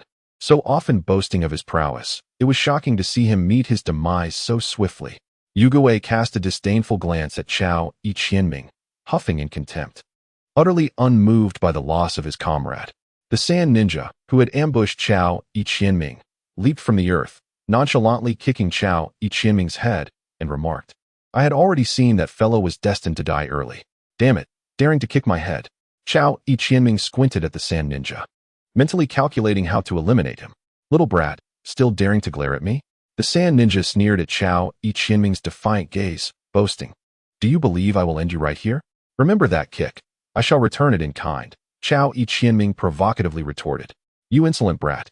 It seems I must teach you a lesson," the sand ninja darkly replied. At that moment, Asahi approached and interjected, "Ryoji, cease your banter and swiftly bring this brat back to the camp. He may possess valuable information. No rush. I wish to play with this little brat for a while," Ryoji declared ominously, fixing his gaze on Chao Qianming. Noting that Yugoi offered no objection, Ryoji grinned maliciously, drawing a kunai and squatting before Chao Qianming, mockingly tapping the young one's cheek while taunting, "Brat, would you kindly repeat what you just said? I didn't quite catch it." Chao Qianming slightly closed his eyes, inhaled deeply, and steadied his mind. Suddenly, he opened his eyes wide, erupting from the sand, and in an instant, his kunai sliced through Ryoji's throat. With a splatter of blood that painted Chao Qianming's face, he shouted, "That kick you delivered, I shall return it to you personally." He then propelled a kick into Ryoji's face, which was still etched in disbelief, sending him crashing away. From his ninja tool pouch, he retrieved a soldier pill and swallowed it, as the forceful dispelling of Ryoji's heart decapitation technique had drained a significant amount of chakra. Though Chao Qianming had displayed remarkable valor in slaying Ryoji, he was acutely aware that his current condition was not as favorable as it appeared. Thankfully, the heart decapitation technique was one he had mastered, allowing him to recognize its weaknesses. Had they employed a different jutsu to ensnare him, he would have found himself utterly helpless. "Die, brat!" Yogi roared, witnessing both of his teammates fall to Chao Qianming, brandishing his large blade and charging at him. The demise of Kuramaki and Ryu left Yugoi, both taken aback and enveloped in a profound sense of dread. The specter before him was no ordinary ghost. In a 1-against-4 scenario, it had succeeded in eliminating 2 individuals, emerging unscathed save for a slight depletion of chakra. Yugoi sensed that if this continued, he too might meet his end here. After exchanging a few blows with kunai, Chao Qianming felt an internal sigh of relief. Yugoi's martial prowess was not particularly formidable, nor was his blade technique exquisite. As long as Chao Qianming enhanced his cellular vitality, he could easily surpass his opponent in strength, and with a modicum of strategy, dispatching Yugoi would not pose a significant challenge. Given that Yugoi was the captain, he was undoubtedly the most exceptional among the 4. If the captain exhibited such frailty, it was likely that the one named Asahi was not much better. During their skirmish, Yugoi suddenly landed a heavy blow that forced Chao Qianming down, only to swiftly retreat from him. So naive, Chao Qianming mused with a glint of derision in his eyes as he hastened after Yugoi. Behind him, Asahi had prepared his ninjutsu, but upon witnessing Chao Qianming charging towards Yugoi, a sense of urgency gripped him. In the shadows, Asahi noticed Yugoi seemingly nodding at him, prompting him to unleash his ninjutsu. Wind release, great breakthrough. A tempest surged forth as Yugoi abruptly plunged his large blade into the ground, advancing a step to firmly grasp Chao Qianming, thereby immobilizing him in anticipation of Asahi's jutsu. "You underestimate me," Chao Qianming retorted with a cold smile, channeling chakra to amplify his cellular vitality. His muscles surged with newfound strength, and with a sudden burst, he spun halfway around, positioning Yugoi in front of him to face the ninjutsu. The great breakthrough's force was not overwhelmingly powerful. Even a direct hit would not be lethal for a ninja. However, the cyclone within it harbored countless minute wind blades capable of slicing through skin, delivering a sensation akin to being subjected to 1,000 cuts. "Captain," Asahi bellowed as he charged towards Chao Qianming. "If you desire it, then here it is." He produced the last 2 explosive tags from his ninja tool pouch, affixing them to Yugoi before delivering a powerful kick that sent him flying. Mission accomplished. To ensure that the 4 sand ninjas were utterly defeated and to prevent any intelligence from leaking, Chao Qianming approached each one, confirming their demise, before swiftly departing. As he gradually opened his eyes, the surroundings transitioned from a blur to clarity. The cave was dimly lit, the air cool and laden with humidity, making Chao Qianming feel quite uncomfortable. He shifted his body gently, experiencing only slight soreness without any external injuries. Although he felt mildly fatigued mentally, it was nothing of great concern. He propped himself up to invigorate his blood circulation. Considering the circumstances, Chao Qianming concluded that with one more night of proper rest, he would return to his optimal state. Last night, I exerted every ounce of strength to escape the land of wind and entered the territory of the land of rain. Exhausted in body and spirit, I sought refuge in a random cave. However, the incessant rain and the damp atmosphere of the land of rain rendered me quite uncomfortable. After a brief respite with some water and a bit of dry food, I emerged from the cave and sprinted towards the direction of the Konoha camp. By evening, I finally returned to the Konoha camp and encountered Orochimaru. This mission in the land of wind, while not a life-or-death ordeal, was fraught with peril. For me, it was a rare experience in my life. During the mission, I faced the dilemma of choosing between completing my task and saving my comrades. In a moment of indecision, it was Hinata Kaida who selflessly chose to sacrifice himself to save me. Undeniably, I was deeply moved at that moment, yet upon reflection, I pondered what would have awaited me had I failed to accomplish Orochimaru's mission. Would I have faced distrust and skepticism from the village? Would Orochimaru have abandoned me? However, these considerations are not the crux of the matter. The most significant aspect is that my aspirations and ambitions would have been irrevocably shattered. Without the village's support, my access to advanced ninjutsu would be severed, which is undoubtedly fatal for a war orphan devoid of any background. Self-education in the pursuit of strength is but a foolish dream without guidance. On the path to power, one cannot afford any constraints. At that moment, I began to comprehend Uchiha Sasuke, understanding why he would go to such lengths to seek out Orochimaru. In Konoha, apart from Kakashi, there was no one to mentor him. Uchiha Sasuke is not Uzumaki Naruto. He does not possess a father who died heroically as the fourth Hokage. His father is the leader of the Uchiha clan, embroiled in conspiracy and rebellion. Moreover, he lacks the ultimate weapon of the village within him, receiving no special treatment whatsoever. Although my ideals differ from those of the future Uchiha Sasuke, the pursuit remains the same, the quest for power. If fate is unkind, one must rely on oneself to strive forward. In this regard, I find myself even less fortunate than Uchiha Sasuke. At least he has the Sharingan and a beloved brother.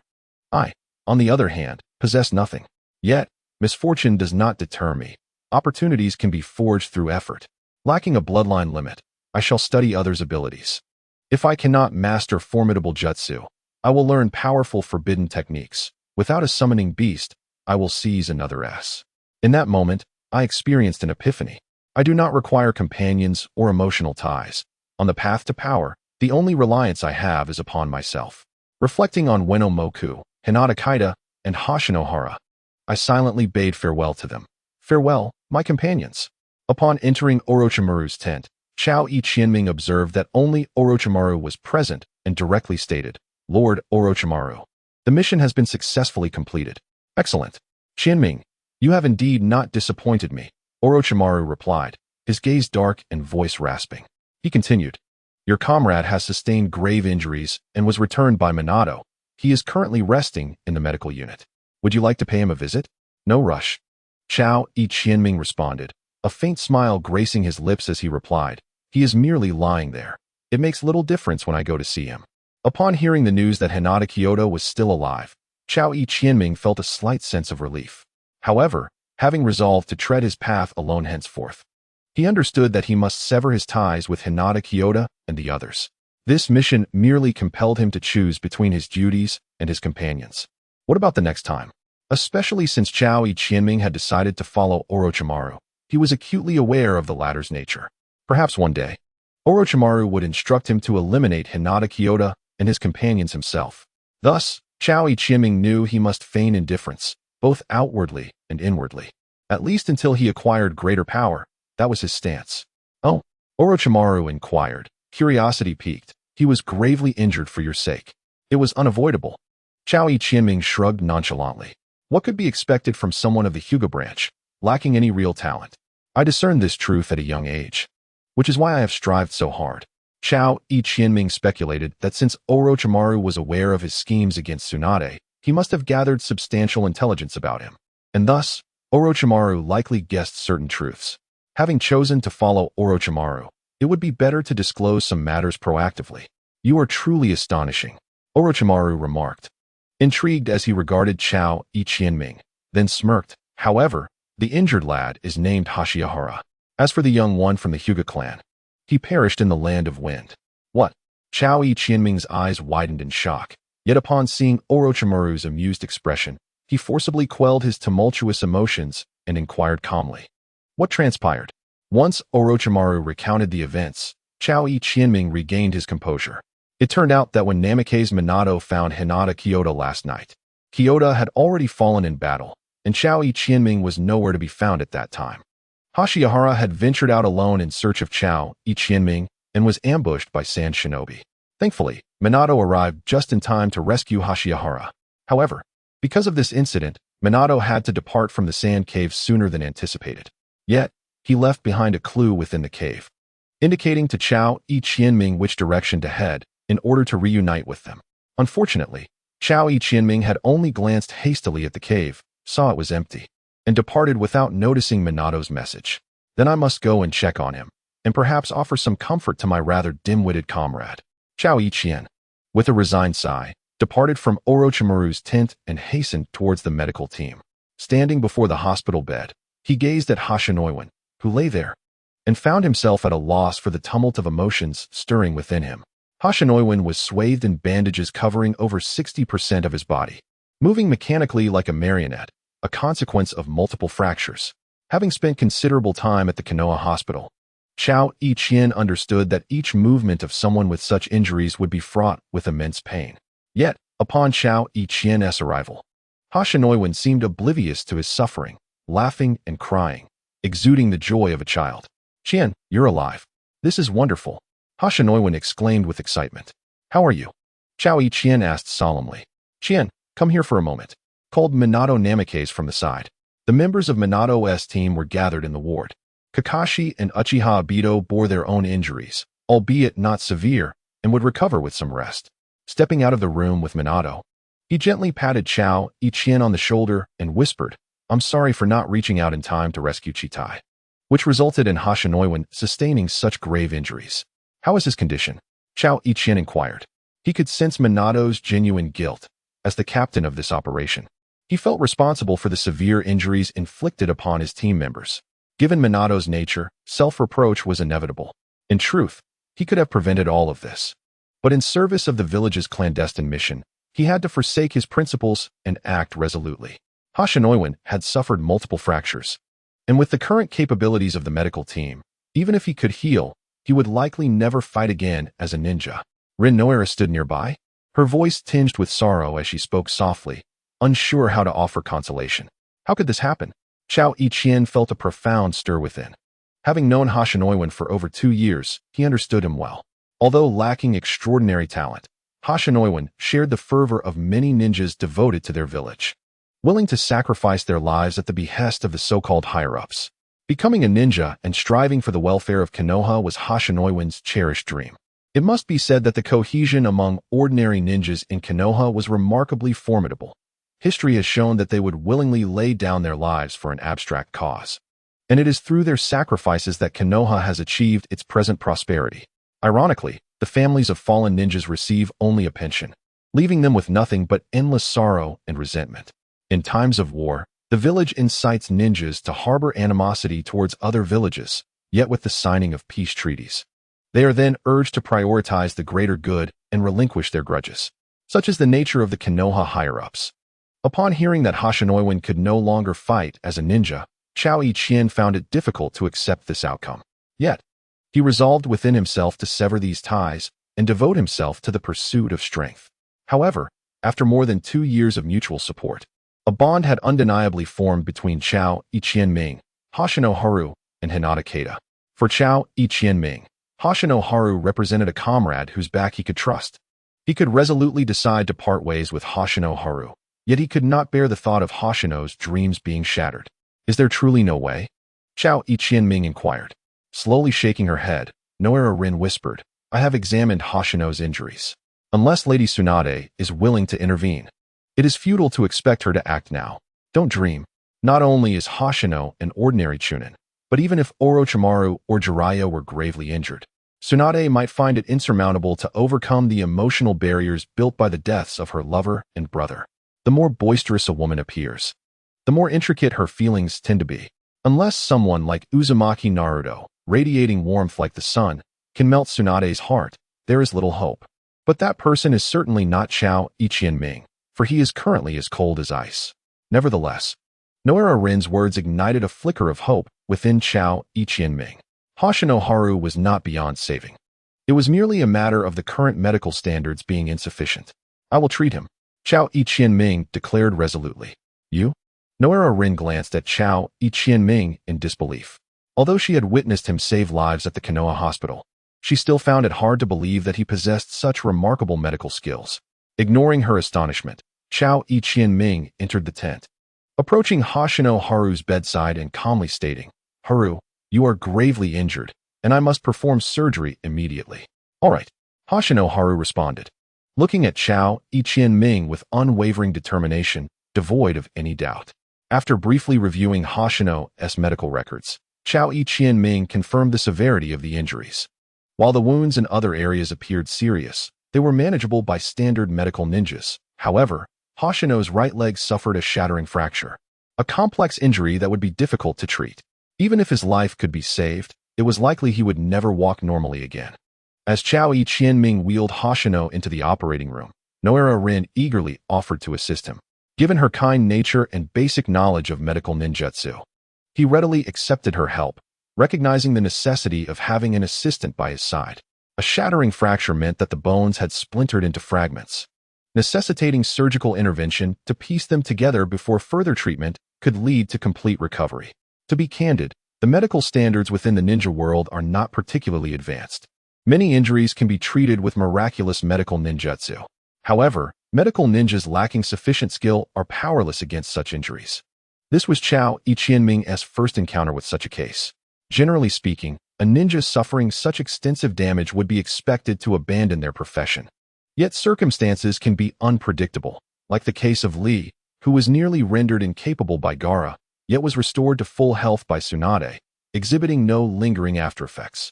Chao Iqianming, though hesitant to compare his medical ninjutsu to Tsunade's, nonetheless harbored confidence in his ability to manage such injuries. And he understood that he must possess that confidence. After 5 hours, Chao Iqianming and Noara Rin emerged from the operating room to find Minato Namikaze, Kakashi, and Obito Uchiha waiting anxiously outside. Upon seeing Chao Iqianming, Minato inquired with concern, "How did the surgery go?" Noara Rin cast an admiring glance at Chao Iqianming and exclaimed excitedly, "Qianming was truly remarkable. Hoshino Haru's injuries are no longer critical. All that remains is recuperative care."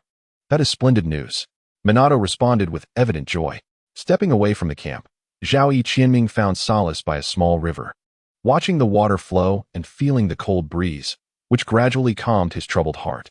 The deaths of Hyuga Kyoto and the severe injuries of Hoshino Haru filled Chao Iqianming with trepidation. He was uncertain about the path that lay ahead for someone as fragile as he. Yet, it was undeniable that Chao Iqianming fervently wished to avoid a fate akin to that of Hyuga Kyoto or Hoshino Haru. Although he had successfully treated Hoshino Haru today, he remained uncertain whether his actions were right or wrong. To cease being a ninja would mean the obliteration of Hoshino Haru's dreams. However, his proficiency in medical ninjutsu could still allow him to serve at the Konoha hospital, saving lives without the perilous sacrifices demanded of a ninja. But could Hoshino Haru withstand such a devastating blow? Just as Chao Iqianming feared that failure on this mission would lead to scrutiny from the village's higher-ups and abandonment by Orochimaru, he could not accept the thought of being severed from the path of the strong. Being weak signified an inability to control one's destiny. With no background to support him, Chao Iqianming knew that if he faded into obscurity like any other ninja, he would inevitably be forsaken by the village, perhaps even meeting his end during some mission. Thus, he understood that he must continuously showcase his talents, earning the village's recognition and nurturing his strength until he emerged as a formidable force. Did he harbor resentment towards the village? Chao Iqianming bore no hatred for Konoha. Every place is fraught with politics, darkness, and conflict, an unavoidable aspect of human nature, which he had come to understand deeply in his previous life. He had to accept and even leverage these shadows. In truth, Chao Iqianming was grateful to the village for nurturing him from infancy and training him as a ninja. Although the village's motives were undoubtedly to ensure his strength for their own benefit, he too needed to draw resources from the village, gradually growing in power. This relationship was a reciprocal exchange. To judge it purely in terms of right and wrong felt rather simplistic. If one were to delve deeper, it would ultimately depend on the skill of the players involved. Victors are naturally crowned as kings. The demise of Hyuga Kyoto, in the end, stemmed from his own frailty. Had he been powerful enough to rival Orochimaru, even as a rogue ninja, Konoha would have hesitated to act against him. Even after betraying Akatsuki, they chose to continue their alliance with Orochimaru, exploiting his talents. Is someone hiding here to mourn the loss of a comrade? Orochimaru silently appeared behind Chao Ji Qianming, his hoarse voice as irritating as ever. Lord Orochimaru. Chao Ji Qianming respectfully addressed him. I never expected that. In addition to your extraordinary talent and insight, you possess such remarkable medical skills, Orochimaru remarked in admiration. Chao Ji Qianming had come here not only to seek solitude, but also to await Orochimaru's arrival. During this treatment of Hoshinohara, he had demonstrated exceptional medical ninjutsu, and in an era where Tsunade had succumbed to hemophobia, his medical prowess was undoubtedly among the finest in Konoha. Therefore, Chao Ji Qianming believed that Orochimaru would be even more intrigued by him. After all, Orochimaru's research into forbidden techniques necessitated the collaboration of medical ninjutsu. However, Orochimaru's appearance was rather premature. Before Chao Ji Qianming could fully emerge from his own contemplative state, he found himself face to face with Orochimaru. Though this early encounter left him somewhat displeased, it also indicated that Orochimaru held him in higher regard, perhaps even displaying a hint of impatience. This was Chao Ji Qianming's first unintentional exhibition of his talents, and the results were astonishingly favorable. After 2 years of study at the Konoha Hospital, it would have been disheartening to have achieved nothing. With a smile, Chao Ji Qianming suppressed his brilliance, striving to convey his respect to Orochimaru, much like the future Yakushi Kabuto. You saved that boy named Hoshinohara this time, but can you save him a second time? Orochimaru said darkly. Is this a threat? Lord Orochimaru. Chao Ji Qianming exclaimed urgently, feigning great concern for Hoshinohara while adopting an even more respectful demeanor. In that fleeting moment, numerous thoughts crossed Chao Ji Qianming's mind, yet he ultimately resolved that rather than appearing indifferent to Hoshinohara in Orochimaru's presence, it would be more advantageous to let Orochimaru believe he was deeply invested in the boy's fate. In doing so, Orochimaru would assume that by controlling Hoshinohara's life or death, he could manipulate Chao Ji Qianming. Now, a twinge of regret filled Chao Ji Qianming's heart. Had he known one day he would follow Orochimaru, he would have severed his ties with Hoshinohara much sooner, thus avoiding being used by Orochimaru. Yet, he could not ascertain whether Orochimaru would believe any of this. Life is truly fragile, Orochimaru mused, as if recalling some unpleasant memories, then gazing intently at Hoshinohara. He spoke in an enticing tone. Qianming, have you ever considered the possibility of immortality? In that moment, an urge to follow Orochimaru and seek the path to eternal life surged within Chao Ji Qianming. However, a flicker of vigilance soon arose within him. This was not his aspiration. It is an illusion. Release. Chao Ji Qianming bit his tongue, forming hand seals and channeling his chakra to dispel the jinjutsu. As his mind regained clarity, Chao Ji Qianming, despite not daring to reveal even a hint of anger, could not entirely conceal his dissatisfaction. Lord Orochimaru, employing jinjutsu on someone who has already pledged loyalty to you could tarnish your esteemed reputation among the 3 legendary ninjas. Orochimaru let out a sinister chuckle, his voice raspy as he replied, Qianming, I find you increasingly intriguing. Does Lord Orochimaru believe that immortality is attainable? Chao Ji Qianming, momentarily brushing aside the earlier discomfort, inquired with a hint of yearning. Anything is possible. Just because it does not exist now does not mean it cannot in the future, Orochimaru asserted confidently. Had anyone else suggested to Chao Ji Qianming the notion of eternal life, he would have scoffed. Yet, coming from Orochimaru, a flicker of admiration ignited within him. After all, the future Orochimaru indeed achieved immortality, albeit at the cost of his soul's integrity. Nevertheless, the audacity and determination with which Orochimaru pursued his aspirations commanded respect. Of course, many would not condone some of his methods in the pursuit of his dreams. Lord Orochimaru, should there be any way in which I can be of service, I would be honored to assist, Chao Ji Qianming expressed with utmost reverence. First and foremost, I wish everyone a joyful National Day. I sincerely apologize for the disruption in updates yesterday. Upon returning home, I was immediately drawn into a drinking session with my father and succumbed to exhaustion. Only rising after noon today. However, I shall make amends with 4 updates today, compensating for yesterday's lapse. Furthermore, if all goes well, I shall provide another 4 updates tomorrow, thereby addressing the 2 missed updates. Lastly, I seek your support. Early the next morning, having just completed his training, Chao Qianming returned to the camp and was assigned a new mission, to escort the wounded back to Konoha. This time, the number of injured was modest, totaling just over 50, with Hashiyama Jin included among them. Orochimaru had dispatched 2 teams of Chunin to assist in the escort, making a total of 9, including Chao Qianming as the leader. This mission had been arranged the previous night with Orochimaru, conveniently utilizing the loss and severe injury of Chao Qianming's teammates as justification to send him back to Konoha. Orochimaru wished to prevent Chao Qianming from perishing on the battlefield, thereby losing a valuable aid. Additionally, Orochimaru had entrusted Chao Qianming with a covert task. Having attended the ninja academy alongside Tsunade and later serving under the 3rd Hokage, Orochimaru was well aware of Tsunade's formidable prowess, shared as a fellow member of the legendary 3.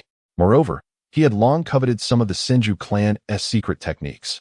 Thus, Orochimaru hoped that Chao Qianming could foster a good relationship with Tsunade, providing him an opportunity to access the Senju clan's esoteric arts.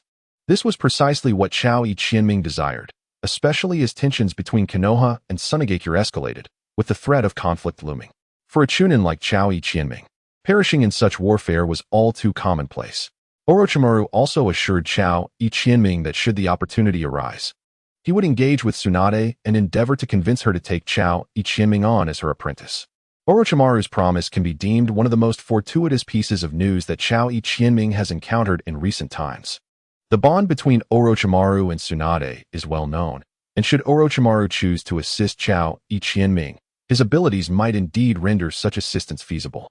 Moreover, frequent interactions with Orochimaru in the camp have kept Chao Qianming's nerves taut, as he fears that any misstep could arouse Orochimaru's suspicions, jeopardizing the fragile trust they have only just begun to establish. On the journey back to Konoha, Chao Qianming finds himself contemplating how to navigate his future relationship with Orochimaru. Although he has previously watched Naruto, he has not delved deeply into the character of Orochimaru. However, observing Orochimaru's unyielding commitment to nurturing Sasuke reveals that he harbors an unwavering confidence.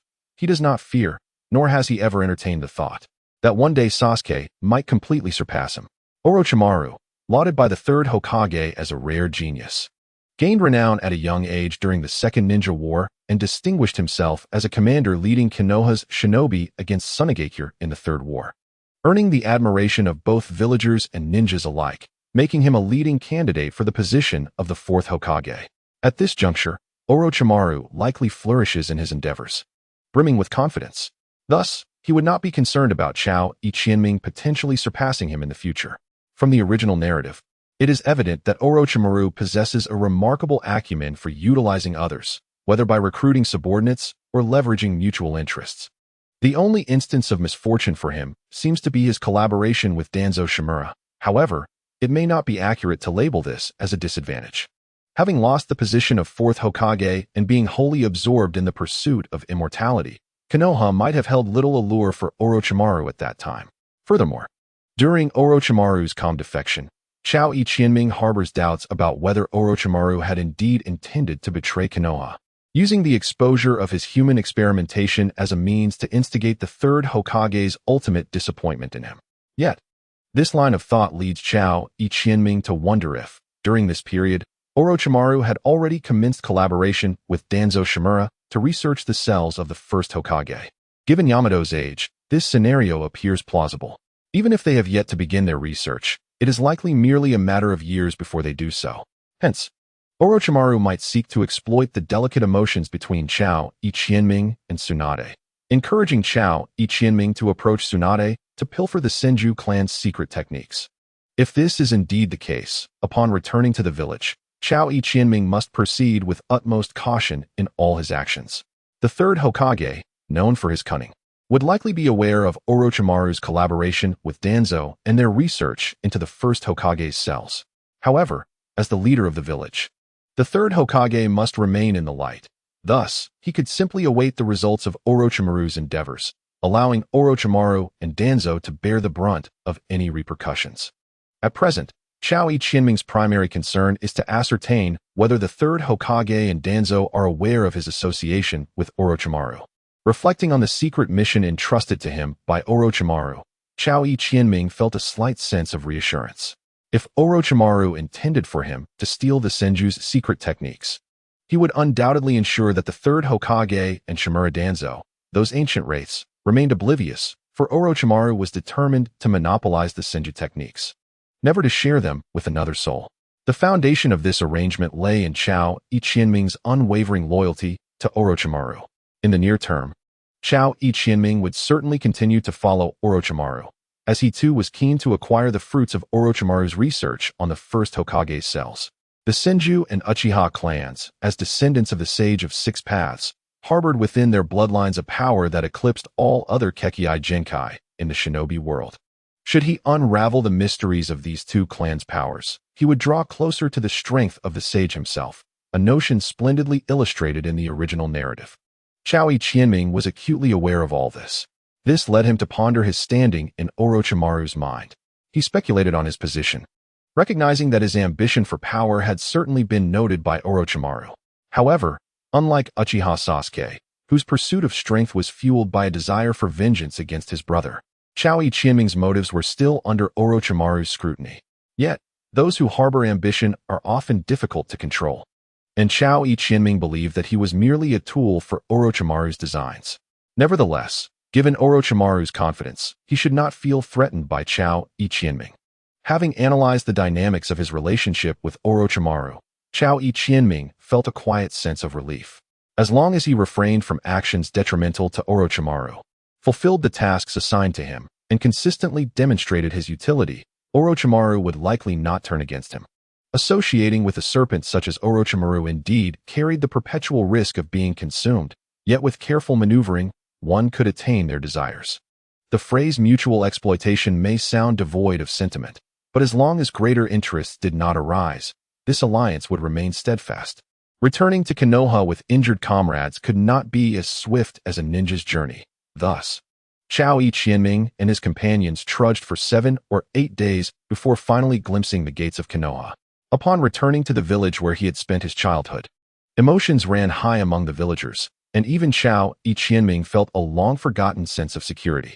From a distance, at the entrance of Konoha, medical ninjas awaited their return, accompanied by some of the village's higher-ups and a gathering of villagers to welcome the wounded. As Chao Qianming and his party arrived, relatives of the injured rushed forward, offering their concern and assisting the medical ninjas in escorting them to the Konoha hospital. Engaged in fierce battles against Sunagakure to safeguard the tranquility of Konoha, these individuals returned grievously wounded, and upon seeing their loved ones, an instinctive sense of belonging blossomed within their hearts. Even Chao Qianming, witnessing such a scene, felt a pang of emotion, his expression betraying a hint of tenderness.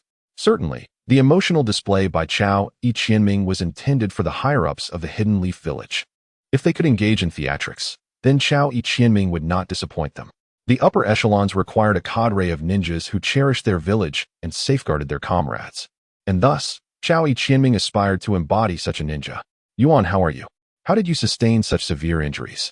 The mother of Hoshino Yuan, upon witnessing her son's bandaged condition, was immediately overcome with tears, her eyes filled with profound concern. Mom, please don't be like this. There are others watching. Hoshino Yuan awkwardly scratched the back of his head, a hint of shyness in his voice as he reassured her. I'm fine now. I was indeed gravely injured, but thanks to Qianming's surgical skills, I've recovered. Just a few days of rest, and I'll be back to my lively self. I'm relieved to hear that. Hoshino Yuan's mother wiped her tears and turned to Chao Qianming, expressing her gratitude. Thank you, Qianming. I truly don't know what we would have done without you. It's no trouble at all. Chao Qianming replied with a gentle smile. Yuan and I are friends. It is my duty to help. Hoshino Yuan's mother wholeheartedly imparted her medical ninjutsu to Chao Qianming, hoping that one day, should Hoshino Yuan find himself gravely injured on the battlefield, Chao Qianming could provide him with the necessary treatment. There is one more thing. Chao Qianming pulled Hoshino Yuan's mother aside and spoke in hushed tones. The front lines are perilous. Battles could erupt at any moment. I believe it would be wise for Yuan to join the medical unit as a medical ninja. It would significantly enhance his chances of survival. Indeed, I share that sentiment. Hoshino Yuan's mother nodded in agreement.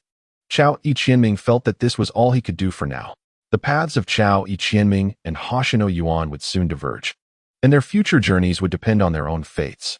After escorting the injured to the Hidden Leaf Hospital, Chao Yiqianming's mission was deemed complete. However, as the team leader, he was required to report his findings to the Hokage's office, a directive from Orochimaru, granting him the opportunity to meet the Hokage. Chao Yiqianming was uncertain of Orochimaru's intentions behind this arrangement, but for now, he could only proceed to meet this esteemed ninja. Thud, thud, clang. Come in. Upon entering the Hokage's office, Chao Yiqianming could not help but cast a glance at the third Hokage. This was not his first encounter with the third Hokage. During his time at the Ninja Academy, the third Hokage frequently visited. Yet, this was the first occasion he had been so close to him. Though the office contained only the third Hokage, Chao Yiqianming was acutely aware that countless Umbu operatives lurked within the Hokage Tower, aside from the third Hokage himself. No one could accurately ascertain their numbers. Hokage-sama. Chao Yiqianming bowed respectfully. Ah, it's you, Qianming. Was your journey back to the village relatively safe? The third Hokage inquired with a warm smile, exuding a benevolent demeanor. The third Hokage treated every ninja with such kindness. His smile radiated warmth, yet his demeanor remained serious. Every ninja in the village held a deep respect for this venerable elder. To them, the third Hokage was their guardian spirit. As Shimura Danzo aptly stated, the third Hokage was the sunlight of Konoha, while he himself was the root hidden beneath the ground. It is precisely these two individuals, one light and one dark, who uphold the grand tree of Konoha. While it is inevitable that shadows may linger, the inhabitants of this village possess no right to cast judgment upon them. The ninja world is fraught with unrest, and Konoha is perpetually at risk of annihilation by other villages. The third Hokage lacks the formidable power of the first Hokage, who could command the entire ninja realm.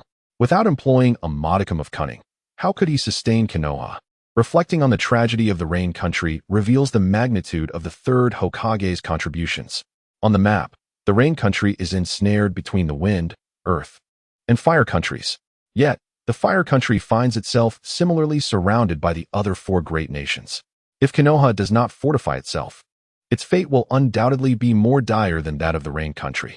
The journey was remarkably smooth, devoid of any ambushes from the sand-hidden ninjas. Chozuki Chiyo promptly reported the situation to the third Hokage. Upon hearing Chiyo's report, the third Hokage nodded thoughtfully and remarked, "The sand-hidden is increasingly restless. According to Orochimaru's report, your medical ninjutsu is exceptionally remarkable. Many seasoned medical ninjas cannot compare to you. Lord Orochimaru is overly flattering. I have merely studied for a time at the Konoha Hospital. Should my comrades sustain injuries during missions, I am able to provide timely treatment." Chozuki Chiyo concealed all thoughts within, revealing the quality most admired by the third Hokage, camaraderie and affection. Such astonishing talent. The third Hokage exclaimed. Even Tsunade, at your age, did not possess such profound medical ninjutsu. Your Excellency, I cannot compare myself to Lady Tsunade, one of the legendary three. Chozuki Chiyo responded with both excitement and humility. The third Hokage smiled at Chozuki Chiyo and gently inquired, "Orochimaru has recommended you. He hopes you can join the medical team. What are your thoughts?" "Lord Hokage, I do not wish to join the medical team. The war with the Sand Hidden is not yet over, and I have yet to avenge Kita. I want to return to the front lines to combat the Sand Ninjas," Chozuki Chiyo declared passionately. Though he secretly wished to join the medical team, he could not voice such sentiments. "Child, do not be so impassioned," the third Hokage said kindly. "I, too, mourn for Kita. However, death cannot be reversed. You must accept this reality. The future stretches far ahead, and do not let hatred blind your vision." Yet, you are correct. The war between Konoha and the Sand Hidden is ongoing, and thus the village requires ninjas with your medical talents. Observing Chozuki Chiyo's confusion, the third Hokage continued. "In this recent transport of the injured, you must have witnessed that many of our ninjas suffered casualties in battle against the sand. Kita's death was tragic, yet honorable. He perished for the peace of our village. Nonetheless, such losses are to be avoided, and your abilities could significantly mitigate them. Lord Hokage, I understand. I am willing to join the medical team. Chozuki Chiyo replied earnestly. Exiting the Hokage's office, Chozuki Chiyo wiped the perspiration from his brow. The role of the third Hokage is truly exhausting. After all, the third Hokage can discern the ambition lurking in Orochimaru's gaze with a mere glance, compelling Chao Ichien-ming to conceal any hint of weakness. Fortunately, the third Hokage recognized Orochimaru's aspirations from a young age. Though Chao Ichien-ming is small in stature, he possesses the soul of an adult. Nonetheless, he remains uncertain whether the third Hokage has sensed anything, particularly regarding his ambition for power. Through conversations with the third Hokage, Chao Ichien-ming came to understand Orochimaru's intent in arranging this meeting. It appears Orochimaru seeks to leverage the third Hokage to become Tsunade's apprentice. Tsunade suffers from hemophobia. While she could serve as a commander in times of war, her condition prevents her from treating the wounded. Currently, as she oversees the Konoha hospital, there are no immediate issues, but should she find herself on the front lines, unable to tend to critically injured soldiers, her phobia would inevitably be exposed. Thus, the village urgently requires someone to step in and treat the wounded in her stead, which would not only mitigate the casualties among the ninja, but also mask Tsunade's condition. Additionally, if Chao Ichien-ming were to treat the injured as Tsunade's apprentice, it would undoubtedly elevate her reputation to new heights. Konoha, at present, is in need of both strength and genius. The presence of strong individuals and prodigies can significantly bolster the morale of the ninja. Strength embodies the present, while genius signifies the future. With both, Konoha can surely endure this war and forge a more glorious future. Grasping this notion filled Chao Ichien-ming with excitement. As long as the third Hokage is willing to intervene, his apprenticeship with Tsunade seems almost assured. The subsequent matters will depend on Chao Ichien-ming's own abilities. What he can learn from Tsunade will hinge not only on his talent, but also on the relationship he cultivates with her. It appears that a visit to the Konoha hospital is in order.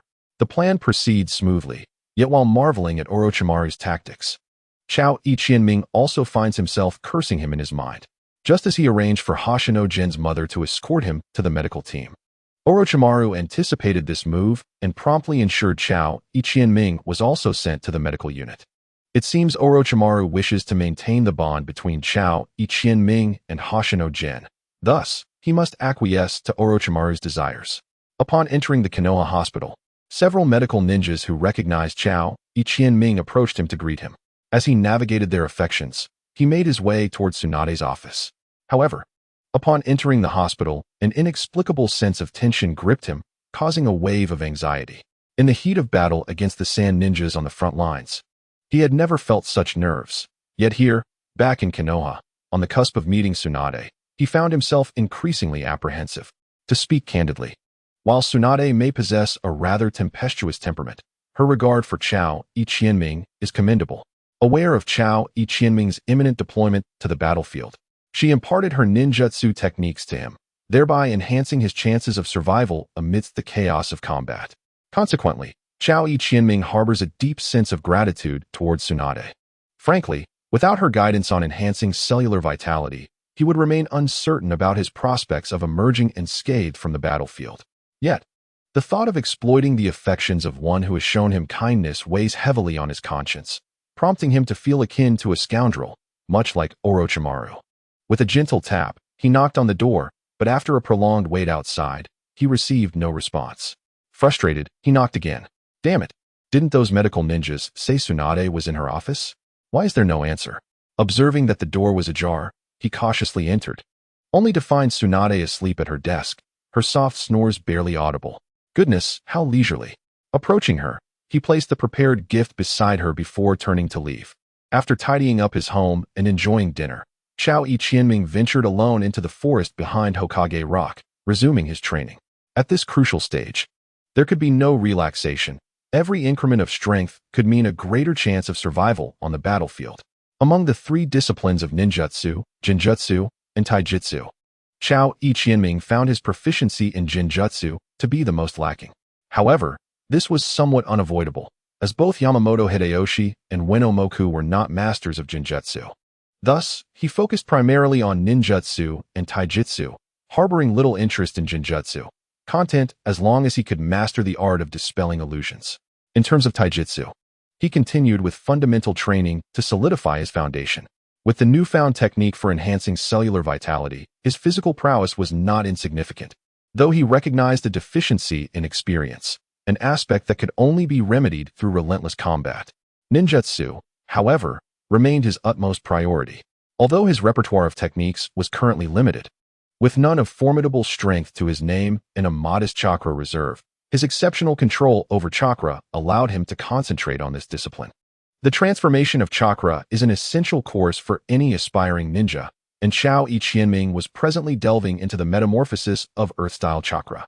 While earth-release techniques may lag behind fire, lightning, and wind in offensive capability, they are often inclined towards defense and support, though perceived as weaker. Earth release is by no means insignificant. In fact, the 5 elemental releases, wind, lightning, water, fire, and earth, each possess their unique strengths and weaknesses. The direction of chakra transformation varies greatly, allowing ninjas to select paths tailored to their needs. Chao Qianming's chosen transformation for earth chakra is one of density. The earth is composed of soil, capable of supporting all living creatures and flora. If the earth release technique could operate with the same indifference to everything above as the ground itself, its power would be immeasurable. However, at this moment, such thoughts remain mere fantasies. Choji Kinomoto is still in the nascent stages of practicing with leaves. After finishing dinner, he finds it unsuitable to engage in strenuous exercise. Thus, he seizes the opportunity to practice the transformation of chakra. Testing the earth release chakra using chakra paper would yield a shattering effect. The chakra paper is highly sensitive to chakra, allowing immediate results, whereas leaves exhibit a significantly lower sensitivity. If he can pulverize the leaves with earth release chakra, it would mark the completion of the first stage of his training. This method is not of Choji's own invention. Rather, it is a technique once employed by Naruto Uzumaki in the original narrative.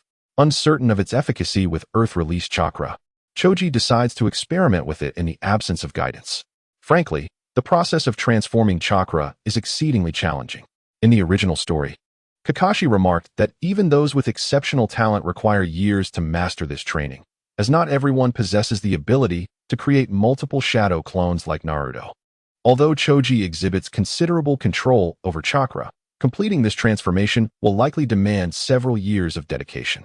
Mastery in any discipline cannot be rushed. Power accumulates over time, and seeking instant strength invariably results in the sacrifice of something precious. Gazing at the leaf in his hand, Choji finds himself in a quandary.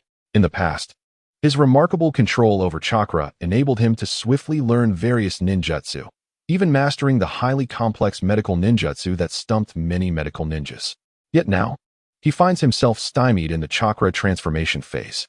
At this juncture, Choji must exercise patience and persist in his training. Suddenly, a boisterous female voice interrupts his focus. "I can't believe you're still alive." Turning to see the source, he is greeted by Tsunade. She makes no effort to conceal her approach, and Choji had sensed her presence long before she arrived. Since she shows no hostility, he refrains from adopting a defensive posture. "Sister Tsunade, what brings you here?" Choji greets her warmly. "Why shouldn't I be here?" Tsunade retorts with a pointed glare, clearly unimpressed. Choji, taken aback, can only roll his eyes in response. "Well, you're one of the legendary Sannin, so of course you can go anywhere. But isn't it a bit reckless to sneak into the woods at this hour for a rendezvous with me? Aren't you worried it might get out?" With a casual flick of her fist, Tsunade effortlessly snaps a tree trunk roughly 50 centimeters in diameter, shaking her hand and responding nonchalantly. "I doubt anyone would spread such gossip." Choji, rubbing his forehead in exasperation, realizes that it's best to refrain from jesting with someone as formidable as her. Fortuitously, he is still a child. Otherwise, he might have been sent flying by one of Tsunade's punches. What does this mean? As Tsunade spoke, she tossed an object towards Chao Qianming. Upon receiving it, Chao Qianming exclaimed, "It's a doll." Tsunade scoffed, "Do you think I would have any use for such a thing?" Chao Qianming, gazing earnestly at Tsunade, remarked, "I can sense that you carry many burdens within your heart, burdens that you may not wish to share with others. You could confide in this doll instead. Holding on to certain thoughts for too long can be quite distressing. Little brat, do not presume to understand the innermost thoughts of others. What could someone like you possibly know?"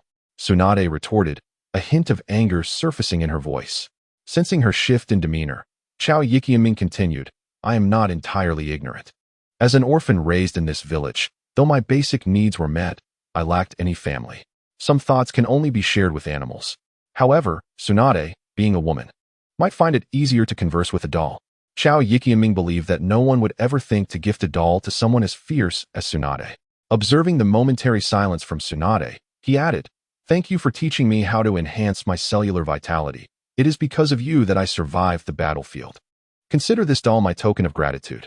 After tossing the doll back, Tsunade caught it, but did not return it, seemingly choosing to accept it. "You needn't thank me. I never expected you to survive," she replied dismissively. "Regardless of whether you accept my gratitude, I sincerely thank you. This could be considered a life-saving grace," Chao Yikiaming stated. Noticing that Tsunade had shifted the topic, he wisely refrained from pressing further, understanding the importance of moderation. "I heard you performed quite well on the front lines?" Tsunade gently inquired. "I merely strive to assist the village in winning this war, but my strength is limited, and I can only do what is within my capability," Chao Yikiaming replied. "Then why are you back in the village instead of staying at the front?" Tsunade quipped. "It was Lord Orochimaru who summoned me back," Chao Yikiaming explained. "Today, I met with the Hokage, who mentioned my talent in medical ninjutsu, suggesting that I could help reduce casualties among our ninjas and hoping I would join the medical team. I initially refused, as I am more interested in ninjutsu. But for the sake of the village, I agreed to the Hokage's request." "Do you look down upon medical ninjutsu?" Tsunade inquired, slightly irritated. "Not at all. Medical ninjutsu is indeed powerful," Chao Yikiaming quickly clarified. "But a man like me ought to achieve glory on the battlefield, shouldn't I?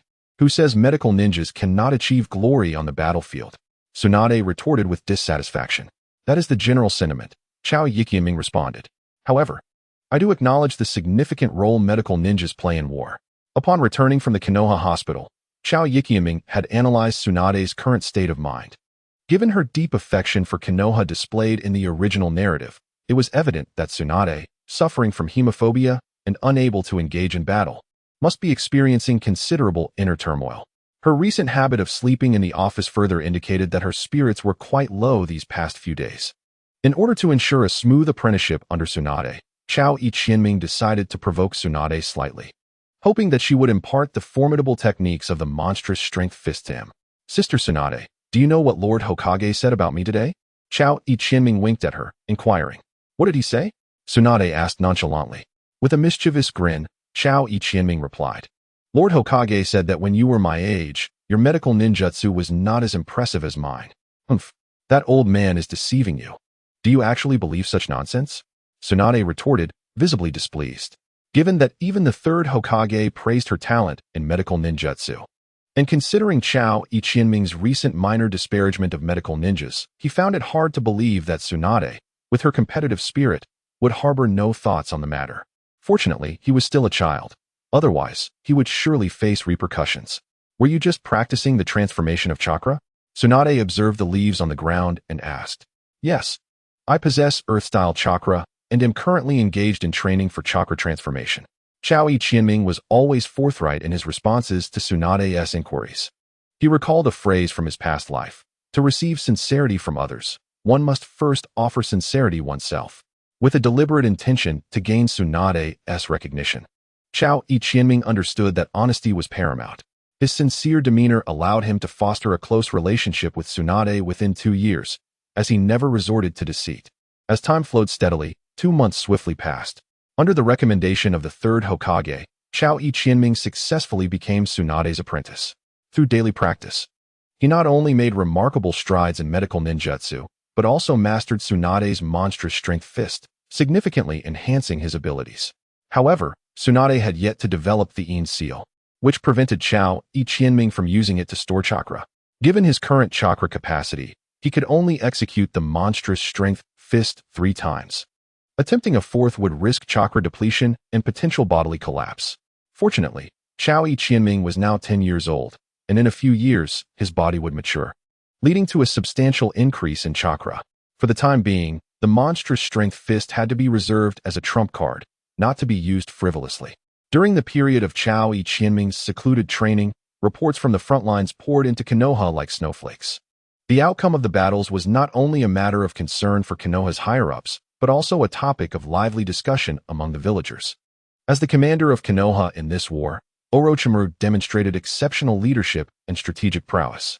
Under his command, despite the arduous nature of the conflict with Sunagakure, Konoha had gained the upper hand overall. A month ago, Konoha engaged in a small-scale battle against Sunagakure, where thousands of ninjas from both sides clashed violently within the Land of Rivers. Although Konoha, under Orochimaru's leadership, managed to repel Sunagakure, the losses on their side were severe. Fortunately, with Orochimaru's assistance, Chao-I Qianming was able to evade the ravages of this war. In terms of the individual prowess of their shinobi, the ninjas of Sunagakure surpassed those of Konoha by a narrow margin. The harsh environment of Sunagakure cultivates remarkable resilience in its shinobi, a quality that is not easily matched by those from Konoha.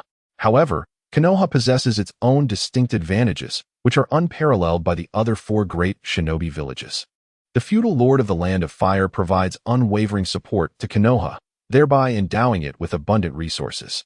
With such wealth, Konoha can consistently nurture a steady influx of ninjas, far outnumbering those from Sunagakure. Furthermore, under the guidance of Tsunade, Konoha's medical expertise is significantly superior to that of other villages, resulting in a lower casualty rate among its shinobi compared to those from Sunagakure.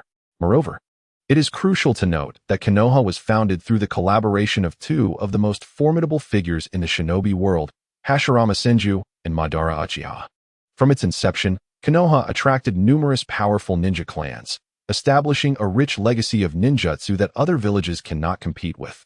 This foundation has earned Konoha the title of the Cradle of Geniuses, consistently producing formidable shinobi who leave a profound impact on the ninja world. In this era, the legendary Sannin and the White Fang of Konoha have become household names. Although the news of the White Fang's demise remains undisclosed, his legacy alone is enough to instill fear across all ninja villages.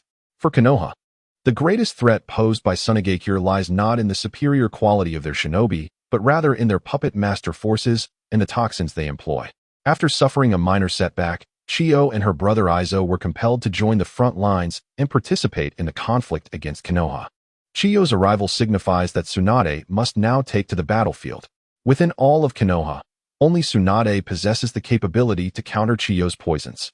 Without her, even if Konoha were to emerge victorious against Sunagakure, the cost would be devastating. Additionally, Chiyo's presence heralds the imminent clash between Konoha and Sunagakure. In the Konoha hospital, as Choji Akimichi diligently practiced medical ninjutsu, he was startled by the sudden forceful opening of the room's door.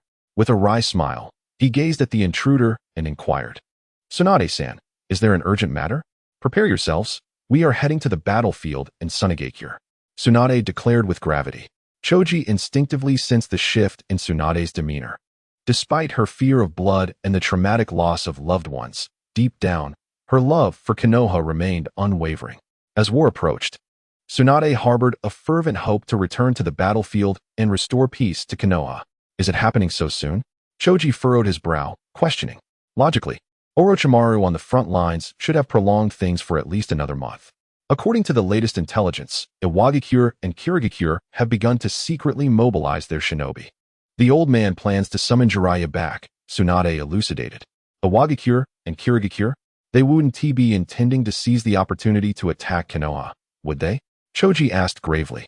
The situation between Konoha and Sunagakure has become increasingly precarious. Should these two villages seize the opportunity to intervene, Konoha would be compelled to engage in a three-front war, a most unwelcome prospect. Furthermore, if Iwagakure and Kirigakure were to join the fray, Amegakure would undoubtedly take advantage of the situation to strike Konoha. Should Konoha find itself besieged by the four great ninja villages, its current strength may lead it perilously close to annihilation. Historically, Konoha has managed to secure certain advantages during the Second and Third Great Ninja Wars, yet who can guarantee that history will remain unchanged? The formidable Inoki of Iwagakure and the Third Raikage of Amegakure are among the most powerful figures in the shinobi world. Notably, Inoki's dust release technique is capable of obliterating foes with alarming speed. At present, only the third Hokage may stand a chance against him. Could it be that Iwagakure and Kirigakure are on the verge of conflict? Choji Akimichi suddenly had a moment of clarity and said, "Wasn't the second Tsuchikage and the second Mizukage supposed to have perished together during the Second War? Perhaps these two villages are at odds with one another." "How do you know this?" Tsunade inquired, gazing at Choji with intrigue. In a moment of prideful indiscretion, Choji revealed.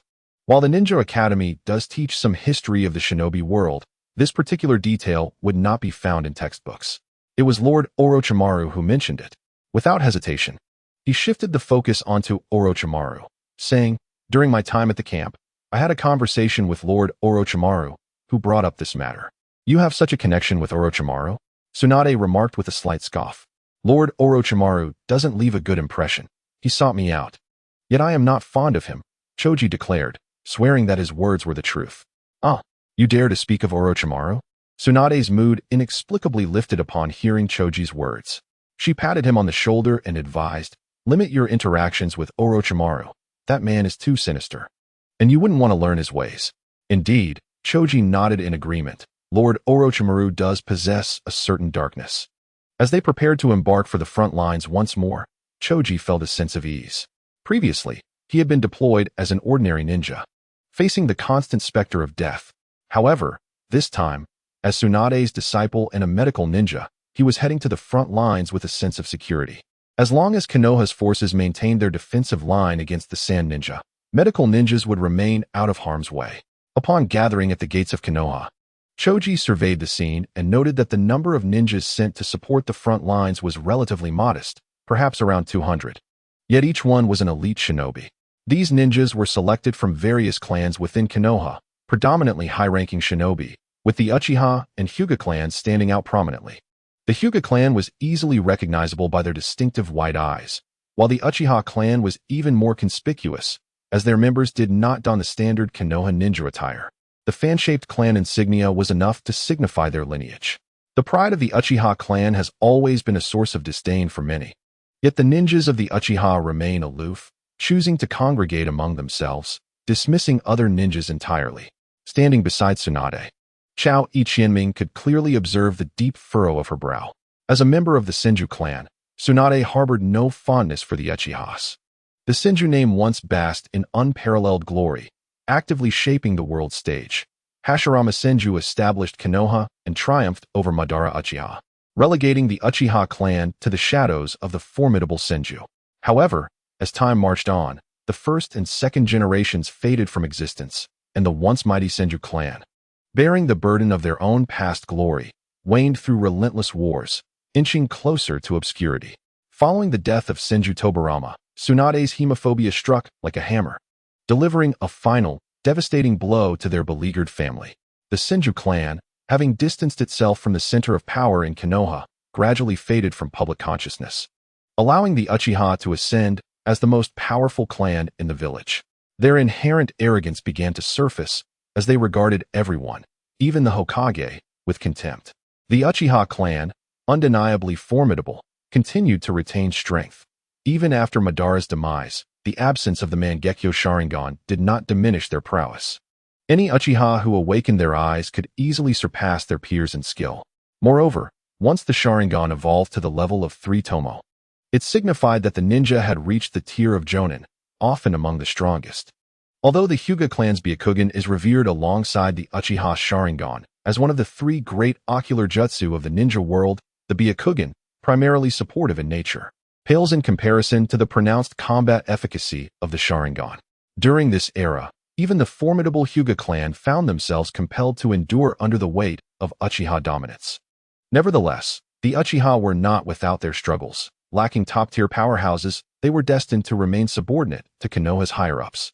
Currently, the Uchiha clan found themselves in a precarious position, entrenched within the Konoha defense forces, while simultaneously facing suspicion and oppression from the village's leadership. The Uchihas, constrained to follow the orders of Konoha's elite, longed for a formidable leader to guide them back into the echelons of power. As all the ninjas assembled, Tsunade bellowed, "Let us depart," and promptly led the contingent towards the front line. This time, Konoha deployed a significant number of elite ninjas, clearly indicating their resolve to engage in a decisive battle with Sunagakure. With the movements of Awagakure and Kirigakure being of concern, and the looming threat of Kumogakure lying in wait to strike Konoha from behind, the village had to swiftly neutralize Sunagakure to free up resources to guard against other villages. A day later, Tsunade arrived at the front line with reinforcements, taking over from Jiraiya as the deputy commander. Meanwhile, Chao Ichienming, as Tsunade's disciple, assumed the role of deputy leader of the medical unit, treating the wounded while concealing Tsunade's hemophobia. The medical camp is situated discreetly and securely behind Orochimaru's camp, a location that has yet to be discovered by the scouts of Sunagakure. Upon entering the medical camp, Chao Ichien could not help but furrow his brow at the dire state within. The sheer number of injured individuals was overwhelming. Every available bed was occupied, and many patients lay directly on the ground, awaiting the assistance of medical ninjas.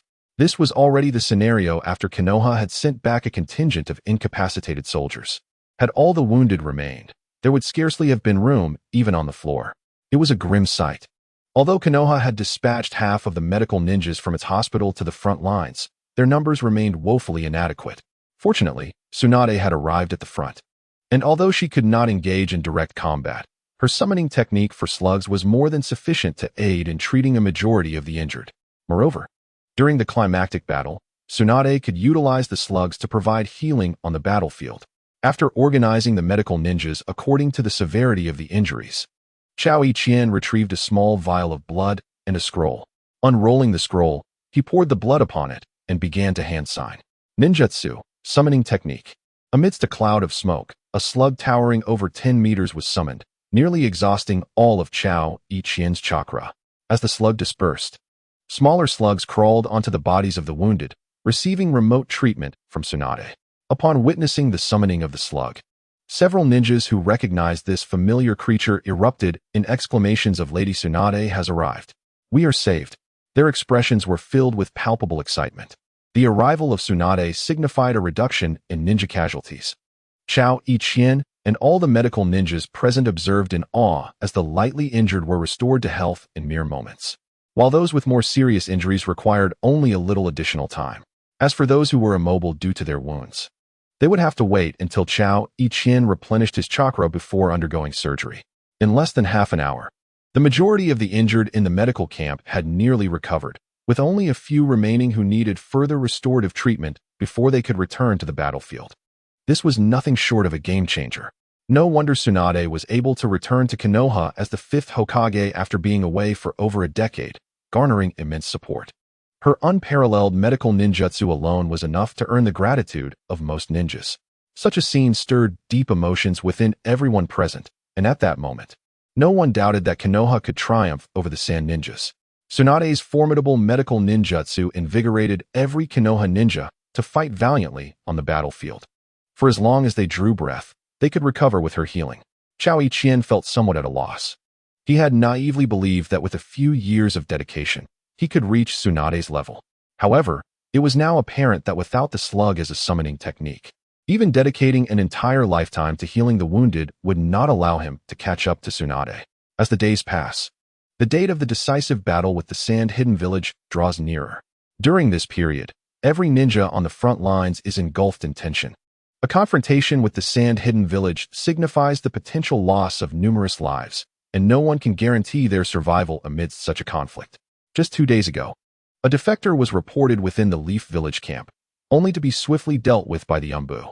The medical team enjoys a relatively tranquil existence, bolstered by Tsunade's formidable healing jutsu, resulting in a significant decrease in wounded personnel. For the majority of the time, Chao Ichien is free to allocate their efforts. Aside from tending to a few severely injured ninjas, the relatively weaker Chao Ichien does not have the luxury of time for rigorous training whenever free. They seek a quiet spot to hone their skills. Participation in the confrontation with the Sand-Hidden Village is mandatory for medical ninjas, albeit in a supportive capacity, trailing behind the main forces. However, should the battle reach a stalemate or should the Sand Ninjas breach their lines, medical ninjas must also engage in combat. In such critical moments, even a slight enhancement in strength may alter one's fate. Currently, the transformation of Earth-style chakra properties remains unbroken, and achieving mastery in this discipline will require considerable time. Nevertheless, Chao Ichien, whose abilities are steadily advancing, is not unduly anxious. They continue with fundamental training, solidifying their foundation. Although shadow clones can transmit training experiences back to the original body, Chao Ichien current chakra reserves are insufficient to support the use of shadow clones for training. Moreover, on the front lines, unforeseen events can arise at any moment. necessitating that Chao Qianming retains a portion of their strength and chakra after training. In the midst of training, an unsettling sensation suddenly washes over Chao Qianming, prompting them to halt all movements and remain vigilant. A slender purple snake emerges from the underbrush, slithering toward Chao Qianming and presenting a scroll, which promptly bursts into smoke and vanishes. With Tsunade having reached the front lines, both Chao Qianming and Orochimaru have refrained from meeting to avoid drawing her attention to their connection. The arrival of this summoning technique from Orochimaru signifies that there is something of great importance requiring Chao Qianming's attention. Though a twinge of displeasure lingers in Chao Qianming's heart, they nonetheless take hold of the scroll, breaking the seal to review the task assigned by Orochimaru. The scroll does not specify the nature of the task, but instructs Chao Qianming to proceed to a designated location where Orochimaru will be waiting. The agreed-upon site is a fair distance from the camp, yet at the pace of a ninja, half an hour suffices for the journey. Upon arrival, Chao Qianming discovers that Orochimaru is already there, awaiting them. Orochimaru-sama, what is this place? Chao Qianming inquires, a sense of caution brewing within. This is my laboratory. Orochimaru replies, his voice raspy yet tinged with satisfaction, introducing the space to Chao Qianming. Qianming, would you care to explore? I am eager to do so, Orochimaru-sama. The knowledge you possess, even if it is but a trivial fragment, is an invaluable treasure to me. Chao Qianming sincerely expressed, a flicker of excitement igniting within him. The laboratory of Orochimaru surely housed precious materials. A mere glimpse would offer immense assistance to Chao Qianming. Currently, he was delving into the transformative essence of earth-release chakra, and should he succeed in this endeavor, he would subsequently embark on the development of earth-release jutsu. However, given his present understanding of ninjutsu, the solo development of such techniques seemed almost impossible. Orochimaru, without a doubt, was a genius in the realm of jutsu, and his guidance would undoubtedly facilitate Chao Qianming's pursuit of ninjutsu creation. The research materials of Orochimaru were undoubtedly of great value, though it remained uncertain how much he would permit Chao Qianming to observe. Let us enter together, Orochimaru gestured invitingly. As he dispelled the illusionary barriers, a dark cavern materialized before Chao Qianming. Upon entering, he was greeted by a shadowy tunnel, its length marred by pools of stagnant water, exuding a pungent odor reminiscent of sewage. Yet, the excitement in Chao Qianming's heart rendered him oblivious to these discomforts. This is a temporary laboratory I established. With the war against the sand-hidden village nearing its conclusion, the experimental materials here must be relocated. A few critical specimens require your medical ninjutsu to sustain their lives. Orochimaru elaborated as he walked. From his words, Chao Qianming discerned the true purpose of his summons, to aid in the treatment of Orochimaru's experimental subjects. This revelation also hinted that Orochimaru had commenced human experimentation, likely resulting in numerous casualties. What forbidden techniques is Lord Orochimaru currently developing? Chao Qianming inquired. Oh, are you also intrigued by forbidden techniques? Orochimaru replied with a hint of amusement. Indeed, for a common ninja like myself, forbidden techniques could undoubtedly allow me to rival those from clans with bloodlines and secret arts, especially in these times of war. Such techniques could be my means of survival on the battlefield, Chao Qianming candidly stated. Recognizing Chao Qianming's aspiration for power, Orochimaru's awareness of his ambitions prompted Chao Qianming to openly negotiate. Concealing his intentions might only heighten Orochimaru's suspicions. Thus, it was more prudent to articulate his desires, allowing Orochimaru to comprehend his objectives. Upon reaching an iron door, Orochimaru performed a series of over 20 hand seals before placing his hand upon the door. A cloud of smoke enveloped them, and the iron door gradually creaked open. With a gentle push, Orochimaru revealed the laboratory dedicated to human experimentation, showcasing its grim interior. Apart from some basic facilities and equipment, there were racks on either side, each restraining a lifeless body. The contorted and agonized expressions of the deceased indicated they had endured immense suffering prior to their demise. The bodies of the deceased exhibited no signs of decay, evidently having been meticulously preserved by Orochimaru's peculiar methods. A chill crept into Chao Qianming's heart at the thought of being associated with someone so capricious with human lives, instilling a profound sense of dread within him. Nevertheless, the path had been chosen, and there was no turning back for Chao Qianming now. In the center of the laboratory, the experimental table lay devoid of any clutter, immaculate and orderly, indicating that Orochimaru had prepared for an imminent departure. Upon reaching a prison cell, Chao Yiqianming beheld 3 individuals confined within. Their expressions were vacant, devoid of vitality. Even upon the arrival of Orochimaru and Chao Yiqianming, they displayed no reaction, not even a flicker of fear.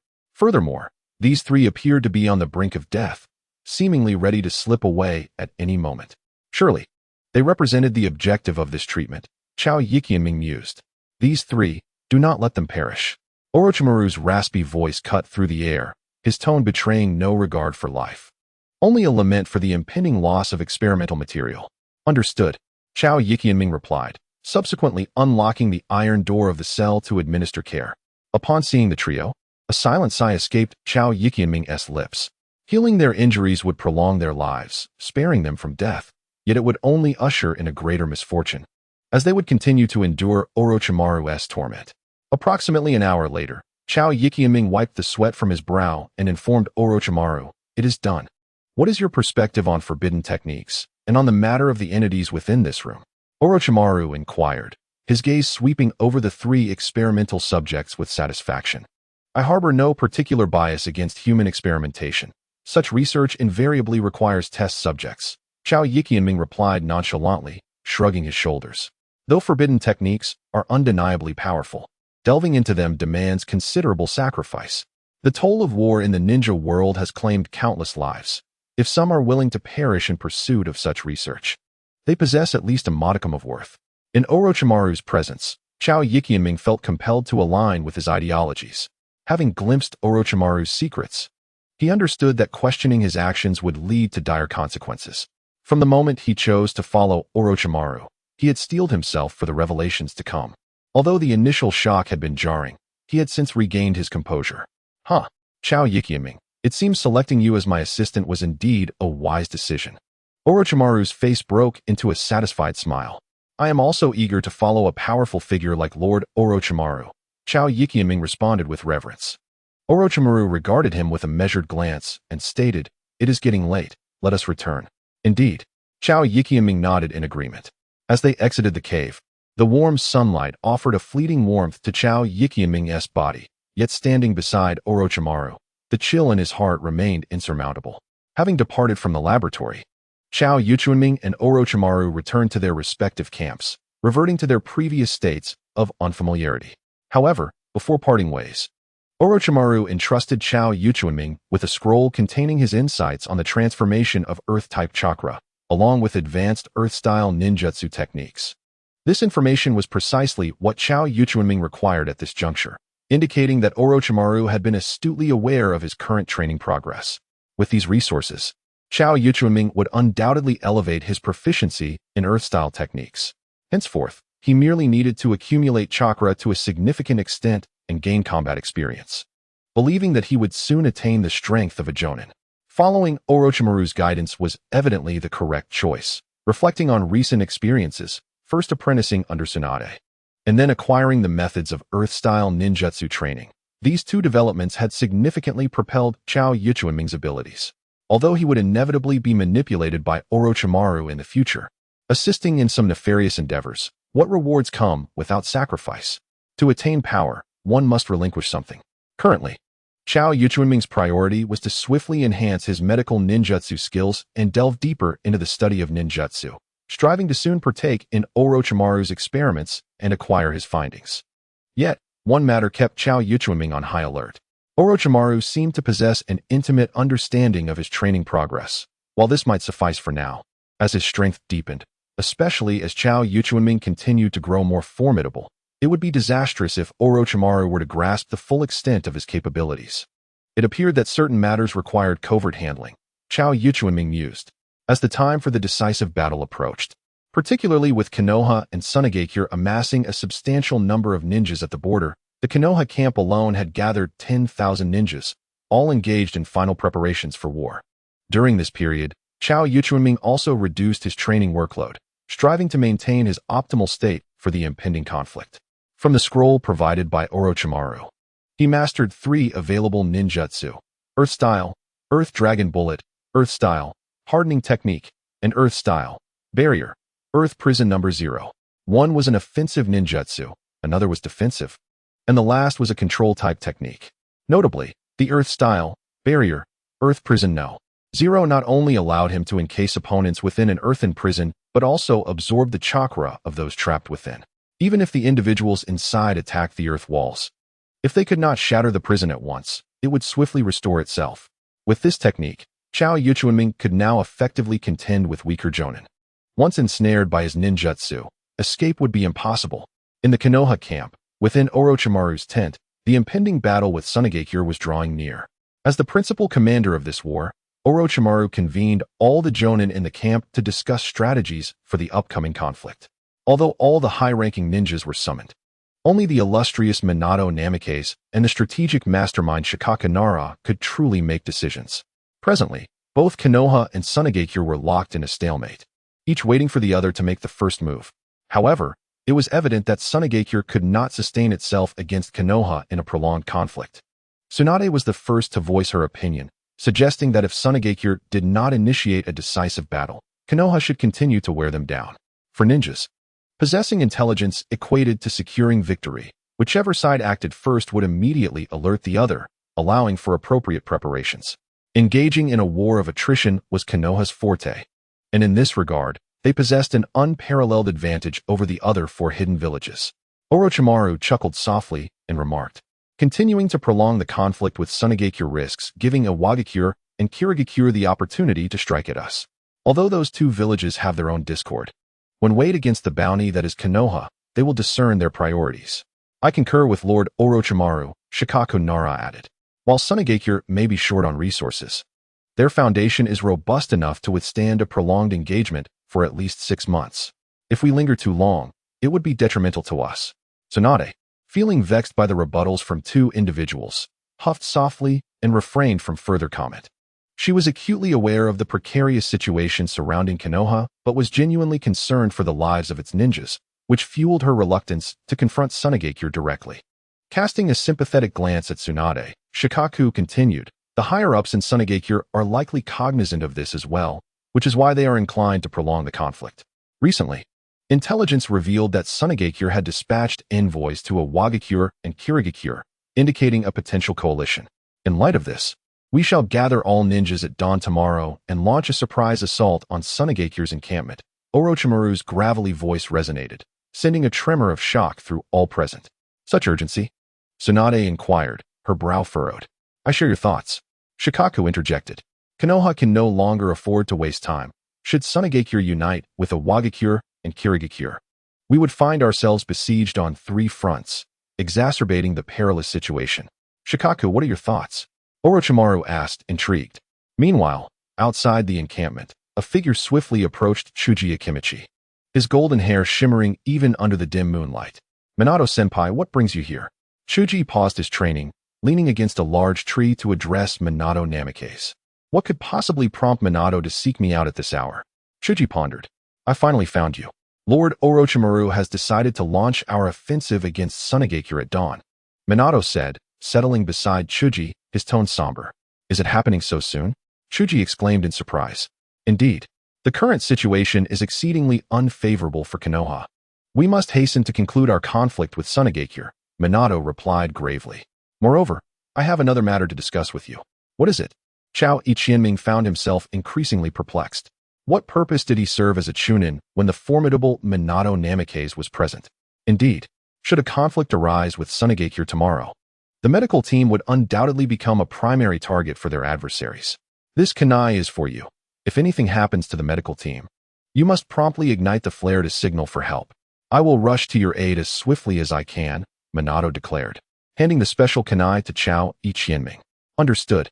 Thank you for your assistance," Chao Ichienming replied, nodding in acknowledgement as he accepted the kunai. The Flying Thunder God technique was undoubtedly a powerful jutsu, despite its minor flaws, prior to Uchiha Obito awakening his Mangekyo Sharingan. It could be regarded as the most potent space-time ninjutsu in the shinobi world. The allure of the Flying Thunder God technique to Chao Ichienming was immense, but lamentably, this technique was recorded in the Book of Seals, and without the Hokage's permission, even if Minato mastered it, he could not impart it to others. Moreover, the technique demanded a high level of skill from its user, and Chao Qianming lacked confidence in his ability to learn it. After all, Minato was a genuine genius, while Chao Qianming was merely a facade of brilliance, crafted by his mature soul. Nevertheless, should the opportunity arise, he would strive to acquire this technique. There is no trouble at all. Safeguarding your medical team is tantamount to preserving the lives of the frontline warriors, Minato said earnestly. I have heard that the Flying Thunder God technique allows for arbitrary traversal through space? Chao Qianming inquired, idly toying with the kunai. Indeed, Minato nodded, explaining. Although utilizing the special kunai to set coordinates is necessary for spatial traversal, the technique can wield tremendous power at critical moments. Certainly, your illustrious title, the Golden Flash, will hinge upon this jutsu. Perhaps in this battle, you shall begin your ascent to fame within the shinobi world. I shall take this kunai. If the need arises, I will set off the fireworks to inform you, Chao Qianming assured him. For reasons unknown, Chao Qianming felt a sense of trust from Minato. Otherwise, he would not have entrusted him with such a life-saving tool. Yet, he could not fathom when their bond had developed to such a degree. Was it during the incident involving Hashihara? That seemed unlikely. Perhaps it was due to his affiliation with Tsunade, prompting Minato to regard him more favorably? That was a possibility. Or perhaps it stemmed from the mission in the Land of Wind, when he had handed the special kunai to Hyuga Kaido. That too was plausible. Regardless of the reason, earning Minato's trust was undoubtedly a fortuitous development. Beyond his formidable skills, Minato was destined to become the fourth Hokage of Konoha. Although his life would be tragically short, cultivating a relationship with him could yield certain advantages during his tenure as Hokage. Then I shall leave this matter in your capable hands, Minato said. Rest assured. Chao Qianming replied, securing the special kunai. I must take my leave now, as there are matters to attend to with Lord Orochimaru. After speaking, Minato Namikaze was about to leave when he suddenly turned to Chao Qianming and remarked, Qianming, do not practice too late. In just a few hours, we will engage in battle with the Sand-Hidden Village. Do not exhaust yourself. I understand. After parting ways with Minato, Chao Qianming refrained from further training. Upon returning to the camp, he officially received a notification from Orochimaru along with the strategic deployment for the medical team. Qianming, Lord Orochimaru has issued orders. The medical team is to be divided into 2 units. One unit will provide support from the rear while tending to the wounded who retreat from the battlefield. The other group of medical ninjas will mingle within the main force. Ready to assist injured ninjas at a moment's notice, the leader of the medical team informed Chao Qianming. Though still young and only a chunin, as Tsunade's disciple and the deputy leader of the medical team, Chao Qianming had undeniably risen to become the second in command of the medical unit. What do you need me to do? Chao Qianming inquired. You and I will each lead a team of medical ninjas. Your mastery of healing techniques surpasses mine. So I suggest you lead a unit of medical ninjas embedded within the main force to provide timely treatment. The medical team leader casually thrust Chao Qianming into a perilous situation. Very well. Chao Qianming did not voice any objections. The leader was his superior. And once a decision was made, Chao Qianming had little choice but to comply. Moreover, as Tsunade's disciple, he felt compelled to accept the proposal, for any refusal could tarnish Tsunade's reputation and adversely affect his own standing. Chao Qianming had painstakingly cultivated an image of a talented individual devoted to his village and compassionate towards his comrades. He could not allow that to be shattered. While following the main force carried certain risks, serving as a medical ninja in the rear support team was undoubtedly a critical target for the Sand-Hidden Village's attacks. The division of the medical team into 2 units raised uncertainties about which would face greater danger. Furthermore, Chao Qianming possessed the life-saving kunai gifted by Minato, originally intended for the rear, but now firmly in his grasp. The medical team leader, evidently taken aback by Chao Qianming's swift agreement, paused before stating, Since you have no objections, I will select some proficient medical ninjas to assign to you shortly. I entrust everything to you. Not a problem, Chao Qianming replied nonchalantly. Do take care of yourself, the medical team leader said gravely. If only my healing skills were a bit stronger, I would accompany the main force myself. For the sake of the ninjas on the front lines, I must depend on you. Qianming. Understood. Chao Qianming nodded, then glanced back at the medical team leader. A hint of mischief in his tone as he added, However, you must remain vigilant in the rear. The medical unit stationed far behind will likely be a prime target for the Sand-Hidden Village's attacks. So be cautious and do not let the sand ninjas catch you off guard. With that, he chuckled lightly, disregarding the medical team leader's sour expression, and stepped out of the tent. The situation is thus. Rujilu remains at the command center in my stead, directing operations. Everyone, prepare accordingly. With a decisive wave of his hand, Orochimaru announced the conclusion of the pre-battle meeting and was the first to exit the tent, summoning the bulk of the ninja forces to advance toward the Sunagakure camp. Chao-Ichien, accompanied by a team of medical ninjas who had been on standby within the camp for quite some time, received the order to mobilize.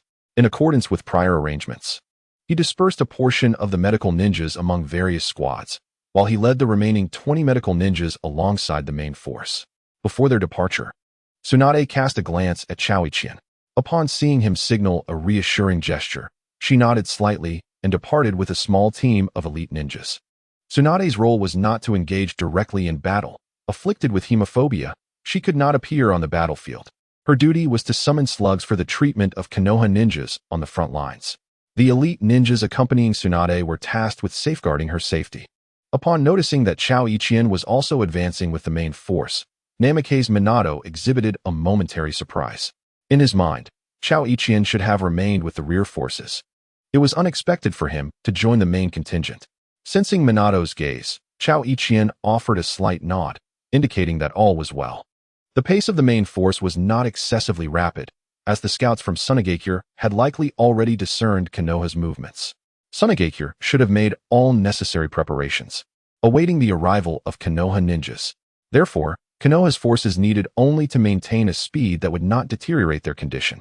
After approximately 10 minutes of advance, an Umbu ninja approached Orochimaru and whispered something. Subsequently, Namake's Minato departed with the team, suggesting he had another task at hand. The Land of Rivers, situated between the Land of Fire and the Land of Wind, has become the prime battlefield for both Konoha and Sunagakure. This is the lament of small nations. As Pain once articulated, great nations wage war for their own notions of justice, utterly disregarding the plight of surrounding smaller countries. During the Second Great Ninja War, the chaotic conflict among Konoha, Sunagakure, and Amegakure in the Land of Rain resulted in countless civilian casualties, leaving many orphans destitute and the populace starving. This tragedy laid the groundwork for the future of Nagato, the Six Paths of Pain. As Konoha and Sunagakure clash, the Land of Rivers has become the most significant victim. The skirmishes of previous months have inflicted severe damage upon this nation, and it is anticipated that recovery will take an extensive period following this decisive battle. The expansive plains serve as an ideal battleground for the multitude of ninjas engaged in combat. From a distance, one can easily observe thousands of sand ninjas occupying elevated positions, having awaited the arrival of Konoha's forces for a considerable time. Konoha has deployed 10,000 ninjas, their morale soaring high, although Sunagakure has committed only 8,000 ninjas. The mysterious disappearance of the third Kazekage has imbued their forces with an even greater sense of determination, making them appear more fervent in spirit. Upon witnessing this scene, a sense of foreboding settled within the hearts of Chao-Ichien and his companions regarding the forthcoming battle. However, reflecting upon the advantages held by Konoha, including not only their numerical superiority, but also the presence of formidable figures such as Orochimaru and Tsunade, along with the future fourth Hokage, Minato Namake's, offered a slight reassurance. At this moment, an elderly woman, approximately 60 years of age, emerged from the ranks of Sunagakure. Despite her diminutive stature, she exuded an intangible aura of authority, evoking a sense of formidable presence akin to a mountain. This was Chiyo, the elder of Sunagakure. Beside her stood an elderly man, who appeared to be of similar age. Her brother, Ebizo, whose strength was equally commendable. Together, Chiyo and Ebizo represented the last remaining elite of Sunagakure, serving as its pillars of support. Trailing behind them was a youthful man, seemingly in his late 20s, who bore a resemblance to the future fourth Kazekage, Raza, the father of Gaara. As Chao-Ichien surveyed the gathering, he noted that, although some individuals were not present in the original narrative, they were all renowned masters within Sunagakure, individuals he had previously studied. Indeed, while Sunagakure had not deployed a multitude of ninjas, it appeared that all their elite fighters had assembled. The rules of this world are indeed peculiar. Ninjas, who traverse the shadows as assassins, often accompany darkness and bloodshed, yet they also yearn for heroism and the light. Such conflicts frequently herald the emergence of heroes. Was Orochimaru the only one from the legendary Sannin to attend? What of the other venerable elders? Chiyo's eyes gleamed with disdain as she spoke with evident contempt. A chilling laughter escaped Orochimaru, his serpentine gaze sweeping over the gathered forces of Sunagakure, as he scornfully remarked, "A village past its prime speaks with considerable bravado. However, when you find yourselves in retreat, you shall be grateful for that bravado." Chiyo's countenance flushed slightly, betraying her unmasked murderous intent. Her piercing gaze bore down on Orochimaru for several moments before she retorted, "A mere junior dares to speak so arrogantly. I am eager to witness the expression on Sarutobi Hiruzen's face when Konoha faces defeat. Should you still be alive then, perhaps you might witness it," Orochimaru replied with disdain. The absence of the third Kazekage was an unspoken matter between the two sides. By this stage in the war, his fate had become inconsequential. Should Chiyo mention him now, it might serve as a means for Orochimaru to undermine their morale. For Sunagakure, the paramount objective was to secure victory in this conflict, thereby validating the village's strength and ensuring the future Kazekage's prestige. Chao Qianming's sole regret amidst this war was the inability to procure evidence against Sasori regarding the assassination of the third Kazekage, which would have solidified the village's accomplishments. The only way to obtain such evidence would be to confront Sasori and seize the third Kazekage's puppet for the village. Alas, Chao Qianming's current strength was insufficient to contend with Sasori, rendering this aspiration futile. Yet, at this juncture, all that mattered was the call to battle. Amidst the cacophony of battle cries from both sides, the ninjas of Konoha and Sunagakure surged forward like tumultuous torrents, prepared to expend their lives in a glorious display of valor. The air was thick with the sound of shuriken and kunai whistling through the sky, claiming lives even before the two forces engaged in close combat. In all honesty, the spectacle of 20,000 warriors clashing was not particularly grand. It merely represented a fleeting ripple upon the vast expanse of the earth, akin to the 5,000 students at the school of Yikian in a previous era.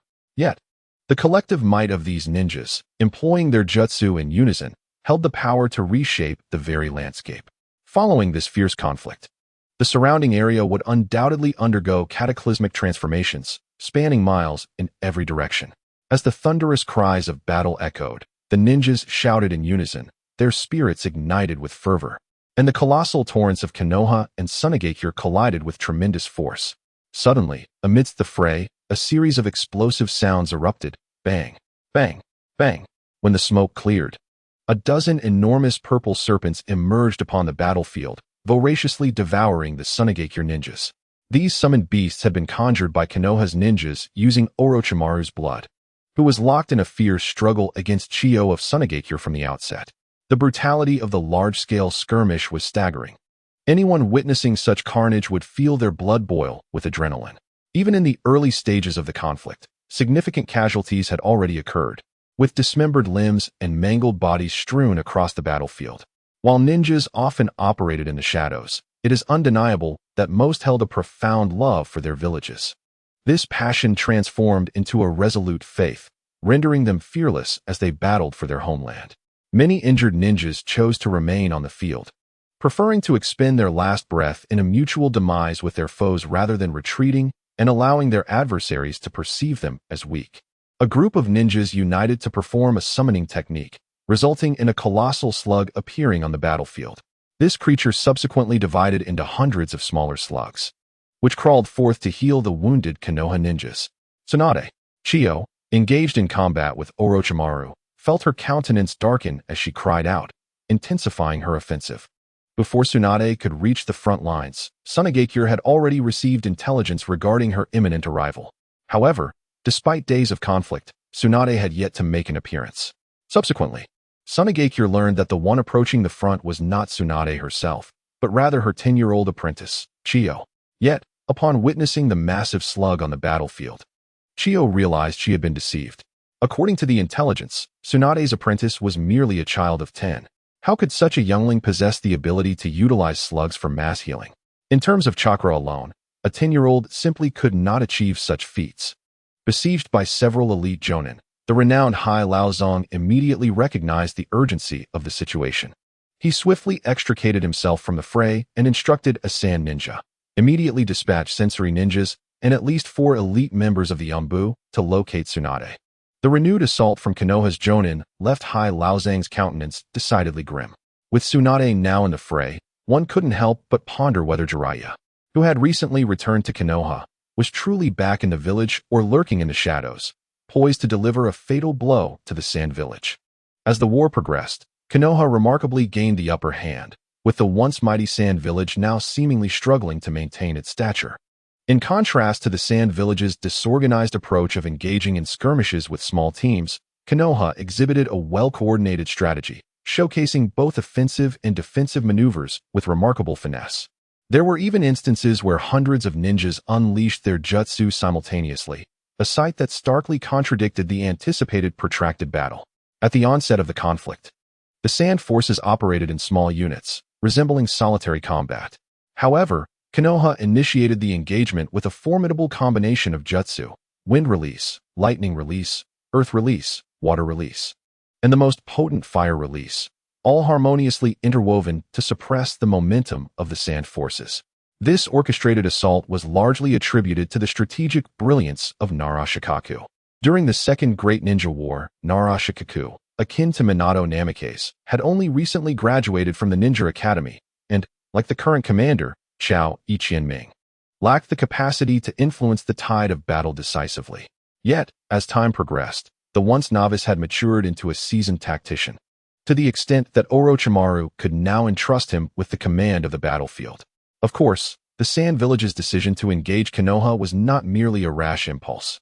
With the arrival of Raza, torrents of sand inundated the battlefield, swiftly transforming the once ferocious purple serpent into a grotesque mass. As countless Konoha ninjas were swallowed beneath the deluge of sand, the conflict raged fiercely, yet the supporting medical unit, under the command of Chao Ichien-ming, was not directly involved in combat. However, as the clashes persisted, casualties among Konoha's ninjas began to mount, prompting Chao Ichien-ming to spring into action. He directed the medical ninjas to categorize the injured. Those with minor wounds received immediate treatment on site, after which they would rejoin the battle.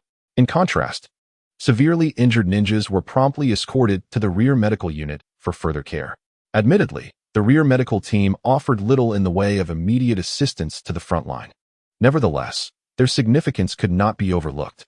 They served as a morale booster for the Konoha ninjas engaged in combat.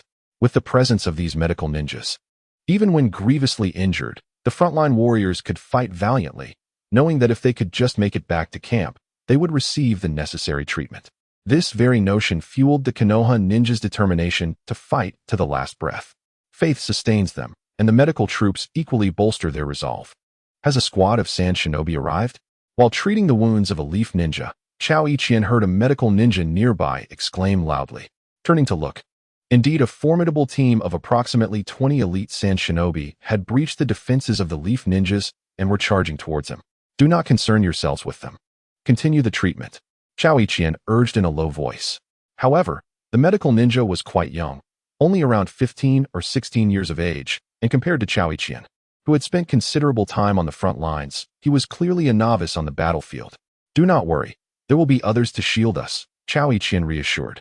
Just then, a group of leaf ninjas surged forth from the side, intercepting the squad of sand ninjas. Phew, the medical ninja sighed in relief, finally feeling at ease. You must learn to trust your comrades, Chao Ichien said earnestly. Understood, Captain Chien. The medical ninja replied with determination, resuming his treatment of the injured. What is your name? Chao Ichien inquired. My name is Kira, he answered. Kira, is it? Chao Ichien smiled and nodded, saying, Your medical ninjutsu is quite impressive. Keep up the good work. Yes.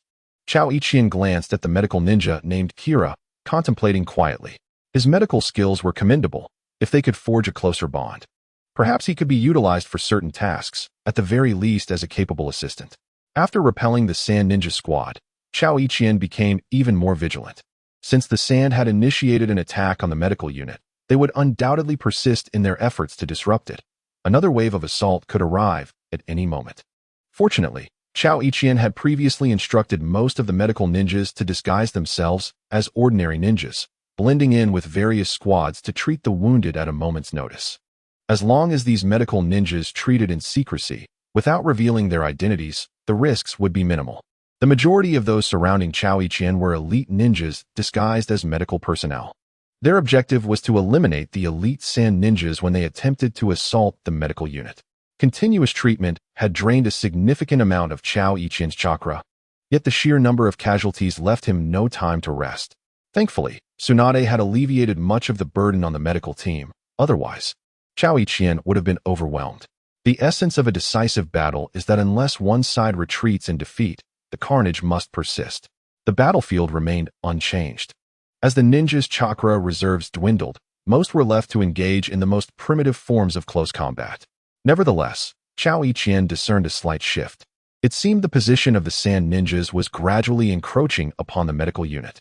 Realizing this, Chao Iqian immediately heightened his vigilance. Halting his current task, he summoned the leader responsible for protecting the medical unit. What is the matter?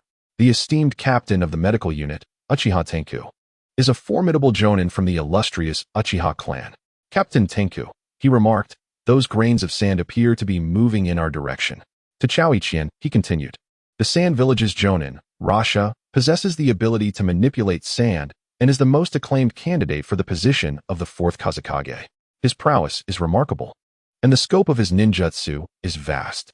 I propose we immediately relocate the medical unit to evade Rasha. Uchiha Tenku narrowed his eyes and glanced toward the battlefield. Indeed, as Chao Iqian had indicated, Rasha was approaching. A cold smile crept across Tenku's face, and he exclaimed, so it's Rasha. How splendid. If he dares to come, I shall ensure his demise is most humiliating.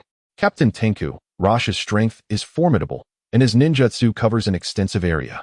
Should he approach the medical unit, not a single injured person will escape. Chao Iqian warned, his expression grave. How foolish. While the three-tomo Sharingan is powerful, do you possess the ninjutsu capable of breaching Rasha's absolute defense of sand? Furthermore, if Rasha unleashes his control over the sand extensively here, not only will the 20 medical ninjas perish, but the injured will also have no chance of survival. Uchiha Tenku scoffed, dismissing the concern. Our duty here is to await the arrival of the elite from the sand village, and then to annihilate them completely.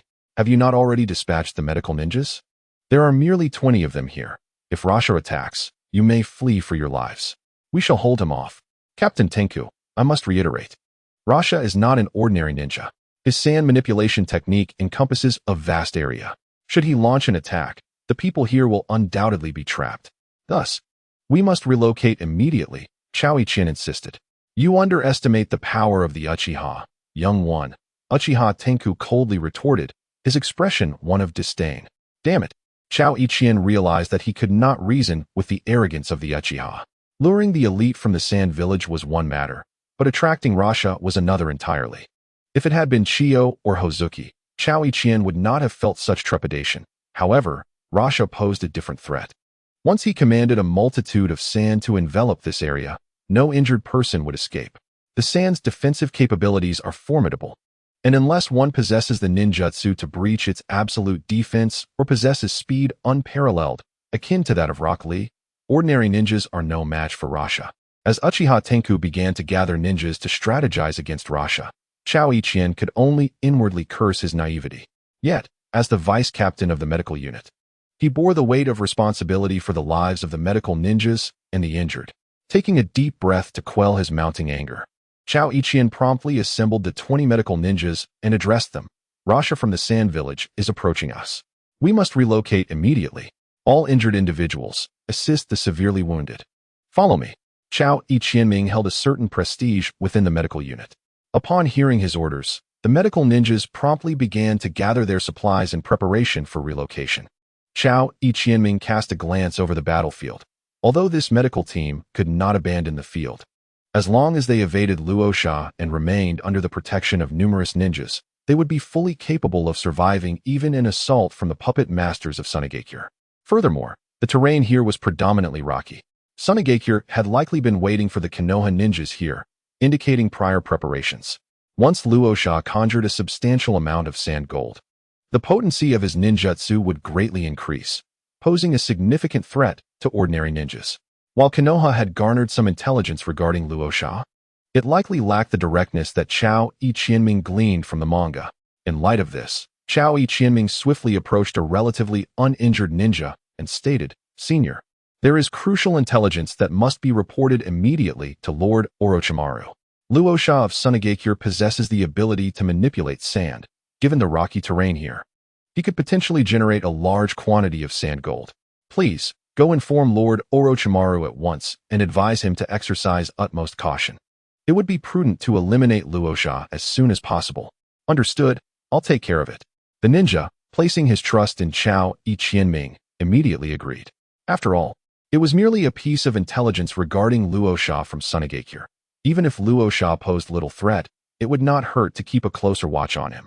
"Captain Qianming, we are ready." A medical ninja reported to Chao Qianming, having packed all the medical supplies. "Excellent. Everyone follow me." Chao Qianming gestured for them to relocate and evade Luosha. "Wait." At that moment, Uchiha Shinha intercepted Chao Qianming, stating coldly, "While your medical unit may relocate, now is not the time. Once you move, Luosha will undoubtedly notice something amiss, and we will be unable to eliminate him. After Luosha makes his move, we will block him, and then you can proceed with the relocation." "Damn it, do you not possess any common sense?" Chao Qianming retorted angrily, the stakes of life and death weighing heavily on him. "You little brat, what did you say?" Uchiha Shinha seized Chao Qianming by the collar, shouting in fury. Chao Qianming then pushed Uchiha Shinha aside and commanded the others, "Ignore him. Everyone follow me." "You brat, stop right there." Suddenly, a massive wave of sand gold surged from the ground, crashing toward the medical unit like a golden tide. Konoha's medical prowess was renowned throughout the ninja world. Early in the decisive battle, Luosha realized that to defeat Konoha, he must first dismantle their medical system. Upon entering the battlefield, Luosha had been subtly advancing toward the Konoha medical unit. Previous skirmishes had primarily involved assassination and sabotage missions conducted in small teams, hence Luosha had not employed wide-ranging ninjutsu. Konoha, too, had only pieced together incomplete intelligence regarding Luosha based on his performance in battle and conjectures about the third Kazekage's iron sand technique. However, unlike ordinary sand, the golden sand can be produced in abundance based on favorable terrain, facilitating the use of an extensive range of ninjutsu.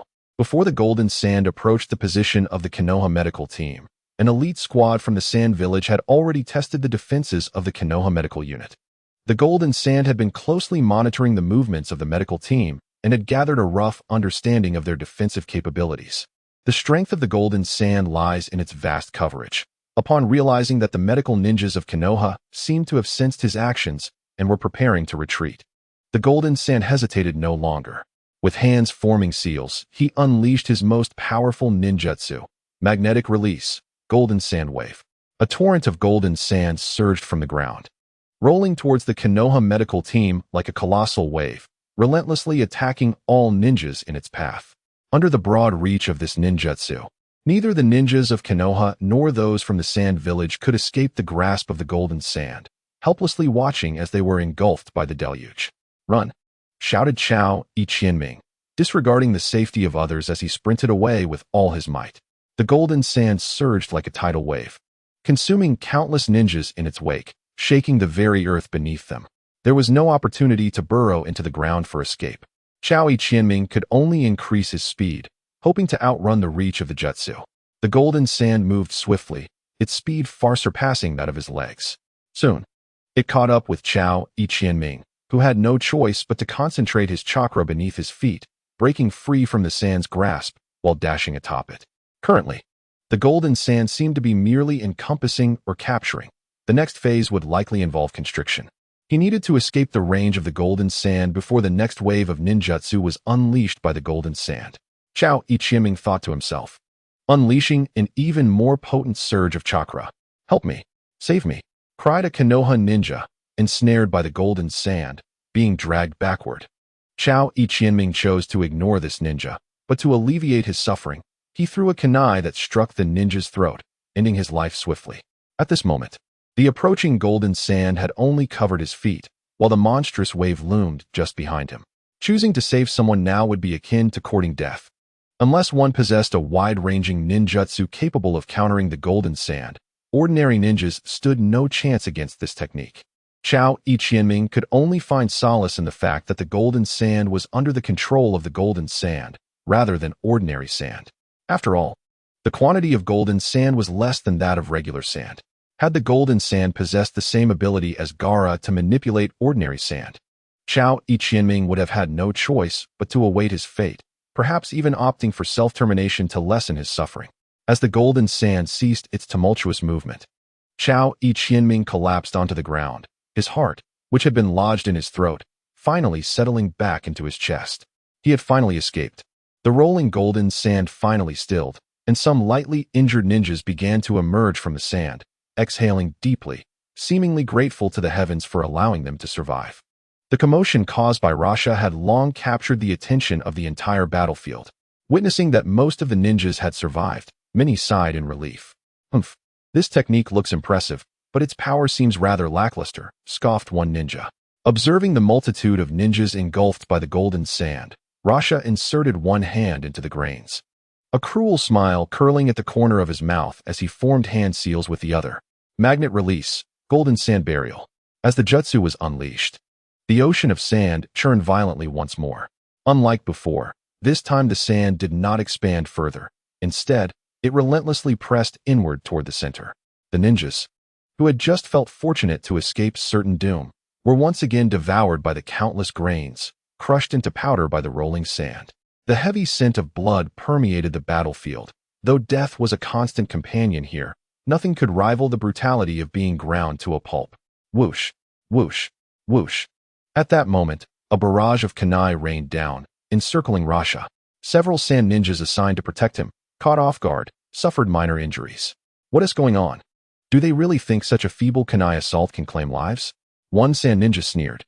This wave of kunai attacks seemed far from lethal. Many stuck into the ground. And aside from a few sand ninjas who were carelessly nicked, no one else was harmed. Suddenly, a piercing scream echoed as a hapless sand ninja had his throat slashed. Yet the other sand ninjas saw not even a shadow of the assailant.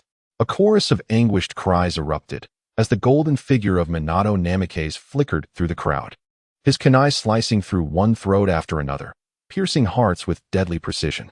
With each flicker, Minato claimed at least one life, resembling a diligent farmer harvesting ripe fruit. His lethality and efficiency astonishingly fearsome. Magnet release, golden sand shuriken. While Rasha manipulated the sand to ensnare Minato's figure, he simultaneously conjured a multitude of shuriken from the grains to strike at him. A fierce glint flashed across Minato's face as he retracted the kunai he had extended, abandoning the nearly captured prey, and vanished in another blink. Rasha's reflexes were equally swift. As Minato reappeared, he immediately commanded the sand to seize him.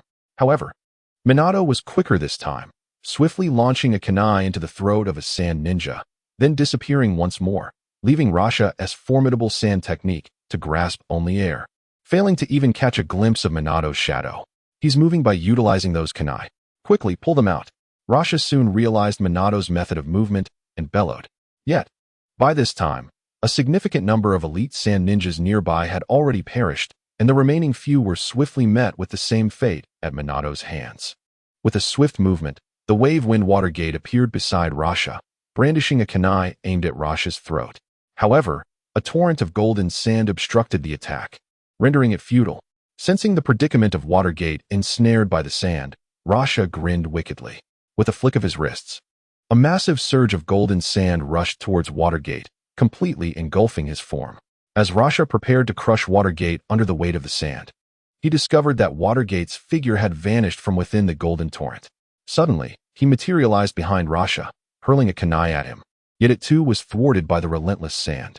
Once again, an avalanche of golden sand surged toward Watergate, compelling him to evade in a flash, narrowly escaping its onslaught.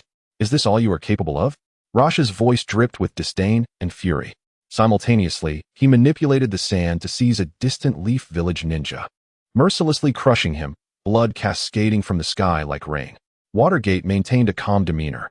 After several swift movements to close in on Rasha's blind spot, he conjured a blue chakra sphere, launching it with ferocity toward Rasha. The spiraling sphere. A wall of sand erupted from the ground, rising to intercept Watergate. The spiraling sphere collided with the sand, shattering the earthen barrier into fragments. Regrettably, the chakra within the spiraling sphere had been depleted, leaving Rasha unharmed. With another swift retreat from Rasha, Watergate felt a heavy weight in his heart. Rasha's golden sand technique was a perfect blend of offense and defense.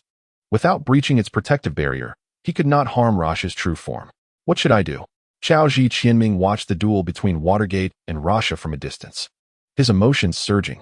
One was destined to become the fourth Hokage, and the other, the fourth wind shadow. Witnessing this clash of two future leaders filled him with excitement. Yet a sense of lament lingered. If only he had been born a few years earlier, perhaps he too could have wielded power to sway the tides of war. Unfortunately, Xiaoji Qianming found himself too weak in this conflict, unable to effect change, and could only strive to ensure his own survival. Rasha's ninjutsu was undeniably exquisite. Although Watergate possessed the swiftest speed in the ninja world, the vulnerabilities of the Flying Thunder God technique were glaringly apparent. With a slight adjustment, an adversary could significantly impede its effectiveness. Moreover, while Watergate's spiraling sphere could breach the Golden Sand's defenses, it was insufficient to inflict serious harm on Rasha. However, this was not the moment to fret over Watergate's plight. Having escaped Rasha's ninjutsu, Xiaoji Qianming found himself outside the protective perimeter of the Leaf Ninjas. Numerous sand ninjas had already taken notice of him, and the surviving remnants of those who had evaded the Golden Sand technique, charging toward them with fervor. Scanning his surroundings, Xiaoji Qianming noted several Leaf Ninjas still alive, most of whom were of high-ranking status, including Uchiha Chihime from the Uchiha clan. This individual appeared to have endured little hardship, retaining peak combat prowess despite the chaos. Although the ninjas of the Uchiha clan are notoriously arrogant, Xiaoji Qianming has never dared to underestimate them. Every Uchiha ninja who can awaken their Sharingan is a formidable force, especially those elite jonin who possess the three-tomo Sharingan, standing as titans among their peers. Captain Xiao, our medical squad has been decimated. Let us join the fray. Xiaoji Qianming seemingly brushed aside past grievances as he addressed Uchiha Qianchuan. Xiaoji Qianming had become increasingly adept at masking his feelings. Despite harboring a desire to eliminate Uchiha Qianchuan, he recognized that aligning himself with this elite jonin was his best chance of survival on this battlefield. No need for your input. Uchiha Qianchuan retorted with a disdainful huff, her fiery gaze fixed on Xiaoji Qianming. However, as the sand ninjas charged toward them, Uchiha Qianchuan had no choice but to advance and engage in battle. With a light chuckle, Xiaoji Qianming approached her side and spoke in a hushed tone, audible only to the two of them. Our earlier dispute did not escape the notice of many. Should word reach the village, your fate would be dire. The higher-ups in Konoha were keenly aware of the suppression faced by the Uchiha clan. As a jonin of the Uchiha, Qianchuan was acutely aware of the village's apprehension and disdain toward her clan. Indeed, as Xiaoji Qianming suggested, if news of their conflict reached the village, Uchiha Qianchuan would likely be forsaken by her clan and subjected to the village's judgment. What do you mean? Uchiha Qianchuan asked coldly, a fleeting glimmer of murderous intent crossing her eyes. You protect me so that I may survive this battlefield, and as the deputy leader of the medical team, I can vouch for you, Xiaoji Qianming whispered. How can you prove that? Uchiha Qianchuan inquired, intrigued. You've taken the bait. Xiaoji Qianming replied softly. When we discovered Raza, it was far too late for a retreat. That much is obvious. I would have explained it myself. Uchiha Qianchuan scoffed. Look at the disdain in the eyes of those around us. They would revel in your downfall. Without my assistance, do you believe the village would spare you? Xiaoji Qianming chuckled lightly. Surely you cannot eliminate everyone here. You little brat, are you threatening me? Uchiha Qianchuan snarled, her expression fierce. A threat it is not. Rather, it is a proposal for collaboration. Xiaoji Qianming replied with a smile. You ensure my survival. And I will attest that this incident was not due to your negligence. This way, we both emerge unscathed. What do you say? Taking a deep breath to quell her rising anger, Uchiha Qianchuan coldly acquiesced. Very well. I accept your terms. Then let us collaborate harmoniously. But do not let me come to harm. Xiaoji Qianming raised an eyebrow, then flung a kunai from his hand, striking a sand ninja with precision. The ensuing battle became markedly simpler.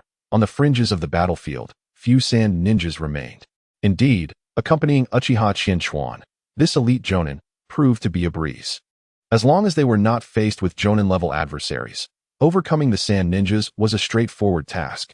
Xiaoji Qianming seized the opportunity to eliminate several sand ninjas that Uchiha Qianchuan had subdued. Just then, a plume of smoke erupted across the battlefield. and as it dissipated, a colossal toad, clutching a short blade and smoking a pipe, emerged onto the scene. Chao Qianming immediately recognized the toad, the notorious leader. Wentai. Hey, Minato, what is the matter that you summoned me? Wentai glared with displeasure, exuding a languid demeanor and a rather foul mood. I apologize, Wentai.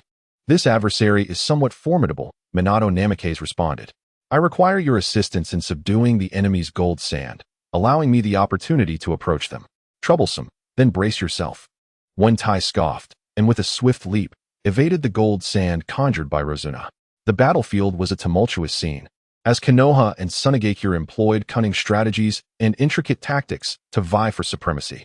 The medical unit stationed at Konoha faced 3 successive assaults from elite squads of sand shinobi, but ultimately repelled them through the valiant resistance of the Konoha ninjas. As the conflict progressed, Konoha, under the impeccable coordination of Narashikaku and Yamashiro Aoi, managed to completely suppress the offensive of the sand forces, rendering a comprehensive victory merely a matter of time. Sunagakure, barely holding on, began deliberating their retreat.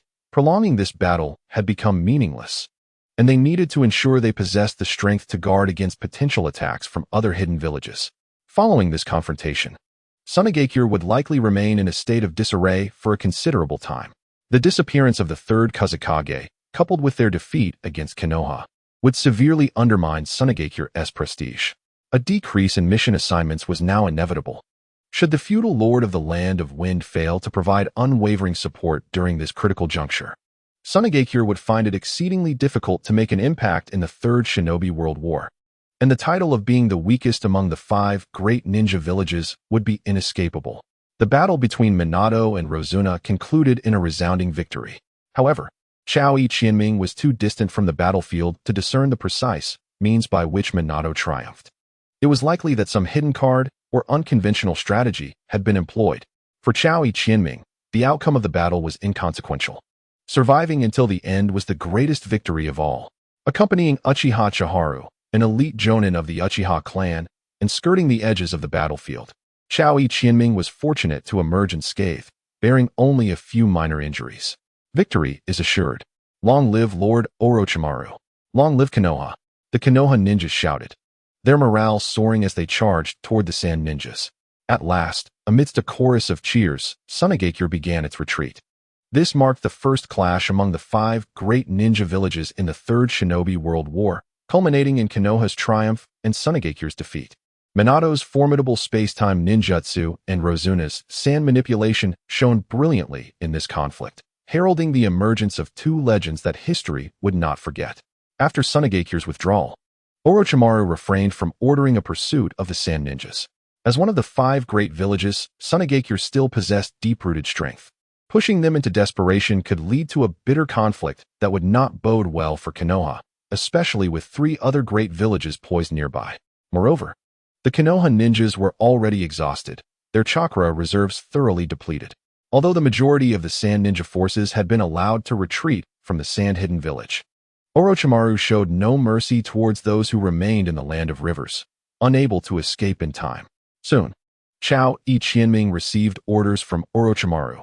Heavily injured ninjas were to return to the camp for treatment, while lightly injured or combat-capable ninjas were to form squads and eliminate all sand ninjas within the borders of the Land of Rivers. Hey, kid, you're quite fortunate to have made it this far, Uchiha Chizuru remarked coldly, casting a glance at Chao Qianming. It's all thanks to Captain Chizuru's protection. Chao Qianming replied with a smile. We are going to pursue the sand ninjas. Are you coming with us or returning to the camp to tend to the wounded? Uchiha Chizuru queried tersely.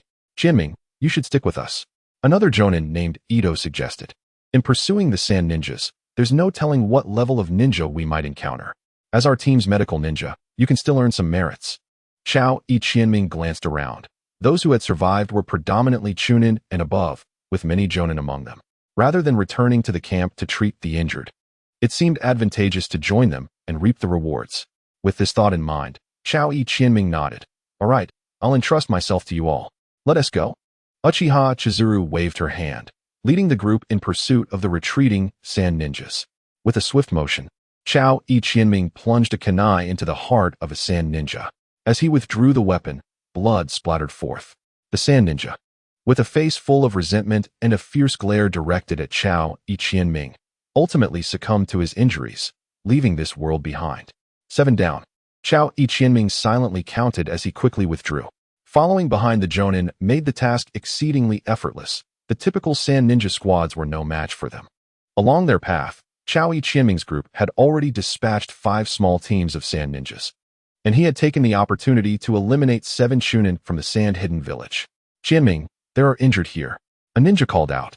After the battle concluded, 2 Konoha ninjas were found to be injured, and Chao Iqianming promptly rushed over, employing the palm healing technique to assist them.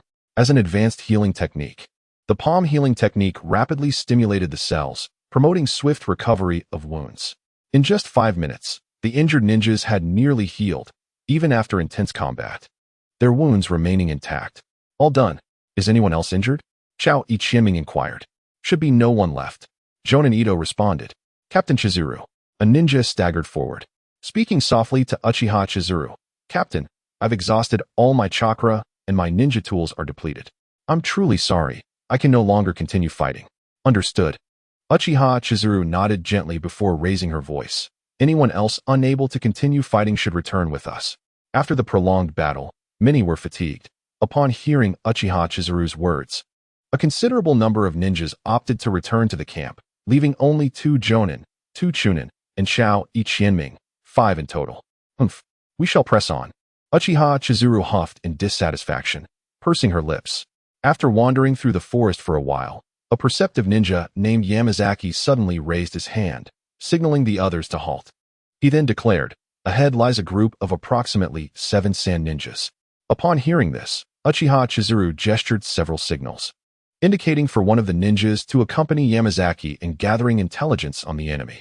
Concealed within the woods, Yamazaki and his companion masked their presence, stealthily approaching the Sand Ninjas to observe their movements. It appeared that, weary from fleeing, this group of Sand Ninjas was not in a state of frantic escape like other squads. Instead, they paused to rest, seemingly unhurried in their flight for survival. "Haha, 2 little mice have come."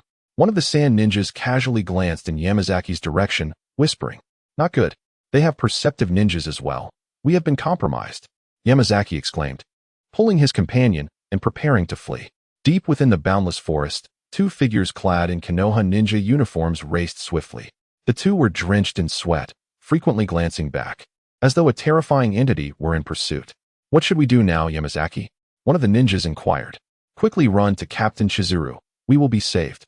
Yamazaki glanced over his shoulder and spoke solemnly. "If we are caught, immediately detonate the explosive tags to alert Captain Chizuru." "Makino, how many ninja tools do you have left?" Makino replied gravely, "Not many. We cannot set traps. I seem to have stumbled upon a significant secret. Are you 2 planning to set traps against us?" A low voice emerged from the front. Yamazaki and Makino promptly halted, warily scanning their surroundings. A dark figure lunged swiftly towards Makino, prompting him to grasp a kunai and prepare to fight back.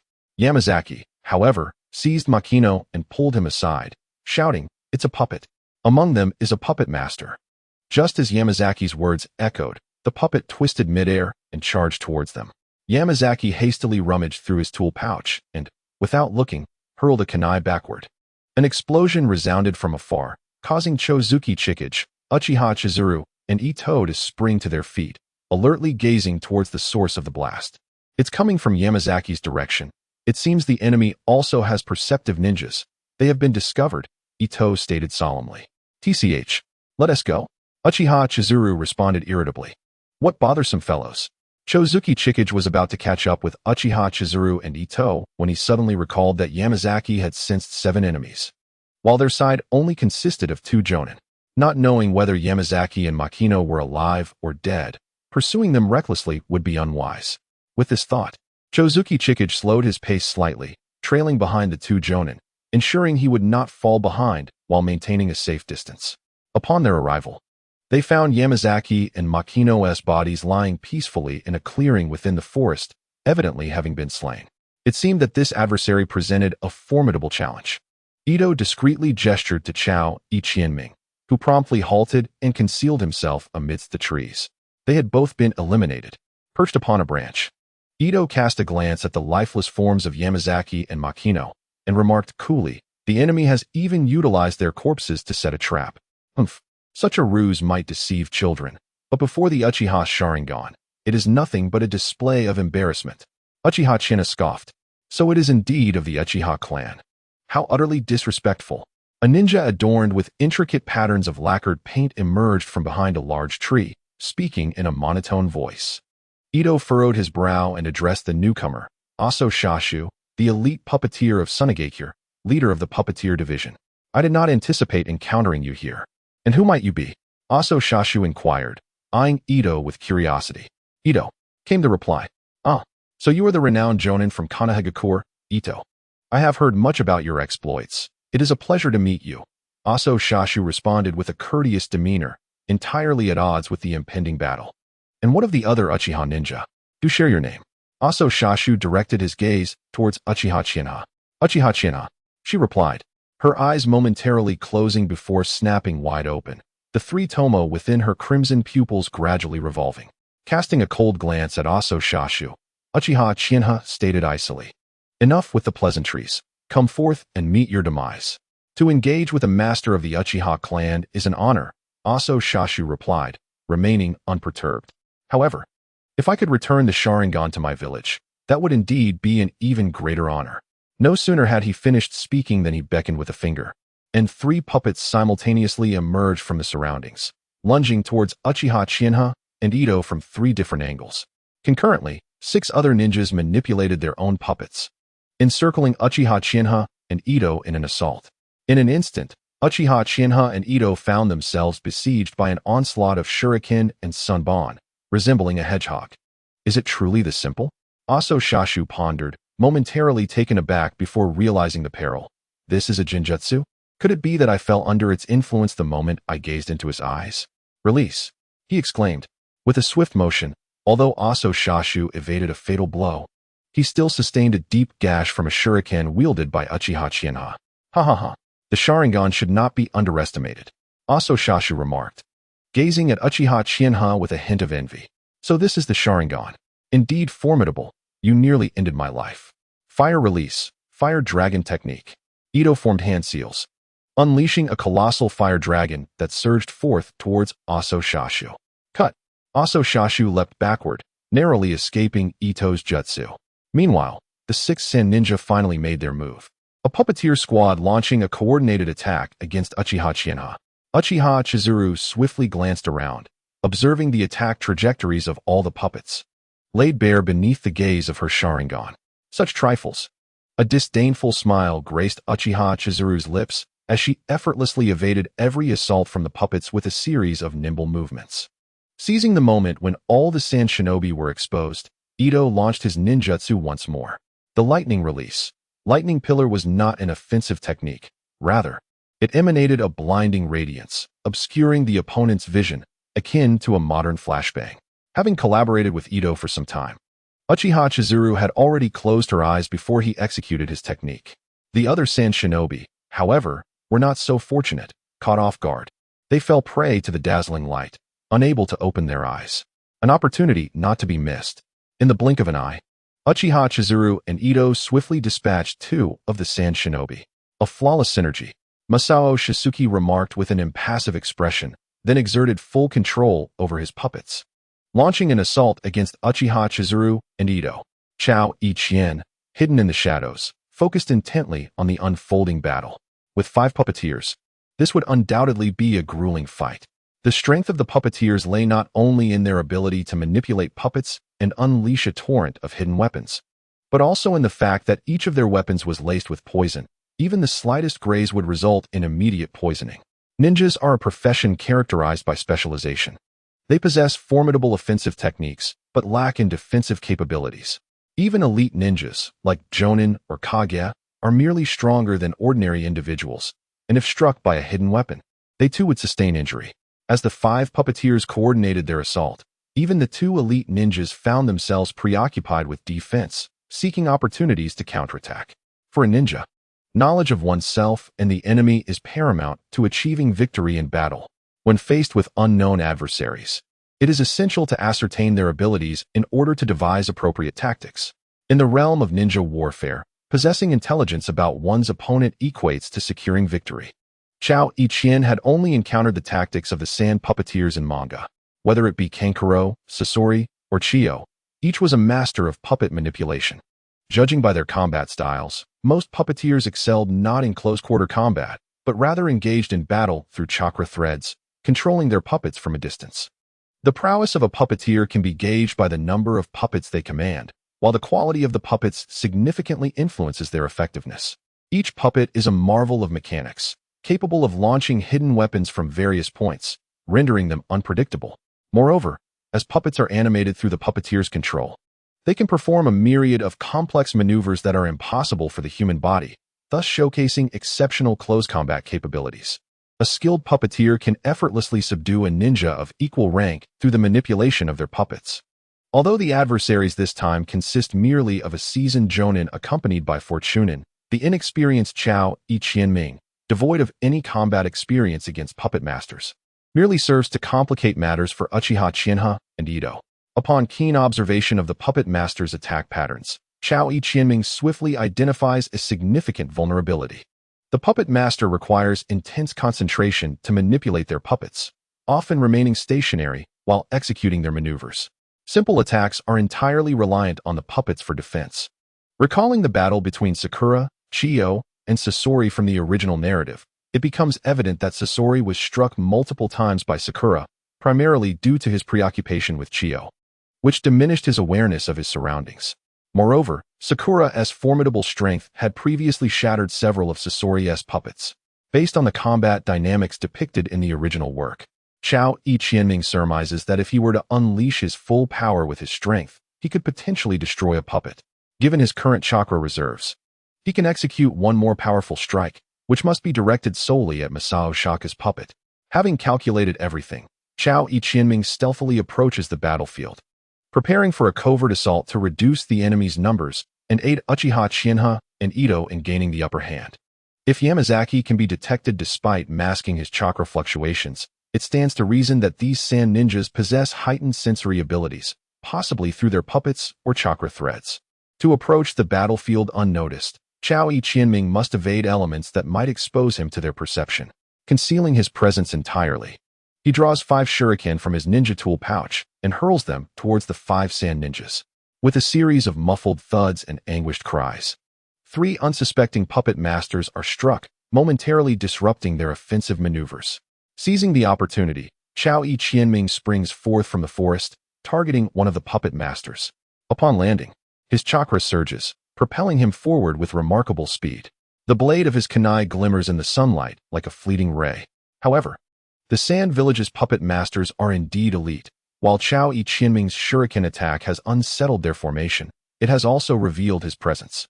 The puppet master deftly sidesteps Chao Iqianming's assault, even finding the leisure to deliver an elbow strike in return. With a quick evasive maneuver, Chao Iqianming dodges this blow, simultaneously slashing with his kunai, inflicting a grievous wound that exposes bone. In this moment, Uchiha Chienha and Ito capitalize on the distraction, each eliminating a puppet master, thereby reducing the enemy's ranks by 2. With Chao Iqianming now in the fray, the confrontation stands at 3 against 3, granting Konoha a definitive advantage.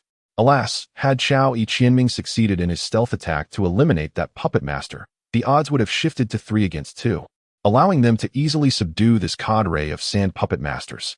At this moment, the puppet master from the Sand Village had fully regained his composure and leaped towards Uchiha Chiharu and Ito, warily observing his adversaries. "Chiharu, well done," Ito exclaimed. The weakness of a puppet master lies in their need for unwavering concentration to manipulate their puppets. A sudden attack can easily disrupt their offensive, Chiharu remarked. For an ordinary ninja, although the puppet master's assault is formidable, it is accompanied by equally evident shortcomings. "Chiharu, you should retreat for now.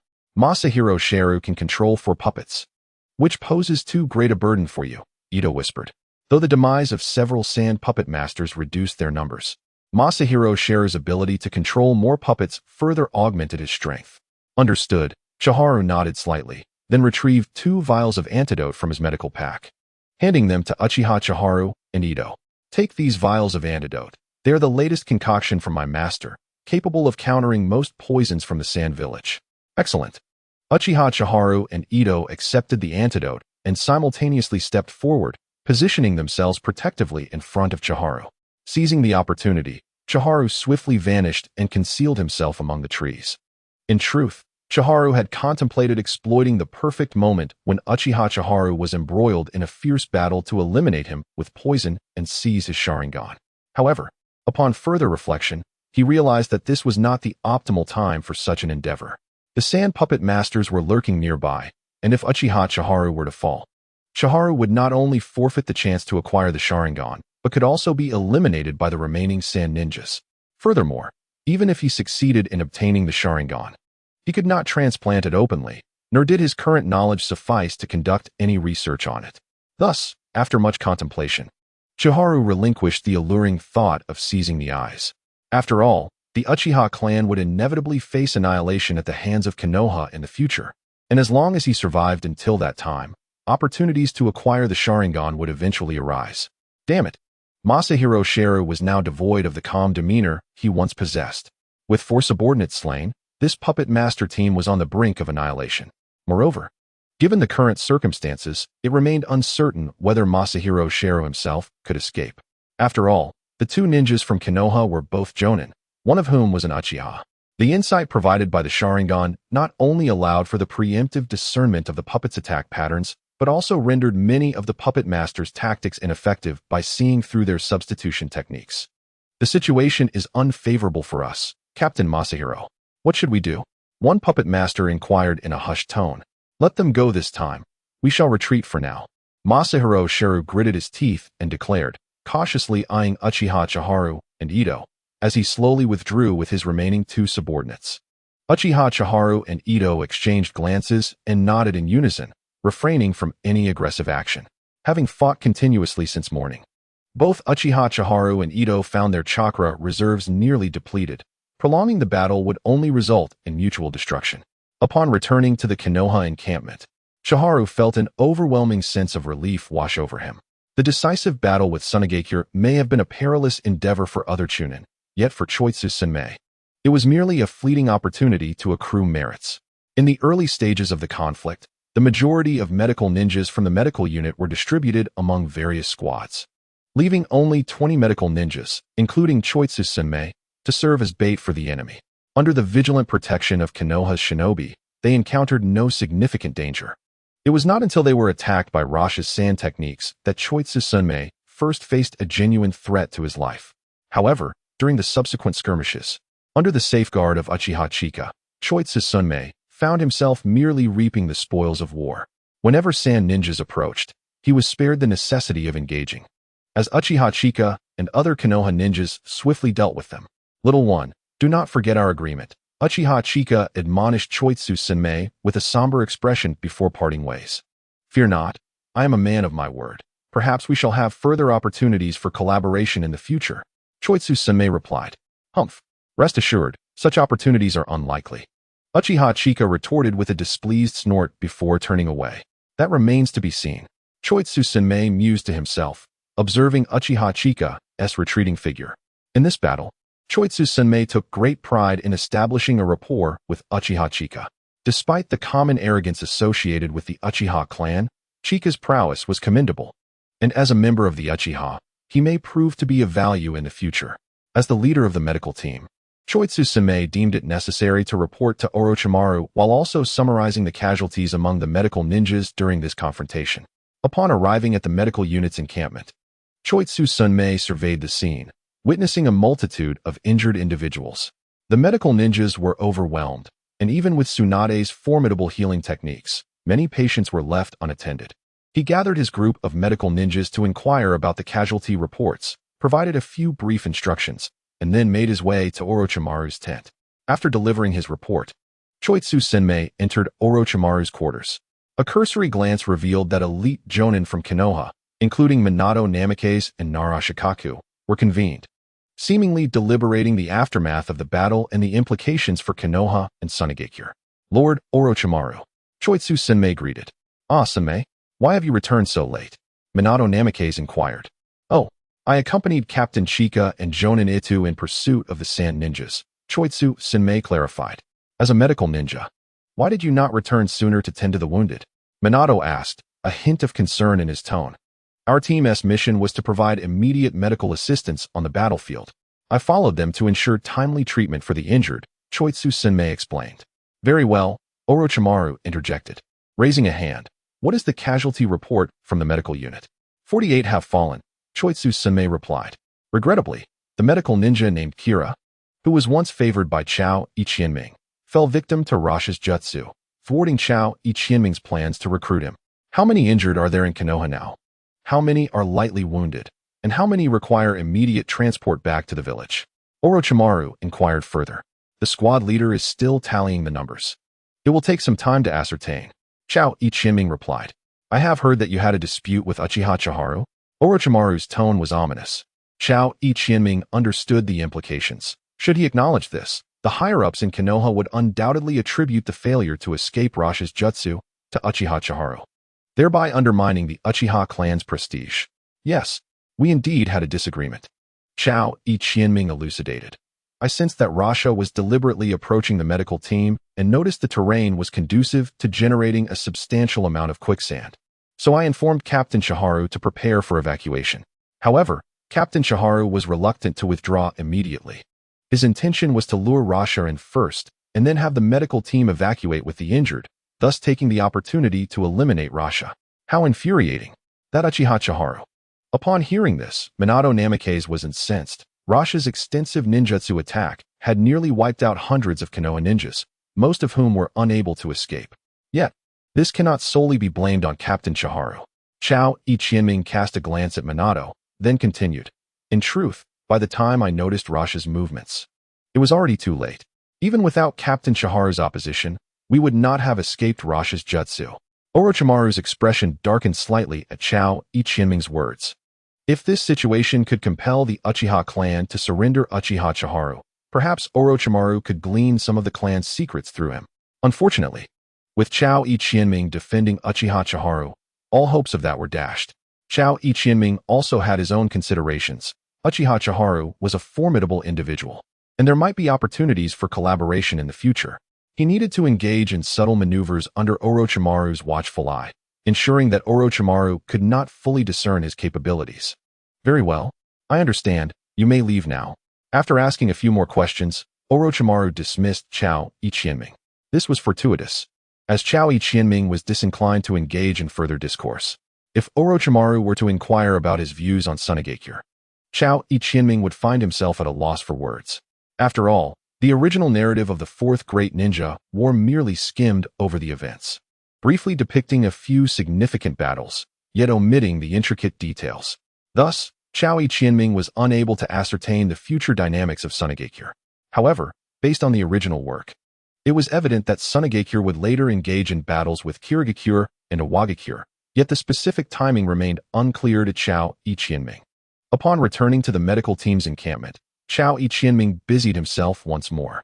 In the aftermath of the war, the medical ninjas found themselves in an exceptionally demanding period, as a multitude of wounded remained without treatment.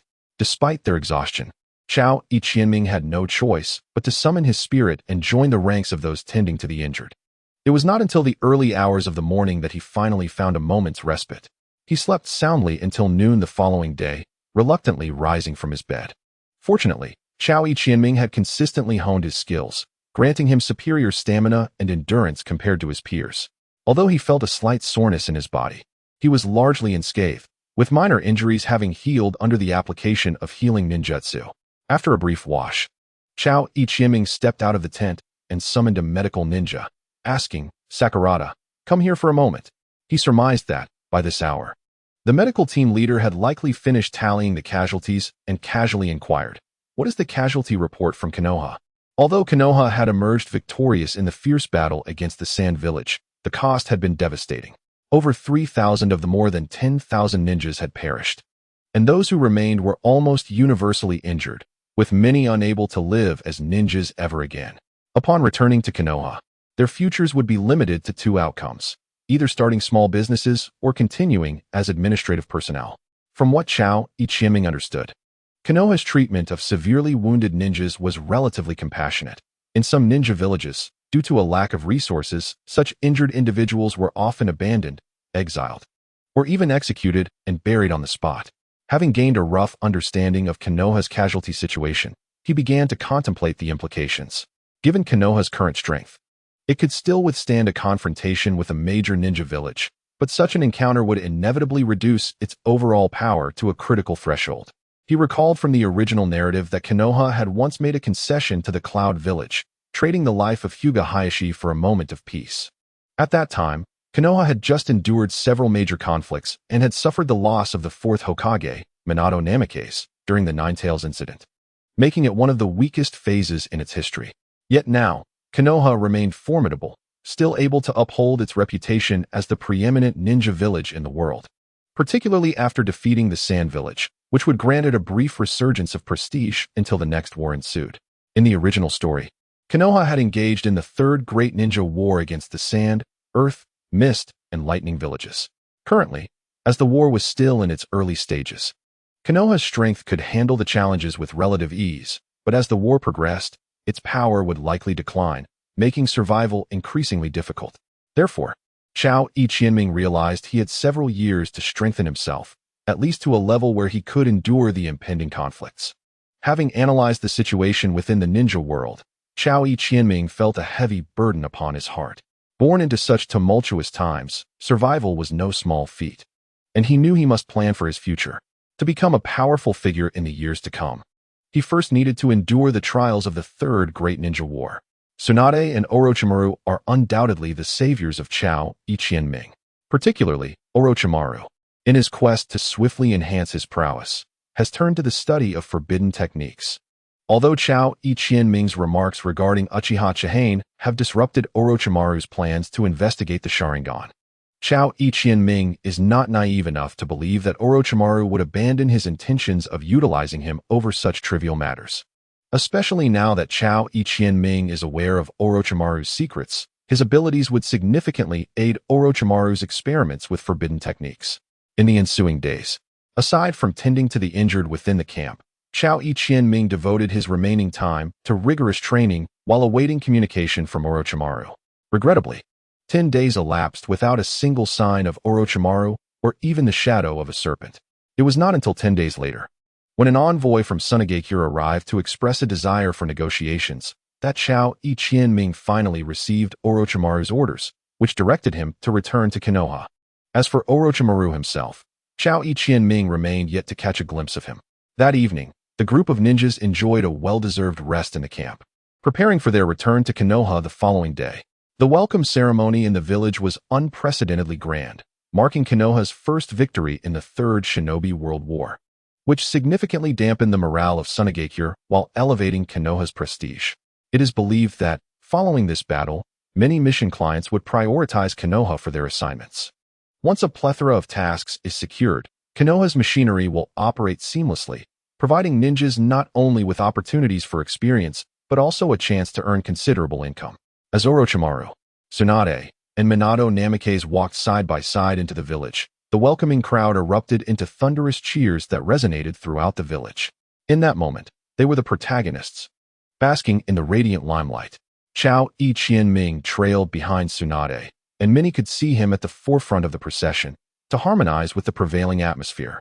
He felt compelled to display an extraordinary confidence and pride upon his countenance. The upper echelons of Konoha, with the exception of Danzo Shimura, had nearly all gathered. Chao Iqianming's gaze frequently swept towards them, meticulously absorbing their expressions and demeanor. The third Hokage looked on with a sense of satisfaction at his two disciples. Through the trials of the Second War, Orochimaru, Jiraiya, and Tsunade had matured completely. In this battle, Orochimaru's command was exceptionally brilliant, filling the third Hokage with pride. During this period, Orochimaru remained the third Hokage's most favored disciple, the one he secretly hoped would inherit the title of Hokage. Had it not been for the ambition he perceived in Orochimaru's eyes during his childhood, the third Hokage might have unhesitatingly entrusted the Hokage's position to him.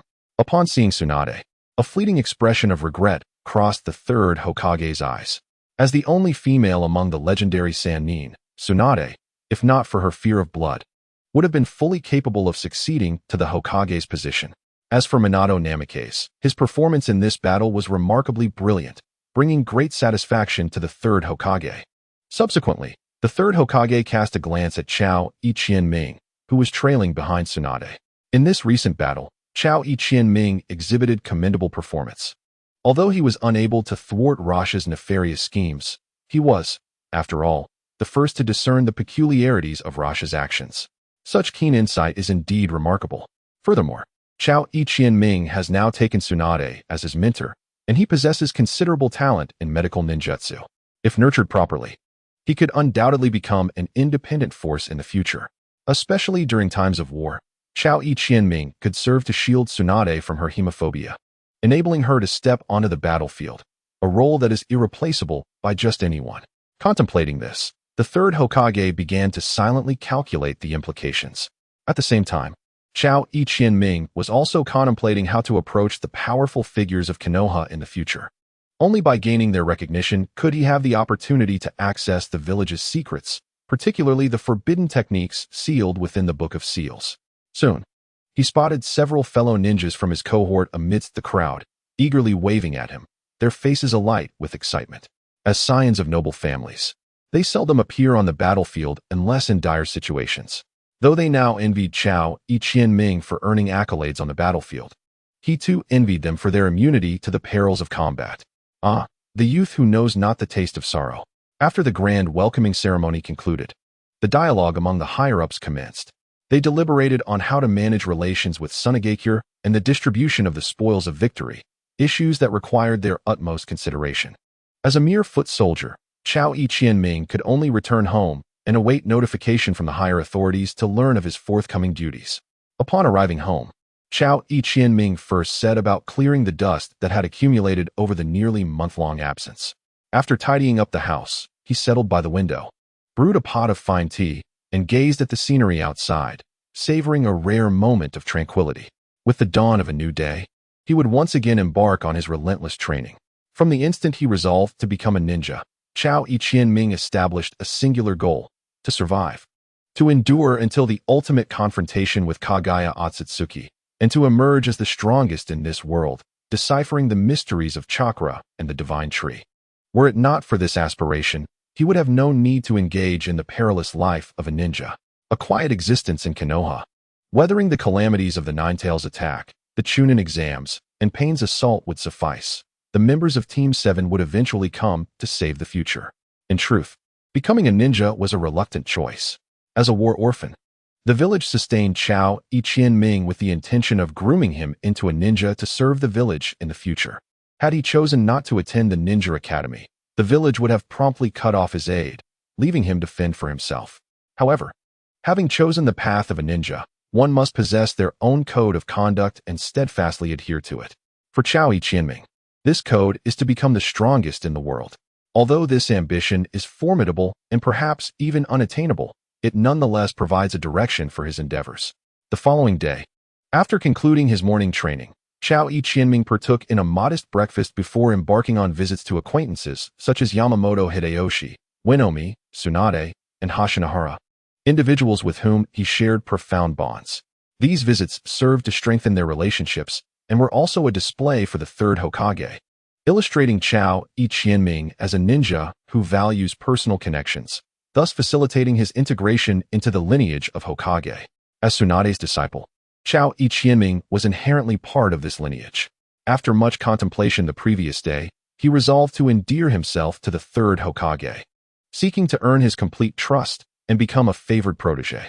As for Shimura Danzo's roots, Chao Ichien-ming had lost all interest. Initially, when he had no support, the roots had been a viable option. However, now that he had secured the favor of Tsunade and Orochimaru, and potentially that of the third Hokage in the future, Danzo seemed trivial in comparison. Particularly, joining the roots would entail restrictions and a complete loss of freedom. Thus, Chao Ichien-ming was determined to wholeheartedly align himself with the Hokage, necessitating the recognition of the third Hokage. As his strength grew, Chao Ichien-ming found himself increasingly able to make choices according to his desires, experiencing the benefits of power for the first time. His dedication to the pursuit of strength intensified. In this world, possessing overwhelming strength is essential to pursue one's aspirations. In the afternoon, he arrived at the Konoha hospital and knocked before entering Tsunade's office. "Sister Tsunade," he greeted. Although they shared a master-disciple bond, Tsunade preferred Chao Ichienming to address her as Sister Tsunade rather than teacher or master. He was pleased to comply, as it deepened their relationship. "And Shizun is here too," he remarked with a smile, glancing at the young girl beside Tsunade. Humph. Shizun remained rather unwelcoming toward him, still resentful as he was a rival for Tsunade's affection, casting him an exaggerated eye roll. "In the recent battle with Sunagakure, you performed exceptionally well," Tsunade praised, her gaze fixed on Chao Ichienming. "It is all thanks to your excellent guidance, Sister Tsunade. My achievements are inseparable from your teachings." Chao Ichienming replied. "Humph. Spare me your flattery." Tsunade, known for her quick temper, could easily be displeased by an ill-timed remark, regardless of the audience. Nevertheless, Chao Ichienming understood her well. Genuine compliments would typically bring her joy. Tsunade's current displeasure stems from certain matters or individuals who have offended her, consequently affecting her mood. One of Tsunade's characteristics is her tendency to misdirect her frustration onto others. Moreover, she has a peculiar penchant for taking out her anger on those closest to her. The more familiar the person, the more likely they are to incur her wrath. This is particularly true for Jiraiya, who likely remains oblivious to the numerous occasions he has been sent flying by Tsunade's fist for reasons unknown. In truth, this behavior reflects Tsunade's desire for solace from those she knows well. Beneath her tough exterior, this seemingly strong woman is not as resilient as she projects. With this thought in mind, Chao Ichienming shrugged and inquired, "Who has once again offended our dear Tsunade?" "TCH. Enough of that," Tsunade huffed, glancing at Chao Ichienming. "As for you, you will soon be assigned to a small team for missions. The orders will be issued in the coming days. However, when there are no tasks, you must come to the Konoha hospital to learn medical ninjutsu with me." "Assigned to a team?" Chao Ichienming asked in confusion. "As a chunin of the village with considerable experience, I am capable of leading missions myself. Why would the village assign me to a team? How should I know?" Tsunade replied dismissively, rolling her eyes. Observing her demeanor, Chao Ichienming surmised that Tsunade must have her reasons. However, since she did not seem overly concerned, it might not be such a bad thing after all. Being assigned to a team is fine. For a talented ninja like me, excellence is assured in any endeavor, Chao Ichienming said with a sense of pride. "Oh, is that so?" Tsunade raised her chin slightly, her tone cold. "Are we about to engage in a confrontation? By the way, Tsunade, have there been any developments from the Earth and Mist villages?" Chao Ichienming quickly shifted the topic. "Those two villages haven't made any moves yet. We just achieved victory in Konoha. Even if they were inclined to act, they must consider Konoha's stance," Tsunade asserted with pride. Chao Ichienming nodded, and after discussing the state of the ninja world with Tsunade, he revealed his primary objective for this visit. "Tsunade, at my age, my body has yet to fully develop, and my chakra capacity is my most pressing concern. Do you have any solutions for this issue?" "Regarding that, I currently have no viable methods." Tsunade's response was as anticipated by Chao Ichienming. Without any bloodline limit, it is challenging for him to transcend the age restrictions on chakra capacity. At this point, Tsunade has not yet developed the Yin sealing technique, making it difficult to assist Chao Ichienming with chakra accumulation. Yet, Chao Ichienming did not lose hope. If Tsunade could not provide assistance, there was still Orochimaru. Should Orochimaru make breakthroughs in researching the first Hokage's cells, Chao Ichienming could potentially undergo a cell transplant. This would not only allow him to master wood release techniques, but also significantly enhance his chakra levels. For Chao Ichienming, chakra capacity has become the greatest limitation on his growth and strength. In the realm of physical combat, Chao Ichienming has mastered Tsunade's formidable strength techniques and methods to enhance cellular vitality. Even when facing adult ninjas, he holds his ground in martial prowess. In the domain of ninjutsu, he has acquired a considerable repertoire of earth release techniques and medical ninjutsu, sufficient for devising various strategies. Although Chao Ichienming is not particularly adept in genjutsu, his formidable mental strength allows him to possess unique insights into dispelling illusions. Currently, Chao Ichienming finds himself lacking in combat experience and chakra accumulation, both of which are not easily expedited. Another matter preoccupies his thoughts. Although he has returned to Konoha for several days, Orochimaru has yet to reach out to him. Chao Ichienming is uncertain whether Orochimaru is preoccupied with other affairs or is deliberately excluding him from his forbidden jutsu research. The former scenario is acceptable. But should it be the latter, Chao Qianming must demonstrate his value to capture Orochimaru's attention. Upon leaving the Konoha hospital, Chao Qianming visited Wenome, a former leader of his team, with whom he shares a unique bond. It was Wenome who guided the freshly graduated Chao Qianming through the ninja world, imparting wisdom and training. Unfortunately, with the death of Hinata Kaida and Hoshino Hara's transition to the medical team, Chao Qianming became Tsunade's disciple. And Wenome's team had long since disbanded. Just returned from the battlefield, Wenome finally had a few days to rest, and Chao Qianming lingered until evening, leaving only after dinner. As he walked down the street, his gaze caught sight of Orochimaru, who was approaching slowly with a young girl. A smile graced Chao Qianming's lips as he stepped forward and said, "Lord Orochimaru, it has been a while." Despite the coolness of their relationship, as a subordinate, Chao Qianming feigned the requisite respect. "Ah, Qianming, accompany me for a stroll," Orochimaru replied, his tone suggesting a favorable mood. Nodding, Chao Qianming followed behind, his mind racing. Given Orochimaru's nature, he would never engage in purposeless activities, and so his attention shifted to the young girl. "Her name is Mitarashi Anko, my disciple. Her talents rival those of you and Kakashi," Orochimaru remarked, licking his lips as he noticed Chao Qianming's gaze. Indeed, Anko had been taken under Orochimaru's wing, and it seemed he treated her well. At least for the moment, he still harbored some semblance of human emotion, not yet consumed by madness. "What is it, Qianming?" Orochimaru perceptively detected a change in Chao Qianming and inquired. "Nothing," Chao Qianming shrugged nonchalantly, engaging in light banter with Orochimaru until they arrived at his residence. Although entering Orochimaru's abode so brazenly is undoubtedly a dubious endeavor, one that could easily expose the connection between Chao Qianming and Orochimaru, Chao Qianming chose not to dwell on such concerns, especially since Orochimaru himself appeared indifferent. Following closely behind Orochimaru, Chao Qianming was led into the clandestine laboratory. The entrance to the laboratory was exceedingly concealed, fortified by intricate seals. Even though Chao Qianming witnessed Orochimaru's method of dispelling the seals, he found himself incapable of deciphering their secrets. Seals, barriers, and bindings constitute the most complex forms of ninjutsu, and at Chao Qianming's current level, he was yet unprepared to engage with such advanced techniques. As they traversed the dimly lit corridor of the laboratory, Orochimaru suddenly flashed a sinister grin, his gaze as cold and penetrating as that of a serpent, and inquired, "Are you not afraid that Tsunade will discover the nature of your association with me by following me here?" With a hint of mockery in his tone, Chao Qianming replied, "If that were the case, I would never attain the secret techniques of the Senju clan." "That is your concern," Orochimaru remarked, seemingly unfazed by Chao Qianming's slight impertinence, his raspy voice tinged with a note of appreciation. Chao Qianming merely smiled in response, undeterred. If Orochimaru could be so easily tracked, he would hardly deserve the title of the Sannin.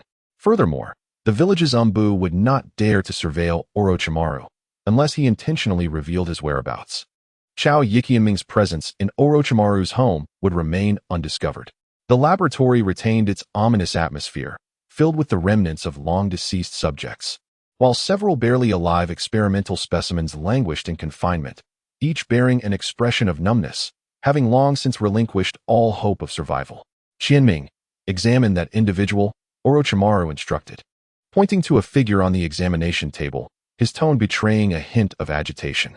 As Chao Qianming approached the table, a flicker of joy ignited within him.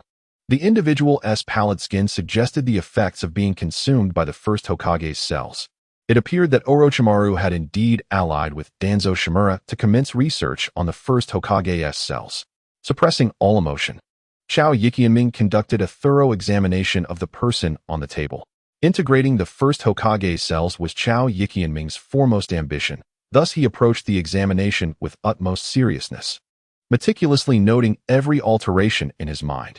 This was a rare opportunity to engage with the first Hokage's cells, and he was determined not to squander it. Before long, Chao Qianming arrived at a conclusion. A formidable cellular energy was voraciously consuming the individual's cells. Although pharmacological suppression was in place, the vitality of the white cells was remarkably resilient, steadily eroding the person's cellular integrity.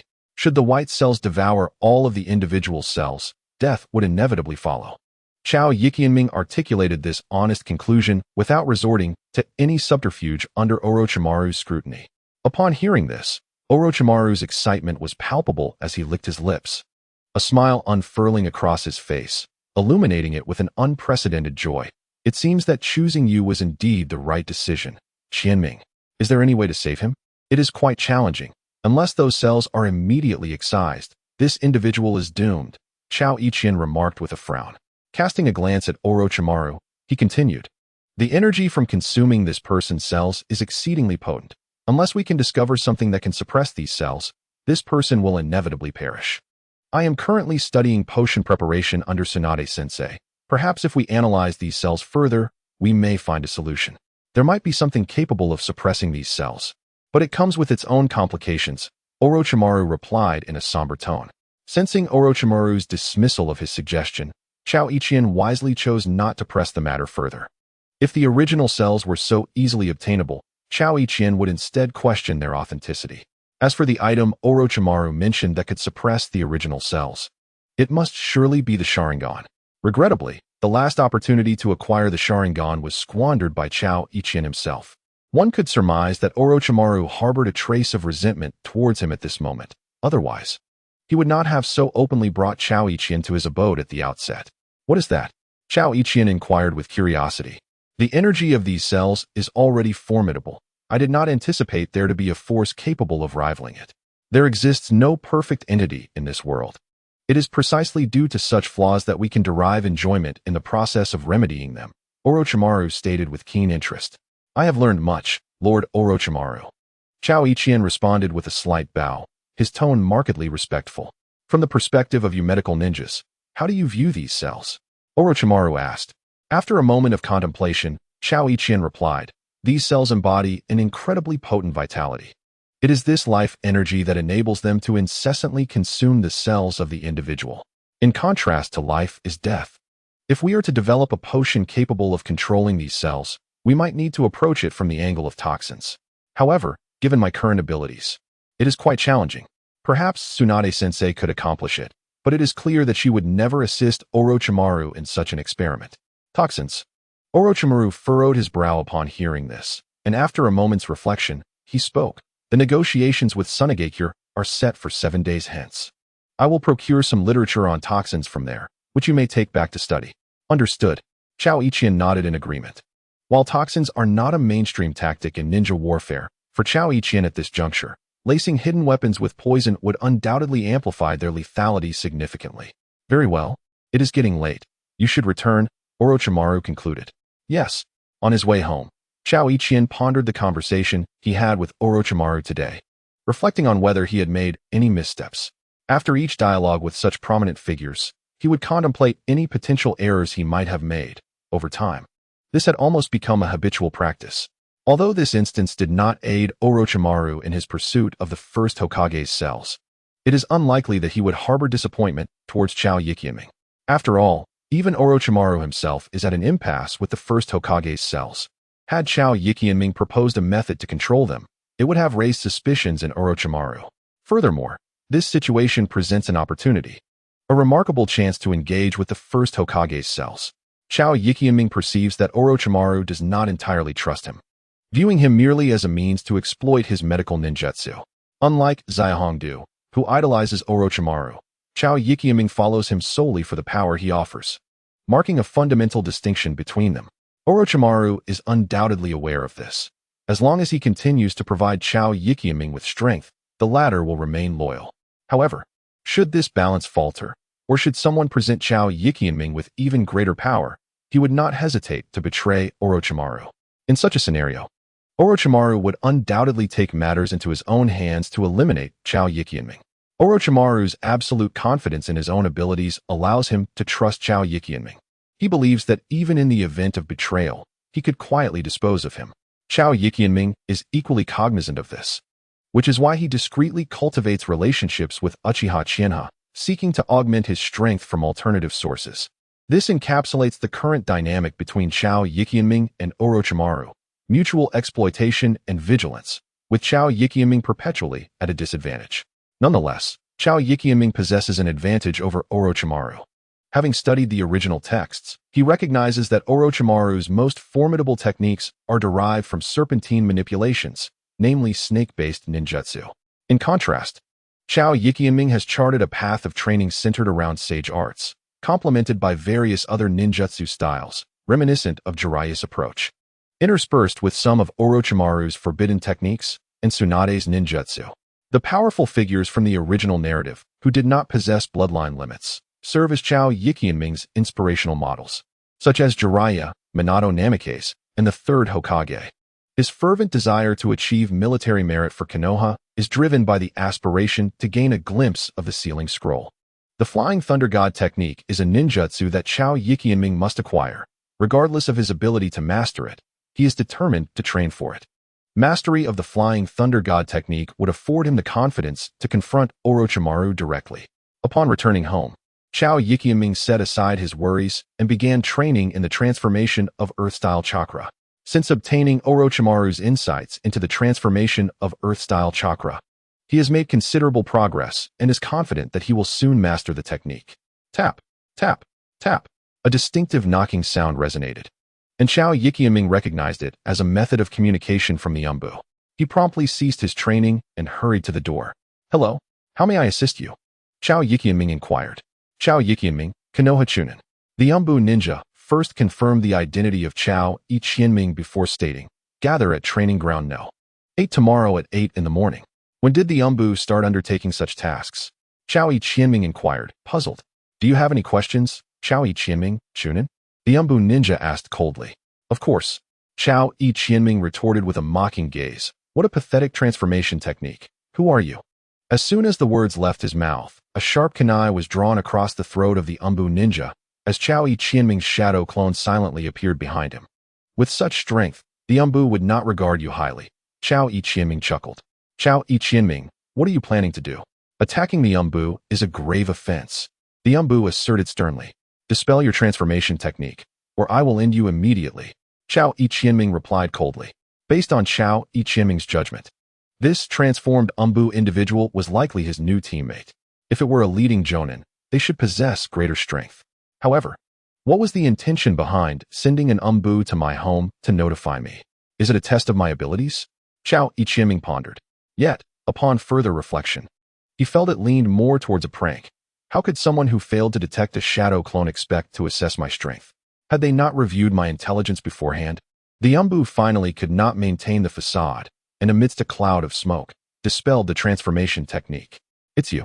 Upon seeing the true identity of the visitor, Chao Yiqianming also dispelled his shadow clone and remarked coolly, "Asuma Sarutobi, I didn't expect my teammate to be you." "TCH. How dull, you've seen through me." Asuma Sarutobi replied with indifference. "How could the village assign me to your squad? Didn't you already have 3 members?" Chao Yiqianming inquired. "Sigh. One of them perished on a mission," Asuma Sarutobi responded, somewhat melancholic. "I see." Chao Yiqianming nodded, then looked at Asuma Sarutobi and asked, "Is there anything else?" "Hey, we are classmates after all, don't be so cold," Asuma Sarutobi said, leaning against the door with one hand while draping an arm over Chao Yiqianming's shoulder, speaking softly. "Qianming, we are all classmates. If I need something from you, would you help me?" "What is it?" Chao Yiqianming queried. "First, will you help me?" Asuma Sarutobi pressed. "No. If there is nothing else, I need to continue my training," Chao Yiqianming replied impatiently. After performing for Tsunade and Orochimaru all day, he had little desire to linger with Asuma Sarutobi. "Please help me," Asuma Sarutobi insisted, playfully preventing Chao Yiqianming from leaving. "You need to tell me what it is first." Chao Yiqianming took a deep breath and asked. "It's about our other teammate, who is also our classmate. Named Kurenai Yuhi. You remember her, right?" Asuma Sarutobi said, his face slightly reddening. "Yes, I remember." Chao Yiqian nodded to himself, reflecting on the character of Yuhi Kurenai, who stood out in the original narrative. He had paid attention to her back in school, and it seemed that in the future, she would become the wife of the very individual before him. With a slight chuckle, Asuma Sarutobi, feeling somewhat bashful, remarked, "It's just that, well, you know, Kurenai and I." Chao Yiqian rolled his eyes in exasperation and replied, "Rest assured, I won't be vying for her affections." "Good brother." Upon hearing this, Asuma's eyes sparkled with delight, and he eagerly attempted to strengthen their camaraderie. After finally managing to send Asuma on his way, Chao Ichien returned to his room to continue his training in the transformation of Earth Release Chakra. Glancing at the time, he cursed inwardly. He had spent over an hour idly chatting with Asuma, a clear waste of time. Thus, time flew by swiftly, and before he knew it, the next day had arrived. Konoha boasted numerous training grounds, and promptly at 8, Chao Ichien reached Training Ground 8. Noticing that his teammates and the supervising jonin had yet to arrive, he found himself bored and began practicing taijutsu against a wooden post. "Chien, I didn't expect you to be our new teammate." A sudden voice interrupted his training, causing him to halt. Turning around, he was greeted by none other than Kurenai. While continuing to strike the wooden post, he casually replied, "Yes. I didn't anticipate joining your team either. Indeed, you have already become a chunin and can lead missions independently. How is it that you were assigned to our team?" Kurenai inquired, a hint of confusion in her tone. Chao Ichien had already contemplated this matter the previous night. The third Hokage's decision to place him in Asuma's squad likely stemmed from two motivations, either to utilize Chao Ichien's medical ninjutsu as a safeguard for Asuma's life, or to foster a bond between them, thereby securing Chao Ichien's allegiance. Regardless of the Hokage's reasoning, Chao Ichien found himself unable to refuse this arrangement. Moreover, having joined this team meant that all his future actions would be scrutinized under the watchful eyes of the third Hokage. Thus, the manner in which Chao Ichien approached his future comrades and mentor became a matter worthy of consideration. During his time at the Ninja Academy, Chao Ichien had been quite reclusive, seldom interacting with others. It was only after he was assigned to a team under Ueno that he began to open up slightly. Subsequently, he found himself constantly performing, acting in front of Tsunade, Orochimaru, and everyone else. Asuma and Kurenai, being former classmates, likely held on to their perceptions of Chao Ichien from their academy days. If his transformation were too pronounced, it would undoubtedly raise their suspicions. However, Chao Ichien's performances were primarily for the third Hokage's benefit. He was indifferent to how Asuma and Kurenai perceived him. Observing Chao Ichien's relentless dedication to training, Kurenai remarked, "Chien, you truly are diligent. Starting your practice so early in the morning.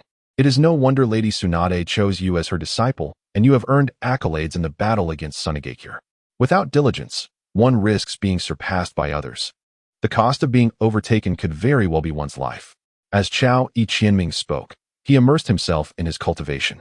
"Alas, among our peers, perhaps only Kakashi can be compared to you," sighed Shiyuhong. At that moment, Sarutobi Asuma came running from a distance, a large bag in hand, calling out, "Hong, I've already bought breakfast." Upon Sarutobi Asuma's arrival, Chao Ichien furrowed his brow and inquired, "Didn't we agree to gather at 8 in the morning? It's nearly 9. Why hasn't the guiding jonin arrived? Wasn't it 9 o'clock?" Shiyuhong replied with a hint of innocence. Sensing Chao Ichien murderous gaze, Sarutobi Asuma recoiled slightly, hastily distancing himself while stammering, "I'm sorry, I must have remembered incorrectly." Chao Ichien leaned against a wooden post in silence. Although he had seen through Sarutobi Asuma's transformation technique the previous night, he had not anticipated being tricked by this trivial matter. Fortunately, Sarutobi Asuma had some conscience. Had he claimed the meeting was at 5 with no breakfast allowed, it would have been a different story. At precisely 9 o'clock, the guiding jonin of Chao Ichien group finally appeared, none other than Nara Shikaku, a familiar face from the Konoha camp. It seemed the third Hokage was indeed relentless in his efforts to unite the Inoshikacho trio, entrusting his younger son Sarutobi Asuma to Nara Shikaku, and in the future, passing on the heirs of the Inoshikacho to his own son. The third Hokage had clearly recognized the significance of the Inoshikacho clan. Perhaps it was because clans like Uchiha and Hyuga were not easily swayed, leading the third Hokage to focus on the Inoshikacho. However, now was not the time to ponder such matters. In the presence of Nara Shikaku, who was destined to be hailed as the brain of Konoha, Chao Ichien felt an overwhelming pressure. While this individual might not rival Orochimaru in strength, he undoubtedly surpassed him in intellect. The risks of feigning in front of such a mind were far too great. Almost instantaneously upon encountering Nara Shikaku, Chao Ichien resolved to act less theatrically in his presence, focusing instead on maintaining a genuine concern for his companions and a love for Konoha. "Good to see you again." Nara Shikaku greeted Chao Ichien first. "Hello, Teacher Shikaku." Chao Ichien replied coolly. "Good morning, Teacher Shikaku." Sarutobi Asuma and Shiyu Hong also stood to acknowledge him. It seems you are quite familiar with each other, so no need for introductions, Nara Shikaku said casually. Teacher Shikaku, Sarutobi Asuma murmured, his eyes slightly reddening. I am aware, Nara Shikaku sighed softly. Once you become a ninja, you must be prepared for sacrifice at any moment. Qianming, you should have already come to terms with this. Through their previous conversations, Choui Qianming had learned how Sarutobi Asuma's former teammates had met their demise. During the period when Nara Shikaku was engaged in battle with the Sand-Hidden Village, Sarutobi Asuma's team undertook a mission alongside a Chunin. What was initially a simple C-rank task unexpectedly turned into a fierce confrontation with sand ninjas, resulting in the tragic loss of one of Asuma's teammates. In order to preserve their own lives, it became imperative to grow stronger, Asuma remarked. Upon hearing this, Yuhi Kurenai glanced at Chuji Nara, recalling his earlier words during training. Indeed, had they been a bit stronger when facing the sand ninjas, perhaps their comrade would have survived. Having garnered a fair understanding of Chuji's capabilities, Asuma believed that Chuji was similarly aware of his own strengths. Thus, he decided to forego any testing. The three of them would accompany him to accept a new task. Through their interactions, Chuji noted that while Nara Shikaku shared a certain aversion to trouble akin to his son Nara Shikamaru, he possessed an added layer of coldness and a reduction in naivety. Such traits rendered him even more formidable. While Shikamaru might occasionally act on emotion, Shikaku would not. Years of experience as a ninja had tempered Shikaku's heart into something remarkably resilient. It could be said that with Shikaku's intellect, he had discerned certain truths, thus rendering him indifferent to various matters. With this in mind, Chuji became increasingly vigilant, recognizing the necessity for utmost caution in Shikaku's presence. In truth, from the very beginning, Chuji had never acted against Konoha's interests, nor had he ever harbored such thoughts. Nevertheless, compared to the characters from the original story, Chuji's affection for Konoha seemed faint, as did his care for his comrades. This was particularly concerning given that he was currently involved in human experimentation under Orochimaru. Should the third Hokage uncover this, it would deal a devastating blow to Chuji. Soon, the quartet arrived at the Mission Dispatch Center. Following Konoha's significant victory over the Sand Village, their prestige in the ninja world surged, prompting many clients to prioritize Konoha ninjas when posting tasks. Observing a plethora of unfinished C-rank missions, Chuji could easily infer the extent of Konoha's current busyness. An increase in mission requests was a double-edged sword for Konoha. While it signified a flourishing reputation, it also posed logistical challenges. Declining these missions might suggest that Konoha had suffered significant losses in their conflict with the Sand, severely damaging their credibility. Conversely, accepting these tasks necessitated deploying ninjas, a predicament that likely weighed heavily on the third Hokage's mind. However, compared to Konoha, the defeated Sand Village was likely in a far worse predicament. While Konoha faced challenges born of prosperity, the Sand Village was in dire straits. Defeat in the Great Ninja War implied a significant decline in reputation, and it was probable that the volume of tasks for the Sand Village had plummeted to its lowest point in recent years. How about escorting some goods? Asuma proposed, suggesting a task to the group. Too long, Chuji replied. Not good. Nara Shikaku concurred. Why? Asuma Sarutobi, perplexed, exchanged a knowing glance with Choui Qian. Instantly, Choui Qian comprehended that Asuma had chosen a task involving the escort of goods, a journey of considerable distance, likely intending to enjoy scenic excursions with Kurenai Yuhi along the way. However, such escort missions, devoid of any ninja confrontations, offered little assistance to Choui Qian, who would rather not squander precious training time on such undertakings. As for Nara Shikaku's refusal, it stemmed from sheer laziness, as he was unwilling to traverse a long distance. Instead, Choui Qian pointed to a B-rank mission, to infiltrate the borders of the Mist Village and ascertain their movements. It was a commendable task, brief in duration, with the potential for an encounter with Mist Ninja. No way. Nara Shikaku declined once more. This mission was far too premature for Asuma and Kurenai. Particularly since Asuma was the youngest son of the third Hokage, no mishap could be permitted. Moreover, Kurenai hailed from a lineage of Jinjutsu specialists, and, being in the novice stage, the village would never assign them overly perilous missions. Unlike Choui Qian, who had already undertaken infiltration tasks shortly after graduation and had engaged in skirmishes with Sand Ninja. Ultimately, Nara Shikaku made a decision. opting for a straightforward C-rank task, assisting the residents of the Land of Fire in driving away wild beasts. This task was time-efficient and posed no difficulty, which Chao Yiqian did not contest. To be candid, Chao Yiqian felt somewhat cheated. Being assigned to a mission alongside two second-generation ninjas felt like a waste of time, providing scant opportunities for honing his skills. Fortunately, such a small team would generally encounter minimal danger, affording ample free time to learn from Tsunade. Time, relentless in its passage, slipped away unnoticed. And a year had swiftly passed, ushering in the 44th year of Konoha. Following the conclusion of a fierce battle between Konoha and the Sand Village 6 months prior, hostilities between the Rock Village and the Mist Village officially commenced. During the Second Great Ninja War, the Second Tsuchikage and the Second Mizukage perished together, forging an irreparable enmity between their villages. Seizing the opportunity while Konoha was weakened from its conflict with the Sand Village, the Rock and Mist Villages declared war, intent on settling the scores from the Second War. Initially, the Rock and Mist Villages were evenly matched, with neither side gaining the upper hand. However, the Tsuchikage of the Rock Village made an enigmatic promise to the Sand Village, forging an alliance that saw both great ninja villages simultaneously assaulting the Mist Village. Under the combined onslaught of the Rock and Sand Villages, the Mist Village was swiftly defeated, culminating in the death of the Third Mizukage in the final battle, marking him as the first Kage to fall in the Third War.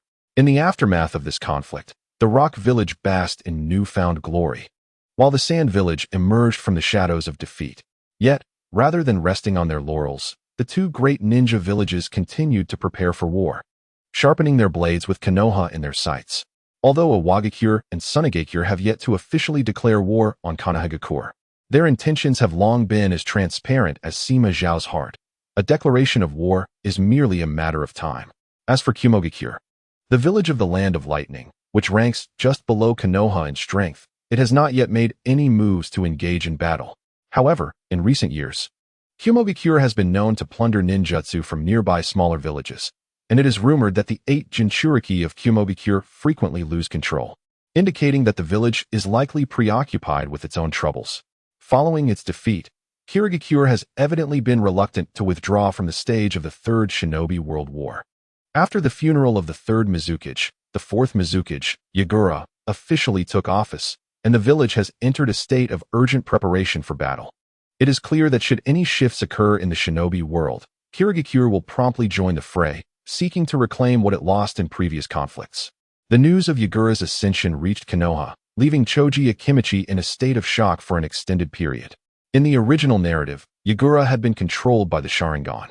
And considering the events surrounding Rin Nohara's death, it appears that the true mastermind, Uchiha Madara, has been manipulating Amegakure from the shadows. It is likely that the current Fourth Mizukage is already under Madara's influence. With this thought in mind, Choji Akimichi quickly realized that if Amegakure were to declare war on Konoha, the renowned battle of the shinobi world, the Battle of Kanabi Bridge, would inevitably commence. In this confrontation, Konoha witnessed the emergence of two heroes wielding the Sharingan, Uchiha Obito and Kakashi Hitaki. However, for the broader shinobi world, while Konoha lost a ninja named Uchiha Obito in the Battle of Kanabi Bridge, it simultaneously birthed a figure capable of manipulating the entire shinobi realm, Masked Man Madara. At times, Choji Akimichi genuinely yearned for an opportunity to eliminate Uchiha Obito and seize his coveted eyes. The Sharingan's Kimui can be described as the pinnacle of space-time ninjutsu within the Naruto universe, especially when two Sharingan converge. The speed of spatial transportation surpasses even that of Six Paths Madara's attacks. Securing Obito's eyes would render Choji Akimichi nearly invincible in the current shinobi world. On occasion, upon spotting Uchiha Obito within the village, dark thoughts would cross Choji Akimichi's mind, as he resolved that one day, he would undoubtedly extract those eyes. Unfortunately, Uchiha Obito is often either stationed at the Uchiha clan's compound or accompanying Minato Namikaze on missions, making it nearly impossible for Choji Akimichi to quietly eliminate him, let alone claim his Sharingan, particularly since Obito has yet to awaken his eyes. Many plans are in motion, but for Choji Akimichi, the most pressing concern remains his own strength. Through daily training, his abilities have been steadily increasing.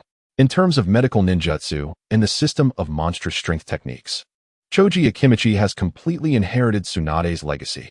Once Tsunade develops the sealing technique, Choji Akimichi's power will see a significant enhancement, effectively alleviating his chakra limitations. Throughout this year, Tsunade has begun her research into the sealing technique. Although there have been no substantial results thus far, the mere news of this endeavor deeply moved Choji Akimichi when he first heard it. Since the last time Chao Ichien-ming mentioned the issue of chakra volume to Tsunade, she has been diligently seeking a solution for him. After a period of research, the sealing technique finally began to take form. Chao Ichien-ming recalls that in the original work, during the episode of the Great Ninja War, Orochimaru was initially taken aback upon witnessing this jutsu, clearly unaware that Tsunade possessed such a technique. This implies that, in the original narrative, Tsunade must have started her research on the sealing after leaving Konoha. Yet now, in her efforts to assist Chao Ichien-ming, she has commenced her studies of this jutsu ahead of time. Each time he faces Tsunade, a twinge of guilt stirs within Chao Ichien-ming. Tsunade has been incredibly kind to him, yet he finds himself compelled to obey Orochimaru's orders, even preparing to seize the opportunity to secretly acquire the secret techniques of the Senju clan. Chao Ichien-ming's sole hope lies in rapidly acquiring the strength necessary to survive under Orochimaru's grasp, whether through sealing or the Flying Thunder God technique. Either could alter his current predicament. In June of the 44th year of Konoha, as Amegakure and Sunagakure recovered from their battle with Kirigakure, they simultaneously directed their hostility towards Konoha. Sunagakure, in particular, did not even issue a warning before tearing apart the recently signed peace treaty, reigniting the flames of war with Konoha. In an instant, Konoha's situation became precarious. Reports of unfavorable conditions from the front lines flooded back to Konoha, prompting the higher-ups to promptly decide to send Jiraiya to the front lines against Amegakure, while Orochimaru continued his battle with his old rival, Sunagakure. At present, aside from the older generation of ninjas, only the legendary Sannin possessed the capability and prestige to lead a military force. Though Minato Namake's strength is commendable, his renown is still insufficient. He is not yet in a position to command an army. However, following the battle with Amegakure, the fame of the Golden Flash, Minato Namake's, will undoubtedly resonate throughout the ninja world, laying the groundwork for his ascension as the fourth Hokage. Meanwhile, after a year of rigorous training, Chao Ichien-ming has made significant progress and is equally eager for this war. As Tsunade's disciple, he could easily join the front line as a medical ninja to fight against Sunagakure. Chao Ichien-ming still harbors hope that if he can contribute to Konoha during the Third Great Ninja War, the village's higher-ups might reward him with powerful jutsu. The only way to obtain the Flying Thunder God technique is through such means. Stealing the sealing scroll under the heavy protection of the Umbu is utterly impossible. Chao Ichien-ming is not Naruto Uzumaki, capable of incapacitating the third Hokage with a mere seduction technique. Just after the conclusion of the Jonin meeting, Chao Ichien-ming received an order from Nara Shikaku to assemble. Given the tense circumstances in Konoha, it is likely that Nara Shikaku will soon head to the battlefield. As for Asuma Sarutobi and Kurenai Yuhi, even if they wished to join the fray, the village would not consent unless the situation reached a dire existential crisis. Asuma, Kurenai, how are you? Upon arriving at training ground number 8, Chao Ichien-ming greeted the two. Observing the two individuals lacking a sense of urgency, Chao Ichien silently mused that this newly formed team, barely a year old, was likely on the brink of dissolution. Gasping for breath, he leaned on his knees, casting a glance at Nara Shikahisa, who stood calmly in the distance, preparing to launch yet another attack. All right, let us call it a day for our practice, Nara Shikahisa remarked, surveying the exhausted forms of Asuma Sarutobi and Kurenai Yuhi sprawled on the ground, unable to rise. He then turned to Chao Ichien, saying, "Your progress is truly astonishing. In less than a year, you've grown to this level. It seems our days as seasoned veterans are becoming increasingly challenging." Chao Ichien shot Nara Shikahisa a perplexed look. "You still stand there brimming with vitality while the three of us are utterly spent. Don't you think such words sound a bit disingenuous in this context? Do not look at me with such eyes, with your current age." "Possessing this level of strength is commendable," Nara Shikahisa replied. One must never be overly complacent." He surveyed the uneven ground around them, scratching the back of his head, and sighed. Indeed, the shadow techniques of the Nara clan are formidable, with control capabilities that rank among the best in the ninja world. In the climactic moments of their recent spar, With the combined efforts of Asuma Sarutobi and Kurenai Yui, Chao Ichian nearly succeeded in striking Nara Shikahisa. Unfortunately, he fell prey to Nara Shikahisa's shadow technique, resulting in a thwarted attack. "It's a pity we fell short," Asuma Sarutobi lamented. Reflecting on the battle, "It seems we were ensnared in Shikahisa-sensei's calculations from the outset. If only we had recognized this sooner, perhaps we might have had a chance. You all performed admirably. At your age, I had not yet attained such prowess," Nara Shikahisa acknowledged. "Indeed, Chao Ichian, next time we shall prevail," Kurenai Yui encouraged. "Well, I have gained a general understanding of your abilities. It appears you have all worked diligently this past year," Nara Shikahisa praised. "To make progress in strength, one must wholeheartedly dedicate themselves to improvement." Chao Ichian had labored tirelessly from a young age to achieve his current level of strength. The hardships and efforts known only to him. "You push yourself too hard, Chao Ichian," Kurenai Yui remarked, gazing at him. After catching his breath, Chao Ichian sank to the ground to recuperate, saying nothing further. "If one does not strive earnestly in training, shall they simply wait for death on the battlefield? I believe you have heard that Amegakure and Sunagakure have simultaneously declared war on us in Konoha. It seems our team may have to disband temporarily." Nara Shikahisa glanced at the three of them before continuing. "In 3 days, Chao Ichian and I will head to the front lines of Sunagakure, while Asuma and Kurenai will be assigned to other teams." "Why?" Asuma Sarutobi protested. "Why does Chao Ichian get to go to the front lines while Kurenai and I do not?" "Exactly. This is unfair," Kurenai Yui echoed. "As adults, we fight valiantly on the front lines to safeguard the future of you, the children of Konoha. You are still too immature. In a few years, it will be your time to take charge," Nara Shikaku explained.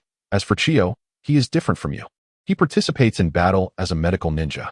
"I disagree," Sarutobi Asuma asserted firmly. "We are also ninjas of Konoha, and we too must fight on the front lines." Nara Shikaku glanced at Sarutobi Asuma, his tone serious. "If you truly care for Konoha, then engage in tasks within your capabilities, rather than hinder us on the front lines." "Damn it." Sarutobi Asuma clenched his fist, expressing his frustration. Yui Kurenai's gaze mirrored his discontent. Yet since the village had made a decision, they had no choice but to obey its orders. "Chio, prepare yourself over the next 2 days. We will gather at the Konoha Gate at 6 o'clock 3 days from now," Nara Shikaku instructed, casting a knowing glance at Chio. "Understood." Chio nodded in acknowledgement, returning the gesture to indicate his comprehension. "All right, we are dismissed." No sooner had Nara Shikaku spoken than he vanished with a loud bang. "We should be on our way too," Sarutobi Asuma said, a hint of disappointment in his voice. It was evident that he was genuinely reluctant. Though he was the youngest son of the Hokage and had been somewhat arrogant in his youth, he was generally warm-hearted and friendly. However, the realities of war felt far too distant for him at this moment. "Chio, let us train together," Yui Kurenai proposed. "Sigh. I wish I could go to the front lines like you, Chio. I must prepare some things, so I won't join you in training. I'll take my leave." Chio politely declined Kurenai's invitation, recalling the look Nara Shikaku had given him before departing. After parting from Sarutobi Asuma and Yui Kurenai, Chio circled back and returned to training ground number 8. Although he could not decipher the meaning behind Nara Shikaku's glance, he surmised that there was something important to discuss. "Teacher Shikaku." Indeed, Nara Shikaku awaited him at training ground number 8. "You came, just as I expected. It seems we have developed quite a rapport over this past year," Nara Shikaku remarked with a casual smile. "Do you have something to tell me, Teacher Shikaku?" Chio asked directly, knowing that it was best to keep the conversation straightforward with someone as cunning as Shikaku. "Please, sit down." Nara Shikaku gestured to the ground, then took a seat himself.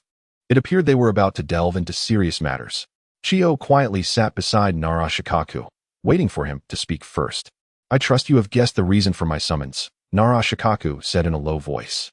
"How would I know?" Chio thought, nodding slightly while pondering inwardly. The reason for Nara Shikaku's call was undoubtedly related to the impending battle with Sunagakure, but what precisely did he wish to convey? "I hope you will not take offense to this matter." Nara Shikaku spoke softly, "though at times I find myself dissatisfied with certain practices of the village. It is undeniable that all is done for the sake of Konoha." Upon hearing his words, Shuji Kanata instantly understood. It became clear that Nara Shikaku was concerned that Shuji Kanata might take offense at the village's arrangements for him, which prompted Shikaku to share his thoughts. Shuji Kanata fought valiantly on the battlefield, while those from noble families enjoyed the fruits of their labor in the safety of Konoha. Surely, any ordinary person would feel discomfort at such a reality. Chuji Kanata was reminded of his teacher, Yamamoto Hideyoshi. From his time at the Ninja Academy, a common ninja who harbored a deep-seated resentment towards the clan ninjas. Initially, Chuji Kanata could not comprehend the source of this hatred. But after graduating, he gained insight. The village's treatment of clan and common ninjas was indeed marked by a stark disparity. "Ah, it's quite all right, Shikaka-sensei." Chuji Kanata replied with a slight smile. "I truly do not mind such matters. Every individual is born unique, and the only commonality we share is death. The journey from life to death, and what one seeks within that span, ultimately relies on one's own efforts." Observing the ease with which Chuji Kanata spoke, Nara Shikaku felt an unexpected weight in his heart. Were these words spoken by Shikaku to console Chuji, he might not have felt so affected. But the fact that they came from Chuji himself left Shikaku momentarily at a loss for words. Known for his lack of eloquence and unfamiliarity with offering comfort, Shikaku worried for Chuji Kanata, who was still young and introspective.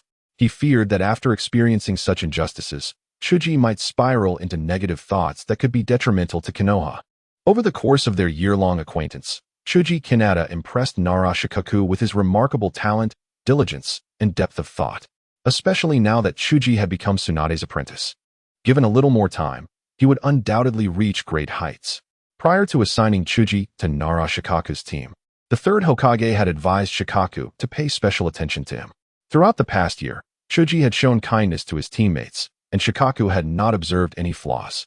Yet, at this stage in Chuji's life, he was on the cusp of adolescence, a time of volatility. Shikaku worried that Chuji might develop animosity towards Konoha due to perceived injustices. "It is commendable that you can think this way. Not only can life change, but so too can the environment," Nara Shikaku remarked. "Perhaps some practices in Konoha are flawed, yet it is precisely these imperfections that necessitate change." "I understand, Shikaka-sensei." Chuji Kanata nodded in agreement. Although there are many conflicts within the village, everyone's heart is united for the sake of Konoha. You possess great talent and mature thoughts akin to those of an adult. I trust you grasp my meaning. Nara Shikaku spoke with an unprecedented seriousness. "I understand that only when the village thrives can I live well. Without the village, where would I be?" said Chao Ichienming. Nara Shikaku nodded, a hint of relief crossing his face. "It is most commendable that you grasp this principle. The village is akin to that ancient tree standing not far away. It has long sheltered us from the storms and protected us. Naturally, we must nurture it, safeguard its growth, water it, and tend to its roots." "I have learned much," Chao Ichienming affirmed with a nod. After parting ways with Nara Shikaku, he found himself deeply contemplating their recent conversation. What was the purpose behind Nara Shikaku's words?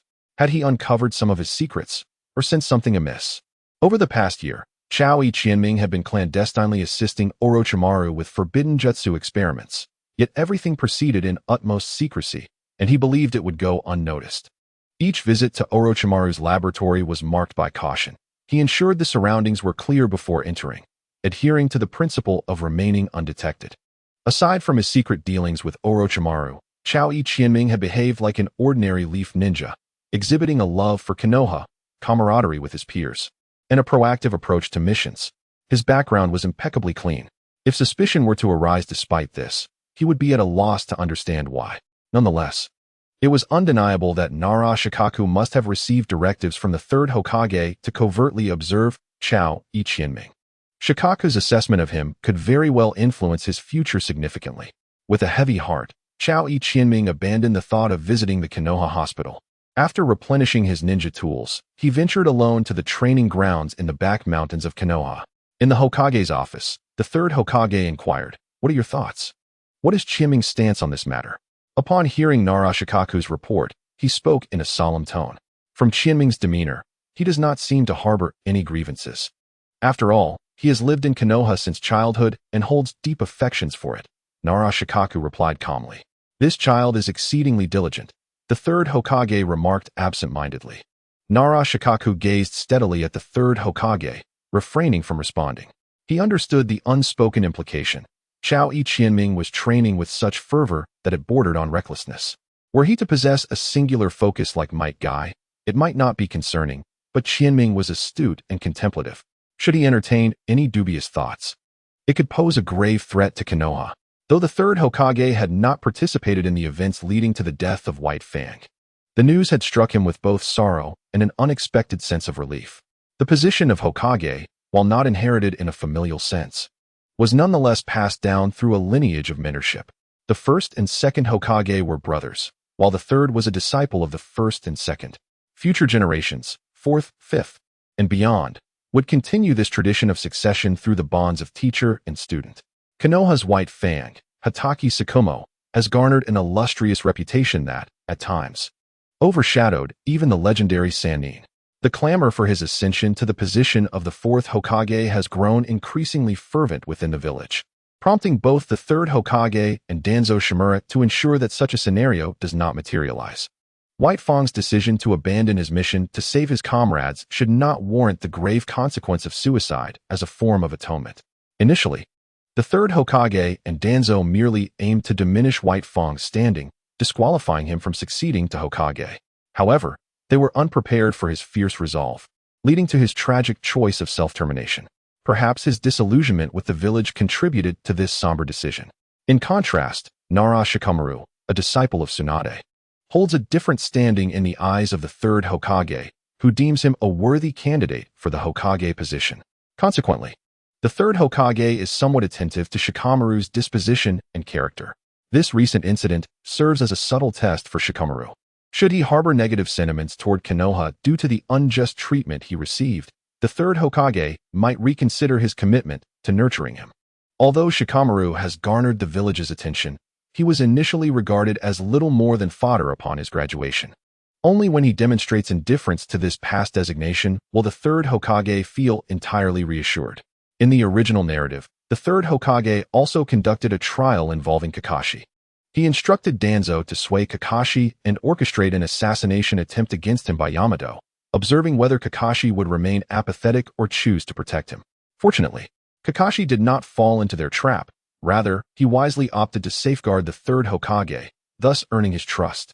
Upon witnessing this scene in his previous life, Shikamaru nearly laughed, pondering the absurdity of a mere child, Yamato, attempting to assassinate the third Hokage with the assistance of a few root ninjas. However, if this entire scenario was a mere test, it becomes comprehensible. After all, Kakashi's father perished due to the village's machinations. Should Kakashi nurture resentment toward Konoha, his remarkable talent could spell disaster for the village. Shikamaru will accompany you to the front lines, the third Hokage softly declared. Do we need to continue testing him? Nara Shikaku inquired. Not for the time being, the third Hokage responded. It had been 7 days since they arrived at the Wind Country's borders. And after a few tentative strikes, the Sand Shinobi had fallen silent. This alliance between Sunagakure and Amegakure harbored grand ambitions, intent on vanquishing Konoha and avenging their previous defeat. The prolonged inactivity of Sunagakure suggests they are awaiting developments from Amegakure. Engaging Konoha with only their own forces would prove exceedingly arduous, as evidenced by the last war. However, the cunning Inoki of Amegakure would not assist Sunagakure in stalling Konoha's main forces. It is evident that Amegakure is biding its time, hoping for Sunagakure to become mired in conflict, thereby weakening Konoha's combat capabilities before launching their own assault to seize the spoils of war. It is precisely because each of the two ninja villages harbors its own intentions that the formidable alliance between them has achieved little, granting Konoha a fleeting respite. Of course, Konoha's shadow looms over this situation as well. It remains a mystery what tactics the higher-ups of Konoha employed to bring the alliance of Amegakure and Sunagakure to the brink of collapse. But it is certain that Konoha must have paid a considerable price for this outcome. Furthermore, according to Chaoji Qianming, Konoha's leadership has dispatched envoys to Kirigakure, seeking to forge an alliance to collectively oppose the coalition of Amegakure and Sunagakure. However, Chaoji Qianming is rather skeptical about this endeavor. With the ascension of the fourth Mizukage, Kirigakure appears to be firmly under the influence of Uchiha Madara, who harbors a profound animosity towards Konoha. Expecting Uchiha Madara to assist Konoha in overcoming this crisis is, quite frankly, an unlikely prospect. During the past few days at the front lines, Chaoji Qianming has remained at the medical unit's encampment, orchestrating the efforts of medical ninjas to tend to the wounded. With the elevation of Chaoji Qianming's strength and status, the village has appointed him as the leader of the medical unit. making him the head of the entire medical corps at the Sand Village front. This appointment has filled Chao Ji Qianming with exhilaration. While for many, the Great Ninja War signifies devastation and countless corpses, for a certain faction of capable and ambitious individuals, it represents merit, the opportunity to achieve greatness, and the chance to ascend in rank. Chao Ji Qianming undeniably belongs to this latter group. Since becoming a disciple of Tsunade, he has garnered a degree of renown in Konoha, particularly following his commendable performance in the recent battle against Sunagakure. As his medical ninjutsu has grown increasingly refined, he has become a veritable lifeline for many shinobi. However, Chao Ji Qianming possesses a keen self-awareness. Despite his profound desire to earn accolades on the battlefield, he understands that, given his current circumstances, he is unlikely to play a pivotal role in this war. Perhaps in 6 to 8 years, he might attain such capability.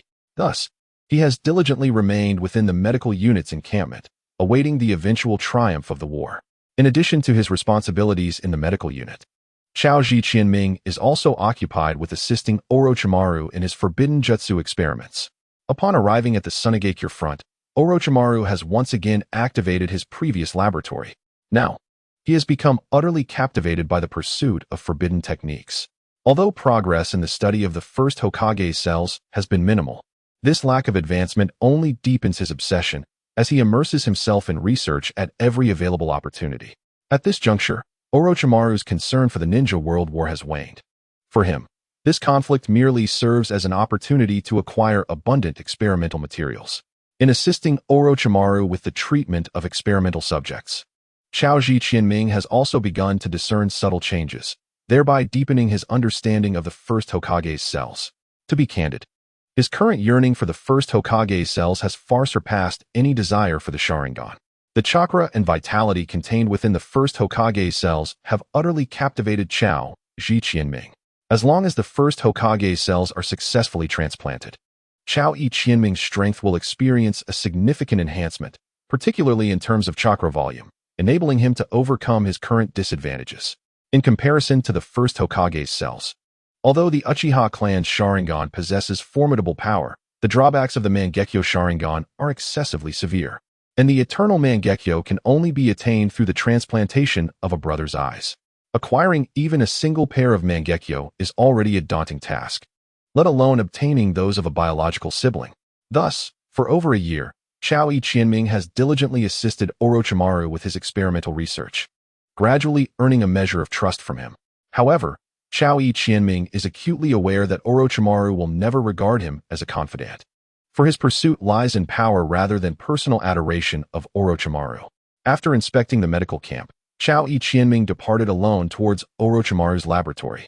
He had become exceedingly familiar with the surroundings, effortlessly dispelling the wards at the entrance. He traversed the lengthy corridor and arrived at Orochimaru's lab. "Lord Orochimaru, I hope I am not late," he greeted casually upon noticing Orochimaru engrossed in his tasks. Just in time, Orochimaru responded in a raspy tone, devoid of any inflection. Without needing a prompt from Orochimaru, Chao Ji Qianming instinctively approached several ailing experimental subjects and commenced treatment. Approximately half an hour later, once Orochimaru seemed to have completed his work, he suddenly inquired, "Qianming, what are your thoughts on this war?" "Me? What opinions could I possibly hold? I require no thoughts. For me, the most tangible matter is to enhance my strength. As for the Great Ninja War, the higher-ups of Konoha can worry about that," Chao Ji Qianming replied nonchalantly. "It appears you possess a keen sense of self-awareness," Orochimaru remarked, licking his lips, his raspy voice revealing a hint of excitement. "However, there is one matter for which I must once again trouble you." "What is it, Lord Orochimaru?" Chao Ji Qianming asked. Orochimaru smiled. "Do you recall our previous discussion regarding the means to suppress the first Hokage's cells?" "Of course," Chao Ji Qianming affirmed. Observing Orochimaru's palpable excitement, he couldn't help but ponder. Surely, Orochimaru isn't contemplating targeting the Sharingan? During this war, members of the Uchiha clan are also present at the front lines. As the commander, I can arrange a few tasks that could lead to their untimely demise. Yet, even if the bodies are disposed of meticulously, it is inevitable that they will be discovered. At that point, I will require you, as the head of the medical team, to provide an authoritative explanation, Orochimaru taunted. "I understand, Lord Orochimaru," Chao Ji Qianming replied. However, I must admit, it is the first time I have heard that the Uchiha clan Sharingan can suppress the first Hokage's cells. The relationship between the Uchiha and Senju clans is classified as one of the highest secrets within Konoha, inaccessible to ordinary ninjas. Though most of the ninjas from Konoha are aware that the village was established through the collaboration of the Senju and Uchiha clans, the treacherous identity of Uchiha Obito remains a taboo subject within the village. Furthermore, the secrets of decades past are not something a mere chunin like Chuji Sennin could grasp. It was only through my study of ancient texts that I could ascertain certain truths. Orochimaru remarked nonchalantly, "You need not concern yourself with such matters. Focus solely on your own responsibilities." "Yes, Lord Orochimaru," Chuji Sennin replied with immediate respect. "You always exude such cold rationality, devoid of any semblance of a child's innocence at your tender age of 10, rather unendearing, I must say. Compared to you, little Akamaru is far more charming." Orochimaru covered his forehead with his hand, feigning a troubled expression. "I wish to be more endearing as well, but my desire to survive takes precedence," Chuji Sennin remarked casually while tending to his experimental materials. "I admire your self-awareness. You possess an astute recognition of reality," Orochimaru replied with a smile, his tone and gaze brimming with admiration. Yet, Chuji Sennin could distinctly sense an undercurrent of menace woven into Orochimaru's words. Uncertain of the sudden malice emanating from Orochimaru, whether it was a threat or a perception of his subtle actions, Chuji Sennin turned, donning a serene smile and maintaining a respectful demeanor. The essence of being human lies in recognizing one's reality. Only by understanding one's position can one adjust their attitude accordingly. "What progress have you made in your research?" Orochimaru abruptly shifted the conversation to inquire about Chuji Sennin's findings. During his initial visit to Orochimaru's laboratory, Chuji Sennin had proposed the idea of using toxins to suppress the first Hokage's cells. True to his word, Orochimaru had secured insights on toxin formulation from Sunagakure during negotiations. Although the Hidden Sand Village would not divulge their most potent secrets, they willingly shared some poisons already neutralized by Konoha, demonstrating their sincerity in negotiations. However, over the past year, Chuji Sennin had been preoccupied with training and had scarcely found time to delve into toxin research, resulting in little advancement in that area. Could it be that Orochimaru has sensed this and is issuing a warning? He pondered silently. "I have yet to make any progress," Chuji Sennin admitted. "The life force contained within the first Hokage cells is overwhelmingly potent. Ordinary toxins are utterly ineffective.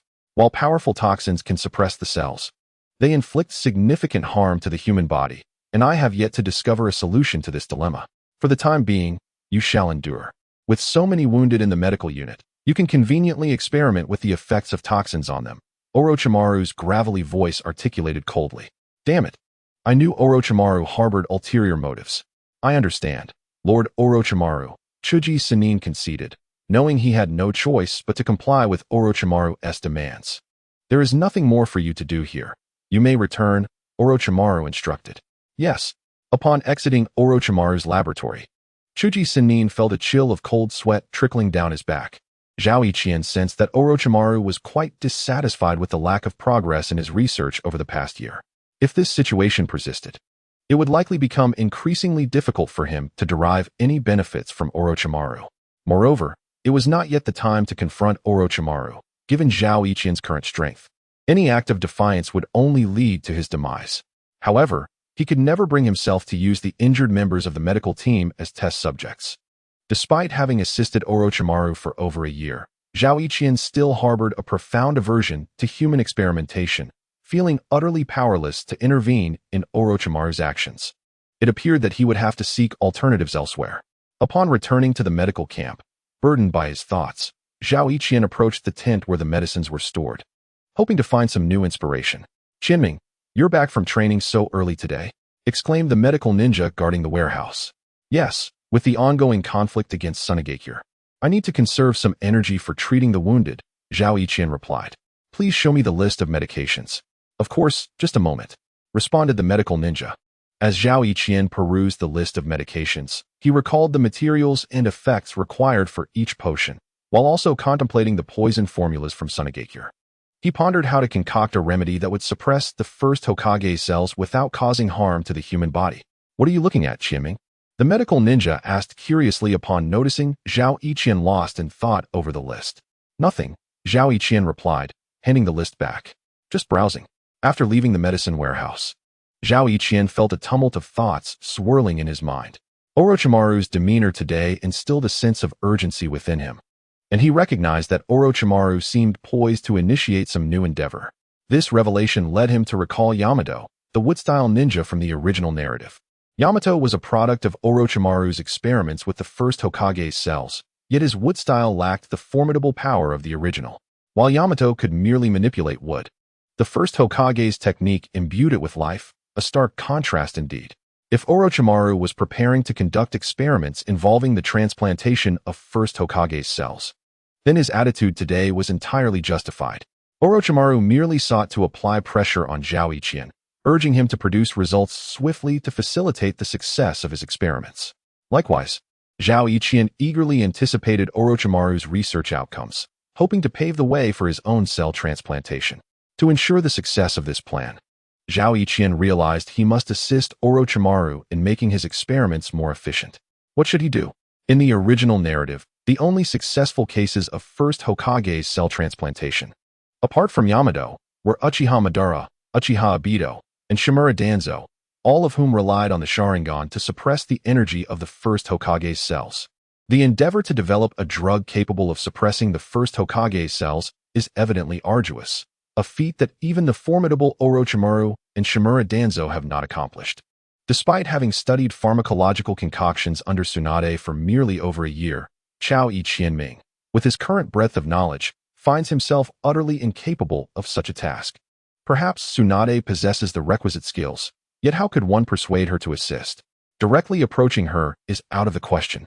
Should she learn of Chao Yiqianming's and Orochimaru's research into the first Hokage's cells, she would likely eliminate him on the spot, severing all ties with Orochimaru.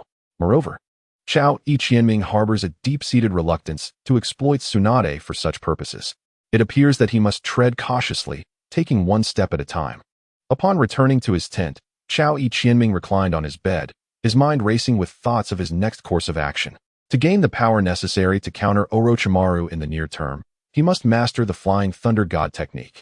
Thus, during this conflict, he must achieve feats significant enough to capture the attention of the third Hokage. With this in mind, he abruptly sat up, as a previously abandoned plan surged back into his consciousness. The assassination of the third Kazekage by the Akatsuki member Sasori had been a matter of interest to him during the last confrontation with Sunagakure. He had contemplated acquiring evidence of this incident to incite internal discord within Sunagakure, thereby rendering a great service to Konoha. However, at that time, Chao Yiqianming's strength was insufficient to confront Sasori alone, leading to the ultimate failure of his scheme. Now, however, the situation is markedly different. Although he still lacks the strength to confront Sasori directly, his elevated status has provided him with numerous resources at his disposal. If he can adeptly utilize these resources, he may yet devise a means to contend with Sasori. Based on the current timeline, Chao Yiqianming surmises that Sasori is likely still under 20 years of age. Even if he possesses formidable abilities, he would not have reached the levels depicted in the original narrative. Furthermore, Chao Yiqianming's objective is not to eliminate Sasori, but rather to compel him to reveal the third Kazekage's puppet. Should Sasori inadvertently disclose the existence of the third Kazekage's puppet, the truth behind the Kazekage's assassination would come to light. Though Sunagakure has initiated hostilities outwardly, significant internal strife simmers beneath the surface. Raza has recently ascended as the fourth Kazekage, yet the majority of power remains firmly in the hands of Chiyo. If the truth of Sasori's involvement in the third Kazekage's murder were to be unveiled, it would undoubtedly lead to chaos within Sunagakure, providing Raza with the opportunity to usurp control from Chiyo. As discord brews within Sunagakure, the pressure on Konoha would undoubtedly diminish. With a sigh of relief, and armed with a newfound resolution, Chao Yiqianming promptly commenced his plan. He discreetly instructed several wounded members of the medical corps to gather intelligence on Sasori's whereabouts once they have recuperated. To mitigate the risk of exposure, he selected ninjas devoid of any notable background, ordinary, unremarkable individuals. These civilian ninjas have risen from the ashes of war, harboring a favorable opinion towards the prodigious civilian ninja, Chao Yiqianming. Furthermore, Chao Yiqianming has healed their wounds, making it exceedingly effortless for them to undertake simple tasks. After all, merely tracking a person's whereabouts poses no significant danger. Most importantly, these civilian ninjas, lacking any remarkable talents, find themselves beyond the reach of any faction's manipulation. However, it is essential to acknowledge that nothing is absolute. Some unreliable individuals may inadvertently reveal Chao Iqianming's matters. Nevertheless, inquiring about a person's movements would not adversely affect Chao Iqianming. Should Chao Iqianming's plan succeed, the village's higher-ups would merely regard him as possessing foresight. In the ensuing days, life returned to its previously tranquil state. Apart from his daily training, Chao Iqianming oscillated between the medical camp and Orochimaru's laboratory. When time allowed, he would also delve into researching potions capable of suppressing the first Hokage's cells. It was not until a month later that someone informed Chao Iqianming of the sighting of the scorpion of the red sand near the Land of Tools, reigniting his enthusiasm. "Senior Qianhe, it has been a while." Chao Iqianming greeted Uchiha Qianhe with a beaming smile upon finding her back at the camp after a mission. You little brat." Uchiha Qianhe responded with evident displeasure upon seeing Chao Iqianming. As Chao Iqianming approached her, he whispered, "Senior Qianhe, would you be interested in collaborating on something?" "Not interested. What could I possibly collaborate with someone like you?" Uchiha Qianhe scoffed. "That may not be the case." Chao Iqianming replied with a mysterious smile, then continued in a hushed tone, "This is not the place for discussion. Follow me." Uchiha Qianhe scrutinized Chao Iqianming for a moment, frowned, but ultimately trailed behind him as they exited the camp, arriving at a secluded spot. "Speak, what is it?" Uchiha Qianhe inquired first. Chao Iqianming replied with a grin, "I have a proposition for you. If you assist me in accomplishing a task, I will reveal to you the method to unlock the Mangekyo Sharingan." Uchiha Qianhe was chosen by Chao Iqianming to confront the scorpion of the red sand. First, Uchiha Qianhe possessed the strength of a Jonin, making her formidable enough to contend with the scorpion. Second, she wielded the Sharingan, an ocular bloodline limit that would allow her to evade most of the puppet's hidden weapon attacks. As a medical ninja, Chao Iqianming would also be able to assist Uchiha Qianhe during the encounter. If they were to join forces, they might compel the scorpion of the red sand to utilize the third Kazakage's puppet. The condition for exchanging assistance with Uchiha Qianhe was the secret of the Mangekyo Sharingan. "You actually know about the Mangekyo Sharingan?" Uchiha Qianhe's expression shifted, astonished by his words. "Indeed," Chao Iqianming replied with a smile. "My mentor is Tsunade, and I am somewhat acquainted with the history between the Senju and Uchiha clans. I once perused the second Hokage's notes under Tsunade's guidance, which mentioned the Uchiha clan's Sharingan and the second Hokage's speculations regarding the awakening of the Mangekyo Sharingan. The second Hokage, much like Orochimaru, harbored a profound fascination for the study of ninjutsu. Furthermore, the oppression of the Uchiha clan by Konoha began with the second Hokage. If the second Hokage was indeed aware of the method to unlock the Mangekyo Sharingan, this revelation could undoubtedly sway Uchiha Chizuru. Moreover, the allure of the Mangekyo Sharingan is one that the Uchiha clan finds utterly irresistible. Upon hearing these words, Uchiha Chizuru fell into contemplation. Although the proposal from Choji Kinmei was enticing, he found himself unable to ascertain the veracity of Kinmei's claims. After a prolonged period of reflection, Chizuru could not discern any flaws in Kinmei's assertions, yet he hesitated to inquire, "How did you come across the second Hokage's notes?" "Of course, I discovered them in Lady Tsunade's residence," Choji Kinmei replied, noting the flicker of intrigue in Chizuru's eyes. Seizing the moment, he added fuel to the fire. "Once, both Uchiha Madara and Uchiha Izuna awakened the Mangekyo Sharingan, but since then, no one from the Uchiha clan has achieved it again. I imagine this must leave you quite perplexed." The mention of Uchiha Izuna solidified Chizuru's belief in Kinmei's words.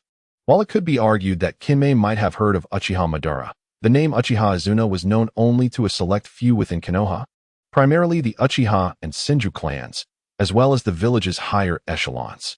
"How can I be certain that your method will indeed unlock the Mangekyo Sharingan?" Chizuru asked, his tone grave.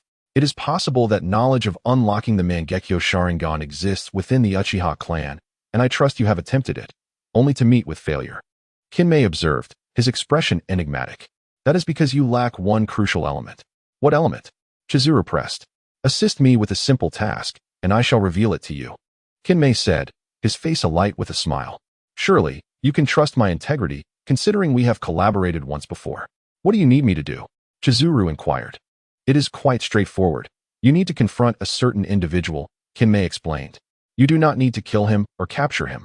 Merely compel him to unleash his full strength, and then you may withdraw.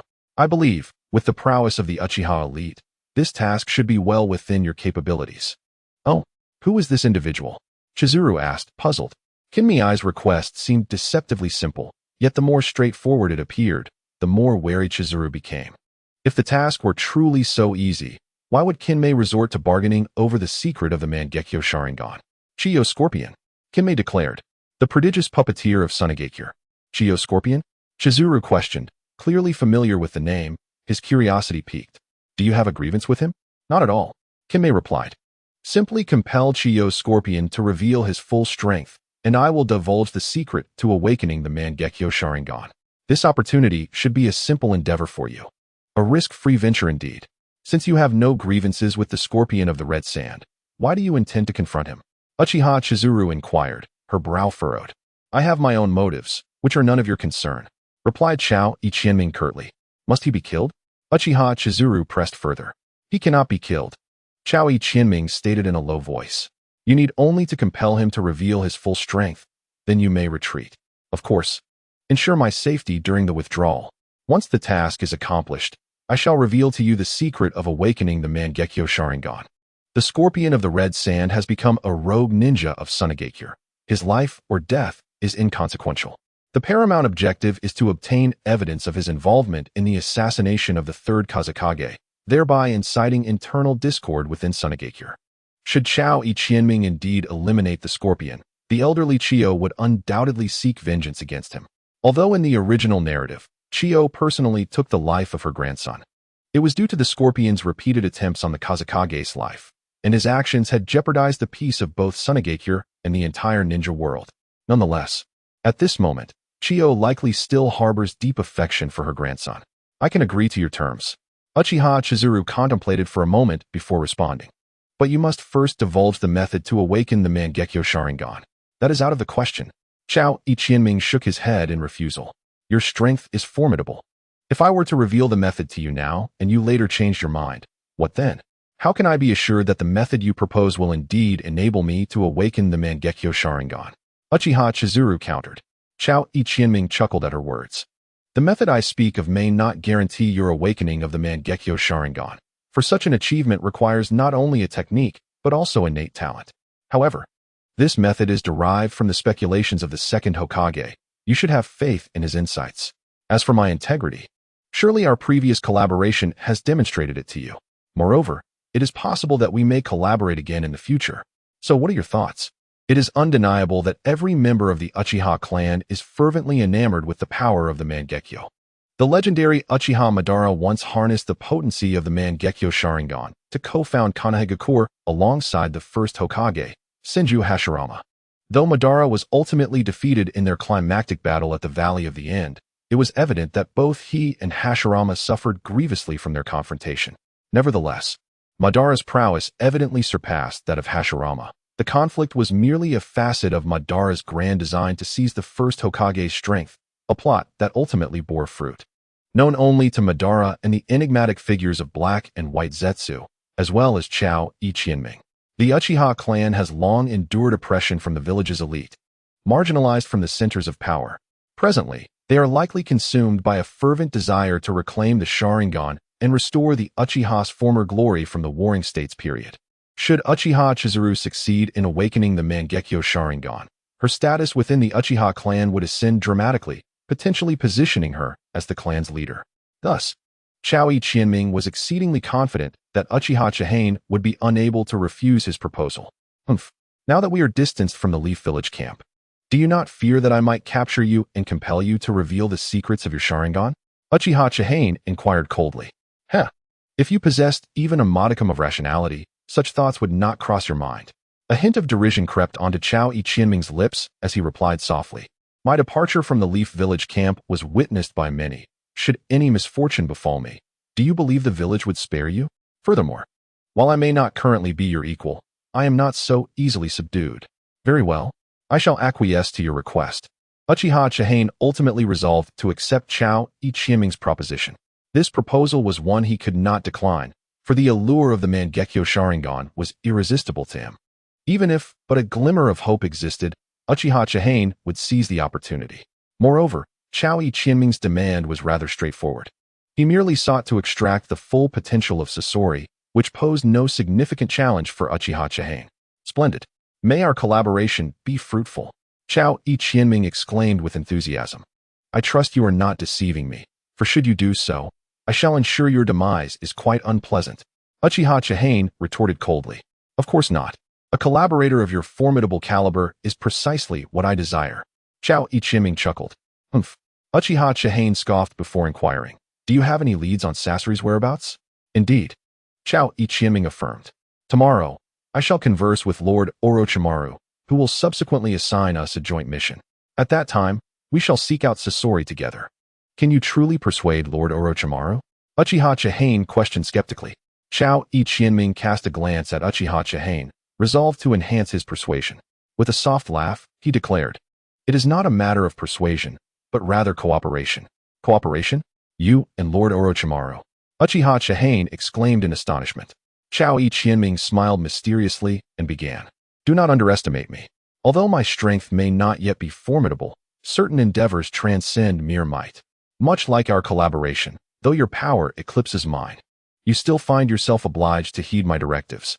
Child, do not become overly arrogant. Uchiha Chihane warned fiercely, despite having forged a partnership with Chao Ichiming, which thrilled Uchiha Chihane. The notion of being led by a mere child was equally disconcerting. Previously, during the battle with the Sand Village, he had protected Chao Ichiming. Now, he was to assist him against Sasori. Although Uchiha Chihane ultimately reaped some benefits, the sensation of being utilized left him with a desire to tear Chao Ichiming apart. With their agreement in place, the remaining concern was how to secure Orochimaru's approval. As the highest commander on the front line, without Orochimaru's consent, Chao Ichiming would be unable to leave the camp to confront Sasori. However, due to the fact that Chao Ichiming served under Orochimaru and had garnered his favor, he was confident that such a trivial request would surely be granted. Nevertheless, he needed to devise a suitable excuse to persuade Orochimaru. The intelligence Chao Ichiming had gathered indicated that Sasori of the Red Sand had recently been sighted near the Land of Tools. As a puppeteer who had defected from Sunagakure, it was highly plausible for him to appear in the Land of Tools in search of abundant puppet materials. To venture into the Land of Tools, an excuse centered around gathering medicinal herbs would undoubtedly raise Orochimaru's suspicions and could provoke his displeasure. Furthermore, Chao Ichiming was uncertain whether Orochimaru was aware of his pursuit of Sasori. In his quest to locate Sasori, Chao Ichiming had solicited assistance from numerous ninjas, any of whom might inadvertently leak information. Given that Orochimaru was the commander of the camp, acquiring information was a trivial matter for him. As these thoughts swirled in his mind, Chao Ichiming approached Orochimaru's tent. After making his presence known, he entered the commander's quarters. Lord Orochimaru, Chao Ichiming said respectfully. Oh, it is you, Ichiming. What brings you here? Orochimaru replied, casting a casual glance at Chao Ichiming. I wish to step out for a while to attend to a matter, and I hope Lord Orochimaru will grant me permission, Chao Ichiming stated. Oh, and what matter is that? Orochimaru's raspy voice hinted at a flicker of curiosity. Upon hearing Orochimaru's words, Chao Ichiming felt a jolt in his heart. Having followed Orochimaru for over a year and being familiar with the original Naruto storyline, he understood Orochimaru's character well. Apart from his fascination with ninjutsu, he showed little interest in other affairs. I seek to find Sasori of the Red Sand, Chao Ichiming candidly confessed. Since arriving in this world, Chao Ichiming had worn a mask, both literally and figuratively. After nearly a decade of experience, he had become highly attuned to the attitudes and tones of those around him, particularly when it came to Orochimaru, with whom he had always been exceedingly cautious. Detecting curiosity in Orochimaru's tone, Chao Ichiming immediately sensed something amiss and dared not deceive him any further. He could only speak the truth. After all, seeking out Sasori was not an extraordinary endeavor. Others might merely wonder why he was searching for him. What do you need him for? Orochimaru continued to probe. It's a personal matter, and I hope Lord Orochimaru will allow it, Chao Ichiming replied, bowing respectfully. Permission granted. Orochimaru licked his lips, his voice taking on a darker tone as he added, however, I would appreciate it if you could bring back Uchiha Chihiro's Sharingan as a gift upon your return. Damn it. Orochimaru was indeed aware of my intentions to find Sasori, and he even knew about my collaboration with Uchiha Chihiro. Chao Ichien cursed inwardly. However, upon reflection, he realized that when he had left the camp with Uchiha Chihiro to ensure his safety, he had deliberately allowed many to witness their departure. Thus, it was unsurprising that Orochimaru had deduced this information. Upon contemplating this, Chao Ichienming breathed a sigh of relief while simultaneously nurturing the notion of cultivating a few trusted confidants. The endeavor of seeking out the scorpion of the red sand, if entrusted to these confidants, would significantly reduce the chance of exposure. Today's matter, though trivial, could lead to severe ramifications if critical secrets were to be divulged in the future. Lord Orochimaru, Uchiha Chiharu possesses the strength of a Jonin, along with the 3 Tomo Sharingan. With my current abilities, I fear I may not be his match, Chao Ichienming remarked. Once I engage in battle with the scorpion of the red sand, I should find an opportunity to act. Orochimaru replied ominously, I trust you will find a way. Indeed. Faced with no alternative, Chao Ichienming could only acquiesce. Tomorrow, I will assign tasks to both of you. You may arrange a meeting place with him, Orochimaru instructed. Understood. Departing from Orochimaru's tent, Chao Ichienming formulated his plans. Once the issue with the scorpion of the red sand was resolved, the village would surely reward him, providing an opportunity to request the Flying Thunder God technique from the third Hokage. Since the last mission with Namake's Minato in the Land of Wind, Minato had consistently treated Chao Ichienming favorably. Thus, upon acquiring the technique, he could approach Minato for guidance. Given Minato's gentle nature, it was unlikely he would refuse. Mastering the Flying Thunder God technique would bolster Chao Ichienming's confidence when confronting Orochimaru. As his strength grew, Chao Ichienming's understanding of his own position became increasingly clear. He and Orochimaru were not destined to walk the same path. Aside from the first Hokage's cells and the summoning technique scroll, he no longer harbored hopes of learning anything of value from Orochimaru. A rift with Orochimaru was inevitable. Yet until he attained sufficient power to contend with him, Chao Ichienming must remain discreet. What is it? Uchiha Chiharu approached Chao Ichienming and inquired. Lord Orochimaru has agreed. Tomorrow he will assign us tasks. However, these tasks are inconsequential. We shall meet 10 miles south of the camp, where there is a dumpling shop. Chao Ichienming replied. Did Lord Orochimaru truly agree? Uchiha Chiharu found it hard to believe that Chao Ichienming could convince Orochimaru, and in such a brief span. Observing the 11-year-old Chao Ichienming, Uchiha Chiharu couldn't help but shudder. The more he interacted with Chao Ichienming, the more he sensed a mysterious and fearsome aura about the boy. Although this thought seemed absurd, to navigate between Tsunade and Orochimaru and even secure Tsunade as a mentor, it was hard to imagine anyone but Chao Ichienming accomplishing such a feat. Indeed, Chao Ichienming nodded, stating, I shall uphold my promise. If you can extract the full strength of the scorpion of the red sand and ensure my safe withdrawal, I will reveal to you the secret of awakening the Mangekyo Sharingan. Uchiha Chiharu let out a soft huff, shaking off his astonishment before turning to leave. For Uchiha Chiharu, regardless of Chao Ichienming's cunning, he remained a vulnerable entity that could be molded at will. Here lies the Land of Tools. It is rather intriguing. Upon entering the borders of the Land of Tools, Chao Ichienming observed the strikingly different customs and landscapes compared to the Land of Fire, feeling a surge of curiosity. Where is the scorpion of the red sand? Uchiha Chizuru inquired. We must search for him. Chao Ichienming replied. Haven't you already discovered the trail of the scorpion of the red sand? Uchiha Chizuru retorted, displaying her dissatisfaction. Come on. Chao Ichienming cast a helpless glance at Uchiha Chizuru and said, The scorpion of the red sand is no minor character. It is already quite a feat for my men to have found him. Locating his exact hiding place is far from simple. TCH. Uchiha Chizuru spat lightly. Will he be in the town? He probably won't. Chao Ichienming shook his head, asserting, The scorpion of the red sand has defected from Sunagakure and is unlikely to appear in the town and draw attention. Moreover, being a puppet master, he must have established a secret base somewhere within the Land of Tools. That will be difficult to find. Uchiha Chizuru exclaimed, then curiously asked, The scorpion of the red sand has defected from Sunagakure? The news of the scorpion's defection had been tightly sealed by Sunagakure. Chiyo would ensure that her grandson's betrayal remained unknown to the outside world. Even within Sunagakure, only a select few were aware of the Scorpion's defection. Let's search. Chao Ji Qianming suggested. The Scorpion of the Red Sand has come to the land of tools surely to procure materials for puppet making. If we inquire a bit, we are bound to uncover his whereabouts. Then let us split up and regroup here at 8 this evening, Uchiha Chizuru proposed. Agreed. Chao Ji Qianming nodded in response. After parting ways with Uchiha Chizuru, Chao Ji Qianming utilized a transformation technique to assume the guise of a wealthy merchant. Seeking information within the cities of the Land of Tools. The ninja world comprises 3 major neutral nations. Although these nations do not possess ninjas, they remain untouched by the conflicts of the great powers. The Land of Iron boasts its own samurai, who wield chakra in their unique fashion, rendering their combat prowess comparable to that of ninjas.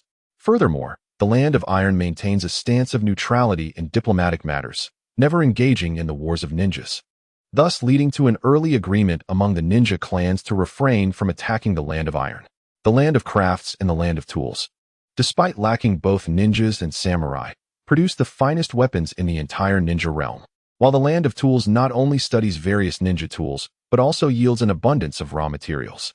Although the major ninja villages covet these 2 nations, any attempt to conquer them would incite discontent among the other nations, allowing for a prolonged period of peace between them. It seems that the original Naruto narrative mentions the Scorpion of the Red Sand using the 100 Puppets technique to annihilate a nation. Could it have been the Land of Tools? The borders of the Land of Tools are quite small, with only a single city encompassing the entire nation. After spending a day traversing the city, Chao Ji Qianming finally garnered some leads. All the prominent ninja villages engage in commercial dealings with the Land of Tools. But if a single individual were to purchase a substantial quantity of materials for puppet making, it would surely attract attention. However, this information proved to be of little use to Chao Ji Qianming. It merely confirmed that the Scorpion of the Red Sand had indeed visited the Land of Tools. Yet his precise hiding place remained elusive. As the clock approached 8 o'clock, Chao Ji Qianming returned to the designated meeting place, now left to ponder whether Uchiha Chiharu could unearth any valuable intelligence. At precisely 8 o'clock, Uchiha Chiharu made her appearance. Chiharu-senpai, have you gathered any useful information? Chao Ji Qianming inquired first. And what about you? Uchiha Chiharu retorted. Chao Ji Qianming shrugged helplessly and sighed. It is true that the Scorpion of the Red Sand has appeared in the Land of Tools and purchased a substantial quantity of puppet materials. Yet no news of his hiding place has surfaced. Humph. Uchiha Chiharu scoffed disdainfully. It would indeed be astonishing if you were able to procure any valuable news with your methods. Does this mean, Chiharu-senpai, that you have obtained useful intelligence? Chao Ji Qianming asked. 50 miles to the south, it should be right there, Uchiha Chiharu declared. Chiharu-senpai, how did you discern the Scorpion of the Red Sand's hiding place? Chao Ji Qianming asked curiously. With a light huff, Uchiha Chiharu explained, the Scorpion of the Red Sand is a puppet master. If he were to study puppets, he would undoubtedly need to fell a considerable number of trees. While puppets crafted from ordinary wood may lack combat capabilities, they can still be utilized to test mechanisms. Young one, there is much you have yet to learn. Ah, I see. Thank you for your guidance, Chiharu-senpai. Chao Ji Qianming exclaimed, slightly exhilarated. Since we have located the Scorpion of the Red Sand's hiding place, let us set out. There's no need to rush. We shall wait until dawn to proceed, Uchiha Chiharu advised. The night presents significant advantages for puppet masters. Indeed, Chao Ji Qianming nodded in agreement. His understanding of puppet masters remained limited. Although he could not fully trust Uchiha Chiharu, their current cooperation was beneficial, and he found her insights invaluable for his plans. By the way, I am still somewhat puzzled about your true intentions in seeking out the Scorpion of the Red Sand, Uchiha Chiharu inquired curiously during their rest. If your aim were to eliminate him, that would be one thing. Yet you only seek to compel him to reveal his full potential. Do you perhaps yearn to know the extent of this genius's power, who is not much older than you? You will eventually discover my purpose. Chao Ji Qianming replied with a mysterious smile. I have no interest in that, Uchiha Chiharu stated firmly. My focus lies solely on the secrets of the Mangekyo Sharingan. Chiharu-senpai, how much do you know about the Mangekyo Sharingan? Chao Ji Qianming inquired. What? Are you seeking to uncover the secrets of the Sharingan? Uchiha Chiharu questioned, her tone laced with caution. Perhaps my understanding of the Sharingan surpasses yours. Chao Ji Qianming chuckled. Do not get too cocky, young one, Uchiha Chiharu retorted, somewhat irked. Speaking of which, The scorpion of the red sand is quite formidable. Be cautious tomorrow. Chao Ichiming shot back. Humph. The scorpion of the red sand is merely in his teens. Even if he is a prodigious puppeteer, he must surely lack in chakra and experience. Uchiha Chiharu remarked nonchalantly. Do not underestimate the Sharingan. I would never underestimate the Sharingan. It is precisely due to its power that I chose to collaborate with you. Chao Ichiming responded with a smile. Perhaps the scorpion of the red sand's strength is still limited at this age and has not yet reached his peak. However, if the red sand scorpion has transformed the third Kazekage into a human puppet, then even elite ninja, in a moment of carelessness, might sustain injuries from the third Kazekage's iron sand technique. Yet, in combat against the red sand scorpion, one must avoid injury at all costs. Currently, Chao Ichiming fervently hopes that Uchiha China's Sharingan can pierce through all of the red sand scorpion's attacks. Naturally, should Uchiha China fall victim to the red sand scorpion's poison, Chao Ichiming would not hesitate to claim his eyes and present them to Orochimaru as a testament to his achievements. Until he masters the Flying Thunder God technique, Chao Ichiming cannot afford to antagonize Orochimaru, as the consequences would be too dire for him to bear. As night gradually gives way to dawn, the Red Sand Scorpion is no mere moniker. He is a legendary puppeteer of Sunagakure. Every puppeteer in Sunagakure takes immense pride in possessing puppets crafted by the Red Sand Scorpion. After the tragic demise of his parents at the hands of Konoha's White Fang, the Red Sand Scorpion began his studies in puppetry under Chiyo's guidance. Within a few short years, his reputation as a prodigy spread throughout the entire Sunagakure. Perhaps it was the loss of his parents that spurred the Red Sand Scorpion to rapidly evolve into a formidable ninja. Although his chakra reserves are limited due to his youth, the undeniable truth remains. The Red Sand Scorpion is extraordinarily powerful, commanding the third Kazekage's human puppet.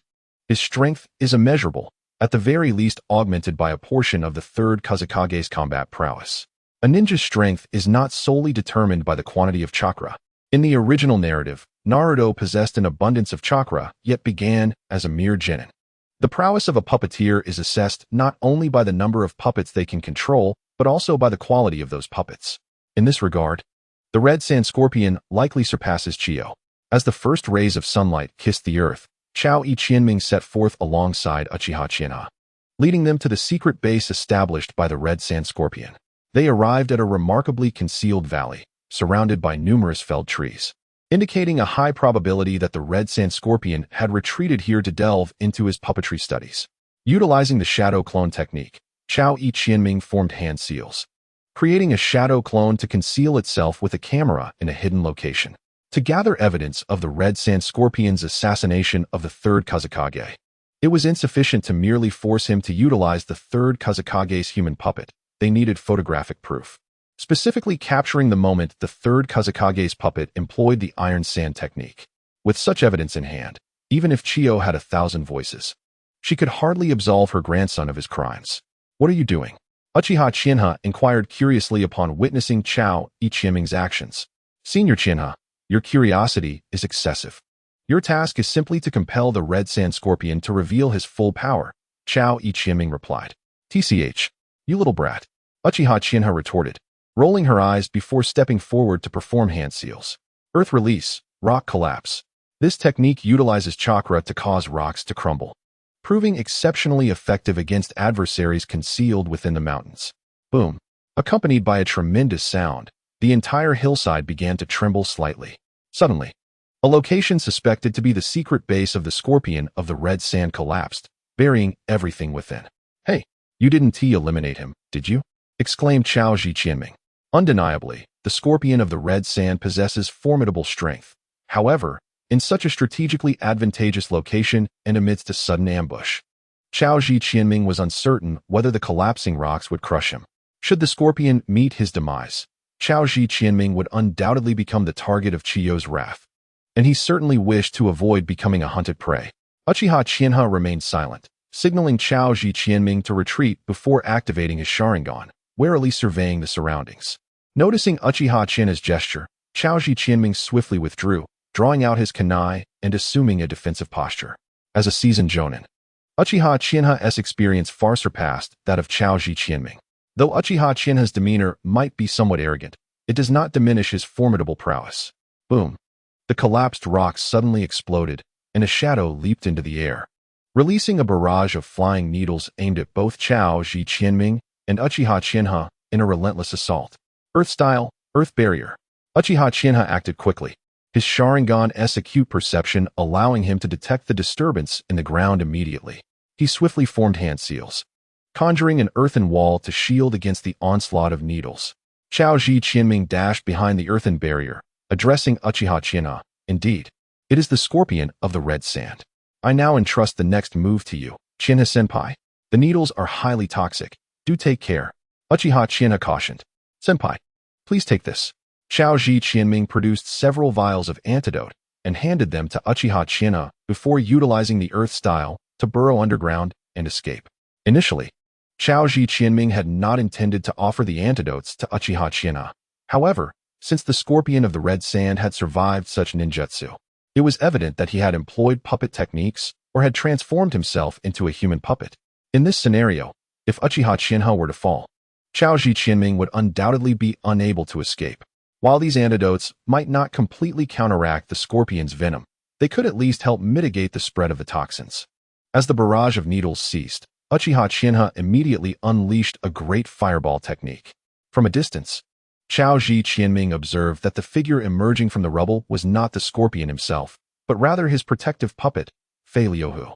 Fei Liuhu boasts both offensive and defensive capabilities, compensating for the shortcomings of the puppet master in close combat, with numerous mechanisms throughout its form and exceptional defensive strength. The scorpion of the red sand had likely relied on Fei Liuhu's defenses to withstand Uchiha Qianhe's earth-style ninjutsu. Now, there was both good news and bad news. The good news was that Chao Ji Qianming understood that the scorpion of the red sand was concealed within Fei Liuhu and was also aware of some of its offensive techniques. The unfortunate news is that even with the knowledge of 1,000 secrets regarding Fluhuo, one cannot approach him to dismantle this puppet. It seems the only recourse is to relay the information about Fluo to Uchiha Chiharu. Currently, Uchiha Chiharu's battle with Sasori has reached a stalemate, with Chiharu continuously evading Fluhuo's assaults, unable to get close. All of Sasori's attacks, no matter how clandestine, cannot escape the perceptive gaze of the Sharingan. The true terror of puppet masters lies in the peculiarity of their assaults, which often place ordinary ninjas at a disadvantage. However, the Uchiha clan's Sharingan possesses the ability to pierce through the puppet master's onslaught, rendering it a formidable nemesis to such foes. The clash between the two appears to be a relentless chase, with neither side gaining the upper hand. Yet, in the realm of ninjas, a moment's carelessness can swiftly determine victory or defeat.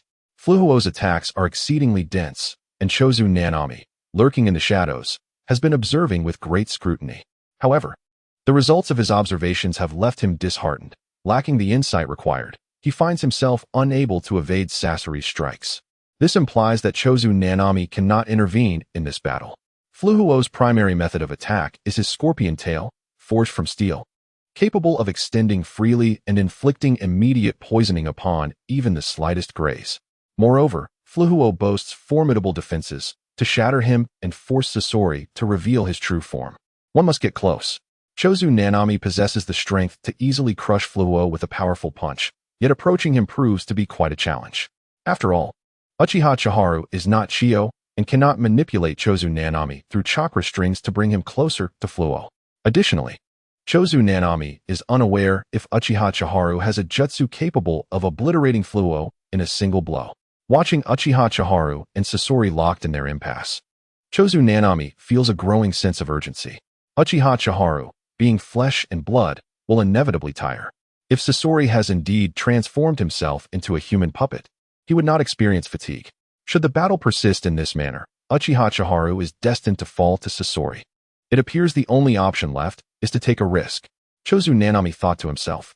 Seizing the moment when Sasori strikes, he swiftly begins to form hand seals. Earth style, Earth Dragon Bomb. With the release of chakra, a colossal dragon head emerges from the ground, launching massive mud balls towards Fluhuo. Although this jutsu may not shatter Fluhuo, if it connects, the mud will envelop him, somewhat restricting his movements. Boom, boom, boom. A dozen mud balls strike Fluhuo perfectly, the flowing sludge obscuring him entirely, and in such a scenario, Fluhuo's actions are sure to be hampered. Get back! Uchiha Chiharu, suddenly shouts at Chozu Nanami. Without hesitation, Chozu Nanami employs the body replacement technique to evade the impending attack from an unknown direction. Crack! The ground suddenly ruptured, and a scorpion tail pierced through the wooden log used for the substitution technique, followed by a tremor that shattered the log into fragments. In the midst of evasion, Chao Ichien cast a glance at the mud-covered Filoo, only to discover that the Filoo had transformed into a mound of sand. It was, in fact, a sand clone technique. The red sand scorpion should not be underestimated, as he was distinctly different from the average puppet master. After the initial strike, the red sand scorpion refrained from further assault. The lifeless eyes of Filoo first glanced at Chao Ichien, then turned to Uchiha Chienha, who spoke in a deep voice. Sharingan, are you ninjas from Konoha? Uchiha Chienha swiftly positioned himself before Chao Ichien, shielding him, then addressed the red sand scorpion, the genius puppeteer of Sunagakure, Red Sand Scorpion. It is an honor to finally meet you. The Red Sand Scorpion's voice betrayed no emotion, yet both Chao Ichien and Uchiha Chienha understood that he was genuinely enraged. Upon hearing the Red Sand Scorpion's words, Chao Ichien promptly deduced that although Uchiha Chienha's earth technique had not harmed the Red Sand Scorpion, it had indeed destroyed many of his puppets. With this realization, Chao Ichien felt a slight sense of reassurance. The enemy's strength had diminished, equating to an enhancement of their own.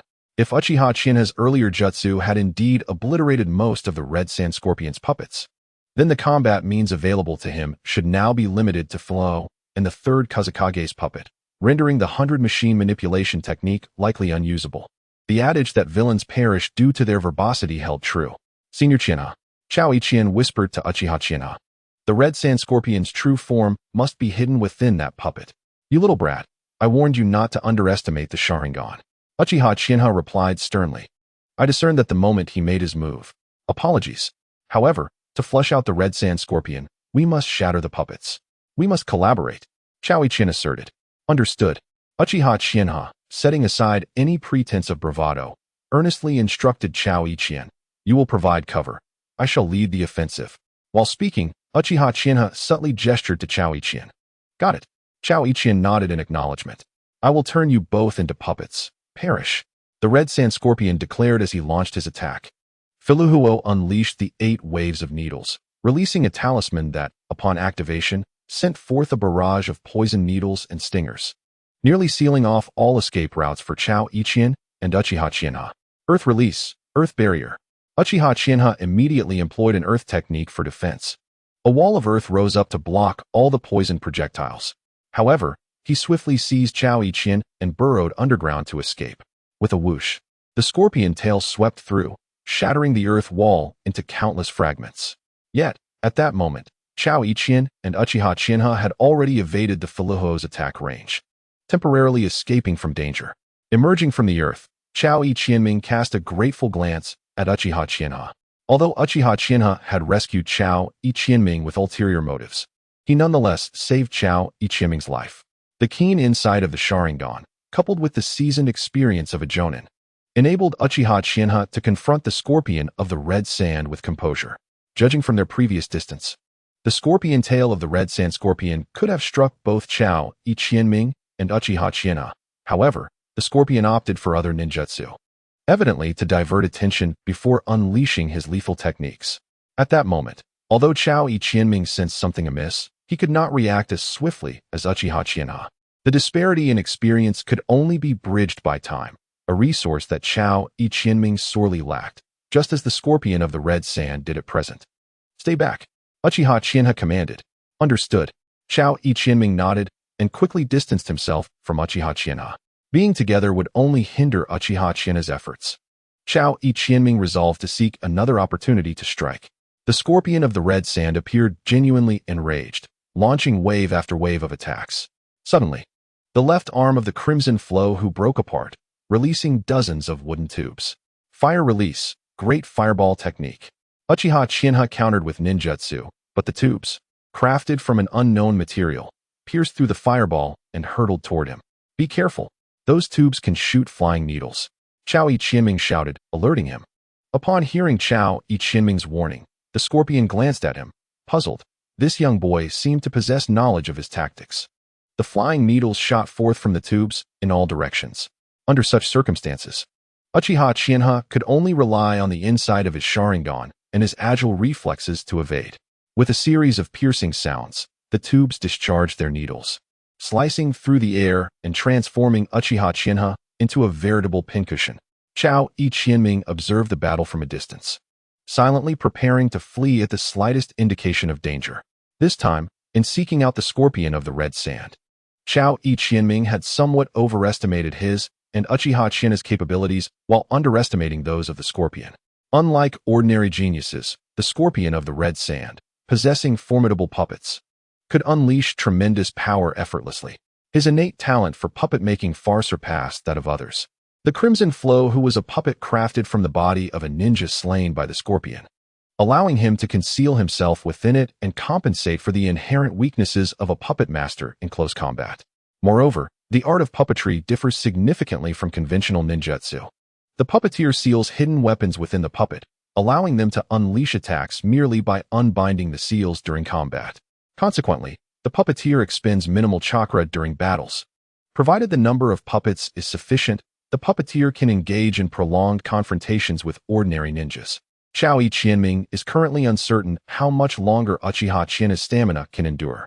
Suddenly, Uchiha Chienha, struck by a flying needle, transforms into a cloud of smoke, an indication of the shadow clone technique. Concurrently, the ground beneath the red sand scorpion cracks open, and two Uchiha Chienha emerge from below, wielding a steel wire to tightly bind Filiu Hu, thereby restricting its movement. Fire release, Great Fire Dragon technique. The two Uchiha Chienha simultaneously unleash the fire ninjutsu, and the fire dragon spreads along the steel wire, swiftly engulfing Filiu Hu. This unexpected turn of events leaves Chao Qianming in utter astonishment. He is entirely unaware of when Uchiha Chienha employed the shadow clone technique.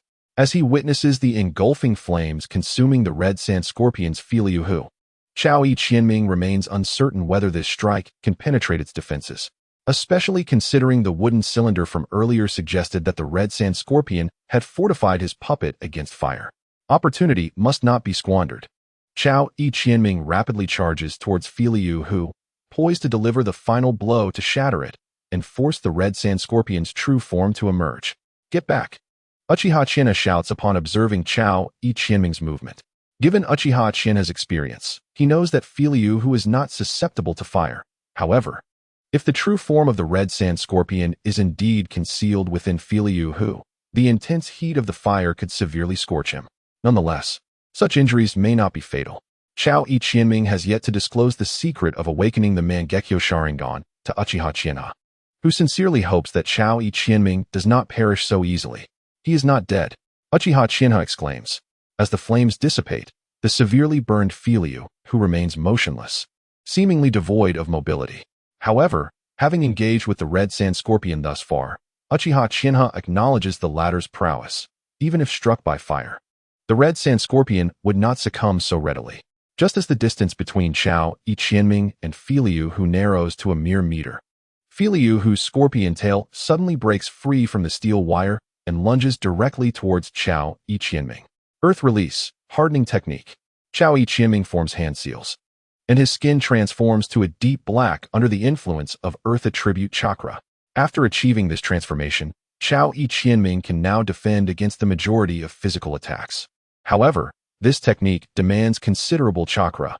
In his normal state, he can only execute it 5 times, with each instance lasting just 3 seconds. Moreover, since Chao Qianming has already divided a portion of his chakra into a shadow clone, his own chakra reserves are severely depleted. Originally, the hardening technique was meant to be his last line of defense, but as the tides of battle shift rapidly, Chao Qianming must strike while Filiu Hu is yet to launch an attack, allowing him to approach and counterattack. After much deliberation, the plan is on the verge of success, and Chao Qianming is unwilling to abandon it now. Those who are overly cautious and fearful of death will never become formidable. Caution and fear are 2 distinct concepts. If one were truly afraid of death, how could Chao Qianming dare to ally with Orochimaru? If he were fearful, he would never have chosen the path of a ninja. At critical moments, Chao Qianming would undoubtedly be willing to take a bold leap. The scorpion tail struck Chao Qianming's abdomen, producing a resounding clash of metal. With all his might, Chao Qianming leapt high above the scorpion's core, delivering a powerful punch that struck the shield, its strongest defense, with tremendous force. In an instant, the scorpion shattered into countless fragments. At that moment, it seemed as though fate had already been predetermined. Although the time and place differed, the destiny of the scorpion remained unchanged. Whether in the original tale or in the present, the scorpion met its end beneath the might of the powerful punch. Yet, the future of the red sand scorpion remains uncertain.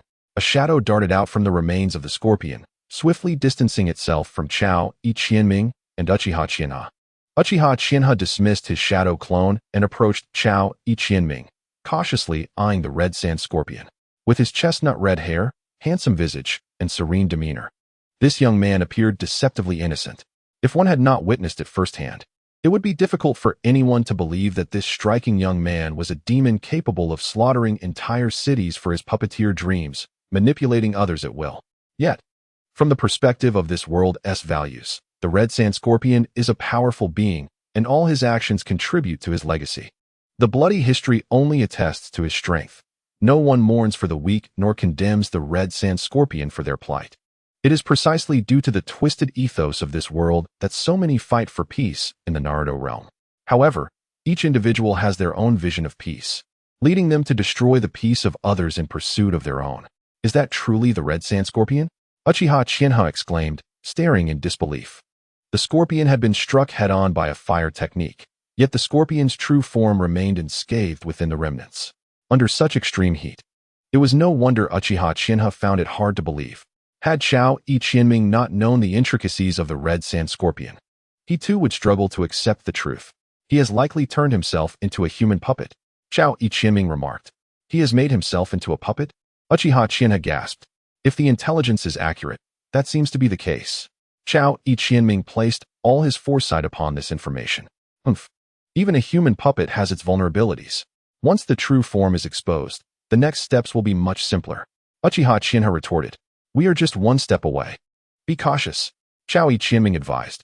The red sand scorpion is likely to employ the third Kazekage's human puppet next, which will prove to be the most challenging battle yet. With a pang of heartache, Fei Lu who cast a glance at the calm red sand scorpion, who addressed Chao Qianming with an unsettling serenity. You too are quite audacious, daring to repeatedly destroy my most cherished puppets. My intentions have now shifted. Not only will I transform you into puppets, but I shall also preserve your consciousness, ensuring you remain my marionettes for all eternity. Upon hearing the ominous words of Red Sand Scorpion, Chao Qianming felt an inexplicable shiver run down his spine. If captured today, such a fate seemed all too plausible. Spare me your grandiloquence. Without those toys, I wonder what capabilities you possess, retorted Uchiha Qianhe with disdain. I shall make you comprehend the consequences of provoking my wrath.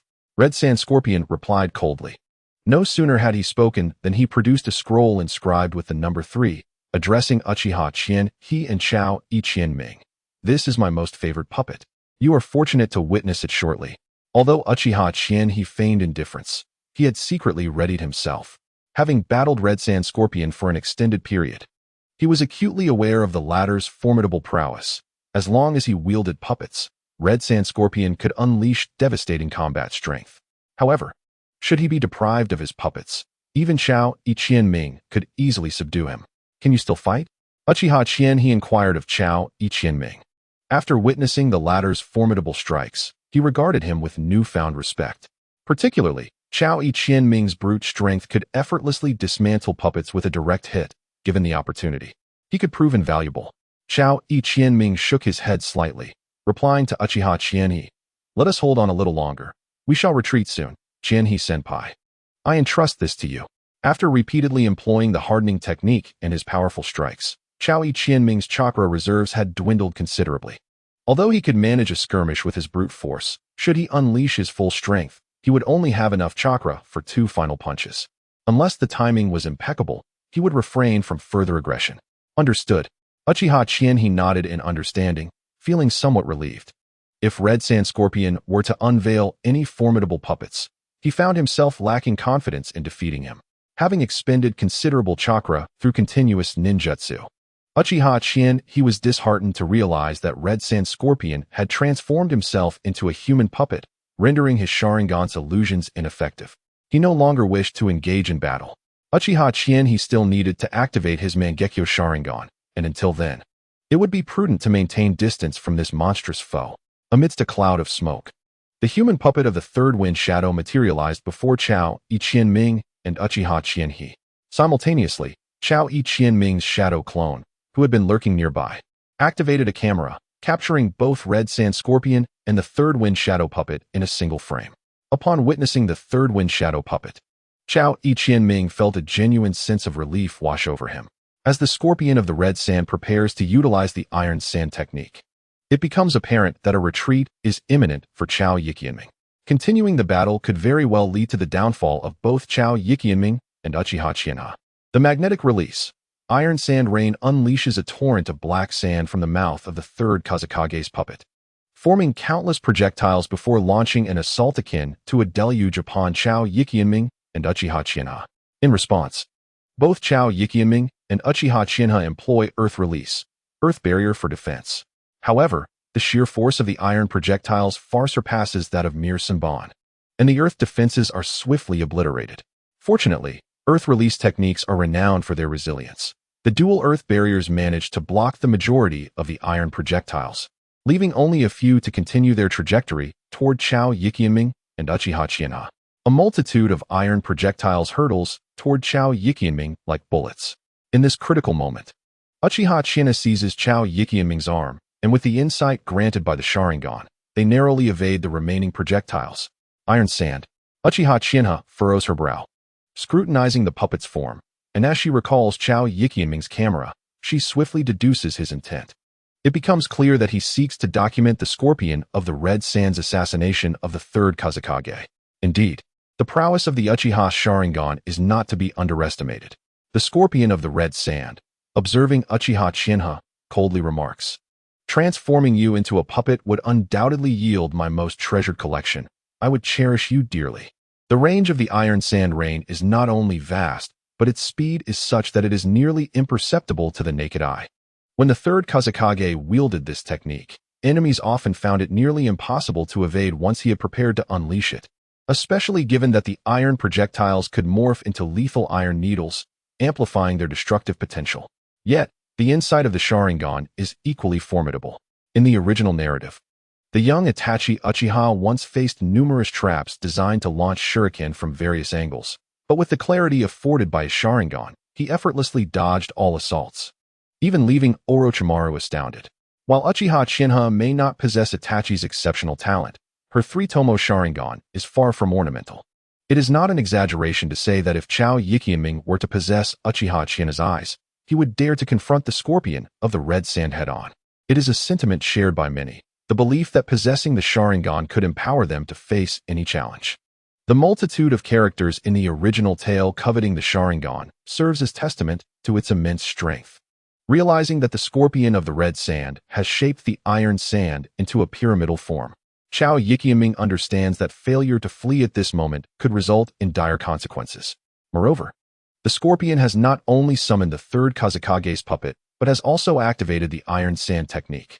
Should these photographs be exposed, the truth of the assassination of the third Kazekage and the transformation of his likeness into a puppet would be irrefutable, leaving no chance for redemption. By that time, the conflict between the fourth Kazekage, Raza of Sunagakure, and Elder Chiyo was bound to reach a critical point.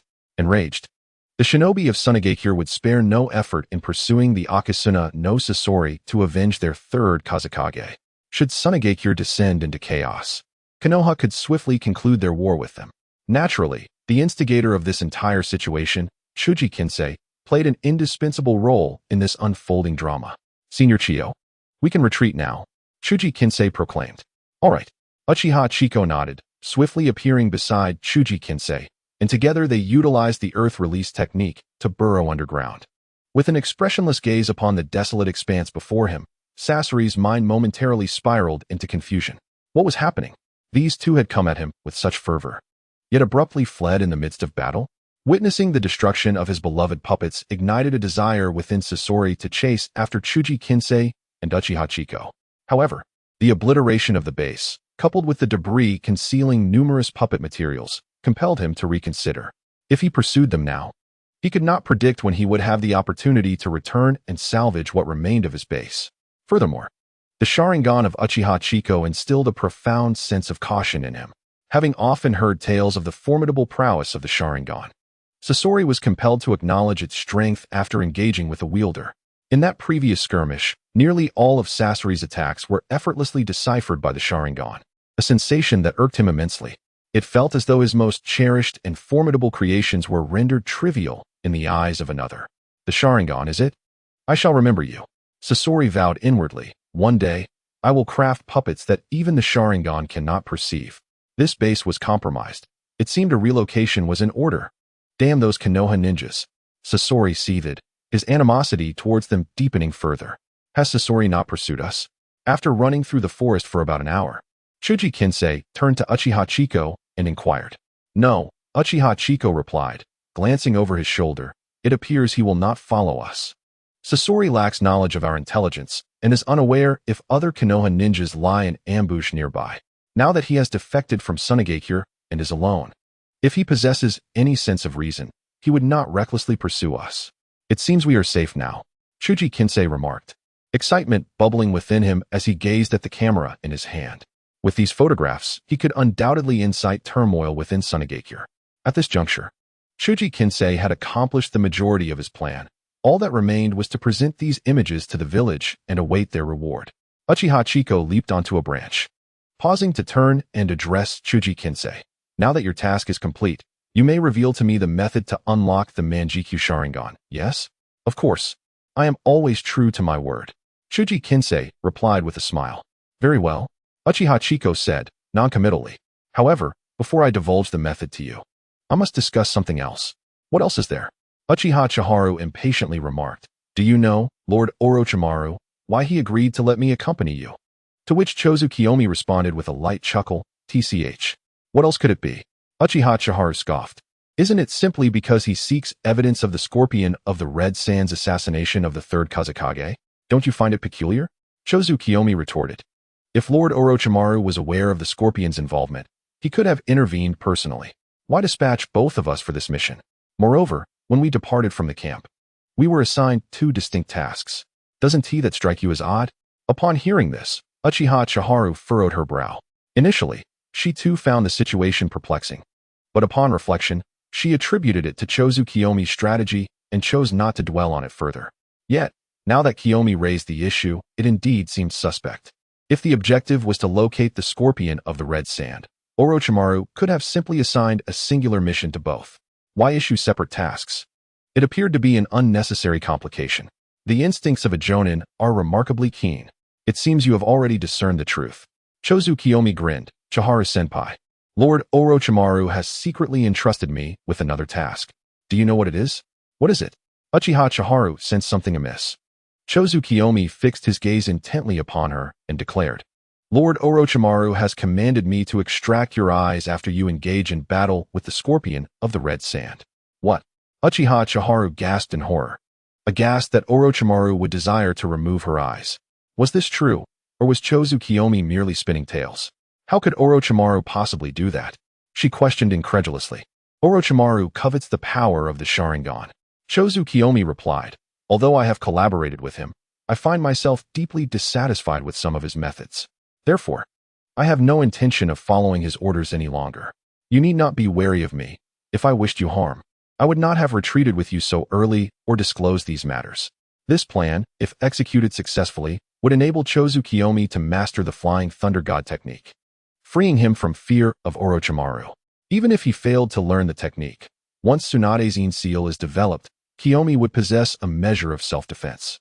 Initially, Chozu Kiyomi chose to follow Orochimaru for several reasons: to gain his guidance, to harness the power of forbidden techniques, to acquire the cells of the first Hokage, and to obtain the summoning scroll of the Dragon Cave.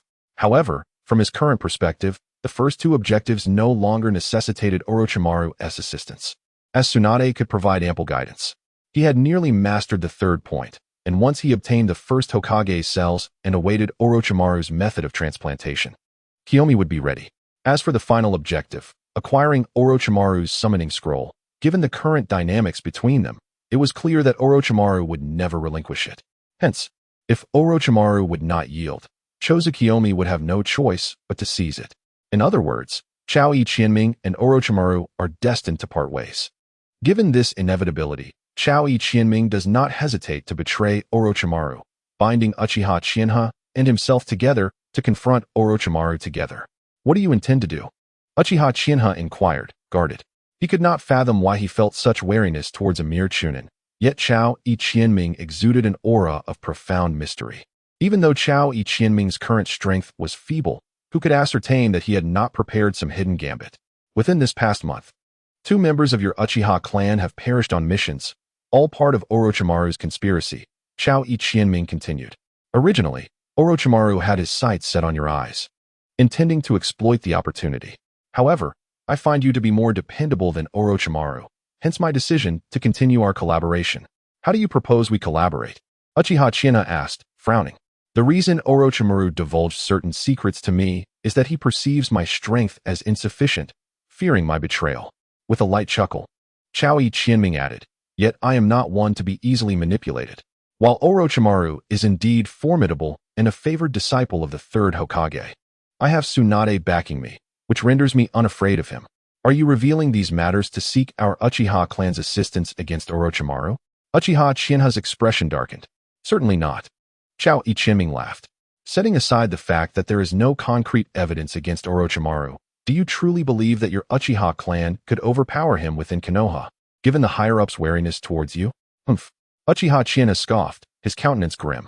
Although Orochimaru is merely a civilian ninja, he is closely tied to the Hokage and possesses the strength of a shadow-level ninja, making him not a figure to be trifled with by the current Uchiha clan. While the entirety of the Uchihas might could certainly challenge Orochimaru, within Konoha, he commands considerable respect among civilian ninjas, if he were to call upon them. Many would rally to his side. The Uchiha clan's reputation in Konoha is already tarnished, and a fallout with Orochimaru now would likely lead to further ostracism by the villagers. Although the Uchiha are proud, they are not foolish. Uchiha Shinha, having attained the rank of Jonin, is certainly not without intellect. What do you mean by that? Uchiha Shinha inquired. Leaning against a tree, Chao Qianming replied leisurely. I have gathered all the evidence against Orochimaru, and the moment an opportunity arises, I shall expose his crimes.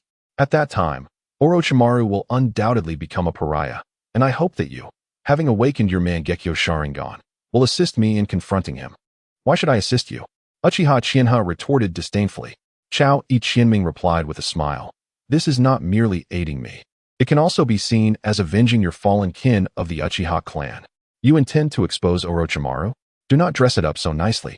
Uchiha Chizuru let out a cold laugh, expressing disdain as she remarked, surely you wish to continue reaping benefits from Orochimaru. When the day arrives that he is of no use to you, you will undoubtedly betray him.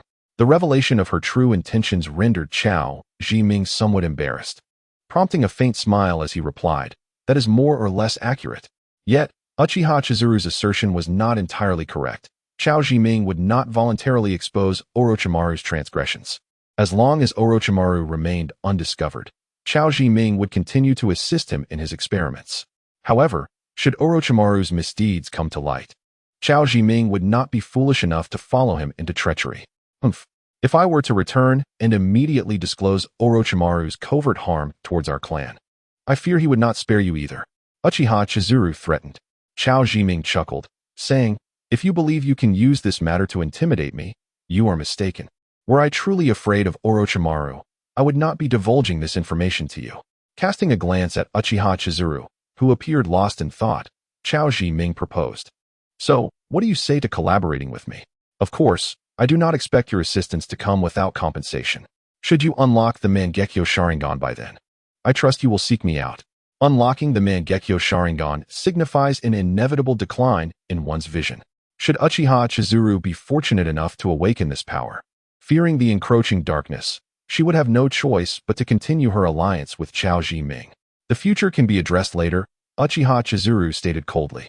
Quickly tell me how to awaken the Mangekyo Sharingan. You wouldn't intend to renege on our agreement, would you? Of course not. Chao Qianming replied. The notes of the second Hokage document that during the Warring States period, the Senju clan symbolized love, while the Uchiha clan represented strength. Am I not correct? Indeed. Uchiha Chizuru responded casually. Yet, the reality is that the Uchiha clan understands love far better than the Senju, Chao Jiming asserted. What do you mean? Uchiha Chizuru inquired. Puzzled. Looking intently at her, Chao Jiming explained earnestly. Those Uchiha who comprehend love, upon losing it, find that the power of love transforms into a profound hatred. This hatred stimulates the brain, producing a unique chakra that flows to the eyes, enabling the awakening of the Mangekyo. To understand love and then lose it? Uchiha Chizuru murmured to herself, troubled. Chao Jiming continued. In essence, you must love deeply and then experience the loss of that love. The more pain you endure, the greater your chances of awakening it. The second Hokage noted that the Sharingan is a cursed eye, with each evolution representing a new suffering. I trust you. Possessing the three-tomo Sharingan can grasp this concept. Uchiha Chizuru nodded slightly. Indeed, each evolution of the Sharingan has been accompanied by brushes with death or the loss of something significant. Judging from this perspective, Chao Jiming's words seemed devoid of deceit. Not so. Uchiha Chizuru suddenly paused, and then looked at Chao Ichienming, saying, in the Uchiha clan, although few have awakened the three-tomo Sharingan, there are always a handful who have experienced the pain of losing love. Why have they not unlocked the Mangekyo? Chao Ichienming explained. You have overlooked the crux.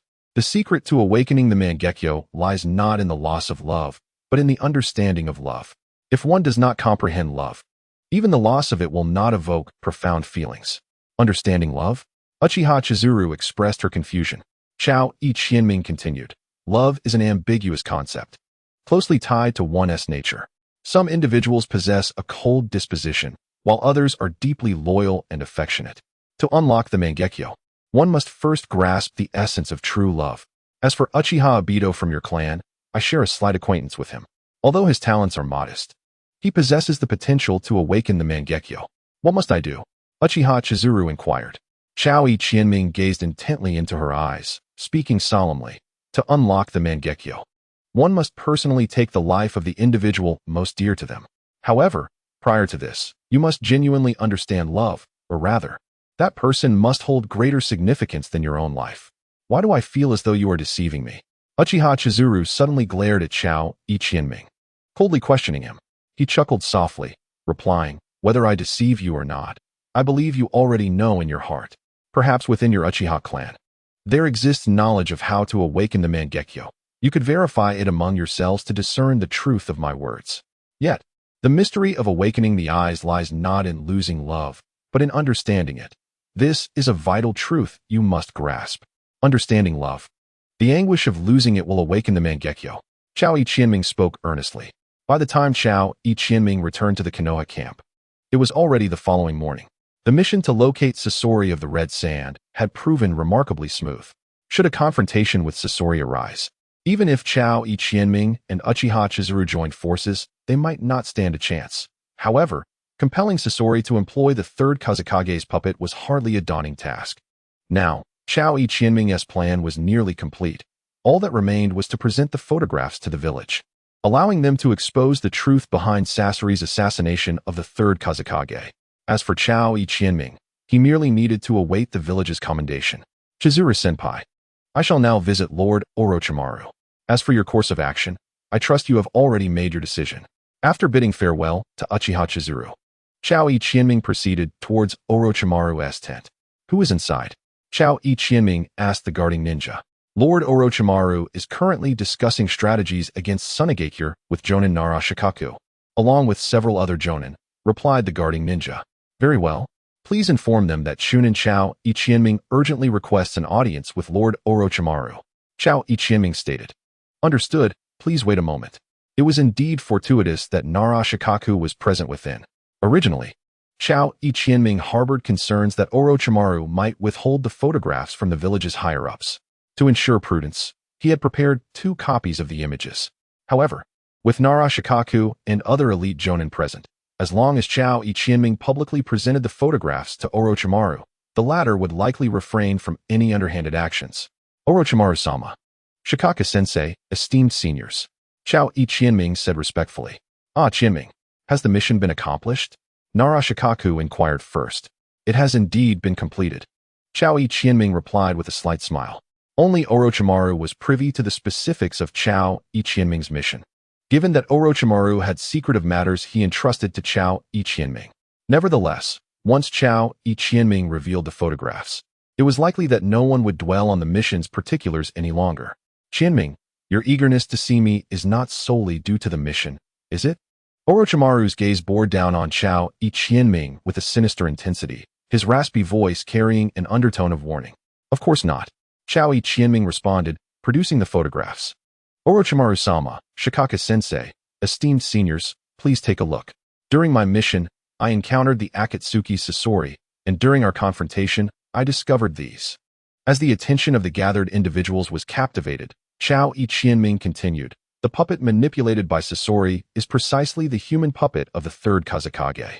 Given that human puppets can utilize the jutsu of the ninja in their lifetime, and this puppet bears a striking resemblance to the third Kazekage while employing iron sand techniques, I deduced that Sasori assassinated the third Kazekage and transformed him into a human puppet.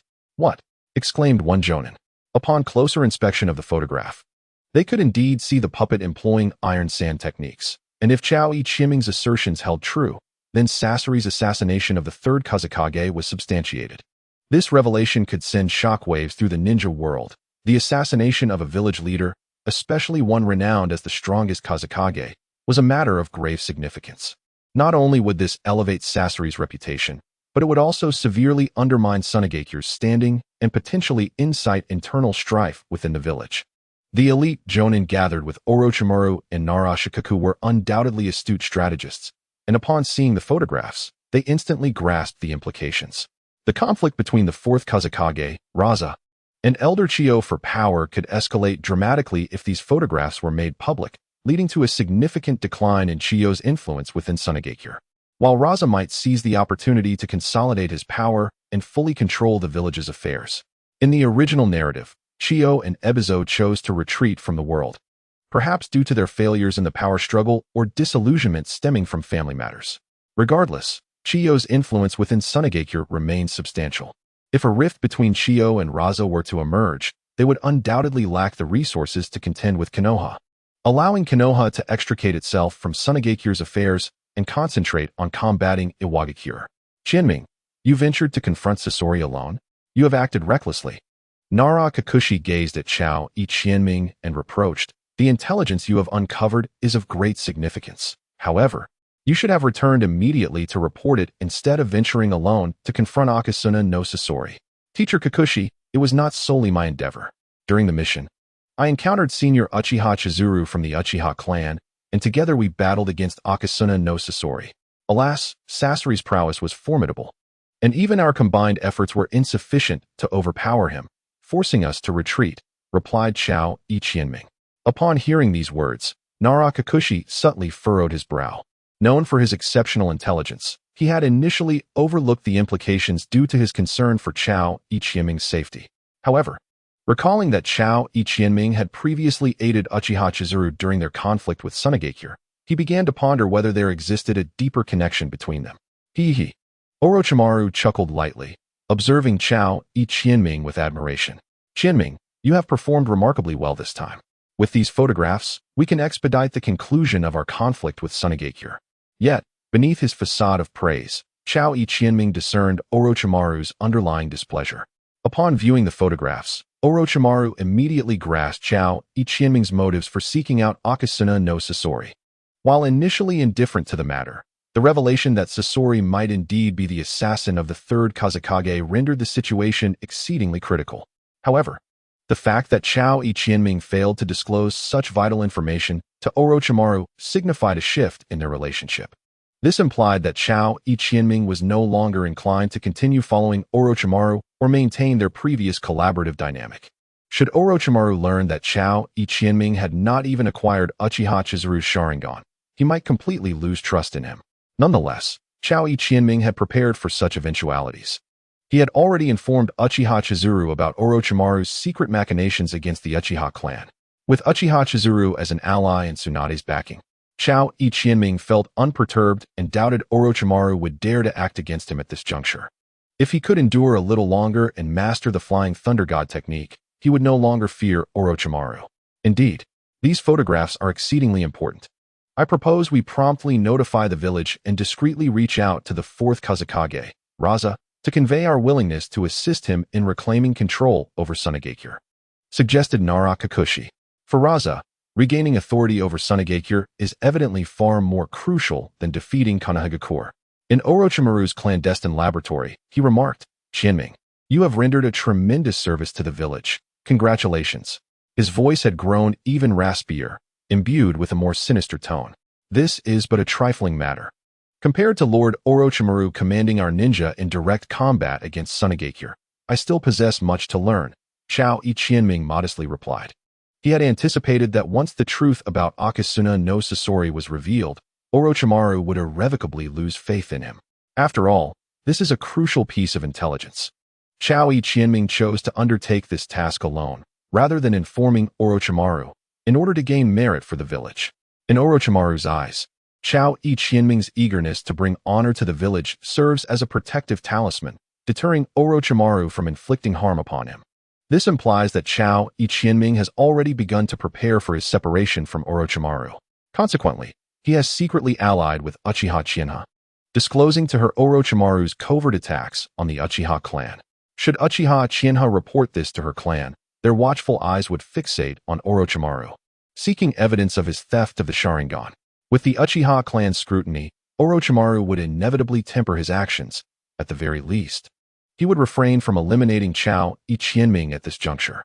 This would afford Chao Qianming additional time to master the Flying Thunder God technique and prepare for his complete liberation from Orochimaru.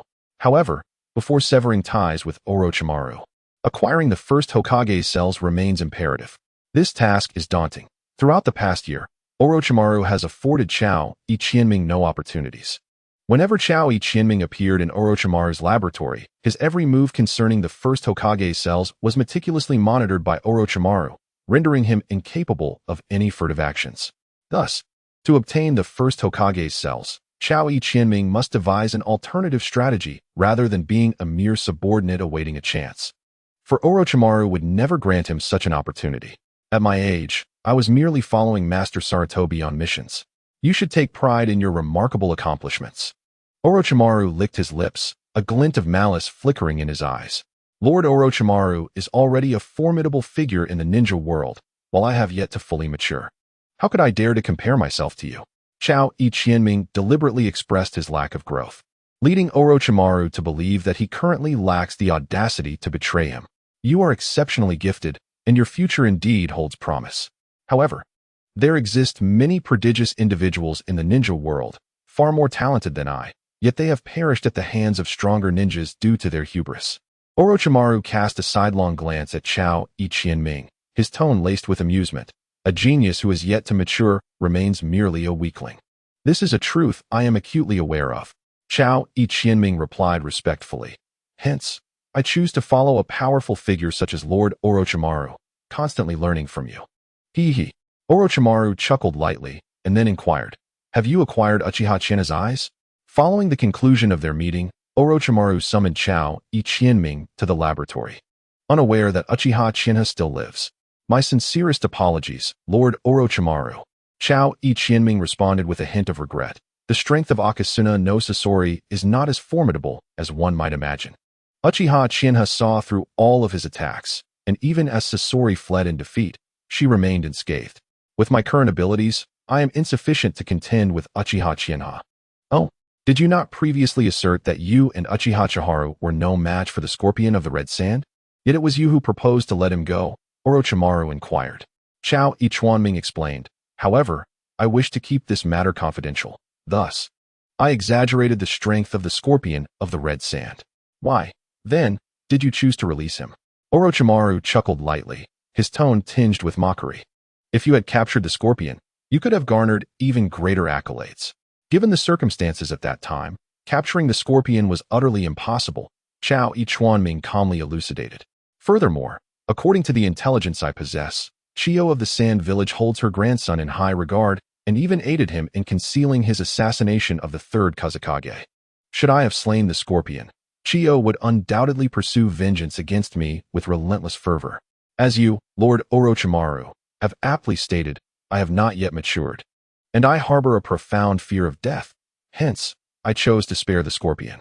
An impeccable explanation. Yet Chao Ichuanming knew that Orochimaru would never accept his words as truth.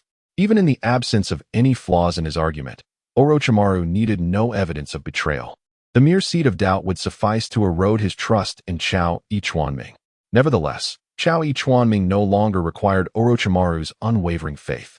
Initially, his allegiance to Orochimaru was driven by a desire to take him as a mentor, only to find himself apprenticed to Tsunade instead, with Tsunade as his instructor.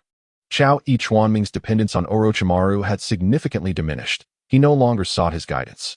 Had Orochimaru chosen to accept Chao Ichuanming as his disciple, he believed his current decisions would have been vastly different. Even if, one day, he were to follow Orochimaru in defection from Konoha, he would have faced no hesitation. Perhaps this is what they refer to as the whims of fate. So, it appears you have achieved nothing? Orochimaru remarked darkly. Not at all. Chao Ichuanming replied with a slight smile. Continuing, I have made some progress in researching the serum to suppress the first Hokage's cells. However, I must consult with my teacher, Tsunade, to truly finalize this research. In no more than 3 months, Lord Orochimaru shall witness my Chigo. Not yet in possession of the first Hokage's cells, Chao Ichuanming did not wish for Orochimaru to perceive him as devoid of utility. Thus he spoke a benevolent falsehood. 3 months, you say? Orochimaru furrowed his brow, lost in contemplation, before finally nodding slightly. Very well, I shall grant you an additional 3 months. Should you present no results by then, I will have to relinquish my interest in you. Perceiving the threat within Orochimaru's words, Chao Ichuanming promptly assured him. Only 3 months are required. Please rest assured, Lord Orochimaru. Upon returning to the medical team's camp, Chao Ichuanming finally exhaled in relief. Merely standing beside Orochimaru was suffocating, let alone fabricating lies to deceive him. Chao Ichuanming firmly believed that, given Orochimaru's nature, he would never place his trust in him again. Consequently, Chao Ichuanming had to achieve significant results within 3 months. He must either master enough strength to ensure his own safety before Orochimaru or develop an agent to suppress the first-generation cells. Otherwise, Orochimaru would undoubtedly abandon him completely. The dire consequence of being forsaken by Orochimaru would be a silent demise at his hands. Time was of the essence, and every step Chao Ichuanming took henceforth had to be executed with utmost caution, as a single misstep could lead to irreparable disaster. The war with Sunagakure had commenced swiftly and concluded just as rapidly. Within a mere 3 months, Konoha and Sunagakure announced a cessation of hostilities and signed a peace treaty anew. Chao Ichuanming recalled that in the original timeline, Konoha had been embroiled in conflict with Amegakure and Sunagakure for an extended period, only overcoming these two great shinobi villages after the famous battles of Kikyo Mountain and Kana Bridge.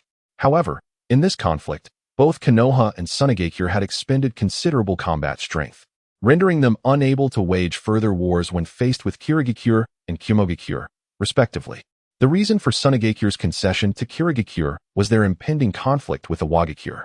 This indicated that in the original history, a war had also erupted between Sunagakure and Amegakure. Upon reflection, Chao Ichuanming pondered that perhaps during the war with Konoha, Sunagakure had been outmaneuvered by Amegakure, leading to the dissolution of their alliance and the outbreak of war between the two villages. However, this time, the war had been prematurely halted due to his intervention. Both Konoha and Sunagakure retained a substantial portion of their combat strength, and the future trajectory of warfare remained uncertain to Chao Ichuanming. In essence, the dynamics of the Third Shinobi World War had been altered by his actions, and whether this would bring about a change in the future of the shinobi world was still beyond his comprehension. Yet, it was undeniable that as Chao Ichuanming became increasingly involved, he would gradually lose the advantage of foreknowledge regarding the future. Perhaps, in certain key events, the course of history would remain unchanged, but the specific details would prove to be of utmost significance. Nonetheless, Chao Ichuanming found himself no longer preoccupied with such contemplations. As he walked the path back to the village, the silhouette of Konoha grew ever clearer, stirring excitement within him. The inability to grasp the future had become inconsequential. Possessing formidable strength and exercising a degree of caution would suffice to face any unforeseen circumstances. This time, Chao Ichuanming had secured evidence of Sasori's assassination attempt on the third Kazekage, thus rendering a great service to Konoha. Consequently, the higher-ups summoned him back to the village, accompanied by medical ninjas from the medical team and a contingent of ordinary ninjas. With the war against Sunagakure concluded, Konoha could now concentrate its efforts against Awagakure. Chao Qianming surmised that upon his return, it would not be long before he was dispatched to the battlefield against Awagakure, an event he eagerly anticipated. The battlefield commander for Awagakure was Jiraiya, and Minato Namikaze was also stationed at the front lines. Chao Qianming ventured to the battlefield of Yanin village, not only to temporarily escape the clutches of Orochimaru, but also to seize the opportunity to consult the fourth Hokage, Minato Namikaze, regarding the Flying Thunder God technique. Of course, the success of this endeavor hinged upon his ability to obtain the technique from the third Hokage. Regarding the photographs, the higher-ups in Konoha chose not to disclose their content, but instead opted for a discreet communication with the fourth Kazekage, Raza, reaching a clandestine accord. The assassination of the third Kazekage by his own shinobi was a considerable scandal. Should this incident become public knowledge throughout the ninja world, it would undoubtedly tarnish the reputation of Sunagakure, leading them to harbor resentment against Konoha. Even if a temporary truce were established, it could potentially incite future conflict. However, by forging a secret agreement with Raza, Konoha could ensure amicable relations with the fourth Kazekage, at least until he resolved the internal strife within Sunagakure. Moreover, the leadership of Konoha likely had ulterior motives. If Raza intended to leverage the assassination of the third Kazekage by Chiyo to undermine her prestige, he would inevitably need to make this matter public within the village. Once the shinobi of Sunagakure became aware, it would signal that the entire ninja world was informed. The esteemed heroes returning victorious were never met with anything less than lavish praise from Konoha's upper echelons. Once again, a grand welcome ceremony unfolded, with Chao Qianming as the one who brought an end to the war, leading the way to the villagers' jubilant cheers. To be candid, such a scene was profoundly exhilarating, and the returning ninjas alongside Chao Qianming were flushed with excitement, their sense of belonging and honor significantly heightened.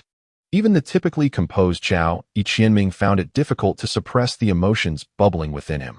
His efforts had been recognized, and his valor on the front lines had earned him the villagers' esteem. Returning to the village as a hero, amidst the villagers' adulation, it was nearly impossible for anyone to maintain their inner calm in such a moment. Though Chao Qianming's actions were not motivated by a desire to serve Konoha, the welcome ceremony orchestrated by the village's leaders was merely a stratagem to better control its shinobi. Qianming, you have done exceptionally well. The third Hokage beamed with warmth, his expression filled with pride as he regarded his accomplished disciple. This is all thanks to Master Tsunade's guidance and the village's nurturing. Without the village, I would not be who I am today. It is an honor to contribute to the village, Chao Qianming humbly replied, his demeanor exceedingly respectful. After exchanging pleasantries, the third Hokage gently patted Chao Qianming's shoulder and said with a smile, Qianming, you must be weary from your journey. Please return and rest. Come back tomorrow to report on the front lines. Yes, Chao Qianming responded. With numerous shinobi returning from the front lines, Konoha's higher-ups would surely convene to discuss negotiations with Sunagakure and to deliberate on the support for Yanin village. Since the truce between Konoha and Sunagakure, the third Tsuchikage, Inoki, had dramatically altered his previous stance, issuing orders to reinforce the front lines with 5,000 shinobi, continuing to confront Konoha. Inoki was acutely aware that once Konoha extricated itself from Sunagakure, it would undoubtedly mobilize all its might against Awagakure, striving to swiftly conclude the war. Aware of Konoha's imminent maneuvers, Inoki, a master of strategy, promptly resolved to take the initiative and press the front lines into the Land of Fire's territory. What Chozuki Tsunami yearned for most at that moment was for Kirigakure to launch an assault on Konoha. This would compel the higher echelons of Konoha to dispatch Orochimaru to the front lines of Kirigakure, allowing Chozuki Tsunami to leverage his connections and head to the front lines of Awagakure, thereby temporarily evading Orochimaru and gaining precious time. Regrettably, since the ascension of the fourth Mizukage, Kirigakure had refrained from entering the conflict, prompting Chozuki Tsunami to lament, Lord Madara is lacking in vigor. Perhaps Uchiha Madara's thoughts were not directed towards Kirigakure at all. Rather, he was preoccupied with Uchiha Obito, who was tirelessly navigating the battlefield of Awagakure. For Obito was indeed Madara's beacon of hope. To thrive in such tumultuous times, one must contemplate myriad matters. Upon returning home, Chozuki Chinami meticulously analyzed the dynamics of the ninja world in his mind. As the situation gradually clarified, his forthcoming plans became increasingly defined. The formidable tree that was Konoha must be embraced tightly. It was likely that Orochimaru's human experimentation would soon be unveiled. And Chozuki Chinami needed to extricate himself from Orochimaru's grasp before this revelation. Should he become embroiled in the scandal, he might be left with no choice but to defect from the village. In the original narrative, lacking experimental materials, Orochimaru was compelled to extend his nefarious reach to Konoha's ninjas, leading to the exposure of his forbidden jutsu experiments, which the third Hokage could not tolerate. However, with Chozuki Chinami's assistance in this lifetime, many of Orochimaru's experimental materials could be reused. Would the third Hokage remain oblivious to the machinations of a well-resourced Orochimaru? After a night of rest, Chozuki Chinami was summoned the following morning by an Umbu ninja. Chozuki Chinami, Chunin, the Hokage requests your presence. You are to proceed to the Hokage's office immediately. With that, the Umbu ninja vanished in an instant, offering no further words. Such was the nature of the Umbu. As a faction under the Hokage's command, receiving a summons from the Umbu signified that the third Hokage held Chozuki Chinami in high regard, intending to cultivate him as a trusted confidant. Inside the Hokage's office, the third Hokage, Hiruzen Sarutobi, along with his advisors, Tsunade and Mito, and even the leader of Root, Danzo Shimura, were present. This formidable assembly was a first for Chozuki Chinami, particularly encountering Danzo Shimura, the so-called shadow of the shinobi. Now edging into old age, Danzo exuded an air of somberness, his gaze toward Chozuki Chinami tinged with hostility, his expression revealing discontent. While Danzo was adept at restraint, his cunning was not particularly profound, often expressing his thoughts directly, employing methods that seemed rather petty. During the Five Kage Summit in the original work, there was an audacious attempt to employ illusions to manipulate Mifune, accompanied by a blatant expression of the desire to annex the other four great ninja villages. Shimura Danzo's ambitions were commendable, yet regrettably, his intellect could not match his aspirations. In comparison to the third Hokage's shrewdness, Shimura Danzo pales insignificantly. It is akin to the present moment, where Danzo's dissatisfaction with Chojuro is unmistakably etched upon his visage. The current circumstances are exceedingly unfavorable for Danzo. The legendary Sannin have established a formidable reputation within the ninja world, while Minato Namikaze has shown brilliantly on the battlefield of the Third Great Ninja War. Furthermore, Chojuro has made significant contributions in the recent conflict against Sunagakure, and Kakashi Hitaki has demonstrated talents rivaling those of Chojuro, reportedly embarking on the development of his own unique jutsu. All these individuals are aligned with the Hokage lineage. In stark contrast, the talents at Danzo's disposal are woefully inadequate, rendering them incomparable to those of the Hokage. As a result of nurturing such numerous powerful individuals, the third Hokage has gradually earned the revered title of Ninja Doctor. This title not only signifies his vast mastery of various jutsu, but also highlights his exceptional prowess in education, carrying considerable weight. Consequently, the distance between Danzo and the position of Hokage continues to widen. Once Chojuro had paid his respects, the third Hokage spoke first. Chojuro, the primary reason for summoning you today is to ascertain how you deduced that Sasori of the Red Sand was the perpetrator behind the assassination of the third Kazekage. I had begun to suspect as much during our previous conflict with Sunagakure, replied Chojuro. Chojuro had enlisted numerous ninjas to uncover Sasori's whereabouts, and it was certain that some would report back to the third Hokage. Thus, the explanation of how Chojuro became aware of Sasori's guilt is directly tied to whether he would gain the trust of the third Hokage, significantly impacting his future. Oh, why did you not report this to the village at that time? Danzo interjected sharply. At that moment, I only possessed a vague suspicion, unable to substantiate my hypothesis. Chojuro clarified. It wasn't until the war concluded that my investigation yielded no progress. Then how did you come to this suspicion? Danzo pressed further. Chojuro continued. During a mission to the Land of Wind with Lord Minato, I clandestinely overheard a conversation among several Sand Shinobi. They mentioned that Sasori had not been seen in the village for quite some time and had not participated in the war. Afterwards, I investigated the last known appearance of Sasori in the village and discovered that the timeline of his disappearance closely aligned with that of the third Kazekage. Observing Danzo's displeasure, Chojuro added, thus, I concluded that if Sasori had not been slain, he was likely involved in the assassination of the third Kazekage. We had already ceased hostilities with Sunagakure at that time, yet to my astonishment, they launched another attack against us. I then sought to investigate Sasori's movements further, aiming to ascertain whether he had indeed murdered the third Kazekage. Jinming, your thoughts are quite meticulous. However, your recent endeavor to confront the scorpion of the red sand was rather impulsive. The third Hokage expressed his concern, stating, in the future, if such situations arise again, you should immediately report to the village rather than act alone. In response, Chao Jinming remarked, to be honest, I was not entirely certain that the scorpion of the red sand was responsible for the assassination of the third Kazekage. My intention was merely to investigate the intelligence and report back to the village once I had confirmation. However, to my surprise, the scorpion of the red sand attacked me directly and exposed the puppets of the third Kazekage.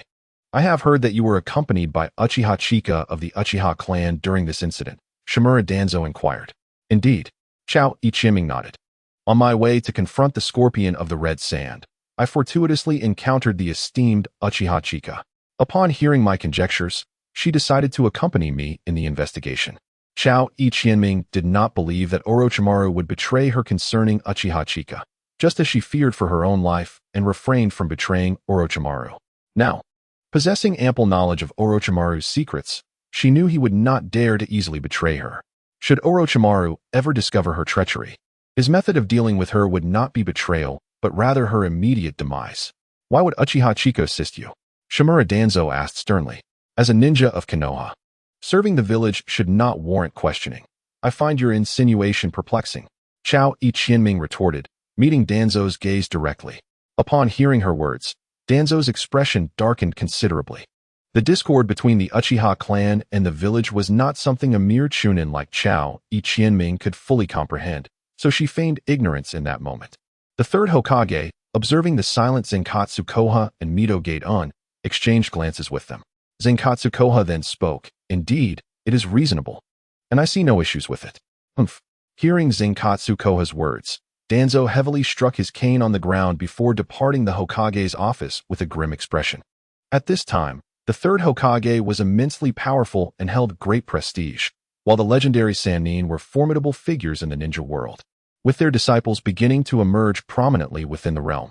Given Danzo's influence in Konoha, he was in no position to rival the third Hokage. Under such circumstances, as advisors to the Hokage, Zenkatsu Koha and Mito Gate-un stood firmly alongside the third Hokage. As Danzo reached the door, he cast a sidelong glance at Chao Jinming, a faint sinister smile gracing his lips. While Danzo may lack depth, he was remarkably patient and, driven by his commitment to Konoha, occasionally engaged in covert actions to assist the third Hokage. Thus, the third Hokage exhibited a degree of tolerance towards him, often turning a blind eye to many of his actions. It was precisely for this reason that Danzo could orchestrate numerous underhanded schemes beneath the third Hokage's watchful gaze, even collaborating with Orochimaru in the study of the first Hokage's cells. Yet, all of this was within Danzo's grand design. Given the current state of Konoha, the most likely candidates for the position of the fourth Hokage were none other than the legendary Sannin, Druchin Tanzong. While collaborating with Orochimaru on the research of the first Hokage's cells, is acutely aware that once Orochimaru's findings are revealed, he will no longer hold any value for him. At that point, without hesitation, Shimura Danzo will betray Orochimaru, driving him to become a rogue ninja. Should Orochimaru depart from Konoha, the only candidates left for the position of the fourth Hokage would be Tsunade and Jiraiya. However, Jiraiya's carefree nature precludes any ambition for the Hokage title. As for Tsunade, her current condition of hemophobia renders her an unsuitable choice in the eyes of the third Hokage. For Danzo, the expulsion of Orochimaru paves his path to the Hokage position.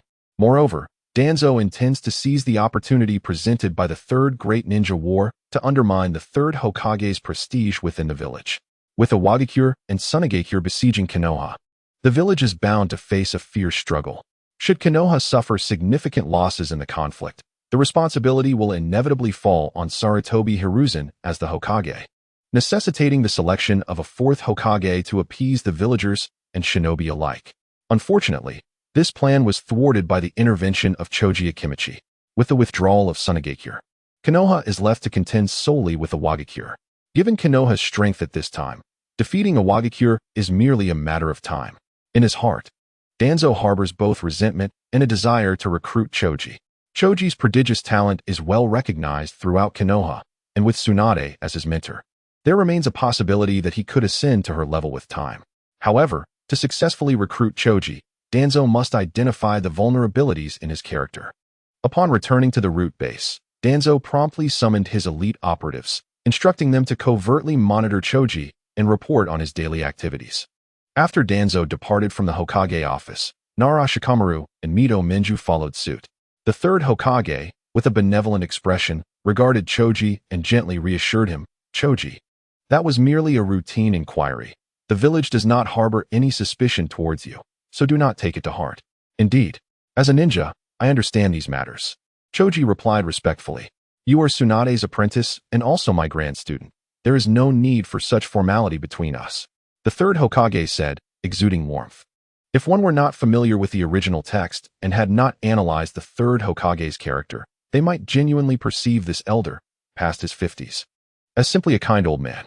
Yet, once one ascends to the role of Hokage, they inevitably engage in the murky waters of power struggles, which are often fraught with darkness. Sarutobi Hiruzen has maintained his esteemed position within the village and among certain clans for so many years precisely because all unsavory tasks have been delegated to Shimura Danzo. Ostensibly, Hiruzen and Danzo vie for power. However, behind the scenes, they engage in considerable collaboration. Yes, Choji affirmed, his demeanor softening considerably, yet he remained vigilant and cautious within. Sensing a slight relaxation in Chao Ichienming, the third Hokage smiled and inquired, "This time, you have rendered great service to the village. What reward do you desire?" This posed a significant question, serving as a test of one's character. A man of profound wisdom like the third Hokage would deduce Chao Ichienming's disposition from whatever response he might provide. Chao Ichienming was acutely aware of this, yet recognized that this was his singular opportunity to acquire the Flying Thunder God technique, which he could not afford to forfeit. "My life is a gift from the village. To serve it is my honor," he initially expressed with humility, before shyly adding, "Ever since I witnessed Senior Minato wielding the Flying Thunder God technique on the battlefield, I have been immensely envious. I wonder if I might have the chance to learn this ninjutsu." Chao Ichienming's lineage was untainted, devoid of any suspicion. As long as he remained untempted by enemy villages, he would undoubtedly become a pillar of Konoha's future, a distinct advantage for him. Especially since he had already taken Tsunade as his mentor, it was clear that he would not betray Konoha and align himself with other ninja villages. The third Hokage had only two concerns regarding Chao Ichienming. First, he feared that Chao Ichienming might harbor resentment towards Konoha for previously treating him as expendable. Unlike ordinary ninjas, Chao Ichienming was thoughtful and mature. Should he develop bitterness towards Konoha, he could become a potential threat in the future. Second, due to his diligent training, the third Hokage worried that beneath Chao Ichienming's youthful exterior lay undisclosed ambitions. Setting aside these 2 points, as a ninja of the Hokage lineage, Chao Ichienming possessed both talent and a strong work ethic, leaving the third Hokage with no reason not to nurture him. Most importantly, he had formed a profound camaraderie with Asuma Sarutobi over the course of a year. Nara Shikaku held Chao Ichienming in high regard, and through his assessments, it was clear that Chao Ichienming did not harbor any resentment towards Konoha for past injustices. Thus, upon hearing Chao Ichienming's request, the third Hokage hesitated only briefly before smiling and replying, "The conditions for utilizing the Flying Thunder God technique are quite rigorous. Even I have not mastered it.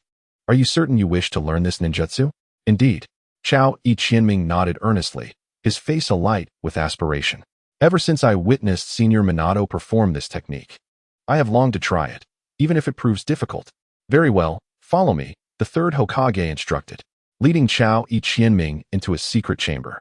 The third Hokage retrieved a sealing book from a hidden compartment. Unfolding it, he located the section detailing the Flying Thunder God technique, then formed several hand seals to Jietru the book's seal. Chao Ichienming had previously glimpsed this sealing book in the original narrative, specifically during its theft by Naruto Uzumaki.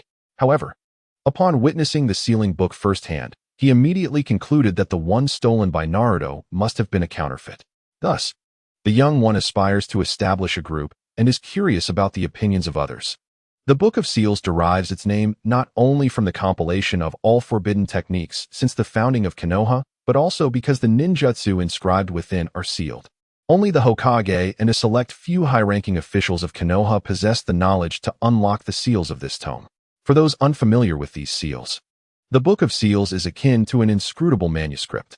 When the Book of Seals was presented to Chao Qianming, the third Hokage remarked that it does not provide a detailed account of the training process for the Flying Thunder God technique. Rather, it offers insights into space-time ninjutsu. The path to mastery lies within one's intellect and ingenuity. After a half-hour of contemplation, Chao Qianming returned the Book of Seals to the third Hokage, declaring, "I have memorized it." The Hokage then performed several hand seals, reactivating the seals on the book, causing the previously inscribed content on the Flying Thunder God technique to dissipate into nothingness, leaving only the 5 characters of the technique and some intricate sealing patterns. Minato has mastered this jutsu. Should you be interested, you may seek his guidance, suggested the third Hokage. "Thank you, Lord Hokage," replied Chao Qianming. "Let us depart." Upon leaving the Hokage's office, Chao Qianming ambled home, casually purchasing some ingredients along the way, his demeanor appearing quite nonchalant. He pondered how the third Hokage might perceive him at this moment. If he were in the Hokage's position, he would certainly harbor some doubts. The pursuit of formidable ninjutsu is not inherently questionable, as all ninjas aspire to such strength. However, the Flying Thunder God technique is different. It is a space-time ninjutsu that enables spatial movement based on coordinates. Mastery of this technique provides a safeguard, even against foes far more powerful. Might Chao Qianming's desire to learn this jutsu harbor ulterior motives? In the Hokage's office, as Chao Qianming surmised, the third Hokage found himself deep in thought. Based on Chao Qianming's conduct over the past few years, there appeared to be no cause for concern. Yet, the maturity of his thoughts, coupled with his usual deference and caution, left the Hokage with an elusive sense of uncertainty. His clear lineage and status as Tsunade's disciple were to Chao Qianming's advantage. Thus, the third Hokage preferred not to overthink the matter. Perhaps Chao Qianming genuinely yearned for the prowess of the Flying Thunder God technique, prompting his desire to learn it. After all, even Tsunade and Narashikaku had placed their trust in him, and the Hokage found no evidence of Chao Qianming acting against the interests of Konoha. Should Chao Qianming truly be deceiving everyone, the third Hokage would have to accept that reality.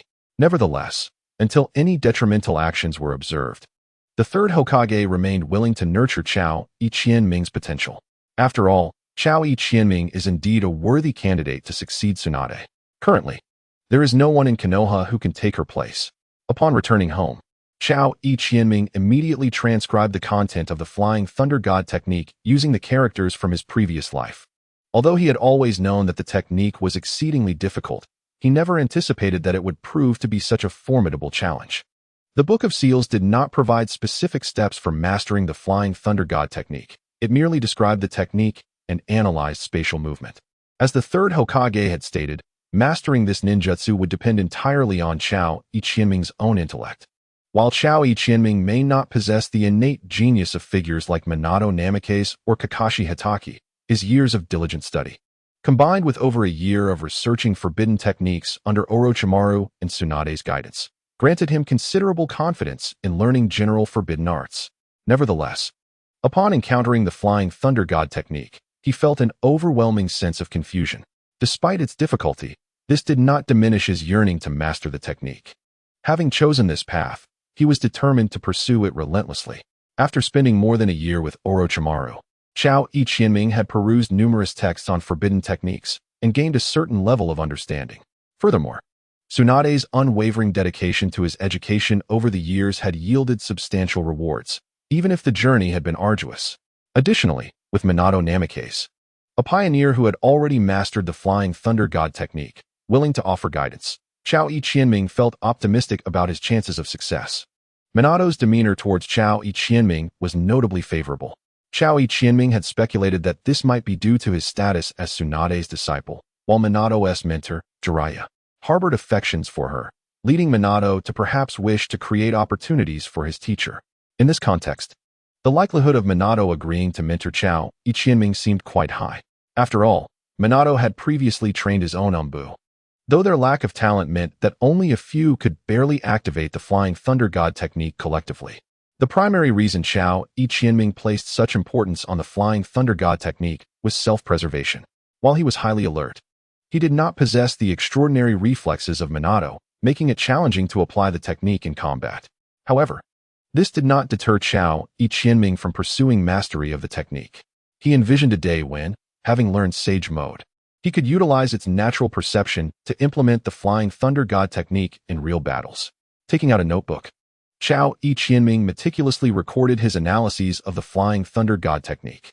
Rather than merely studying the technique, he aimed to recreate it through the second Hokage's analysis of spatial ninjutsu, a task undoubtedly more complex than inventing an S-rank ninjutsu. Chao Qianming continued his research late into the night, and by the end, his mind was a tumultuous haze, compelling him to lie down and rest. Upon acquiring the Flying Thunder God technique, Chao Qianming eagerly anticipates being dispatched by the third Hokage to the battlefield of Amegakure. He harbors no concerns regarding this prospect. As a medical ninja, and with the third Hokage's intention to have him consult with Minato Namikaze, it is merely a matter of time before Chao Qianming is assigned to the battlefield. The plan unfolds seamlessly, lying quietly in the warmth of his bed. Chao Qianming experiences a wave of relaxation throughout his body.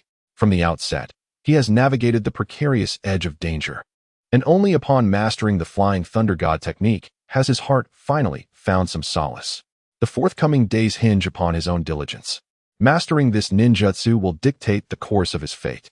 In the early morning, Chao Qianming, as is his custom, sweats profusely in the training grounds, engaging in the most fundamental of exercises. Rising early has been a habit cultivated over many years. Throughout this time, barring injuries that necessitate rest, he has steadfastly adhered to the basics of training, undeterred by rain or shine. In August of the 44th year of the leaf, Chao Qianming is now 11.5 years old. At this stage, the foundational practice cannot be neglected. For ordinary ninjas, the journey of thought evolves from naivety to maturity. They often indulge in playfulness during childhood, aspire to powerful techniques in adolescence, and only in adulthood do they reflect with regret, especially during times of war, while the pressures may ignite potential in some. The lack of time for training severely limits their future accomplishments. Even Kakashi, once hailed as a prodigy in his youth, finds his achievements capped at the level of an elite jonin. Chao Qianming's greatest advantage lies in his mature mindset from birth, understanding his purpose and crafting a rigorous training regimen that he diligently follows. While progress in foundational aspects may be arduous, each small advancement greatly benefits his future. In the ensuing years, Chao Qianming's physique will gradually mature, and his chakra capacity will significantly increase during this phase, resolving the challenges that have long plagued him. With enhancements in combat experience, he will be well equipped to contend with ordinary jonin.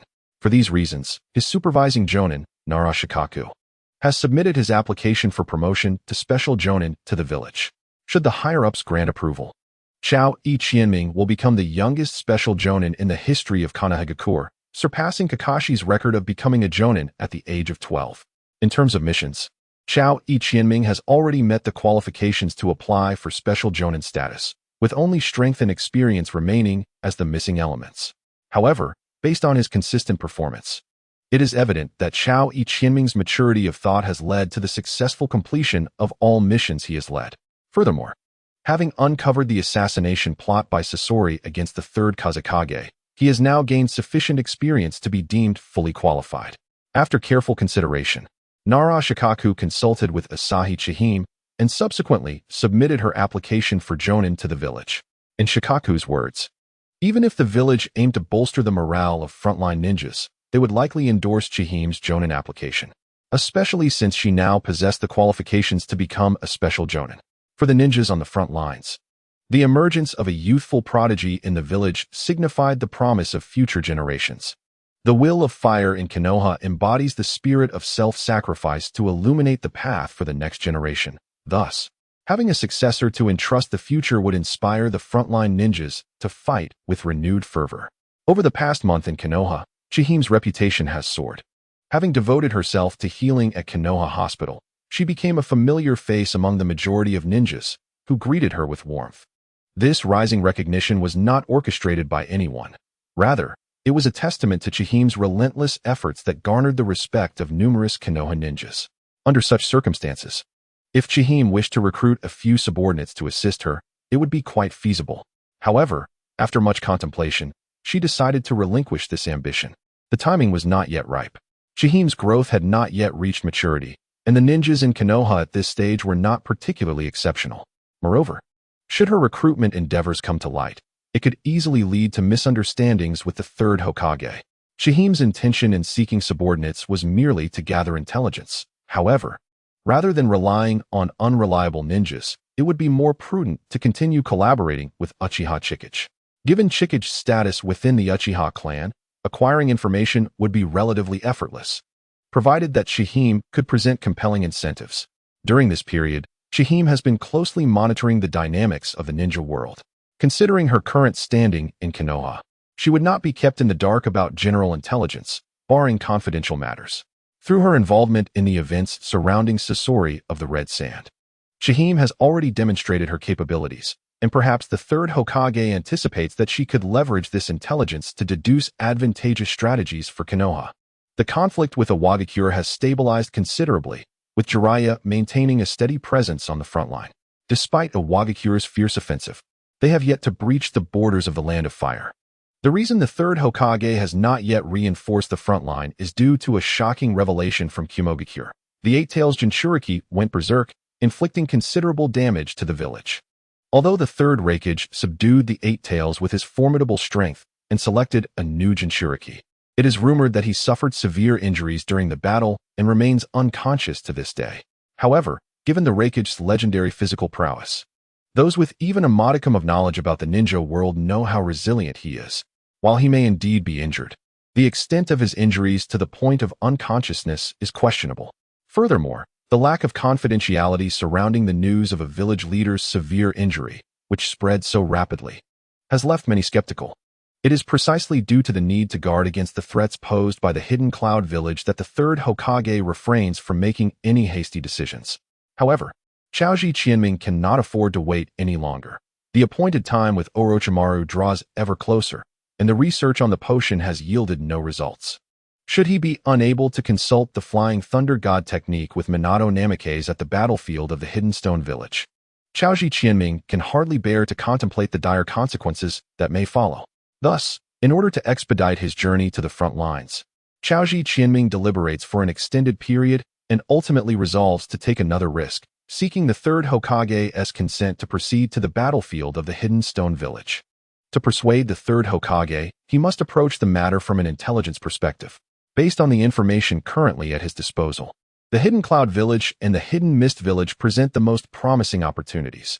Having recently recovered from the Eight-Tails incident, the Hidden Cloud Village is bound to rejoin the Ninja World's battlefield to gain advantages amidst the chaos of war. Analyzing the original narrative, it is evident that this is the moment when the Hidden Stone Village, seizing the opportunity of the conflict between the Hidden Leaf and the Hidden Sand Villages, strikes against the Hidden Cloud Village, resulting in the third Raikage being overwhelmed and ultimately slain by 1,000 ninja. Similarly, the Hidden Stone Village suffers substantial losses in this engagement. The battle at the Kamikaze Bridge merely severed the supply lines of the Hidden Stone Village. A mere bridge can be easily constructed using Earth-style ninjutsu, so why would they cease hostilities with the Hidden Leaf over such a matter?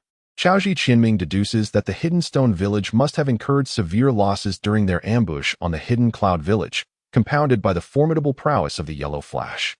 Minato Namikaze, whose instantaneous dispatch of dozens of ninja instills fear in Inoki, that Tsuchikage, preventing him from taking further risks. However, with the temporary withdrawal of the Hidden Sand Village and the main forces of the Hidden Stone Village being occupied by the Hidden Leaf, all of this seems increasingly unlikely to occur.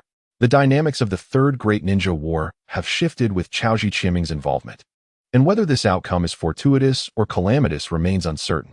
Nevertheless, if he cannot proceed immediately to the battlefield of the Hidden Stone Village, Chaoji Qianming can predict his fate with utmost clarity: abandonment by Orochimaru, followed by an inevitable demise at the hands of his former mentor.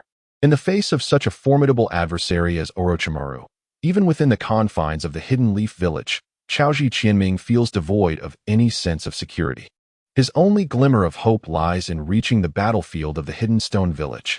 where he can temporarily evade Orochimaru while seeking instruction from Minato Namikaze on the Flying Thunder God technique. After breakfast, around 9 o'clock, Chaoji Qianming makes his way alone to the Hokage's office. "Ah, it's you, Qianming. What brings you here?" The third Hokage greets him with his usual warmth, displaying a kind demeanor. "Hokage-sama, I have come across some intelligence over the past few days that warrants discussion," Chaoji Qianming states. "Oh, what have you discovered?" The third Hokage inquires, his interest piqued as he gazes expectantly at Chaoji Qianming. Recognizing Chaoji Qianming's exceptional talent, the third Hokage regards him not as an ordinary 11-year-old child. It pertains to the serious injuries sustained by the third Raikage. Chaoji Qianming replies. "How do you view this situation?" the third Hokage asks. After careful consideration, Chao Ichian spoke. "It is as follows, due to the rapid dissemination of this news. We have long suspected it to be false. The third Raikage is not gravely injured. The rumor spread by the Hidden Cloud Village is merely a tactic to confuse other ninja villages, instilling fear and hesitation in them due to the uncertainty surrounding the truth of this matter." Observing that the third Hokage was attentively listening to his counsel, Chao Ichian continued. "However, based on my judgment, the injury of the third Raikage is indeed genuine. I have reviewed certain records, and the third Raikage's impetuous nature would not lead him to employ such a ruse. Therefore, this information must be the result of some cunning individuals from the Hidden Cloud Village, taking advantage of the third Raikage's unconscious state to make their own decisions." In the original narrative, the astute Inoki likely realized this, which is why he temporarily abandoned the opportunity to besiege Konoha alongside the Sand Village, and instead chose to launch a surprise attack on the Hidden Cloud Village. Although that battle resulted in the death of the third Raikage, the Rock Village also suffered significant losses, forcing them into a ceasefire with Konoha and incurring enmity with the Sand Village, which ultimately led to another war between them. Inoki's cleverness backfired. Perhaps the third Raikage was indeed injured, yet given his constitution, he would likely recover swiftly. Choosing to ambush the Hidden Cloud Village at this juncture would yield no advantages, save for inciting the wrath of the third Raikage. It is plausible that Inoki aimed to exploit the third Raikage's injuries to utterly decimate the Hidden Cloud Village, thereby removing them from the battlefield of the ninja world. The ensuing conflict between Konoha and the Sand Village would undoubtedly result in mutual devastation. While the Mist Village has recently suffered a severe blow, leaving the Rock Village as the sole dominant force in the ninja world. Such a well-calculated scheme, though tragically misguided, reveals the unpredictable nature of fate. After Chao Ichian finished speaking, he discreetly glanced at the third Hokage, noting that the latter displayed no signs of surprise, indicating that the third Hokage had likely already contemplated this matter and perhaps had devised a countermeasure. "Indeed, there is merit in your reasoning. What course of action do you propose we undertake?" the third Hokage inquired with an inscrutable demeanor. Chao Ichian replied. "We should disregard the Hidden Cloud Village for the moment and concentrate our efforts on defeating the Rock Village. As long as we can extricate ourselves from the battlefield with the Rock Village, we need not fear any other ninja village attempting to seize the opportunity to strike." At this point, Chao Ichian began to harbor some regret for his hasty decision to seek out the third Hokage. Yet the urgency of the situation compelled him to act without delay. Perhaps he should have conferred with Nara Shikaku beforehand to ensure absolute preparedness. However, it was too late for regrets. Chao Ichian steeled himself to continue. "We must also be vigilant regarding the Hidden Mist Village, the third Hokage side. Indeed, a confrontation between Konoha and the Hidden Mist Village is inevitable." In the original narrative, the Hidden Mist Village declared war on Konoha only after the battle at the Kanabi Bridge. That conflict was orchestrated by Uchiha Obito, aimed at assassinating Noara Rin and provoking Uchiha Kakashi into awakening his Mangekyo Sharingan, ultimately leading to Obito's complete despair regarding this world. However, the crux of the matter lies in the fact that Uchiha Obito must awaken his Sharingan and, at some point, must be presumed dead by all. Although Uchiha Obito is not highly regarded within the Uchiha clan, he is nonetheless a disciple of Minato Namikaze.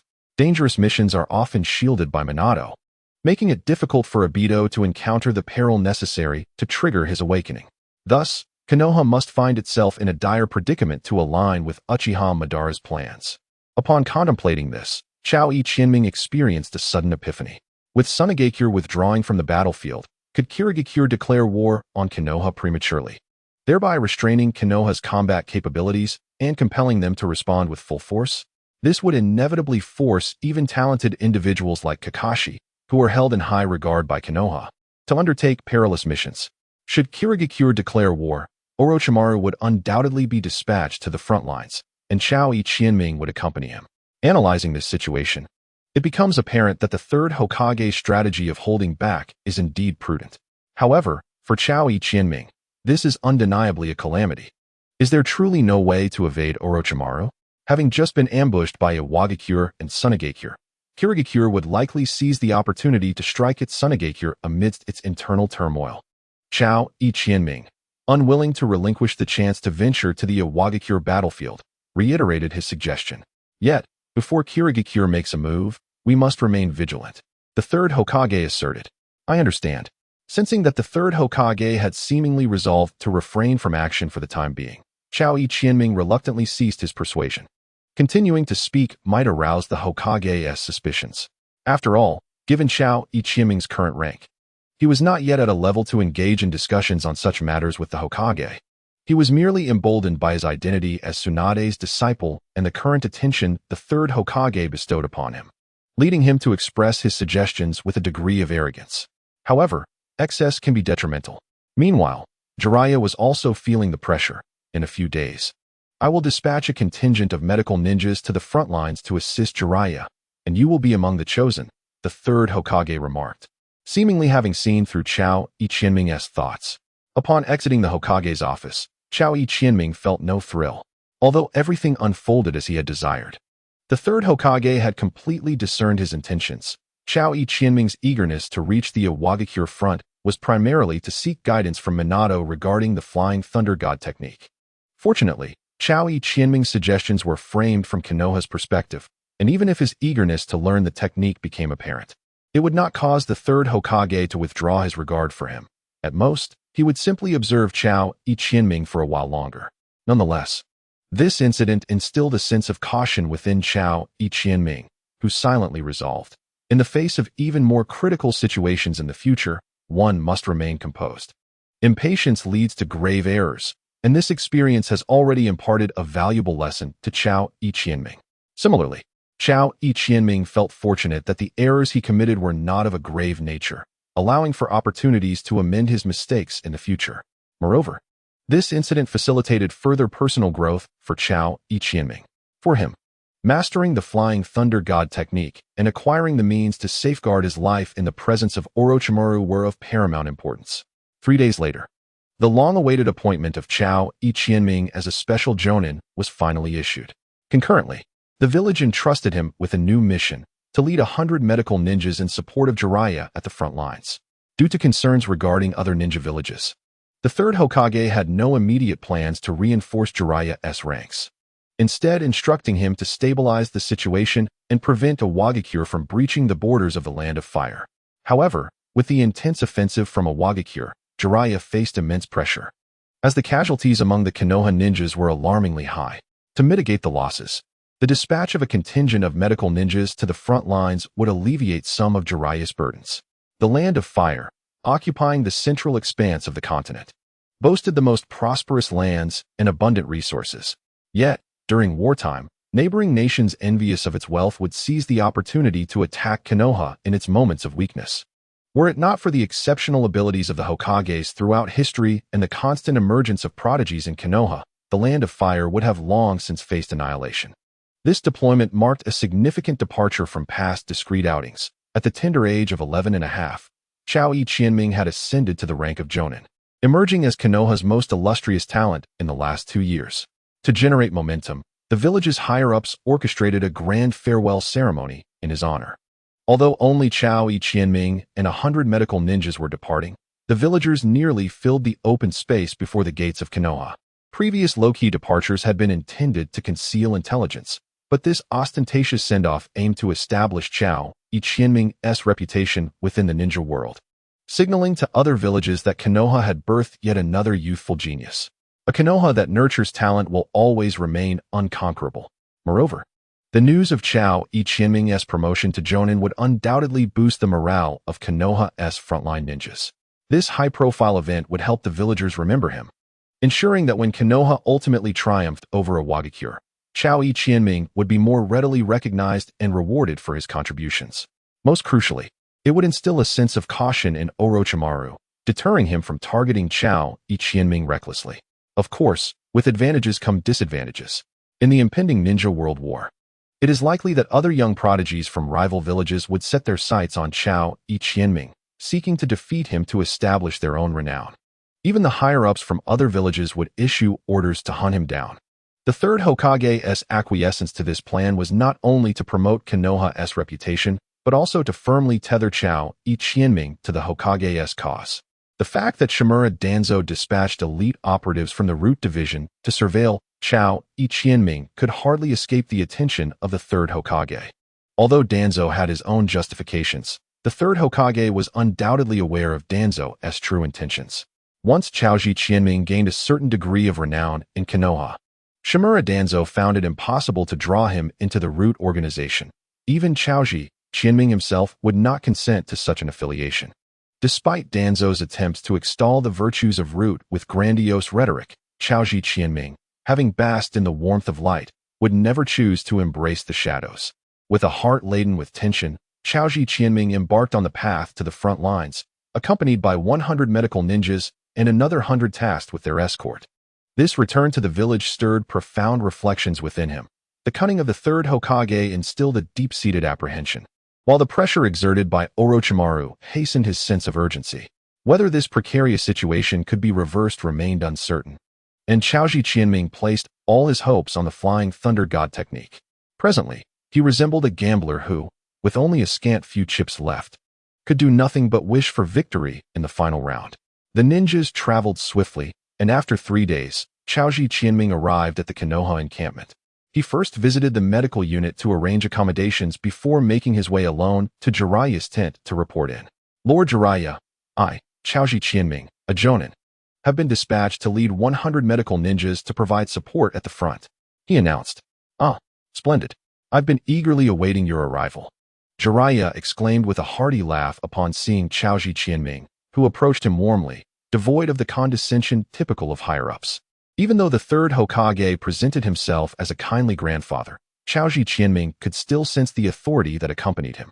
In contrast, Jiraiya, despite the vast disparities in their abilities, ages, and statuses, felt like an ordinary friend to Chao Qianming, entirely devoid of pretense. Lord Jiraiya, here is the list of medical ninjas, Chao Qianming said, handing over the documents detailing his 100 medical compatriots. Let us not dwell on that for now. How is Tsunade faring? Jiraiya inquired, a knowing look in his eyes. Chao Qianming sighed, glancing at Jiraiya with resignation. Tsunade-sensei is doing well. Before I left, she specifically mentioned you, Lord Jiraiya. Oh, what did Tsunade say about me? Jiraiya asked, anticipation lighting his face. She referred to you as a notorious womanizer and advised me to keep my distance, Chao Qianming swore, affirming that those words were indeed uttered by Tsunade herself. As her disciple, she certainly did not wish for him to emulate Jiraiya's ways. What? Jiraiya exclaimed, feigning devastation. Tsunade thinks so little of me. As a medical ninja, Chao Qianming found his duties on the front lines rather manageable. His responsibilities primarily involved overseeing the work of other medical ninjas and treating severely injured personnel that ordinary medical practitioners could not handle. Compared to the ordinary ninjas who risked their lives on perilous missions, Chao Qianming considered himself exceedingly fortunate, sheltered from danger while also earning accolades. However, who could have anticipated that the once fortunate Chao Qianming now faced a dwindling amount of time? As soon as Kakashi and his team returned from their mission with Minato Namikaze, Chao Qianming promptly prepared to visit Minato. However, before he could step out of the medical tent, Minato's team had already arrived. Minato-senpai, it has been a while. Chao Qianming called out from a distance. Qianming, you're here. Minato smiled warmly. Yes. Chao Qianming nodded, then turned to Uchiha Obito and asked, did anyone get injured? Hey, don't look at me when you ask that. Uchiha Obito snapped, feeling the weight of Chao Qianming's gaze. Fool.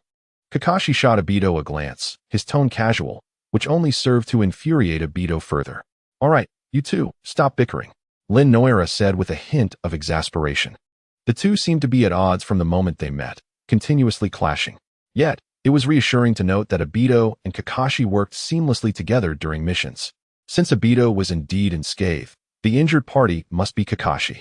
Chao Ichien shifted his attention to Kakashi, who appeared somewhat pale. His left hand pressed against his right arm, as if he was enduring considerable pain.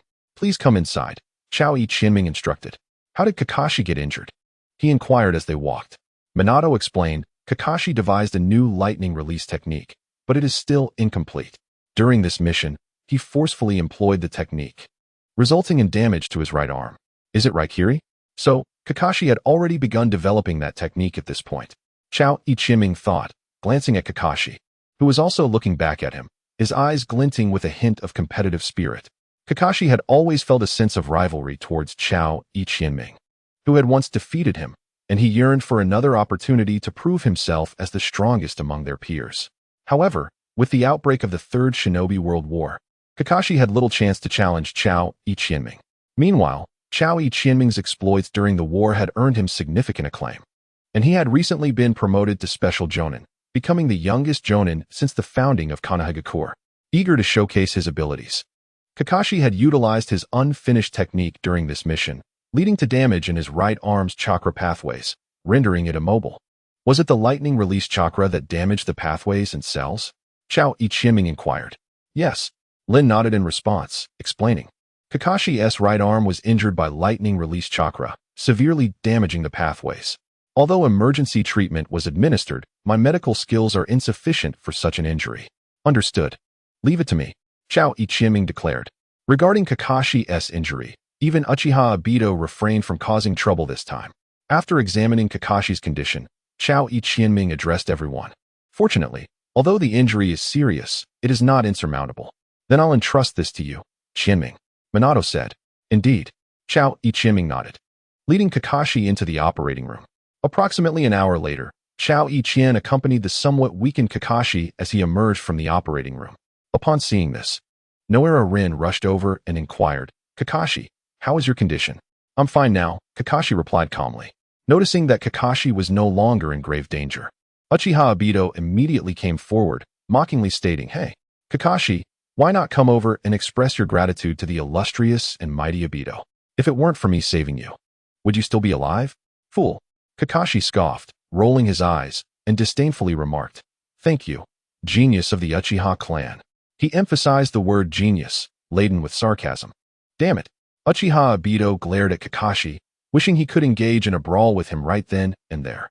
Observing the scene before him, Chao Ichien couldn't help but reflect on how much the personalities of his contemporaries had transformed from childhood to adulthood.